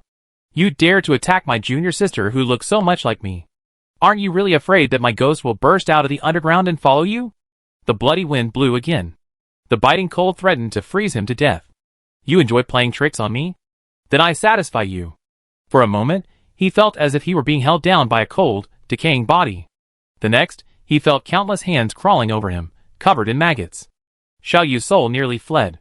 He screamed in terror, unable to move, enduring the horrific sensation beyond human perception. Finally, completely terrified, he fainted. An unknown amount of time passed before Xiao Yu awoke terrified. The horrifying touches, the terrifying sounds in his ears, the smell of blood in his nose. It seemed as if they were still there. So, he leaped to his feet, not even caring whether he was wearing clothes or not, and fled the once peaceful room in a horrified state. At this moment, his mind was completely detached. Like a madman, he fled from the room, out of the hotel corridor, through the lobby, screaming and running. His guards heard the commotion and hurried after him. Countless onlookers poked their heads out. Oh my god, this is a distinguished guest from a high-level planet. How could he be running around naked? How embarrassing. It's terrifying. He's like a madman. Xiao Yu's extreme speed unleashed astonishing potential. Even the well-trained security guards couldn't catch him. By the time they caught up, he had already been running throughout the hotel's corridors and lobby for a long time. Just then, Buishua arrived. Upon seeing Xiao Yu, she pointed at him in horror and screamed, "Oh my god, Mr. Xiao, how could you run out without clothes? Are you high-level citizens so open-minded? I know you're anxious, but don't be." Buishuan's gaze shifted to a certain part of him. She immediately covered her eyes and shouted, "And, Mr. Xiao, you're so small." Xiao Yu suddenly woke up from his dream. He looked down and realized he was completely naked, like a mad savage. Countless people, whom he considered to be low-class citizens, had gathered around him, pointing and talking at him. His mind suddenly went dark, and he almost fainted. Chapter 41. Thankfully, the guards quickly grabbed him, preventing him from falling. But Xiao Yu grew increasingly humiliated and enraged. He covered his lower body in fear and screamed in despair, lashing out at his guards. "What are you still standing there for? Quick, quick! Kill everyone who sees me! Kill them now!" The guards looked at each other in bewilderment. Even if high-ranking citizens were treated preferentially here, they couldn't just kill people at will. Buishuan hurriedly said, "Mr. Xiao must be possessed by a demon or suffering from some kind of mental illness. Why don't you get him to his room?" The VIP building is full of people from high-ranking planets. He wouldn't break the law and try to send himself to prison for life, would he? The guards finally came to their senses and hurriedly carried Xiao Yu towards the hotel room. Xiao Yu realized they were trying to take him back to his room and started yelling again. This further convinced the guards that Xiao Yu might indeed be experiencing some kind of mental illness. No wonder the patriarch frequently confined him to the dark room. This farce ultimately ended in Xiao Yu's humiliation and terror. He no longer had the heart or desire to play with beauties from lower-level planets. Even the mention of Xiao Qicai and Bu Yishuan made his face turn pale. Just then, he happened to receive a message from the patriarch. Genetic comparison of the bone confirmed that it was his aunt's bloodline. In other words, if the bone truly belonged to Bai Yushan, it would be sufficient proof that Bai Yushan was the true bloodline of the Xiao family. Xiao Yu was instantly overjoyed, but then, thinking back to that dreamlike scene, he was filled with horror. It must be Bai Yushan, otherwise where would Bai Yuding's bloodline come from? Now that Bai Yushan has been proven to be a member of the Xiao family, Bai Yuding is obviously a fraud. So, I can go back now. Let's settle the score with Bai Yuding and Ishimin. Two small families actually teamed up to impersonate members of my Xiao family. I must avenge the Xiao family. No rush. Xiao Wei, the head of the Xiao family, shook his head. I already suspended business dealings with those two families. I have plenty of time to slowly work them out. I handle this settlement. You stay on this planet for now. I have other things to do. Other things? What else? This planet has absolutely no investment value. Saying you're here for an inspection is just an excuse. Is my cousin really going to invest in this planet? No, it's Bai Yushan's death. There are still some doubts. Xiao Wei shook his head. I had someone verify it. Although this small piece of bone does show signs of damage from being soaked in sewage, it definitely can't be from just a few months ago. Do you know what bone this is? It's a tooth. According to genetic biologists, it was most likely taken from a living person. I now suspect someone has kidnapped Bai Yushan, and she might still be alive. What? Xiao Yu's eyes widened. I send you a few experts in this area to investigate Bai Yushan's whereabouts. You stay on this planet for the time being. Also, I heard that a special potion has recently appeared on this small planet that can cure all respiratory ailments and even bring the dead back to life. While the rumors may be false, I did find that many high-quality and precious medicinal herbs have been sent to planet 4628. Can you go and tell me what's going on? If it's true, buy the formula and study it. This is definitely a scam. There's no way such a potion exists. I want to come back. Cousin, there's something strange about this planet. My words are orders, not suggestions. Think carefully. If you can't even handle this, do you still want to work at the Xiao Group? If you can find Bai Yushan, I give you an extra percentage. Thinking of the vast wealth, Xiao Yu finally gritted his teeth. Okay, but besides manpower, you need to give me some advanced equipment and weapons. I feel like this place is still very dangerous. Everything is a mess. I heard the underground is rampant. The CO looks like a dog, completely useless. At least I need to ensure my safety. It's a small matter. Just apply. With that, Xiao Yu hung up the phone. Xiao Yu frowned. Was he really going to stay on this planet until he died? Could Bai Yushan possibly not be dead? What about that terrifying experience that night? And what kind of potion? What good could a low-level planet possibly have? Without even a single decent person, and with such inadequate equipment, how could they possibly research anything truly remarkable? It was just Xiao Wei's order, so no matter how much he complained, he had no choice but to obey. But coming to his senses, he did seem to have taken some hallucinogenic drug or something. Unfortunately, there wasn't even any equipment to check. Pushing the lust out of his mind, he finally sobered up a bit, and hurriedly ordered his men to investigate the matter of that beauty potion. Soon, information arrived. What he hadn't expected was that this beauty potion was actually linked to many underground forces on this planet. I heard the beauty potion originated in the Tojo district, and the owner of the formula even had the backing of several district leaders. This made him frown even more. What kind of place is this low-level planet? The government actually allows underground forces to run rampant. Furthermore, the various factions are so intertwined and complex, and the government seems to ignore them, sometimes even collaborating with them. This means he hasn't been able to gather complete information, let alone infiltrate and investigate. Xiao Yu pondered for a moment, and decided he didn't want to spend so much time investigating these forces. Force is always the best solution. Why not deploy more weapons to wipe out these underground forces? As long as they're subdued, wouldn't they obediently hand over the beauty potion formula? What big shots! They're probably just a bunch of rabble-rousers, small-time thugs. Thinking of this, Xiao Yu's eyes were filled with impatience and coldness. Meanwhile, Buishuan breathed a sigh of relief. Junior sister Xiao, you're a genius. Ever since I said those words to him, he hasn't asked my father to see me again. My father doesn't even dare ask me to accompany him anymore. Buishuan naturally knew that Xiao Yu's streaking incident was definitely Xiao Qizai's doing, but whatever tactics he used, they were certainly effective. Lately, Xiao Yu hasn't even dared to glance at beautiful women, completely purging himself. So they say the hermit has his own tricks. A little vulgar, but effective. Xiao Qizai wasn't shy about accepting the compliment, and of course, he didn't deny that his tactics were indeed quite vulgar.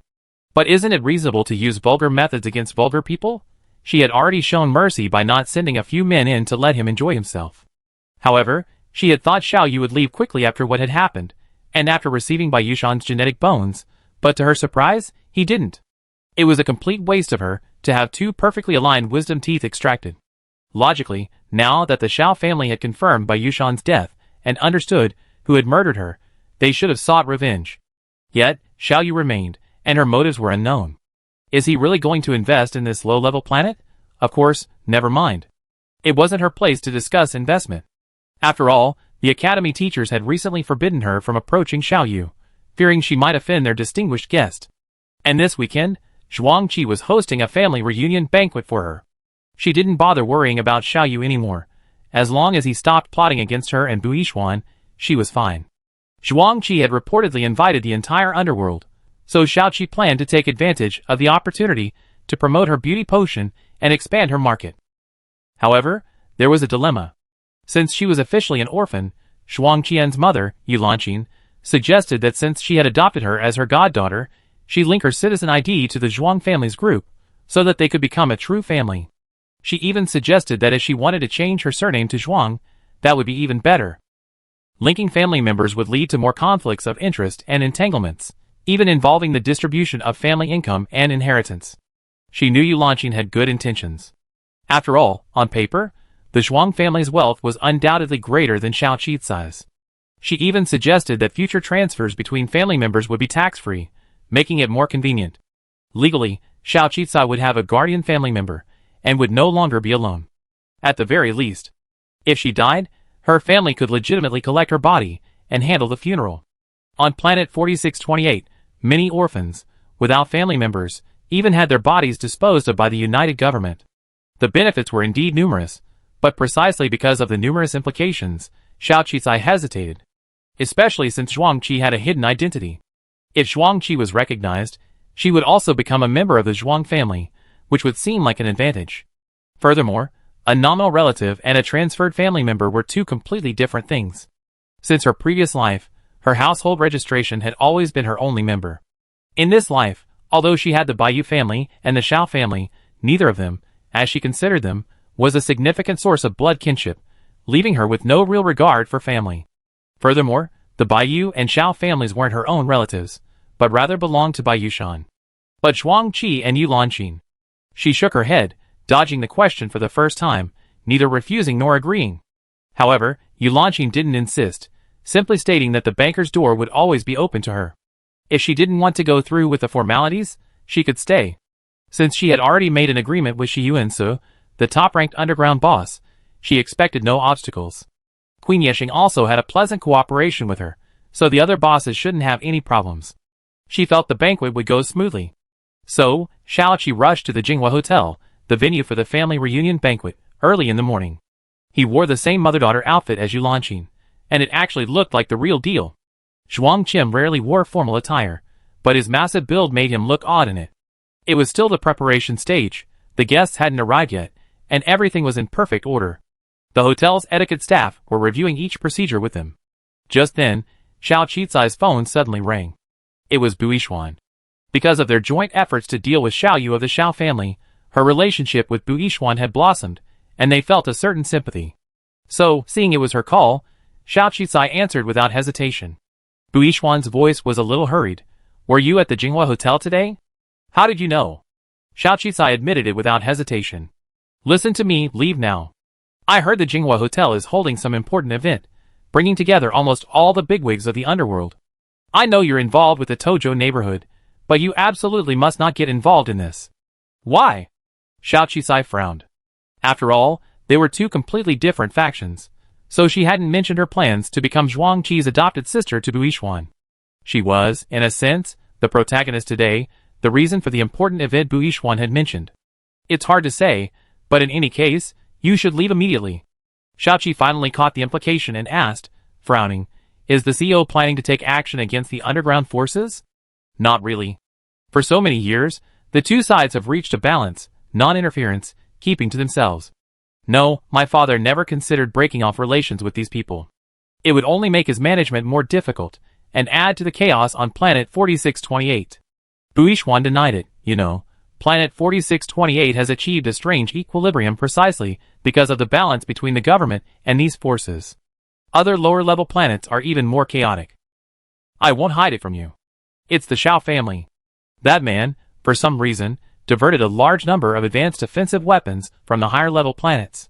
He obtained information about these underground forces from his subordinates and contacted my father, saying they wanted to take advantage of this gathering of all the underground forces to wipe out all of them on planet 4628 and help my father pacify planet 4628. They even applied for external assistance. Justice. He's just a moron. But my father couldn't stop him. Besides, his weapons of mass destruction could easily destroy the entire planet, so he had to quickly clear out the government personnel there. I just got the news, and since you said you were going there today, I came to inform you. The weapons on advanced planets are no match for those underground forces. So run. If you think anyone is important, tell them to leave, but don't tell anyone. I was the one who informed you. After saying that, Buishuan hung up the terminal. Xiao Qisai was stunned. The Xiao family again, and that man again. No, is he really mentally ill? Chapter 42. To dissuade those people from believing Baiyushan was dead and severing ties with the Xiao family, Xiao Qisai even went so far as to have 2 healthy wisdom teeth removed. Unexpectedly, such a coincidence. It was a coincidence. Was he destined to expose the Xiao family's identity? Xiao Qisai frowned, and as he returned to the hall, his mind raced with countermeasures. This made her look unhappy. Yu Lanqing, noticing Xiao Qisai's expression, gently tugged at her hand. What's wrong? Or haven't you thought it through? No, godmother. Everything's fine, but I heard someone wants to disrupt the ceremony. Please sit down while I discuss this with my brother-in-law. After saying this, she walked over to Zhuang Qi and whispered a few words in his ear. Sure enough, Zhuang Qi's brow furrowed, his expression growing serious. Mom, my sister-in-law and I have something to discuss. Please sit down. After that, she followed Xiao Qisai to the hotel reception room. Are you serious? Are the people from the advanced planets preparing large-scale, high-tech weapons to attack us? Zhuang Fin looked puzzled. Are these people insane? Besides, people from advanced planets generally don't care about the affairs of lower-level planets. What kind of crazy force would come here? It's the Xiao family. Xiao Qisai didn't hide it, briefly introducing the Xiao family's power. Zhuang Fin, we both have the surname Xiao. Are you related to them? Are they coming for you? Zhuang Fin guessed. Otherwise, he couldn't imagine a force from an advanced planet suddenly attacking some local tyrants on a lower-level planet. It's true, but I'm afraid they're not targeting me today, since they don't know my identity at all. So I'm wondering if there's something else going on? Xiao Qisai shook his head. Zhuang Fin, shock. He had never expected his newly adopted sister to be connected to such a powerful faction. Sharing the same surname, what could possibly be the connection? Could she be from the Xiao family? He said that Xiao Qisai's methods and wisdom were extraordinary, and he didn't seem like someone from some desolate planet. Sure enough, he had a significant background. Xiao Qisai suddenly spoke seriously to him. Zhuang Fin, your mother's adoption of me as her goddaughter was a fluke, and I just went along with it. To be honest, I'm only half sincere right now, and the other half might be motivated by self-interest. Even so, would you still accept me as your sister? The Xiao family might not be coming for me today, but it's possible they're coming because of me. This is a serious problem. If you want to avoid getting involved in this mess, there's still time. Zhuang Fin, He hadn't expected Xiao Qisai to be so frank. He stared at Xiao Qisai intently and finally spoke, so annoying. Do you think I'm the type to run away from danger? No matter your background, you're my adopted sister now. Even if they come, they have to find a reason. After all, most of us are citizens of the coalition government. Besides, Don't you have a big backer, Shiyuinsa? Do you think we underground forces have been able to thrive for so many years without any help? We have plenty of high-tech weapons, so don't worry. Being half-sincere is good enough for people in this world to do things with half-sincerity, especially since you saved my mother's life. As long as you treat my mother sincerely, and are truly willing to become a family with us, that's enough. That's all I'm saying, Zhuangfeng said with a serious expression, his aura powerful. Even if the Xiao family came to capture you, it depends on whether I, Zhuangfeng, agree. Xiao Qisai was stunned. She hadn't expected Zhuangfeng to assume the Xiao family was after her, to capture her. Even more unexpectedly, facing a behemoth like the Xiao family, Zhuangfeng wouldn't back down.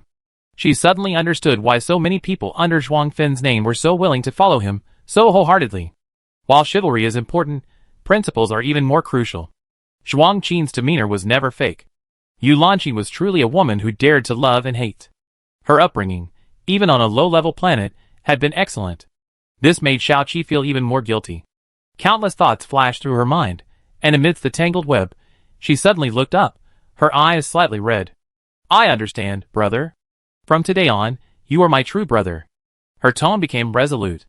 I will resolve this matter today. There will be no problem. Xiao Qisai has always been like this. If someone treats her with 1 degree of sincerity, she responds with 2 degrees. If someone treats her with 10 degrees, she will go all out to maintain the relationship. So, no matter how this relationship begins, the ending will definitely be good. The girl's frail body was incredibly determined as she walked out step by step. Zhuangfeng, watching her from behind, suddenly felt that Xiao Qisai seemed different. But thinking back to how Xiao Qisai had just called him brother with tears in his eyes, he suddenly felt something strange. It seems like having a sister like this wouldn't be bad. Wait, danger's about to strike. No matter what, let's prepare first. He immediately called a group chat with his subordinates. His expression was resolute, his tone cold. Listen, there might be some unexpected events at today's banquet. I want you all fully armed. Take all the newly purchased weapons with you. Make sure nothing goes wrong.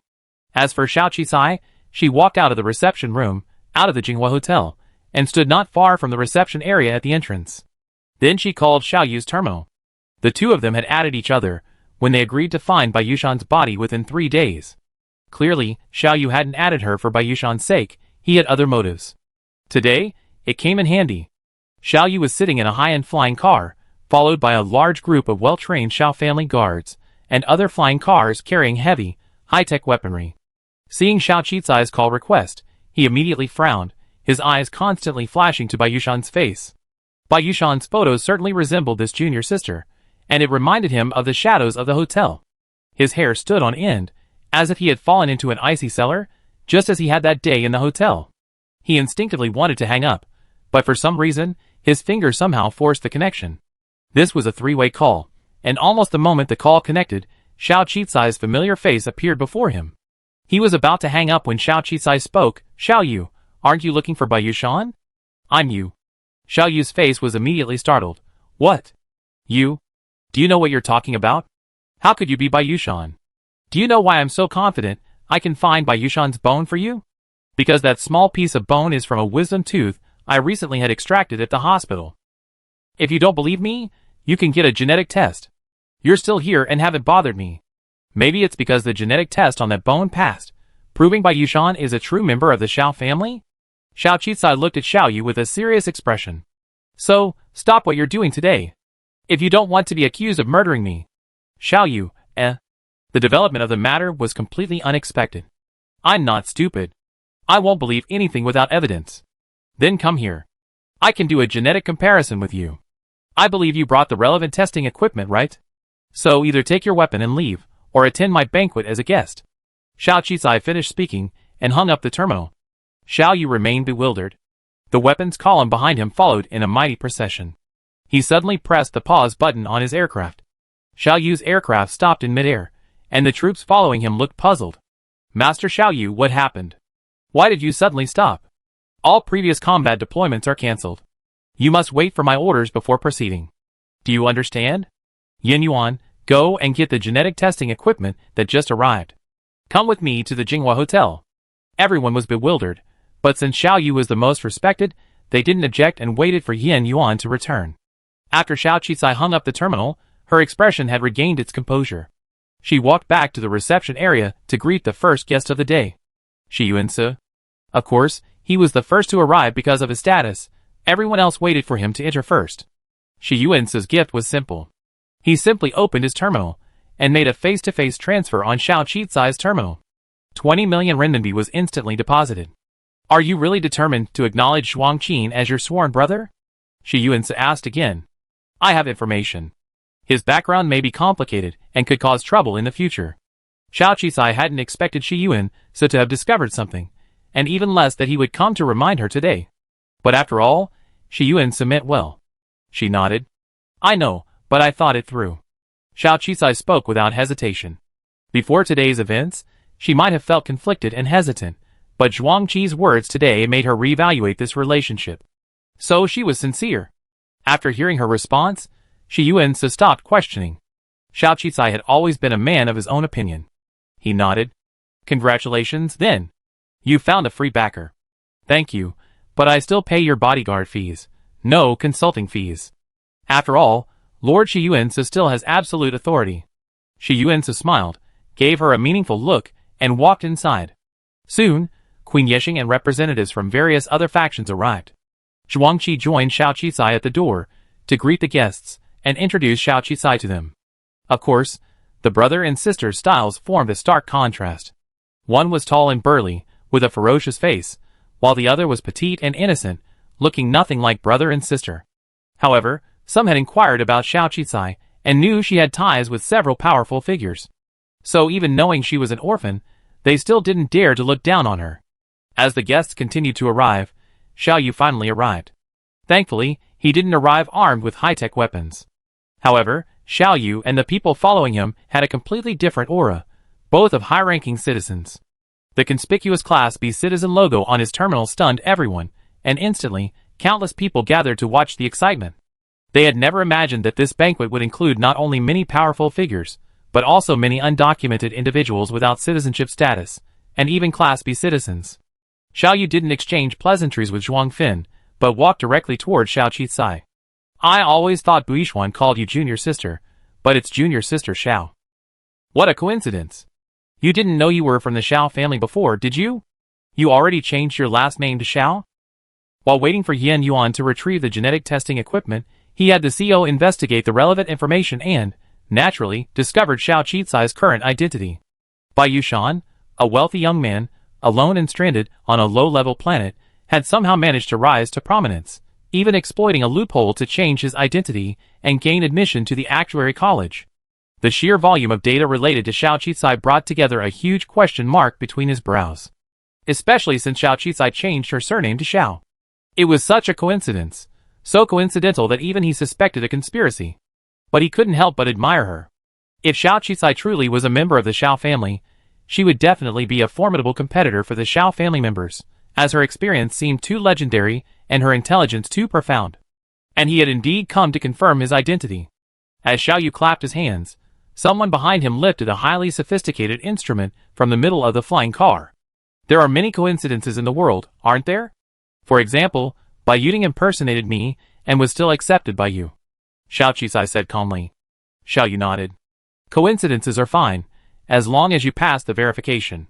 But if you don't blame the weapons behind me. You dare lie to me? You and all of you will die today. Xiao Qicai ignored Xiao Yu's threat, and instead retorted, those who know might think the Xiao family is a transportation company.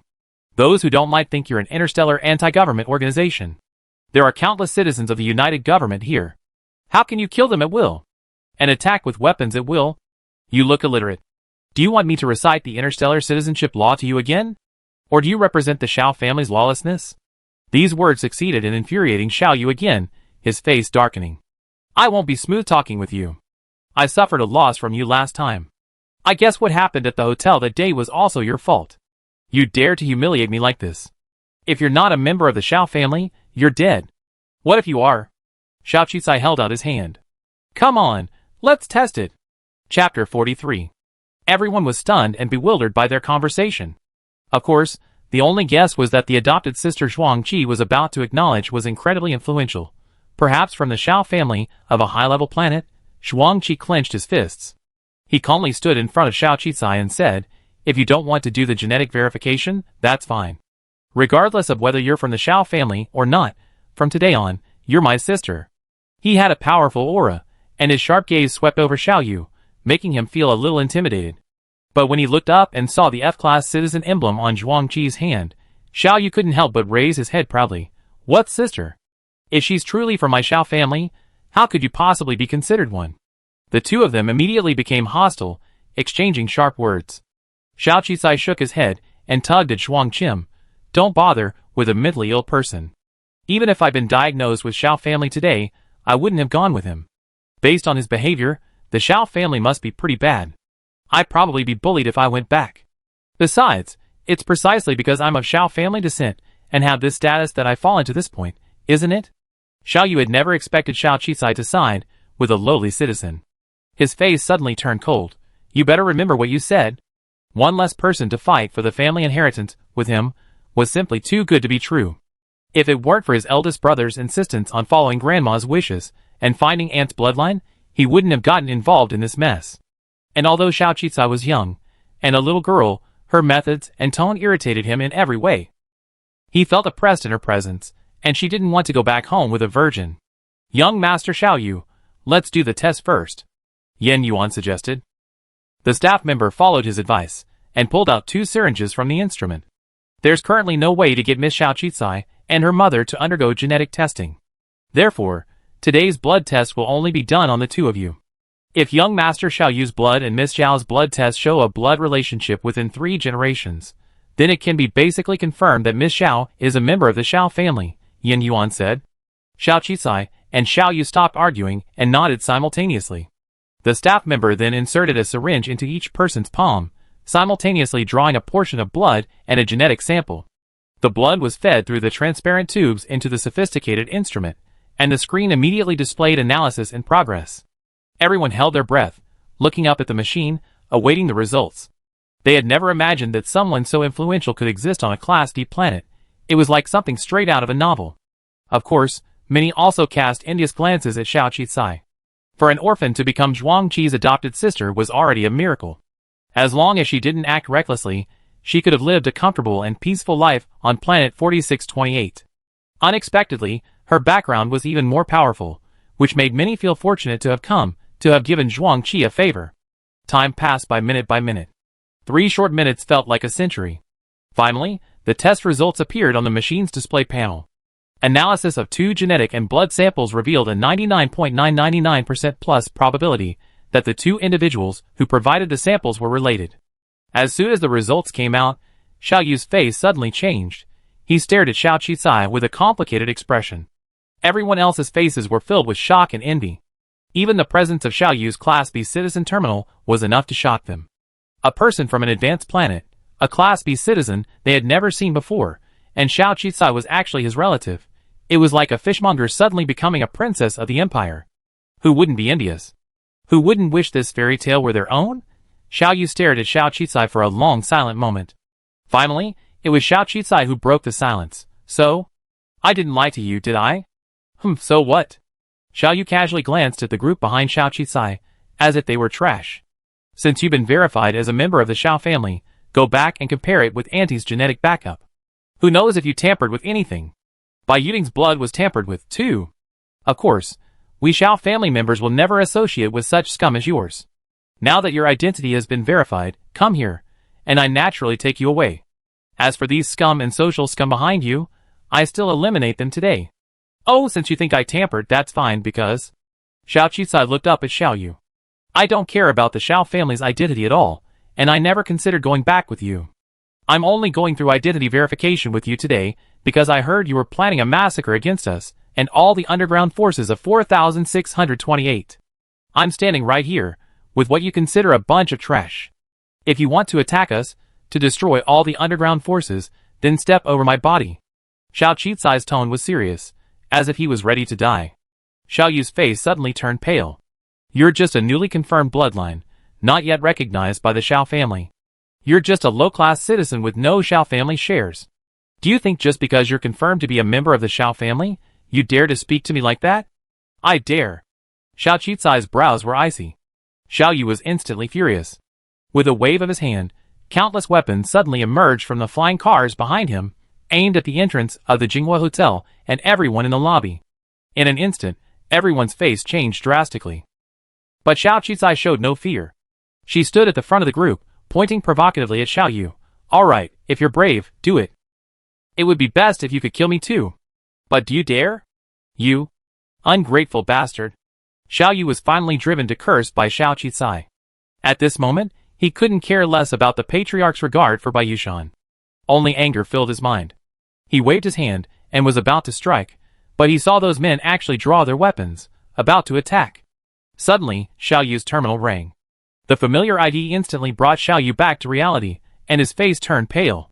He didn't dare refuse the patriarch's call request, so he could only pause. He glanced at Xiao Qizai, resentment flashing in his eyes, and then reluctantly connected the phone. Instantly, a holographic projection of a tall, slender, and cold-faced man appeared before Xiao Yu. Xiao Yu reluctantly saluted, addressing him as patriarch. The man nodded slightly and looked at Xiao Yu. "What are you doing? I heard Yin Yuan say Bayushan has been found. Is that correct?" Before Xiao Yu could say anything, Xiao Qizai stepped forward. "Indeed, I have. Oh, it wasn't him who found me, but I came forward and admitted it. Because of this idiot you said, he wants to go on a killing spree on planet 4628, killing everyone, including me. What nonsense are you talking about?" Xiao Yu's face turned pale. He hadn't expected Xiao Qizai to be the first to complain. He hurriedly stopped Xiao Qizai from speaking, then turned to Xiao Wei with a look of grievance. At this point, he wasn't even addressing him as head of the family, but rather as cousin. "Cousin, don't listen to her nonsense. I was just following your instructions, and finding a way to obtain the formula for that beauty potion. As long as we scare those underground scumbags into submission, the formula will naturally be ours, no matter who has it. As for Bayushan, although she passed the blood test with me and her, we still need to return to the advanced planet for genetic verification to truly confirm her identity. She might be setting up a trap, like Bayuding, to deceive us. So don't listen to her nonsense. She just now even boasted that the Xiao family was nothing, and even if she were a member of the Xiao family, she wouldn't want to return. This humiliates the Xiao family, humiliates me, and looks down on the Xiao family. Even if she is from the Xiao family, we can't accept her as ours." Xiao Yu was about to continue when Xiao Wei interrupted him. "Whether or not to acknowledge her is not your decision." "Xiao Yu, shut up right there. Yin Yuan, tell me what happened." Xiao Wei clearly didn't believe either of their accounts. Yin Yuan, standing behind Xiao Yu, immediately stepped forward. Of course, it was he who had given Xiao Wei the information that had prevented a real fight between Xiao Yu and Xiao Qi. He bowed respectfully to Xiao Wei. "The story goes like this. Young Master Xiao Yu plans to have us bring weapons and raid this gathering of underground forces native to planet 4628. We kill or capture all of them and force them to hand over the formula for their beauty potion. And this young lady, before this, took the initiative to tell young Master Xiao Yu that she is the real Bayushan, a true member of the Xiao family. They just did a blood test, and it's indeed passed. However, there's been some friction between the two of them. There may be some misunderstanding, and a fight is about to break out. That's why I urgently contacted you to intervene." "I see." Xiao Wei turned and looked at Xiao Qizai. "You do look a bit like my aunt. Wasn't that the small piece of tooth and bone you said earlier? Since the blood test has passed, you should return with Xiao Yu. If you don't approve of him, then just ignore everything he says." Xiao Yu's face darkened. He hadn't expected Xiao Wei to side with a girl who hadn't acknowledged her ancestry over him. But he never expected that even though the other party was the esteemed head of the Xiao family, Xiao Qizai still shook his head firmly. "I am Bayushan, and I am not Bayushan. Now I have been reborn into a different person. I have no intention of going back. Besides, I'm a low-ranking citizen now, without a title, and I can't just go back, right?" Xiao Wei's cold face finally showed a hint of surprise. He reaffirmed, "You revealed your identity, but you don't want to go back? Indeed, the Xiao family is too far away from me. This identity alone has gotten me killed countless times. I don't want to get involved in this mess. I'm testifying today only to save my life. Consider me a member of the Xiao family. Please recall this idiot. I'm willing to give up all the benefits of being a member." "What?" This time it was Xiao Yu's turn to be surprised, but his eyes gleamed with joy. "Are you really going to give up all the perks and benefits of being a member of the Xiao family?" Xiao Wei frowned slightly. "Indeed, I now have my own family and identity, so I don't want to go back." Xiao Qi nodded. Xiao Wei was silent for a moment. Are you sure you really thought it through? You're still young. Don't be impulsive. The Xiao family's power and wealth are beyond your imagination. Don't you want to know your place and origins within the Xiao family? Don't you want to regain your status as a high-ranking citizen? Or, Xiao Wei glanced at the group of people in the hall, are you planning to stay on this low-level planet and live with these low-ranking citizens until the day you grow old? That's my business, so you don't have to worry about it. A member of the Xiao family, I'm almost impersonating someone. I don't think it's a good thing. Xiao Qisai was blunt. This time, Xiao Wei was also stunned. This time, it was the head of the family's turn to be criticized. Xiao Yu even felt a little secretly happy. Finally, someone sympathized with him. He hurried forward to add insult to injury. That's right, she just wants to hang out with this bunch of low-class citizens. Today's the party where she's going to acknowledge a small-time thug as her sworn brother. She wants to become a family member with a small-time thug. Even if she's accepted into the Xiao family, such a person would be a disgrace to our family. Cousin, why don't we just ignore Grandma's will? If she's willing to degenerate, let her do so. She regretted one day. Who knows, one day she might be begging us on her knees to let her go back. Don't try to persuade her. A member of the Xiao family who was so hostile to him must not be brought back. Otherwise, his life would be miserable. Is there such a thing? Xiao Wei's eyes swept over Zhuang Fin, who stood behind Xiao Qisai. But he didn't say the same thing as Xiao Yu. His expression returned to indifference. Bai Yushan, you carry the blood of the Xiao family. You can return. I will find a way to transfer you off planet 4628. But if you make your own choice, no one can save you. Oh, thank you so much, but I don't need your help. The Xiao family, so dignified, slaughtered innocent people for the sake of a beauty potion formula. I don't want to return to such a family. Seeing Xiao Qisai's increasingly hostile attitude towards the head of the family, even to the point of arguing, Xiao Yu was overjoyed and quickly added fuel to the fire. Cousin, let me tell you, I'm not lying. This woman only wants to hang out with these low-level thugs. She's definitely not a good person. It would be shameful to admit her back. Judging by her behavior, she's even worse than Bai Yuding. However, Xiao Wei ignored Xiao Yu's words. He simply looked at Xiao Qisai and finally said, if you don't want to come back, I won't force you, but you have to be on your own. The Xiao family's identity has been exposed, and even if you deny it, it will change a lot. I give you 10 days to reconsider. Of course, if you don't want to talk to Xiao Yu, you can talk to me directly. With that, he remotely added Xiao Qisai's terminal ID number, added him as a contact, and hung up. Xiao Yu breathed a sigh of relief, a bit smug. You better not even think about it. Since the head of the family has given you 10 days to consider, I give you 10 days too. I let you go today. Of course, if any of you have the formula for that beauty potion, and can hand it over to the Xiao family, we naturally give you a generous reward. With that, he was about to leave. But Xiao Qisai stopped him. Since your family head hasn't denied my identity, it's a sure bet that I'm not lying, right? Since you're attending this banquet today, it would be a shame not to bring a gift. Those high-end weapons you brought are quite impressive. Why don't you keep them for me to defend myself? It also protect me, as a member of the Xiao family.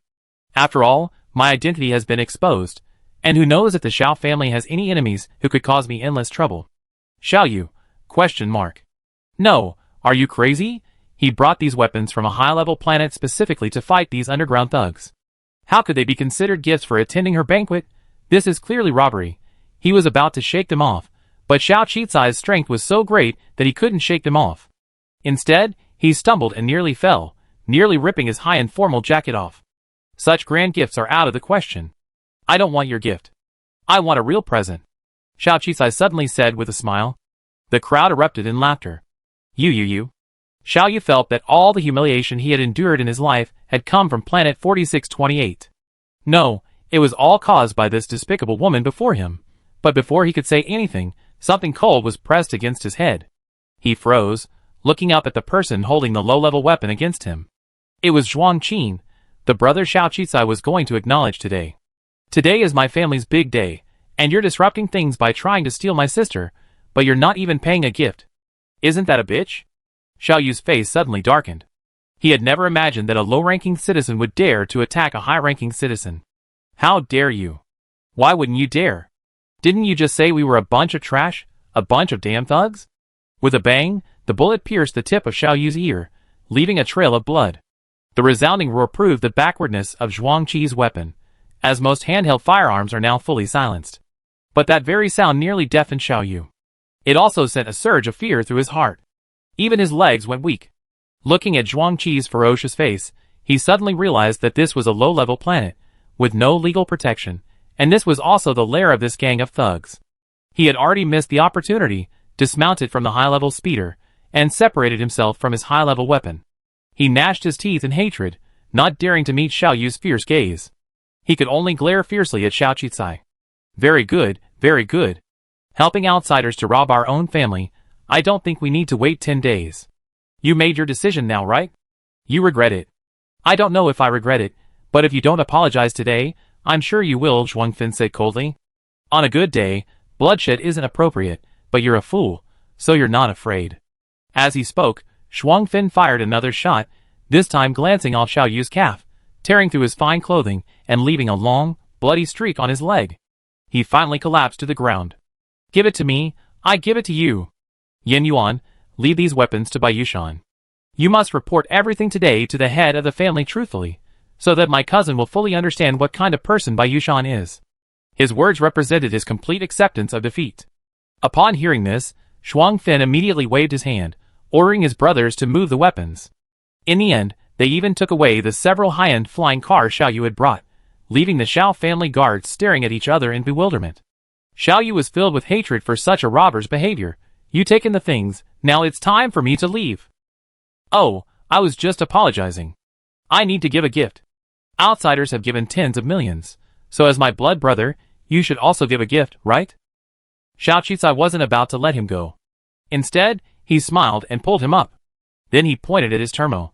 The Xiao family is so wealthy. The money they have is enough for me to live on for a lifetime. If I really don't return to the Xiao family, you should benefit from it. I'm sure you'd be willing to give a gift, right? Xiao Yu, He swore that no one in his Xiao family had ever been so shameless. Chapter 44. You're so cruel. Xiao Yu gritted his teeth, tapped Xiao Qicai's terminal, stood up, and was about to leave. Xiao Qicai looked at the terminal's deposit notification. 885,389,878 star coins have been credited to your terminal account. Ah, you. Xiao Yu paused, turned, and glared at Xiao Qicai fiercely. I've given it all to you, what else do you want? Xiao Qicai had wanted to remind him if he had made the wrong transfer. Seeing his fierce expression, he abruptly swallowed his words, and turned on the recording mode on his terminal. Then, he looked at the people around him and said, You have to testify for me. He gave it to me voluntarily, as a gift for being a guest at today's banquet. Everyone was stunned for a moment, then chorused, Yes, yes, it's his gift to you. Xiao Yu? ? This damn low-level planet, robbing people and finding a legitimate excuse. He never wanted to come back again. Yin Yuan, following behind Xiao Yu, said nothing, only shook his head. The patriarch was right. Xiao Yu is a rotten tree that can't be carved. He was easily fooled by a few words from others. There was really no point in training such a person. Perhaps because he felt so sorry for them, Xiao Qi finally called someone over and gave them a low-level speeder.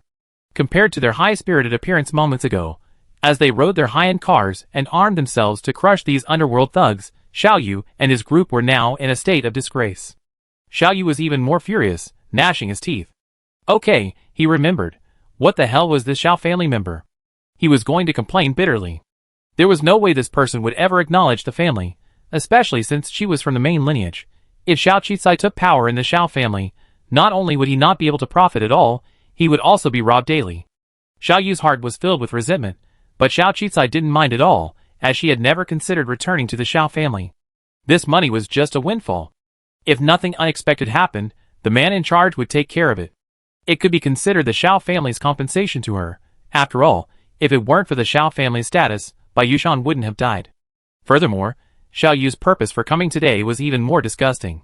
She felt guilty for only 2 or 3 seconds before she felt at peace. Next. The banquet, the formalities, the announcements, every step went smoothly. And after the scene of the 2 siblings collaborating to rob the Xiao family, everyone suddenly found the 2 siblings much more pleasing to the eye. Although one looked terrifying and the other innocent and beautiful, they were both undeniably gangsters, both ruthless. Yu Lanqin smiled so hard that her wrinkles blossomed. Having a son and a daughter, and then urging their son to find a wife and live a stable life, would be perfect. As for the past, let it be.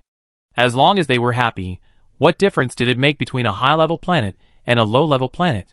After the banquet, Xiao Qicai again declined the offer to stay at the Zhuang family, stating that he had many things to do at school and the factory. Yu Lanqing didn't force him, simply saying that she just wanted to come home often. The recognition of her relatives also resolved a knot in Xiao Qicai's heart. Low-class citizens were low-class citizens, and underground forces were underground forces.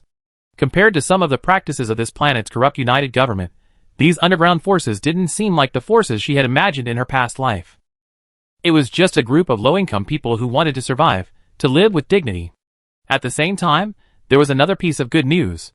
The improvement plan for Bai Yuan's beauty potion had been successful, reducing costs by at least 90%. With a small-scale trial run, they could officially produce the third batch of the potion. So, that $1 million annual salary was definitely worth it. As expected, professional matters should be handled by professionals. Xiao Qicai returned to the factory overnight and called a meeting with several key personnel. Wu Xiu was always the most proactive and quickest, followed by Sun Wan and Bai Yuan. Bai Yuan had already rushed out of the lab, but Si Mukin was the last one to arrive, arriving late. Clearly, closer to home, feeling more timid, 002 swore and bet that Si Mukin's late arrival was definitely because he didn't want to see Xiao Qicai. Xiao Qicai had left a psychological scar on him, and he must have hated her. But what he didn't expect was that, despite his late arrival, Si Mukin's face no longer had the arrogance he had when they first met. Instead, upon seeing Xiao Qicai, he even politely greeted her. 002, What a miracle! Si Mukin recognized Xiao Qicai instantly? Isn't he face-blind? Doesn't he have trouble remembering those women? Could it be that Xiao Qicai's opportunistic tactics piqued his interest, successfully making Si Mukin unforgettable? Xiao Qicai interrupted 002's fantasies without hesitation. Is there another possibility? Anyone who was robbed of 10 billion, forced to sign a 10 billion IOU in a desperate situation, would remember their creditor? 002, Woohoo! Not only do you refuse to cooperate with me, you're also shattering my fantasy. Xiao Qicai ignored 002's mixed feelings. Once everyone arrived, he began discussing his plans for the third improved version of the beauty potion. Everything went smoothly. However, he clashed with Si Mukin over the pricing. Bai Yuan, Wu Xiu, and Sun Wan all had no objections to Xiao Qicai's decision, but Si Mukin was different. He felt that since he had to work to pay off his debts, he had to maximize profits for the company. In other words, his capitalist attitude was even greater than anyone else's. He felt that while costs had been reduced, it was their responsibility, and since the effectiveness of the beauty potion hadn't been significantly reduced, the price couldn't be lowered. Clearly, he saw the market and potential for the beauty potion, and even a hint of ambition lingered in his eyes. He stated that if he returned to the Sea family, he could produce the potion on a larger scale, and distribute it to all the endless planets of the united government. At this, Xiao Qicai rolled his eyes, implying that, as expected of the eldest young master, he hadn't fought enough and hadn't grasped reality. Xiao Qicai pointed at Sun Wan. Sun Wan, you've been on this planet the longest. What's the average monthly salary on this planet? Sun Wan, already resentful of Si Mukin, looked up at him with disdain. Do you know how excited we were when the boss said they were going to improve the beauty potion to reduce costs and sell it at a lower price? You probably don't know. Most people on this planet can't find formal jobs. A small number, like those in the Tojo neighborhood, engage in various trades that can't be written into the laws of the united government. They work in informal employment and make money informally. Even those who risk their lives as bodyguards for wealthy people only earn a maximum of 1,000 star coins. Most people are lucky to earn 4 or 500 star coins per month, but the vast majority will die from illness and pain, especially respiratory and skin diseases. Planet 4628 is the lowest level life planet. It's merely habitable. However, the toxins in the air and the pollution in the soil will make most people sick after living there for a long time. Look at the homeless people on the streets. How many of them are helplessly struggling to survive after contracting an illness? If ordinary people only offer 1,000 star coins, or even a few thousand, they'd be willing to pay the price to cure their ailments. But 10,000, 100,000, or 1 million star coins, they can't even save up in their lifetime. Even if they did, they only spend it on their children, their next generation. How could they be willing to spend it on medical treatment? If medicine is too expensive, then life is worthless. Do you understand? Thanks to the boss, the workers and staff in our factory, as well as our blood relatives, can use beauty potions for free. But what about everyone else? How many of us are desperate to work in the factory? They even bribe us, hoping we steal some beauty products to take back to treat their loved ones. But we don't do anything like that, because the boss keeps giving us hope, saying she'd do everything she can to expand production, reduce costs, and make it affordable for everyone. Sungwon grew increasingly excited, tears welling in his eyes. Pointing at Simyukin, he angrily declared, "You're new here, what do you know? You need to make money to pay off your debts. What's it to us? If you have to sell at exorbitant prices to pay off your debts, then what's the point of your management?" Simyukin blushed at his words, and was about to retort, but then he remembered that Xiao Qisai was here today. He wasn't the one who had the final say now, he had a boss above him. So he looked at Xiao Qisai and said, "Do you agree? The fact that you can run a factory like this shows that you understand marketing and the market. Distributing goods at low prices won't translate into huge profits. Even if you sell them all over the 4,628 planets, you won't make enough money. And if you sell at low prices to increase volume, you need to build a larger factory, more production equipment, and more workers, which means higher costs. Judging from how Xiao Qisai had cheated him out of 10 billion, he must be the type who loves money like his life. Why would he be talking about sentimentality here? He could understand being nice to the workers. After all, they were all big and strong, and it would be hard to manage them if he didn't treat them well. Xiao Qisai paused, then looked at Simyukin with a serious expression. Of course I agree with him. From the very beginning, beauty potions have had a wide audience. When I first arrived on this planet, I was also harmed by air pollution. Wasn't it the same for you? It's just that the effects weren't on your face, but on your body. And wasn't it thanks to the beauty potion that you were able to remove those toxins? Simyukin, I admit you have some ability, and I want to keep you here, but if your philosophy doesn't align with mine, there's no need for you to stay. Selling across planet 4628 and dominating the market on a large scale won't make much money, so expand. As you said, with so many planets with life in the united government, how many people are harmed by air pollution? Billions, hundreds of billions, trillions. If they all buy my potion, guess how much money would I make, even if I make 100 star coins per potion? Besides, I never considered beauty potions my only profitable product. If a company wants to expand, putting all its eggs in one basket will eventually lead to failure. Monopoly and high prices will ultimately bring disaster. Others are already eyeing beauty potions. Even a prominent family like yours is tempted, right? So ultimately, the big money isn't in the potion, but in word of mouth. And beyond that, it's time to launch other products. Think carefully. My next product might be of some use to you, but if you don't want to stay, give me 10 billion star coins, get lost. Or, can I find a senior citizen to find your family and pick you up? That's a bit of a hassle, you just have to pay a little extra. Simyukin, He had finally found his footing here, and he really wanted to get out. However, he borrowed someone else's terminal to call back, but no one answered.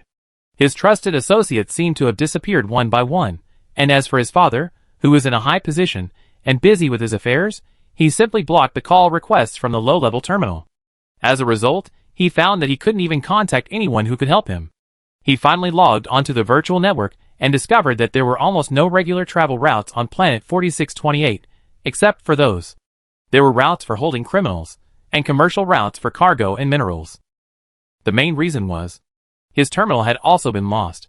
Even if he could leave under a pretext, he was still an illegal immigrant and could be killed wherever he went. He had no chance of survival at all. He didn't even know if he would be killed by his pursuers as soon as he left Tojo district. When Xiao Qisai mentioned contacting his family, he probably meant to pass the news directly to his illegitimate brother. He was so mad that he wouldn't even dare to blow up an interstellar spaceship. He felt that if he got the news, he would be killed before he returned from planet 4628. Going back on his own and contacting his own forces to pick him up was different from being forced to contact them. Here he was at less safe. So, perhaps his only reliance was on his current boss, Xiao Qisai. He heard gossip about Xiao Qisai. If Xiao Qisai truly was from the Xiao family, and if she returned to the Xiao family, she'd definitely have a chance to escape this world. If Xiao Qisai truly didn't want him to do anything, get him out. The scene from the blue bar reappeared before his eyes, and a look of fear filled his face. At least here, no one would worry about his health. Fine, bear the humiliation. Xiao Qisai is the boss, we all listen to her, and so, the Chaebol heir, who had always been a dictator and had the final say within the group, lowered his proud head. I have no opinions now. I obey the boss in everything. Chapter 45. After the meeting, Xiaoqi finally kept Si Mukun, saying he had something else to discuss with him. Sun Wan was so angry that she whispered to the silent Baiyuan behind his back, "Is this pretty boy going to tell on me?" The crickets were so loud that Wu Xiao, standing nearby, heard them and immediately laughed. Is it possible that the boss values his earning power? This young master must have some skills. Look, he's repaired all of your brother's cars, and has become quite close to your men. Even if there are some management issues, there should be some technical ones as well. From what I understand, the boss has never made a mistake. Sun Wan, okay, I still support our former boss, Shi Yuanse, being with the boss. Wu Xiao, I don't think so. Shi Yuanse clearly isn't one to be subordinate, and the boss certainly isn't either. Why are they together? The two of them looked at Baiyuan almost simultaneously, as if trying to get his opinion. Baiyuan, why are you looking at me? It's none of my business. I'm just a tech geek. No gossip, no prying into the boss's privacy. Of course, Xiaoqi didn't stay with Si Mukun to reminisce about the past or indulge in his beauty, but because she had a new business plan. Expanding from planet 4628 to other planets in a short period of time would indeed be difficult. Si Mukun was actually right. Even if she dominated the entire market for beauty potions and related chemicals, the people at planet 4628 wouldn't make her much money. And what she wanted to do was too expensive. She had been vaguely harboring a new plan for a few days, and now she finally had the opportunity. She pressed a button, unleashing the bizarre, high-tech, versatile flying car 002 had given her. The small, round ball expanded almost instantly upon its appearance, transforming into a bizarrely shaped vehicle. Countless control buttons were clearly visible within its transparent exterior, revealing all its internal mechanisms. Si Mukun's eyes lit up almost as the flying car appeared. He wasn't particularly interested in women, but collecting flying cars was a lifelong passion of his. He was well versed in various flying cars and interstellar spacecraft, but this was the first time he had seen one. Is this the Xiao family's latest flying car? He exclaimed, stepping forward and gently stroking the metal body where Lengi rested. Oh my god, what material is this car made of? I couldn't tell. I don't know either. Xiaoqi shook his head. This isn't something the Xiao family developed, but a flying car I stumbled upon. It can recognize its owner, grow or shrink, and change shape.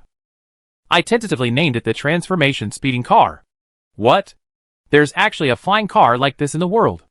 Growing and shrinking, doesn't that involve spatial theory? I only heard of this technology in textbooks.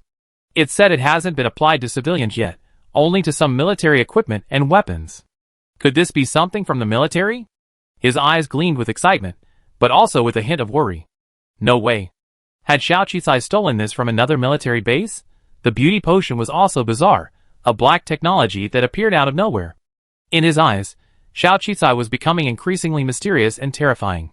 Would he be arrested for committing too many illegal activities before he even had a chance to return to his family? Well then, I wouldn't have to use that illegitimate son to get me into trouble. I just put myself in jail. Don't worry, this flying car has a completely legitimate origin. It can't be some federal military weapon. This thing came from another dimension's high-tech society. There was no way the military could get its hands on it. I don't know much about this car. I only know it's fast and can grow, shrink, and change shape. You're a talent in this field. I want you to research whether this car has value in secondary creation, whether it can be replicated, and whether there's a market for it. Si Mukun's expression grew serious. He stood outside the flying car for a long time, observing and touching it, rapidly constructing a model and structure in his mind. Finally, he looked up. I haven't tried out the features yet, but judging by the structure and materials of this car, it's like high-tech from the future. There's definitely a market for it, but whether it can be manufactured with today's materials and manufacturing techniques is uncertain. However, it's given me a lot of inspiration for structural components. Wait, why are you looking for me? I heard you're from the Xiao family, and they have countless technologies and materials in this area. If you return to the Xiao family and take on this business again, it seems you have more leverage. You know, the Xiao family is constantly researching new transportation equipment to capture the market and the future. Xiaoqi shook his head. Don't think you can just blindly speculate based on a few bits of gossip. Even though I'm of the Xiao family, I have no intention of returning. Besides, the Xiao family looks down on a low-class citizen like me, don't they? Si Mukun, That's true. I heard she even publicly robbed the Xiao family of their high-tech weapons and star coins. After such barbaric behavior, it's doubtful the Xiao family would let her return. Thinking of this, he suddenly felt more balanced. Xiao Qisai had the audacity to rob the Xiao family, even stealing their own family's money. So, taking advantage of his distress to make a deal. Well, that's not surprising. At least he had a place to stay now, and he didn't have to worry about his personal safety. All he had to do was find a way back. No, he even had a job that paid significantly more than the average person on this planet. Si Mukin found a way to comfort himself amidst the hardship, unknowingly gradually accepting his current situation. As long as there's a market, it's alright. I thought the United Government's advanced spacecraft had already reached incredible heights. I leave this flying car with you for research. Whether you want to improve it or be inspired by it, I hope you can come up with the first generation of flying car products. Xiao Qisai thought deeply before coming up with this market. Flying cars are one of the most important means of transportation in the entire interstellar space, and most people rely on them. If she could create a new, best-selling flying car, there would definitely be a market for it, even on planet 4628, let alone other planets. Once she builds word of mouth for her beauty potion and expands the market, then her other project will be on the verge of making money. Of course, the main reason was that now that she had this flying car, she couldn't just use it as a simple means of transportation. Exploiting the maximum value from an item had always been her principle. Oh, not only the flying car, but also Si Mukin, since he was a talent in this field. Ever since the introduction of the romance system, Xiao Qisai had been wondering if Si Mukin might be of some use. After all, she had already assumed that Si Mukin wouldn't be able to pay her anytime soon. Since she didn't want to run a business at a loss, she naturally had to find him something to do here. Of course, Si Mukin had no reason to refuse something he loved, so he quickly agreed. Only 002, after Si Mukin left, went emo again. You. Can't you just make good use of the tools I gave you? Beauty potions are for making you beautiful, for making all men crazy about you, not for you to sell. Speed racing is for heroes to rescue beauties, or for you to live with a hero while fleeing, for developing relationships with men, not for you to study and then sell. The outstanding men and love interests I find for you are not for you to exploit, but for you to have a sweet and happy relationship with them. Woo. 002 berated Xiao Qisai. What do you think of me? You're trampling on my dignity as a love system. Xiao Qisai, Okay, in her moment of complacency, she ignored the feelings of 002, the love system. However, she now knew how to use this love system properly and understood its nature. So, she decided to take a moment to comfort it. I'm about to leave planet 4628. There will be more good men then, won't there? If I can create a new type of flying car and sell it, and make enough money to start my own business, then I have all the men I can choose from. They won't look down on me, right? Did you see that? Si Mukin's attitude towards me has changed, from disdain to deference. He even smiled when he saw the flying car just now. Didn't you notice? This is a sign of the iceberg melting. 002, huh? Did he really smile just now? Yes, didn't you see? He just smiled with his eyes shining, and then he took the flying car and left with a beaming look on his face. He must have forgotten how I humiliated him, and took advantage of him to make him sign an IOU for 10 billion star coins. This is a good sign. 002, That makes sense. However, before he could comprehend the logic, Xiao Qisai continued, So you believe me, aren't the relationships you find consistently better and better? There will surely be better ones in the future. Your speeding car doesn't have specific usage scenarios, does it? After using the beauty potion and speeding car, I already think you're a very useful system. I believe there's no system in the world more useful than you. Amidst Xiao Qisai's constant praise, 002 began to lose herself. Xiao Qisai, on the other hand, breathed a sigh of relief. Soon, Xiao Qisai returned to the actuary college. Of course, she attracted countless attention on the way back to school. After all, in interstellar society, everyone's networked, and the planetary network isn't large, so any news spreads quickly. Now, most people at school know that Xiao Qisai is a member of the Xiao family. At first, they were simply amazed by this new actuary, her freshman talent show, her courage, resourcefulness, and independence. Who could have imagined she was such a rising star? Of course, along the way, many people bravely approached and tried to curry their favor. After all, if Xiao Qisai returned to the Xiao family, offered them a promotion, and offered them a job there, their lives would be completely changed. However, Xiao Qisai politely declined. He also stated that these were all rumors, and that he had no intention of returning to the Xiao family. Of course, Who could believe that? Back at the actuary college, Teacher 1 and the others were also shocked to see Xiao Qisai had actually returned. Jean Samwen's mouth opened wide enough to fit an egg in it. Junior sister, I thought we at the computer academy were all grassroots, but you be so bold. Guofengwa was also unusually shocked. Yes, the entire planet 4628 is saying you're about to return to the Xiao family. Is that true? Xiaoqi shook his head. No, you're probably only listening to half the rumors. While I have some connections to the Xiao family, I'm afraid hatred has developed. I just stole a bunch of high-tech weapons and star coins from Xiaoyu, so I'm afraid it'd be difficult for me to go back. Of course, I never considered going back. Xiaoyu's character is not good, you all saw it with your own eyes. It seems like how many good people in the Xiao family are there. Besides, wealthy families are full of gossip. If I, a person without support, return, I'm sure they'd plot against me. Xiaoyu must hate me to death now. Thinking of the trust her senior brothers and the sect had placed in her, she shared her experience of being murdered when she was still by Yushan.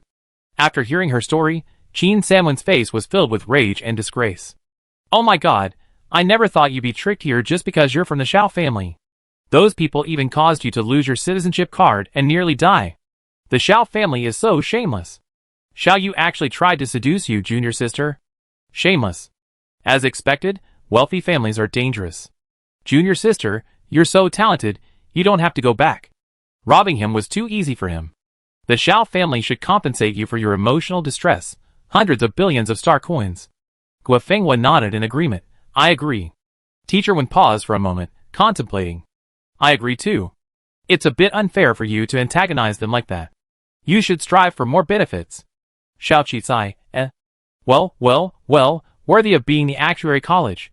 Truly, if you're not from the same family, you never enter the same school. Chapter 46. However, even if it's teacher, your idea of having the Xiao family invest in our planet's infrastructure and update the actuary assessment system is unlikely to materialize. Xiao Qisai felt a little embarrassed. However, several people unanimously shook their heads in denial. Originally, Teacher Wen had accompanied these teachers to show off before the distinguished guests from the high-level planet, hoping for a miracle, and the other academies hadn't gained anything. Now, although the Xiao family and Xiao Qisai were related, it wasn't a good relationship, so he naturally wouldn't entertain that idea anymore. The possibility of the Xiao family investing in this planet's infrastructure was already slim to begin with. Given their disdain for low-level planets, even using high-tech weapons to attack the citizens of this planet, it would be almost impossible for such capitalists to obtain their investment without sufficient profit or benefits. Junior sister, now that you have money, upgrade your citizen card quickly. Let's register for the computer competition first. The preliminary round is held virtually online, and time is running out. Only those who pass the preliminary round, ranking in the top 10,000 of our star region, will have the opportunity to participate in the second round. Once you pass the third round and rank in the top 1,000 of our star region, you have the opportunity to take the on-site exam on a high-level planet. Xiao Qisai nodded. This was precisely why she had rushed back. However, using 500 million star coins to upgrade the citizen card was indeed too expensive, but there was no other way at the moment. Society rules are like this, and everyone must abide by them. Soon, after the 500 million was invested, the symbol on Xiao Qisai's citizen card automatically changed to E-level. It was quite fast. Xiao Qisai wondered if the coalition government had invented this citizen rank system just to make money. Wouldn't it be faster than collecting taxes? Of course, robbing the rich was indeed a way to get rich. All three of them had completed upgrading their citizen cards, and the registration fee was nothing. They immediately opened the actuary competition system and registered. The schedule indicated that the first round of the actuary competition, the preliminary round, would be in 10 days. The timeline was already tight. However, several of them were quite confident, but Teacher Wen decided to give them special training to prevent any accidents. Over at Xiao Wei's side, detailed information on Bai Yushan and Xiao Qisai was once again presented to him. When Xiao Qisai was still Bai Yushan, the information was unremarkable, the life of an ordinary wealthy girl, going to school, shopping, enjoying girly things, occasionally chasing celebrities, and dating her fiancé, Luo Ming. The only odd thing was that he and his twin sister didn't have a good relationship. They weren't inseparable like typical twins. When the Baiyu family faced a major upheaval, everything began to change.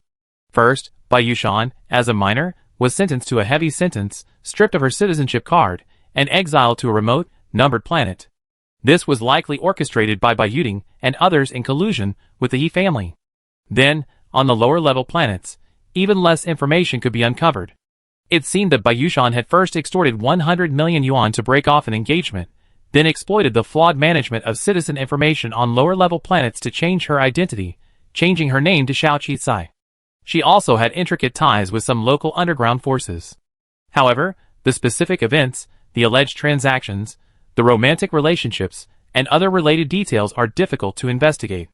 After all, even a powerful dragon cannot defeat a local snake, and the locals are no fools, so they are very wary, making it difficult to obtain particularly specific information. The beauty potion has suddenly appeared, and all signs indicate that the formula was created by Xiao Qi. Could a sudden personality change, such a fortuitous encounter, have occurred with such a family upheaval? Then, her progress step by step must have been a bit too clever and lucky. Although Xiao Qi repeatedly claimed that she didn't want to return to the Xiao family, Xiao Wei became increasingly interested in her after reading her profile. If Xiao Qi is truly as intelligent as she appears, then she is exactly the kind of person the family needs, not a clueless loser like Xiao Yu. He is the head of the family, so regardless of blood ties, a more intelligent bloodline would be more appealing to him. Unfortunately, Xiao Yu is more trouble than help. He seems completely incapable of handling the situation on planet 4628, let alone bringing the people back. As he pondered again, Xiao Yu's complaint reached his terminal again. In short, he'd been constantly slamming Xiao Qi these past few days, calling her rude and unreasonable, a low-class barbarian, saying she threatened him and stolen his money and the Xiao family's high-tech weapons. That little money and weapons were a drop in the bucket for the Xiao family, but it fully demonstrated that Xiao Yu was truly an idiot. And now he was bringing up the beauty potion again, threatening to arrest Xiao Qi and threaten the local forces into handing it over. Xiao Wei wanted to slap him in the face and lock him up in a dark cell for 100 days. Stupid and evil, he's also clueless and can't investigate the facts. Finally, he couldn't stand it anymore and sent a cold message to Xiao Yu. Alright, I deposit the few star coins you transferred into your card. Consider that small amount of money, and those weapons a welcome gift for her. Xiao Yu, who finally waited for the patriarch's reply, said, ? Isn't this a humiliation to the Xiao family? How could the patriarch not be angry? A welcome gift. What kind of welcome gift? Is he going to take that woman back? Just as he was about to howl and complain again, Xiao Yu sent another message. Don't worry about her. I know all about your embarrassing deeds on planet 4628. If you don't want to be disgraced, come back here. After you return, go to the family's disciplinary office and spend 2 weeks in the dark room. Xiao Yu shocked. A month. Xiao Yu, why? Xiao Wei. Picture Xiao Yu shocked. Who the hell sent my embarrassing nude photos to the head of the family? It must have been Xiao Qi. He's going back to the dark room for 10 years and never face anyone again. Xiao Yu finally stopped daring after seeing the photo, fearing that if he did, Xiao Wei would post it to the family group chat. Xiao Wei thought for a moment and called someone else. Only after the third call did the girl on the other end lazily pick up the phone. What's going on? Did the Xiao family go bankrupt? Why are you calling me so urgently? A rare frown crossed Xiao Wei's icy face. Xiao Jun. Can you please talk to your brother properly? Sorry, I can't. Xiao Jun shook her head. Xiao Wei took a deep breath. You're an adult now. It's time to participate in the affairs of the Xiao family. Whether you like it or not, it won't change your status as a member of the Xiao family and my sister. The younger generation of the Xiao family is becoming increasingly depressed. You should shoulder the responsibility of the Xiao family. What if one day I'm gone, and you're still capable of shouldering the heavy responsibility? Do you expect idiots like Xiao Yu and Xiao Tan to maintain the Xiao family's glory? I have a mission for you. I need you to go to a Class D planet called 4628 and bring back my aunt's daughter, Xiao Qi. What? My aunt's daughter? She has a daughter? Wait, what planet is 4628? I never heard of it. It can't be one of those unnamed, low-level planets? Why would my aunt's daughter end up on that kind of planet? The girl finally stopped being lazy. I told you you didn't pay any attention to the Xiao family. Auntie left behind a daughter, something we discovered years ago. It's just that she was only recently allowed to return to her roots. Not long ago, they almost brought back a fake one. Don't you think you didn't know? Others may not care, but Auntie Wang was so kind to you when you were little. You have to care, right? At the mention of that name, the girl's nonchalant expression finally vanished. Then how could they let a fake one return? Where's your auntie? Your auntie died long ago. The fake one faked the twins' identity and extracted the blood of your auntie's daughter, making it almost indistinguishable from the real one. That's the only bloodline left in the world of your auntie. She suffered greatly while stranded on a low-level planet, so she's unwilling to return. That idiot Xiaoyu messed up again, so I'm going to let you give it a try. You're both girls, and about the same age, so you should have something in common. Let's just call it a day. I have Kusi find you. Just apply for anything you need from the Xiao family's resource library. Be careful yourself too. After saying that, Xiao Wei hung up the phone. From Xiao Jun's expression, it seemed she had already tacitly agreed to do it. It was rare to convince her, so he didn't bother to talk anymore. And Xiao Yueying had indeed been very kind to them. Besides them, the only branch of the main family was their aunts. If Xiao Jun didn't go, he even felt the need to leave. After hanging up the phone, Xiao Jun was stunned for a long time before a glimmer of light finally appeared on her face. Aunt, are you dead? Do you have a daughter? Don't worry, I find her. The incident at the Jinghua Hotel had caused quite a stir. Although Xiao Qi was indeed the bloodline of the Xiao family, it was indeed shocking, but the CEO was still worried. He felt that if he had offended the Xiao family on planet 4628, he would be in big trouble. Xiao Qi had returned to the Xiao family without anyone noticing. If he were to return home, or leave, what would he do with this mess? He was even a little angry at his own daughter for not telling him such important news. Bu Yishuan was also helpless, because Xiao Qisai had never said she was of the Xiao family. Don't worry, father. She's not that kind of person. She even promised me before that the Xiao family would never touch planet 4628. Don't worry. But so much has happened, each and every one of them insulting the Xiao family. I doubt Xiao Yu will let this go. And the same goes for that child. If she had feelings for planet 4628, she have returned to the Xiao family to lend a hand. Perhaps our planet 4628 would have been transformed forever. Why is she so blind to this? The Xiao family's status is something that at least 99% of people in the galaxy dream of, only regretting their own inadequate background. And she actually refused? Bu Hongqing looked disappointed. By the way, since you have a good relationship with her, why don't you persuade her to apologize to Xiao Yu and return to the Xiao family? Father, don't measure everything by profit. Bu Yishuan interrupted him sternly. You can ask me to do certain things. For the good of the planet and all its citizens, I'm willing to sacrifice. But you can't force others to sacrifice, because they're not your children.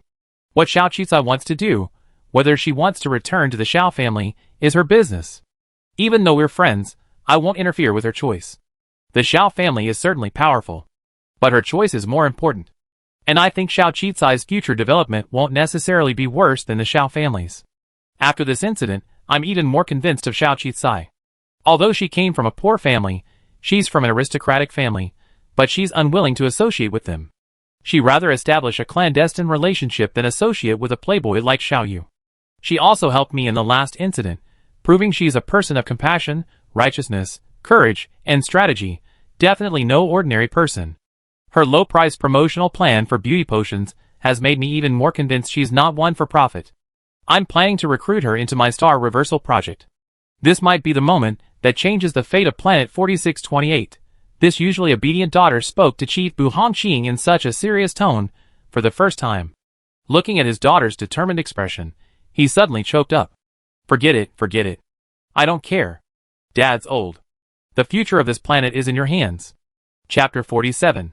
It was indeed Xiao Qisai who sent the indecent photo of Xiao Yu. She didn't have a bad impression of the patriarch Xiao Wei. Although they had exchanged a few words, she could tell he was a reasonable person. Indeed, if someone wasn't smart and rational enough to be fooled by a fool like Xiao Yu, how could he become the head of such a prominent family? And at such a young age? Xiao Qisai had always been an accurate judge of people. She believed Xiao Wei would understand her intentions. If Xiao Yu continued to send people to cause trouble for her, then the Xiao family was truly hopeless. Of course, she would have a backup plan. But her guess was correct. Not only did Xiao Yu not dare to cause trouble again or demand the items back, but he packed up and quickly left planet 4628 in disgrace. This made Xiao Qisai breathe a sigh of relief. She could put the Xiao family's affairs aside for the time being. She planned to focus her full attention on the marketing and sales of the third batch of beauty potions and the actuary competition. Since she became Zhuang Fin's adopted sister, the entire underground market should have been largely opened up. Next, It was time for the latest wave of publicity and marketing. She felt confident leaving this to Wu Xiao. After all, she was also an actuary, skilled at using big data analysis to create optimal plans. As for production management, Sun Quan certainly couldn't match Si Mukin. Si Mukin was a professional, after all, and after getting to grips with the principles, he did a decent job. However, lately, he seemed to be focusing most of his energy on researching the flying car Xiao Qicai had given him, and he was often away from the production line, which gave Sun Quan a sense of freedom. Teacher Wen specifically provided Xiao Qicai, Qin Sanwan, and Gua Fenghua with some competition training. Understanding the rules is key to mastering them. After all, in this kind of competition, few people from lower-level planets win, and even reaching the top 1,000 in the entire Baiyun Star region is challenging. They must be absolutely sure of success. Everything was busy, orderly, and fulfilling. But then, unexpectedly, she received a request from Buishuan to visit the factory. She had already prepared for the president's visit the previous time, and this time, they were already in the process of trial production of the third batch of improved beauty potion. So Xiao Qicai didn't refuse, and gave Buishuan a chance to take a look. She also shared some of her sales plans with Buishuan to see if she could get through to the CO. If the CO and the government could support her large-scale sales, her market expansion would be even faster. This time, without any surprises, Buishuan was given a detailed tour of the entire factory and the entire beauty potion production process. Finally, in the conference room, Xiao Qicai presented his concept to Buishuan. Starting with the third batch, she would vigorously promote the beauty potion, ensuring that it reached every ordinary person on the planet. Having personally suffered greatly from toxic air pollution, I know that ordinary people need this potion. While this improved batch isn't as effective as the first two, the cost is significantly lower. I also significantly lowered the price this time, selling it essentially at cost. I believe ordinary people will definitely be able to afford it, Xiao Qicai stated firmly. Because she knew Buishuan's character, knowing she was someone with aspirations and plans, she had to express her plans and ideals, her compassion for ordinary people, with genuine emotion and sincerity to overcome her challenges. Of course, if she could get through that hurdle, she essentially get through the CO. From what she observed, while the CO had asked Buishuan to do things she didn't want to do, those were things she was willing to do. In other words, Buishuan had a certain amount of say with the CO. But surprisingly, after hearing her words, Buishuan didn't respond immediately. Instead, she remained stunned for a long, unusual moment. Finally, she looked at Xiao Qicai and asked again, "You mean you're going to sell this new batch of beauty products to ordinary people at a low 4-digit price?" Xiao Qicai nodded. "Yes. I'm deeply affected by air pollution, so I made this decision. Although I may not make much money in the end, with the money from the Xiao family, my funds will be less tight, which makes me even more willing to do this. So I hope you, President, can get through the CO and get my beauty products sold in every reputable pharmacy." Buishuan was silent for a long time. "I handle this matter. It'd be no problem. I publicize this in official announcements and promotional materials, ensuring that once your product is released, even more citizens on planet 4628 will know about it. Xiao Qicai, this is for the benefit of the entire planet. I naturally have no choice but to take responsibility." Xiao Qicai breathed a sigh of relief. This was great. The underground forces market channels were open, and so were the official channels. The most important thing was to begin distribution and mass production. The factory finally came to a successful conclusion. She didn't know what the president was thinking, but she knew that Buishuan seemed to have made an important decision before leaving. She solemnly invited Xiao Qicai to a location, saying she had something to discuss with her. Xiao Qicai didn't believe the president would harm her, especially since the previous incident had given them a special tacit understanding. So, without hesitation, she immediately agreed. The next day, after finishing Teacher Wen's class, she took time to go to the location Buishuan had arranged. But before she even reached her destination, she was stunned by the massive, suspended circular structure. The surrounding area was barren, and the structure, suspended in the air, was truly impressive. In fact, most high-end residential structures utilize suspended structures, and they are common on advanced planets. But those were all memories Buishuan had seen and heard. Seeing a truly massive structure suspended in the air is still awe-inspiring, especially a circular structure, which is even more challenging than ordinary buildings. Her flying car stopped below. Buishuan was already waiting for her in the ascending passage below. "Where is this?" Xiao Qicai asked curiously. "Of course, it's a secret base. You find out in a moment." Buishuan pressed a button, performing iris authentication. The passageway opened, and Xiao Qisai and she ascended into the air, the circular building's door opening. "Welcome to our secret base." With Buishuan's words, the entire interior was revealed. Inside the building, every object exuded a sense of technological sophistication. While it couldn't compare to the science museum Baiyushan remembered visiting, it was definitely rare on planet 4628. This low-level planet's science and technology were inherently low, and its infrastructure and other technologies lagged behind the United Governments by hundreds of years.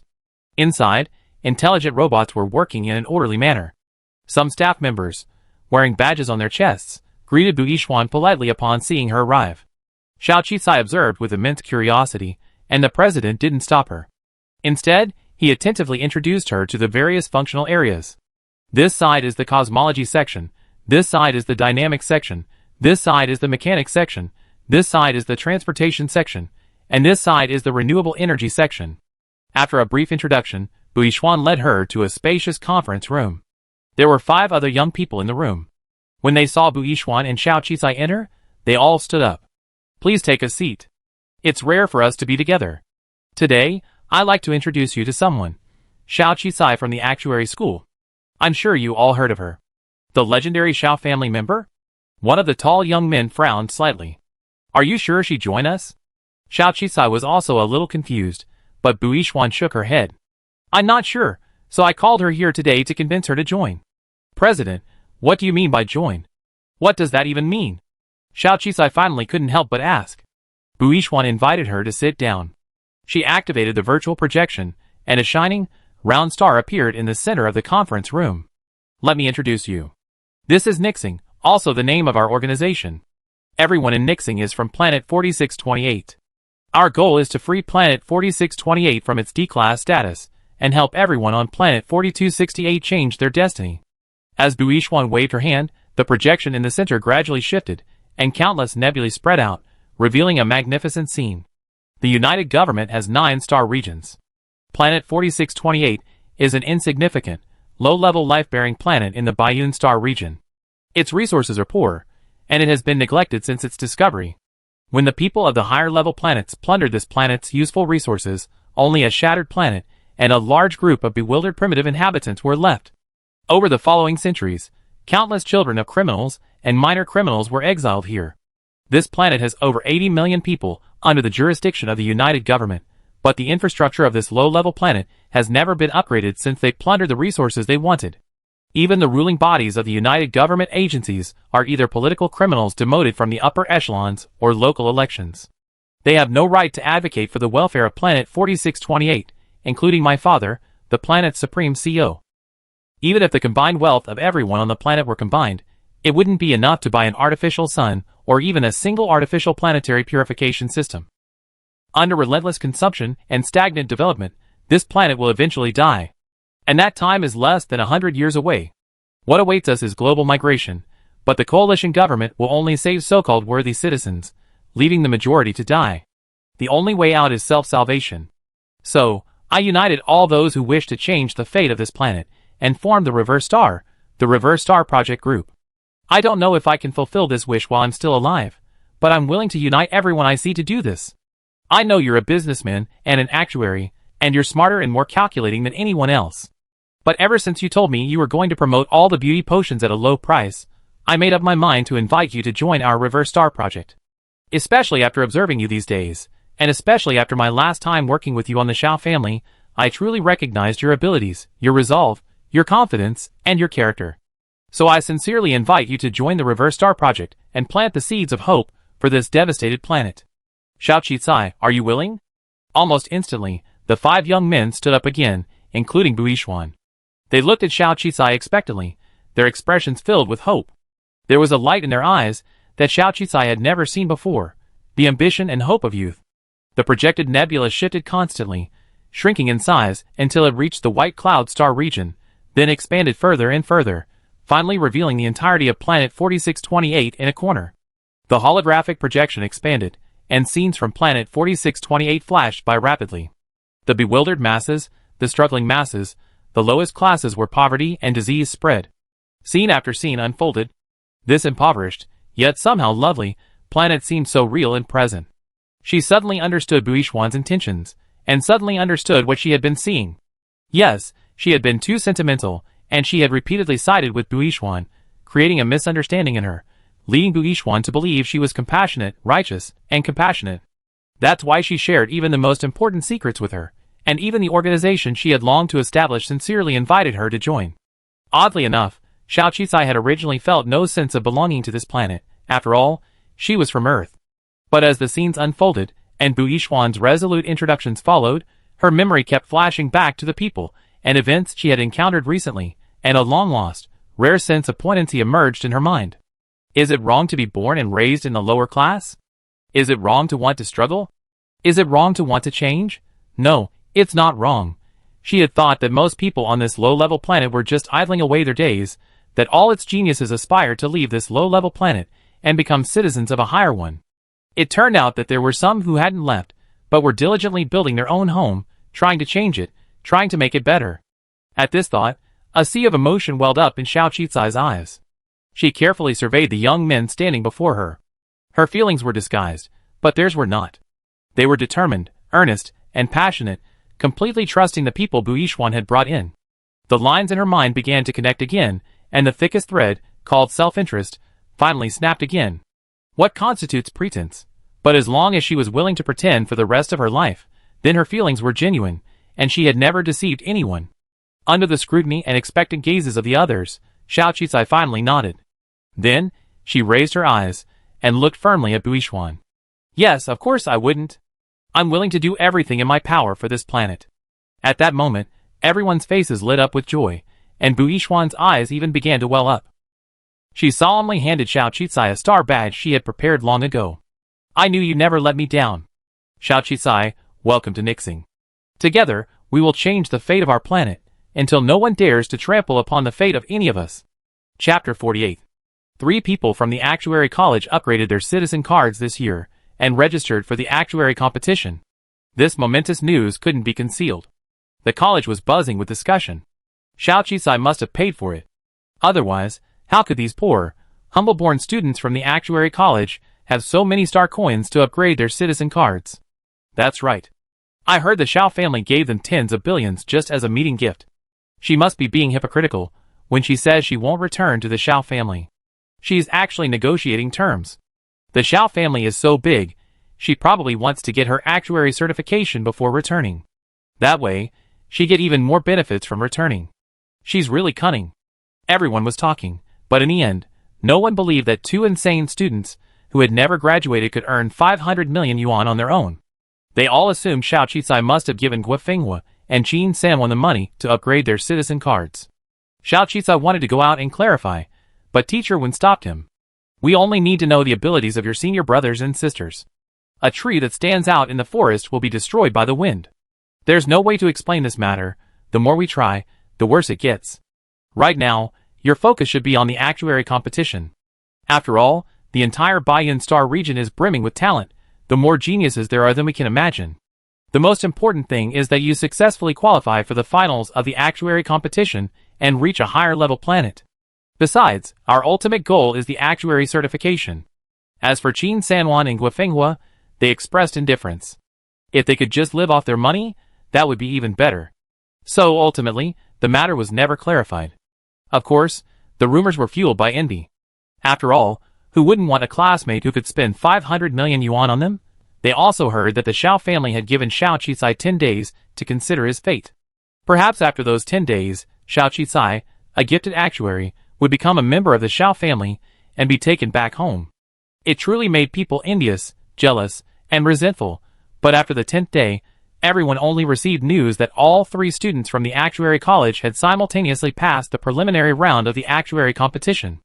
No one from the higher planet had arrived to take Xiao Qisai away, nor had they heard that Xiao Qisai acknowledged her identity as a member of the Xiao family. So, everyone immediately wondered, had she actually returned to the Xiao family? But at this moment, it didn't seem to matter anymore. Every actuary who left the planet was the pride of the entire planet. No one from the Actuary College had ever participated in the actuary competition before, let alone made it past the preliminary round. And yet, this time, 3 people did. Instantly, Xiao Qisai's fame reached its peak. After all, Everyone believed she had paid for the 3 people to upgrade their citizenship cards, qualifying them to compete. Walking down the street, she was surrounded by her fans. Someone even stopped her to ask for her autograph, but she politely declined. What Xiao Qizai didn't know was that the moment she smiled and refused the autograph, the male student looked at her from behind and cursed her fiercely. What genius! What Xiao family! People like that shouldn't be on a low-level planet, stealing our business. By the end of the family reunion banquet, nearly all the underground forces had accepted Xiao Qizai's beauty potion, learned about it, and developed a trust in it. With the help of the government, public anticipation for the beauty potion has intensified. Imagine the 3rd batch selling out immediately. Of course, when a highly effective product emerges, it's bound to dominate the market. Qian Ducai's family has been involved in skin medicine for generations. Due to the severe air pollution on planet 4628, skin diseases are prevalent, naturally leading to a flourishing business. Even though their potions aren't particularly effective, they have a near monopoly, and with their wide variety of products, their annual sales remain substantial.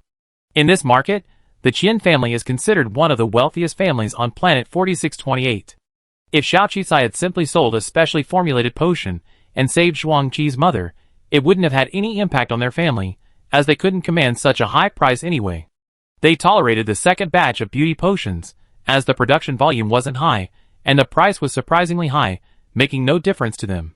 Their family even secretly purchased a sample for research, but couldn't come up with any conclusions. Furthermore, analysis of the ingredients revealed that the potion was prohibitively expensive, making mass production impossible. Of course, most importantly, Xiao Qizai had the protection of Shi Yuansi, Queen Yexing, and other powerful figures, so they ultimately had to give up.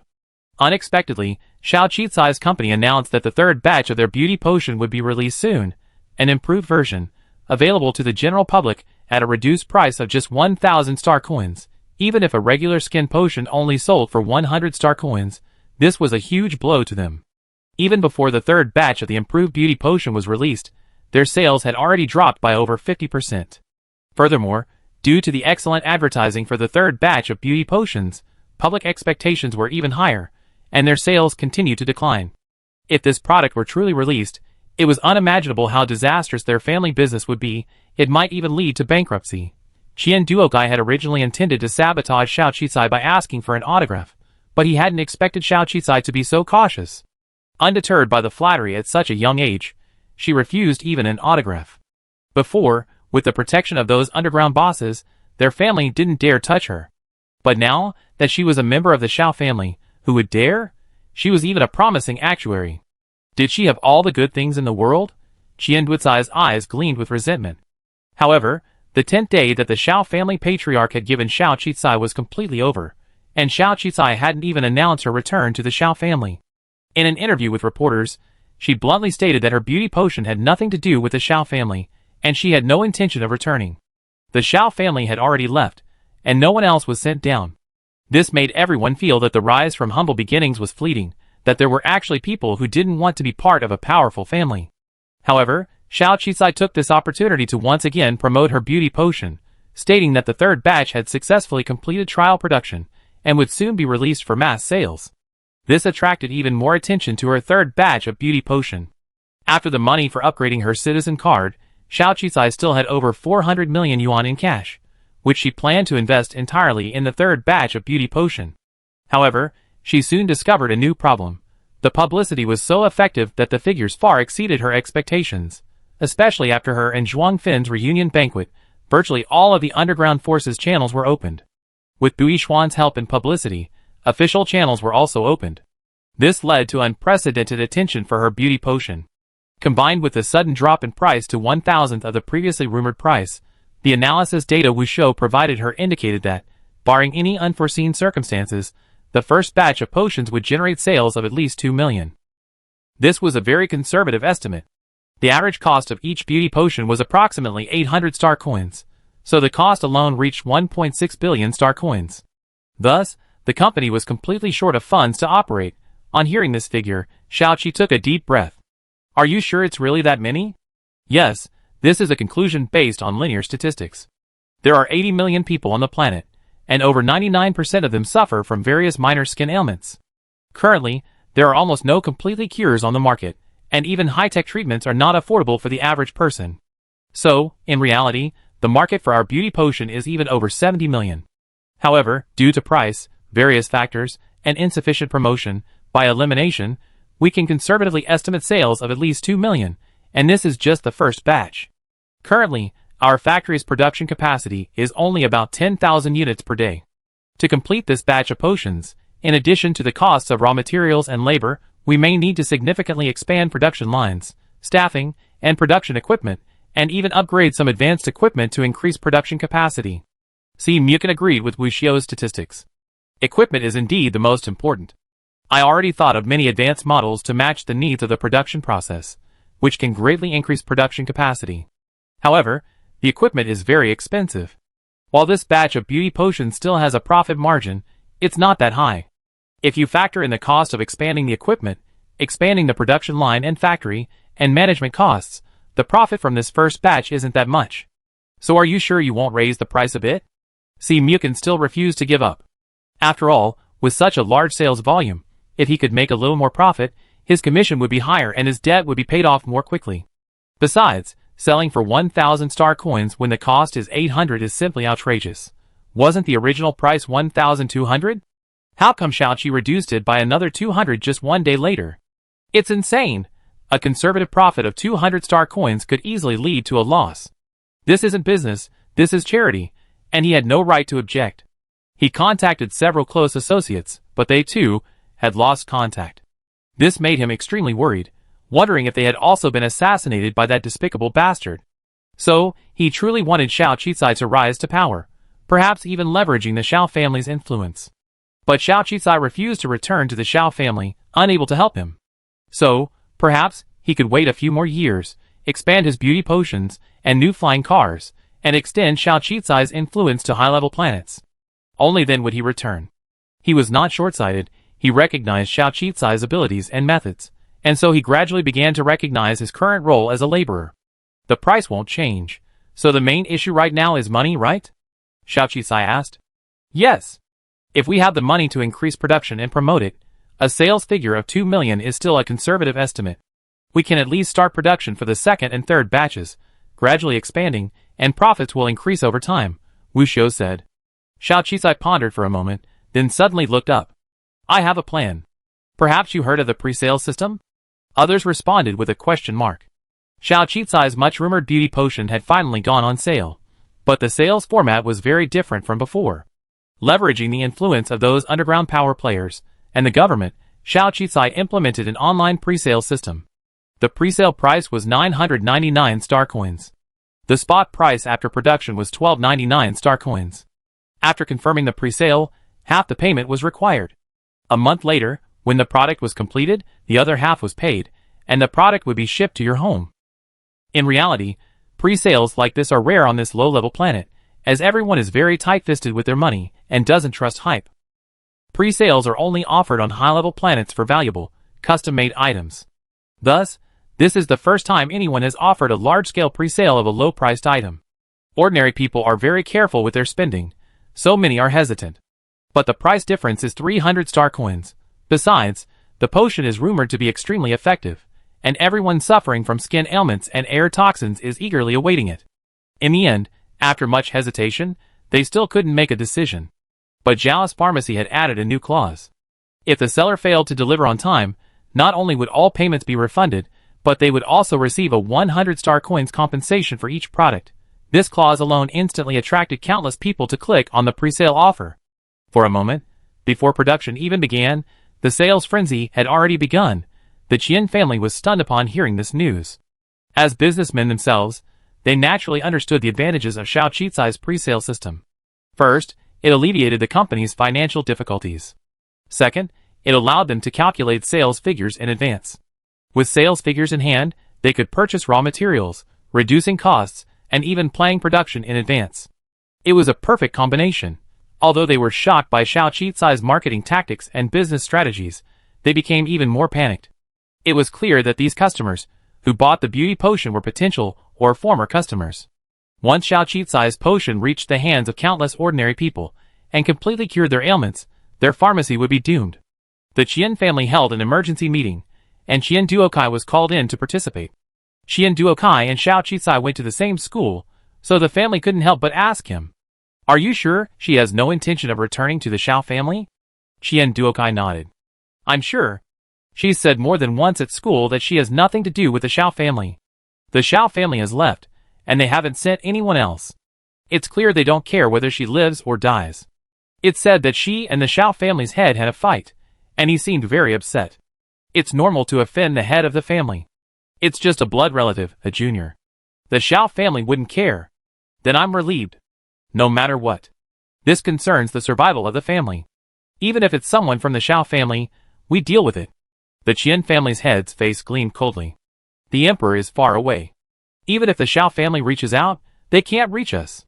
What can you do about her? It's best to kill her with one strike, so she never gets back on track." Chapter 49. Everyone immediately burst into discussion, but ultimately no one offered a solid suggestion. After all, beauty potions are incredibly popular. Once released, no competitor would be able to compete. Finally, a young man stood up and said, "The Xiao family's medicine has not only caused us significant losses, but also countless other companies in the industry. Although we're the leader, there are others. Perhaps we could join forces with them, like the Lu family, the giants of asthma medicine? So what if we join forces? She sell it anyway, and she dominate the market. Besides, she has backers. We can't frame her or kill her, and even the CEO is on their side. I heard Xiao Qicai has established close ties not only with the underworld, but even with the CEO, and is close to his only daughter. Xiao Qicai may be young, but his methods are remarkable. He even managed to find such a powerful backer." An elderly man shook his head. "No, I don't mean a boycott, slander, or frame her. I mean a coordinated short-selling campaign. Doesn't she use a pre-sale system? Doesn't she offer compensation for non-delivery? She's trying to gain trust, but ultimately, it's the customer's money. No matter how much trust they have, even with guarantees, if they don't receive their goods, that trust will eventually turn to anger. If a company lacks integrity, then no matter how good its products are, no one will buy them. When the Xiao family company goes bankrupt and faces huge compensation, we find an opportunity to seize her beauty potion formula." A cold glint flashed in the young man's eyes. The other's eyes suddenly lit up. "How do you short sell? Perhaps you heard of production capacity cap estimates? Xiao Qicai's idea is good. There's indeed a market on this planet. She could sell a huge amount, even get everyone to buy her potion. But she shouldn't forget that this is a low-level planet. Even if the number of cargo ships coming in and out each week is limited, even if she purchases new production equipment and her raw materials have no issues with delivery, it still takes time and money to consider. And then, there's the all-important shipping routes. We've been collaborating on those routes for decades, centuries. We're not openly opposing her. If we all join forces to control the routes and fill them up, how will her goods get in? Of course, we leave her some space, so she can't afford it. Suspicion? Who could have imagined this? Even if they spent a fortune on equipment and raw materials, had ample workers and factories, and perfectly scheduled production, how could they possibly ship the goods without the raw materials and equipment? No matter how much they could produce, no matter how foolproof their production plan, there's nothing they could do. A skilled cook can't cook without rice. So, we should unite all our peers and raise funds to increase the pre-sale quantity for her beauty potion. If she can't deliver, she have to pay compensation, and we won't lose anything if we refund the money. Of course, we have to risk our final investment. This is our final, desperate battle. I'm sure our peers will agree. Okay, let's use your method." The Qian family looked at the young man, their eyes gleaming with admiration. "By the way, what's your name?" The young man raised his head and said modestly, "My name is Lu Yushin. I graduated from the 46th Advanced College with a degree in business. So I'm your senior, and I've been with the company for 6 years." The Qian family patriarch nodded. "How could I not have known the company had such a talent like you? Work hard. If this thing succeeds, I give you a promotion and a raise." Lu Yushin's face lit up with joy. The pre-sale period lasted 7 days. Initially, most people seemed hesitant, so the pre-sale figures for the first 2 days were low. But starting on the 3rd day, pre-sales suddenly increased dramatically. By the end of the 7th day, pre-sales had reached 8 million, far exceeding Wuxiu's statistics. Of course, there were always discrepancies between statistics and reality, but the discrepancy was so significant that Wuxiu was puzzled.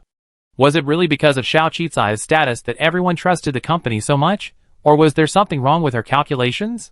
No, absolutely not. She had a hunch that something was amiss, so she immediately took the price increase data and went to Xiao Qisai to report it. Xiao Qisai had actually worked in online e-commerce in a previous life, and upon seeing the data, he also clearly noticed something was amiss. First, count the IP addresses used in the pre-sale statistics. I remember correctly, each IP address is limited to purchasing 10 units. Count all the concentrated areas, and you know if there's a problem. Wu Xiao's eyes lit up. Why hadn't she thought of this? Sure enough, after counting the data, they did find something amiss. During a certain period of time, a sudden influx of accounts would appear, all buying 10 units of the potion. The IP addresses of these accounts were extremely concentrated. Even if they paid, the concentration was excessive. Boss, are you saying someone is deliberately buying our pre-sale products? But what does he mean? We already stated that for the sake of pharmaceutical safety, returns are not permitted unless there are quality issues. Could it be that a competitor is hoarding the product and hoping to resell it? The possibility of a competitor hoarding the product is extremely small. After all, our direct sales price will definitely be lower than their hoarding price. Even if they make a small profit, our second batch will be ready soon, so hoarding the product wouldn't be worth the cost. I suspect someone is eyeing our compensation, and they definitely find a way to prevent us from delivering the product. Wu Xiao, let's build a model together. Based on our current production and equipment expansion schedule, let's see how much we can produce in a month. Xiao Qisai said, opening the virtual network terminal, exchanging a glance with Wu Xiao, and quickly began working on statistical modeling. Both of them, true to their profession as computer scientists, were incredibly fast at modeling and expanding the data, quickly reaching a conclusion. As long as the raw materials and production equipment are in place, the beauty potion's production cycle is only a week, which is very short.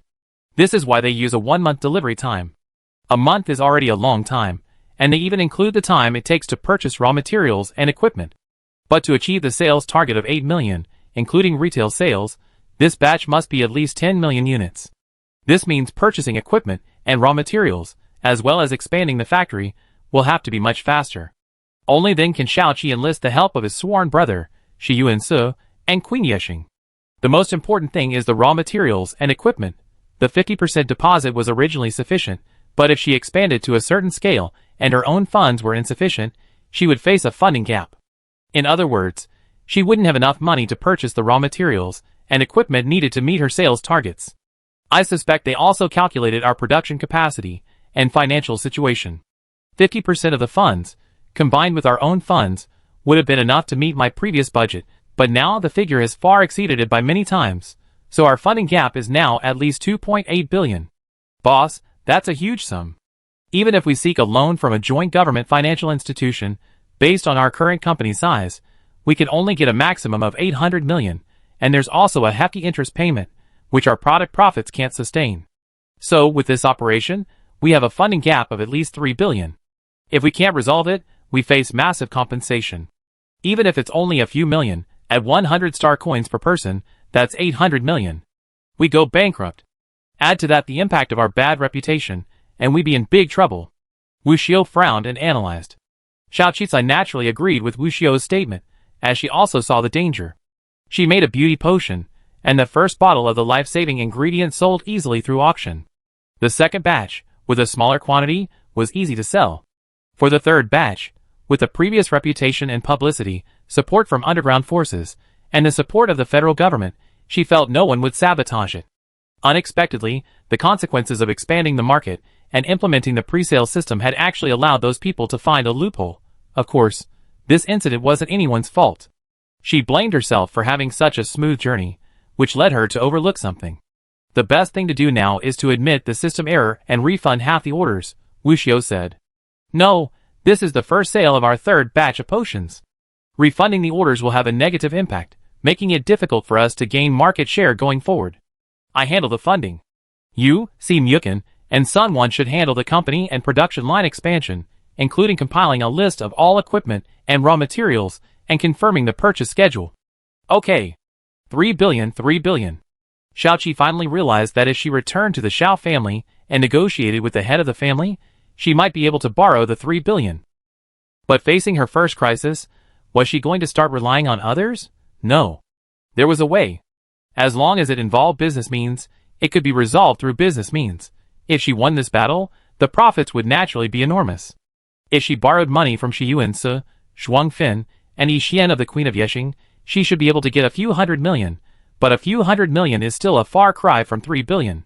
And of her current assets, the one with the most money is Si Mukin. A gleam flashed in Xiao Qicai's eyes. Well, that 10 billion that she had ripped off earlier should be put to good use, or else all her trouble would have been for nothing. Si Mukin had been busy lately, busy researching the flying car, drawing blueprints, and figuring out equipment expansion and production line arrangements. He was a bit overwhelmed, but of course, he was also growing and learning at an extremely fast pace. After all this, he felt his practical skills had greatly improved. And considering he couldn't go back for the time being, he was actually enjoying it.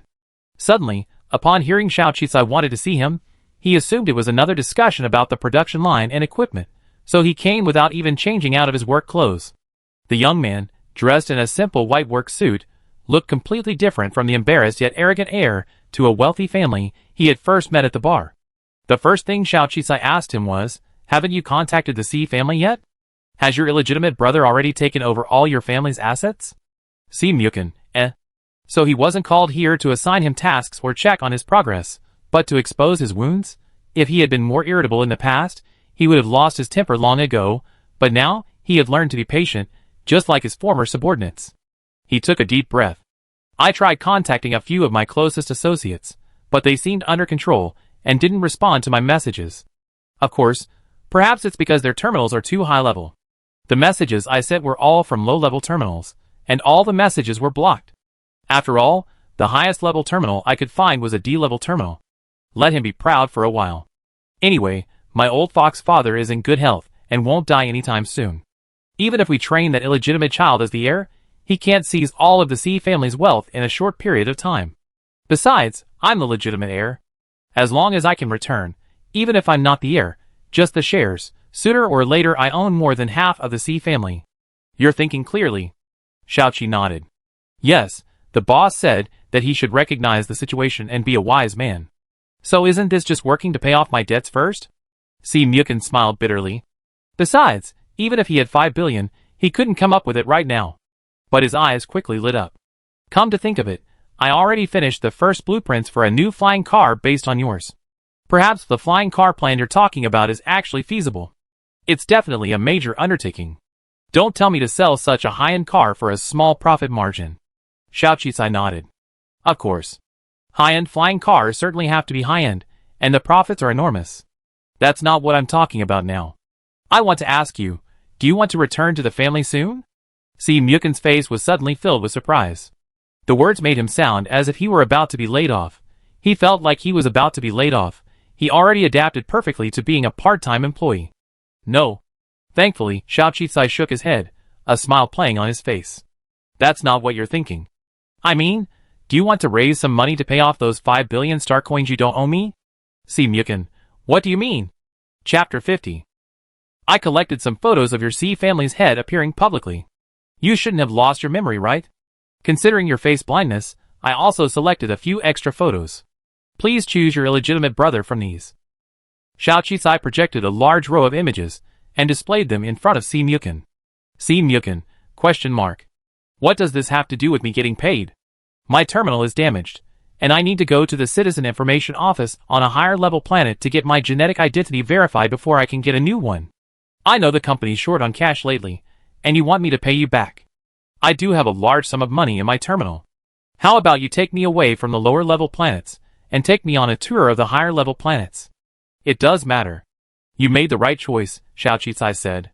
Si Mukin, I have a feeling my boss is up to something sinister. Under Xiao Qicai's expectant gaze, he hesitated for a moment, finally selecting a young man behind him from a photo that looked like a candid shot of the Si family's head. "This is my illegitimate brother, Si Muxing. He's only 3 months younger than me." He said this with a hint of gritted teeth. "Wait, are you sure? I remember you're not face-blind, right? How come you still remember your brother?" Si Mukin, I remember. Even if I died, I remember. Who wouldn't remember the enemy fighting over $1 trillion fortune? Meanwhile, Xiao Qicai was already mentally reminiscing with 002 Cricket. Look, his face blindness is definitely targeted. He not only remembers me, but his brother too. TSK, Aren't you Koji Koji? Hurry up. This could be true love. They really are related. 002, Sometimes, being a system, is truly helpless. I want to call the police. Seeing 002 silent, Xiaoqisai coughed lightly. Ahem, just trying to find something to talk about. You haven't approached me in ages since that car racing incident. I thought all those compliments I gave you were getting you carried away. 002, Okay, you're bringing up all sorts of issues, right? You sold me out, and I'm still counting the money and applauding you, right? 002 felt Xiaoqisai was up to something again, and it felt wary. What's going on? You're not going to tell me. Are you going to kidnap Simukin again? I think you pretty much tamed him now.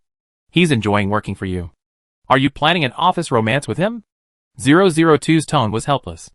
Okay, the domineering CEO-style forced love office romance is still pretty cool, but now it's the other way around. A treacherous female CEO and a down-and-out male subordinate? Wait, that seems a bit more appealing. Once he got the idea, 002 immediately became excited.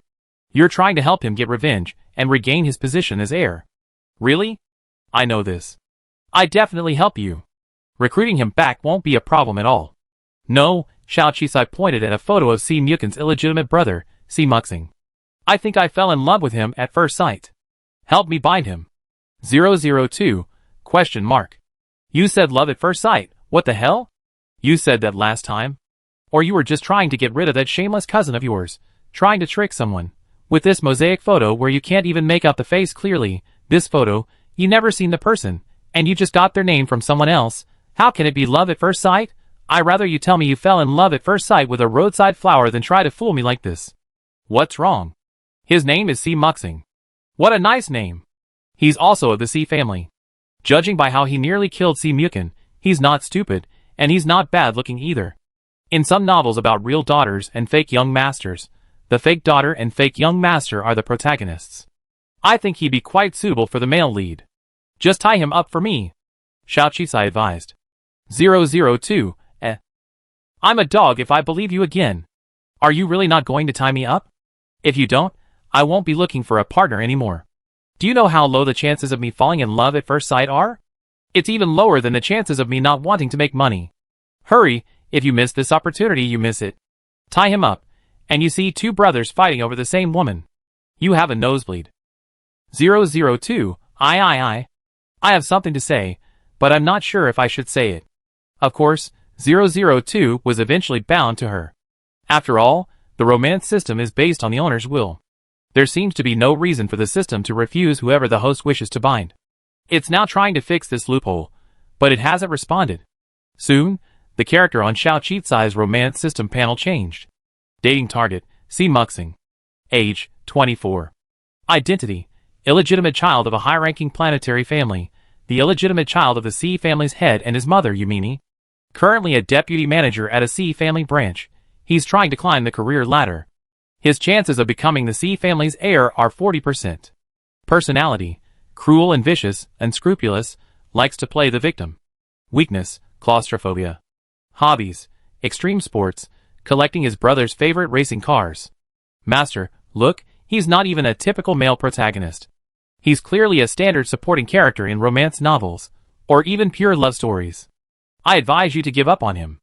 Oh, I think he's okay. Look, he's also claustrophobic, a common trait among many male protagonists. There are so many unscrupulous male protagonists these days. Don't look down on him. 002, Seeing his information has made me even more interested in him. I can't wait to meet him, and have a conversation with him. So can you tell me his location? Oh, and update the information about his enemy, Simukin, as well. I'm sure there'll be suggestions on how I can help him deal with Simukin and gain access to the C family's vast wealth. It's always like that in novels. The money belongs to the male protagonist. If it's the male protagonist, it also belongs to the female protagonist. Isn't that what you said? 002, It had no idea what Xiaoqisai was up to. However, discovering the location of a romantic partner is a fundamental function of the romance system. So, soon, Simukin's exact location was indeed discovered. Also, his terminal ID and virtual network number were provided, clearly intended to facilitate the female protagonist's contact with the male protagonist. After obtaining the desired information, Xiao Qizai immediately logged off, fully returning to reality. He said to Si Mukin, good news. Your brother is not currently on a high-level planet, but on a low-level planet called Planet 8843, not far from our planet 4628. Let's apply for a commercial purchasing card and head to that low-level planet. As long as your illegitimate brother is dealt with, you will still be the heir to the Si family. I believe your trusted subordinates will soon come and help you restore your high-level citizen status. Upon hearing Xiao Qizai's words, Si Mukin's eyes widened. He now suspected that Xiao Qizai was practicing an ancient, legendary sorcery. Fortune-telling, how else could she know where Si Muching was? If that were the case, it would explain how Xiao Qizai had accurately located him and guessed his identity. How terrifying. Just based on a single photo, she had pinpointed the whereabouts of her cunning, secretive, and illegitimate brother. If he ever ran away from his debt, he'd probably be found in a day. The thought of this made Si Mukin's hair stand on end. How terrifying. He better pay back the 10 billion. How could a modern citizen like him, who believed in technology, handle a witch with such sorcery? Of course, if the sorcery were used against his brother now, he wouldn't have any problem at all. Because his brother's methods were even more ruthless and disgusting than Xiao Qizai's. Xiao Qizai was right. As long as the illegitimate child was dealt with, his control confidant would surely be released. As long as his confidant was released, his position as heir would remain secure. Thinking of this, he immediately nodded. If you truly confirm he's on planet 8843, then I go with you. Okay, let's go now. Xiao Qizai arranged the arrangements for mass production of the third batch of beauty potion, stated he would earn some money and return within a week, and then departed with Si Mukin on a business procurement spacecraft. The main point was that the application process for moving from one low-level planet to another was indeed quick. With a little money, even Si Mukin, an illegal immigrant, could come with her. However, moving to a high-level planet was extremely difficult, with the various stringent requirements making it almost impossible to obtain a visa. This was her first time in this world riding a fast-jumping spaceship. Undoubtedly, the logo on this commercial spacecraft belonged to the Xiao family, suggesting a wide range of transportation options. However, it was somewhat different from what she had imagined. Before the space jump, she could see some stars, and the 4628 planets in the background. Soon, once she emerged, the spaceship made its jump, and outside was reduced to pitch blackness. There was even a voice prompt urging passengers to try to sleep, to reduce the strain on their bodies. She had no idea how this space jumping speed worked, but she might want to learn about it sometime. If she could bring it back to Earth, it would be a big deal. Thinking about this, Xiao Qi suddenly felt sleepy and fell asleep. When she woke up, the spaceship announced that they had arrived at their destination and asked them to prepare to disembark. Si Mukin explained that upon the start of a space jump, a drowsy potion would be released into the air, intended to reduce the strain on passengers and lull them into a deep sleep. When they were about to reach their destination, the potion was withdrawn, and the air was redispersed with a wake-up potion, which was how they were awakened by the voice. The use of this potion was quite thoughtful. It was like she had just slept and arrived on another planet, much like taking a plane in her previous life. This is the lowest level interstellar hopping ship. If you have the opportunity to build a higher level interstellar ship in the future, it will be more advanced and won't have these potions to use freely. The starry sky you want to see. If you pay a high price, become a high-level VIP, and require it, the ship will stop at the center of the brightest galaxy for 10 seconds to 3 minutes, allowing you to view it from the best vantage point.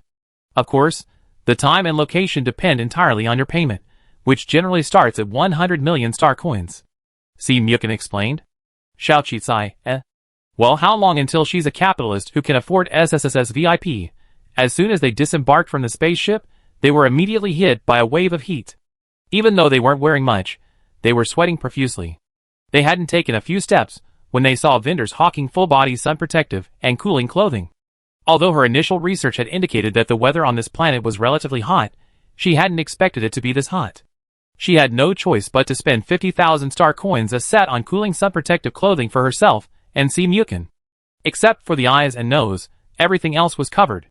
Strangely enough, wearing this thin clothing actually made them feel much cooler, and the sweating stopped. It seemed this clothing had some high-tech elements. Si Mushens was observing his surroundings, seemingly lost in thought. It suddenly occurred to me why Si Muching might have come to this planet. This planet is rich in a mineral called ice sand, which is widely used in aviation and military applications, and of course, in civilian clothing. It's a relatively precious mineral. It seems the C family recently bid for a military sun-protective clothing project, so he might have come for that. I remember keeping an eye on this planet, but the ice sand mines here have been nearly completely mined. Could he have made a new discovery? Maybe. Let's find him first, Xiao Qisai said. Find him? Si Myukin looked at Xiao Qisai suspiciously. You didn't think he'd come to this planet to investigate without security, did you? You're not planning to just arrest him out of hand, are you? Xiao Qisai nodded. Is there something wrong? Although we didn't bring any personnel, we did bring my high-speed car, didn't we? We have the exact coordinates, so we won't miss anything. Xiao Qisai spread his palm, revealing the high-end circular car. Si Myukin, Okay, you're awesome. However, as soon as they left the airspace, Xiao Qisai's face darkened. There were countless stalls selling cooling and sun-protective clothing. And the high-tech cooling clothing she bought for 50,000 star coins right after getting off the spaceship was only 5,000 star coins here. And a small solar-powered fan was included. What a loss. A chill suddenly crossed her face, and Si Myukin shuddered. Good luck to you, bastard.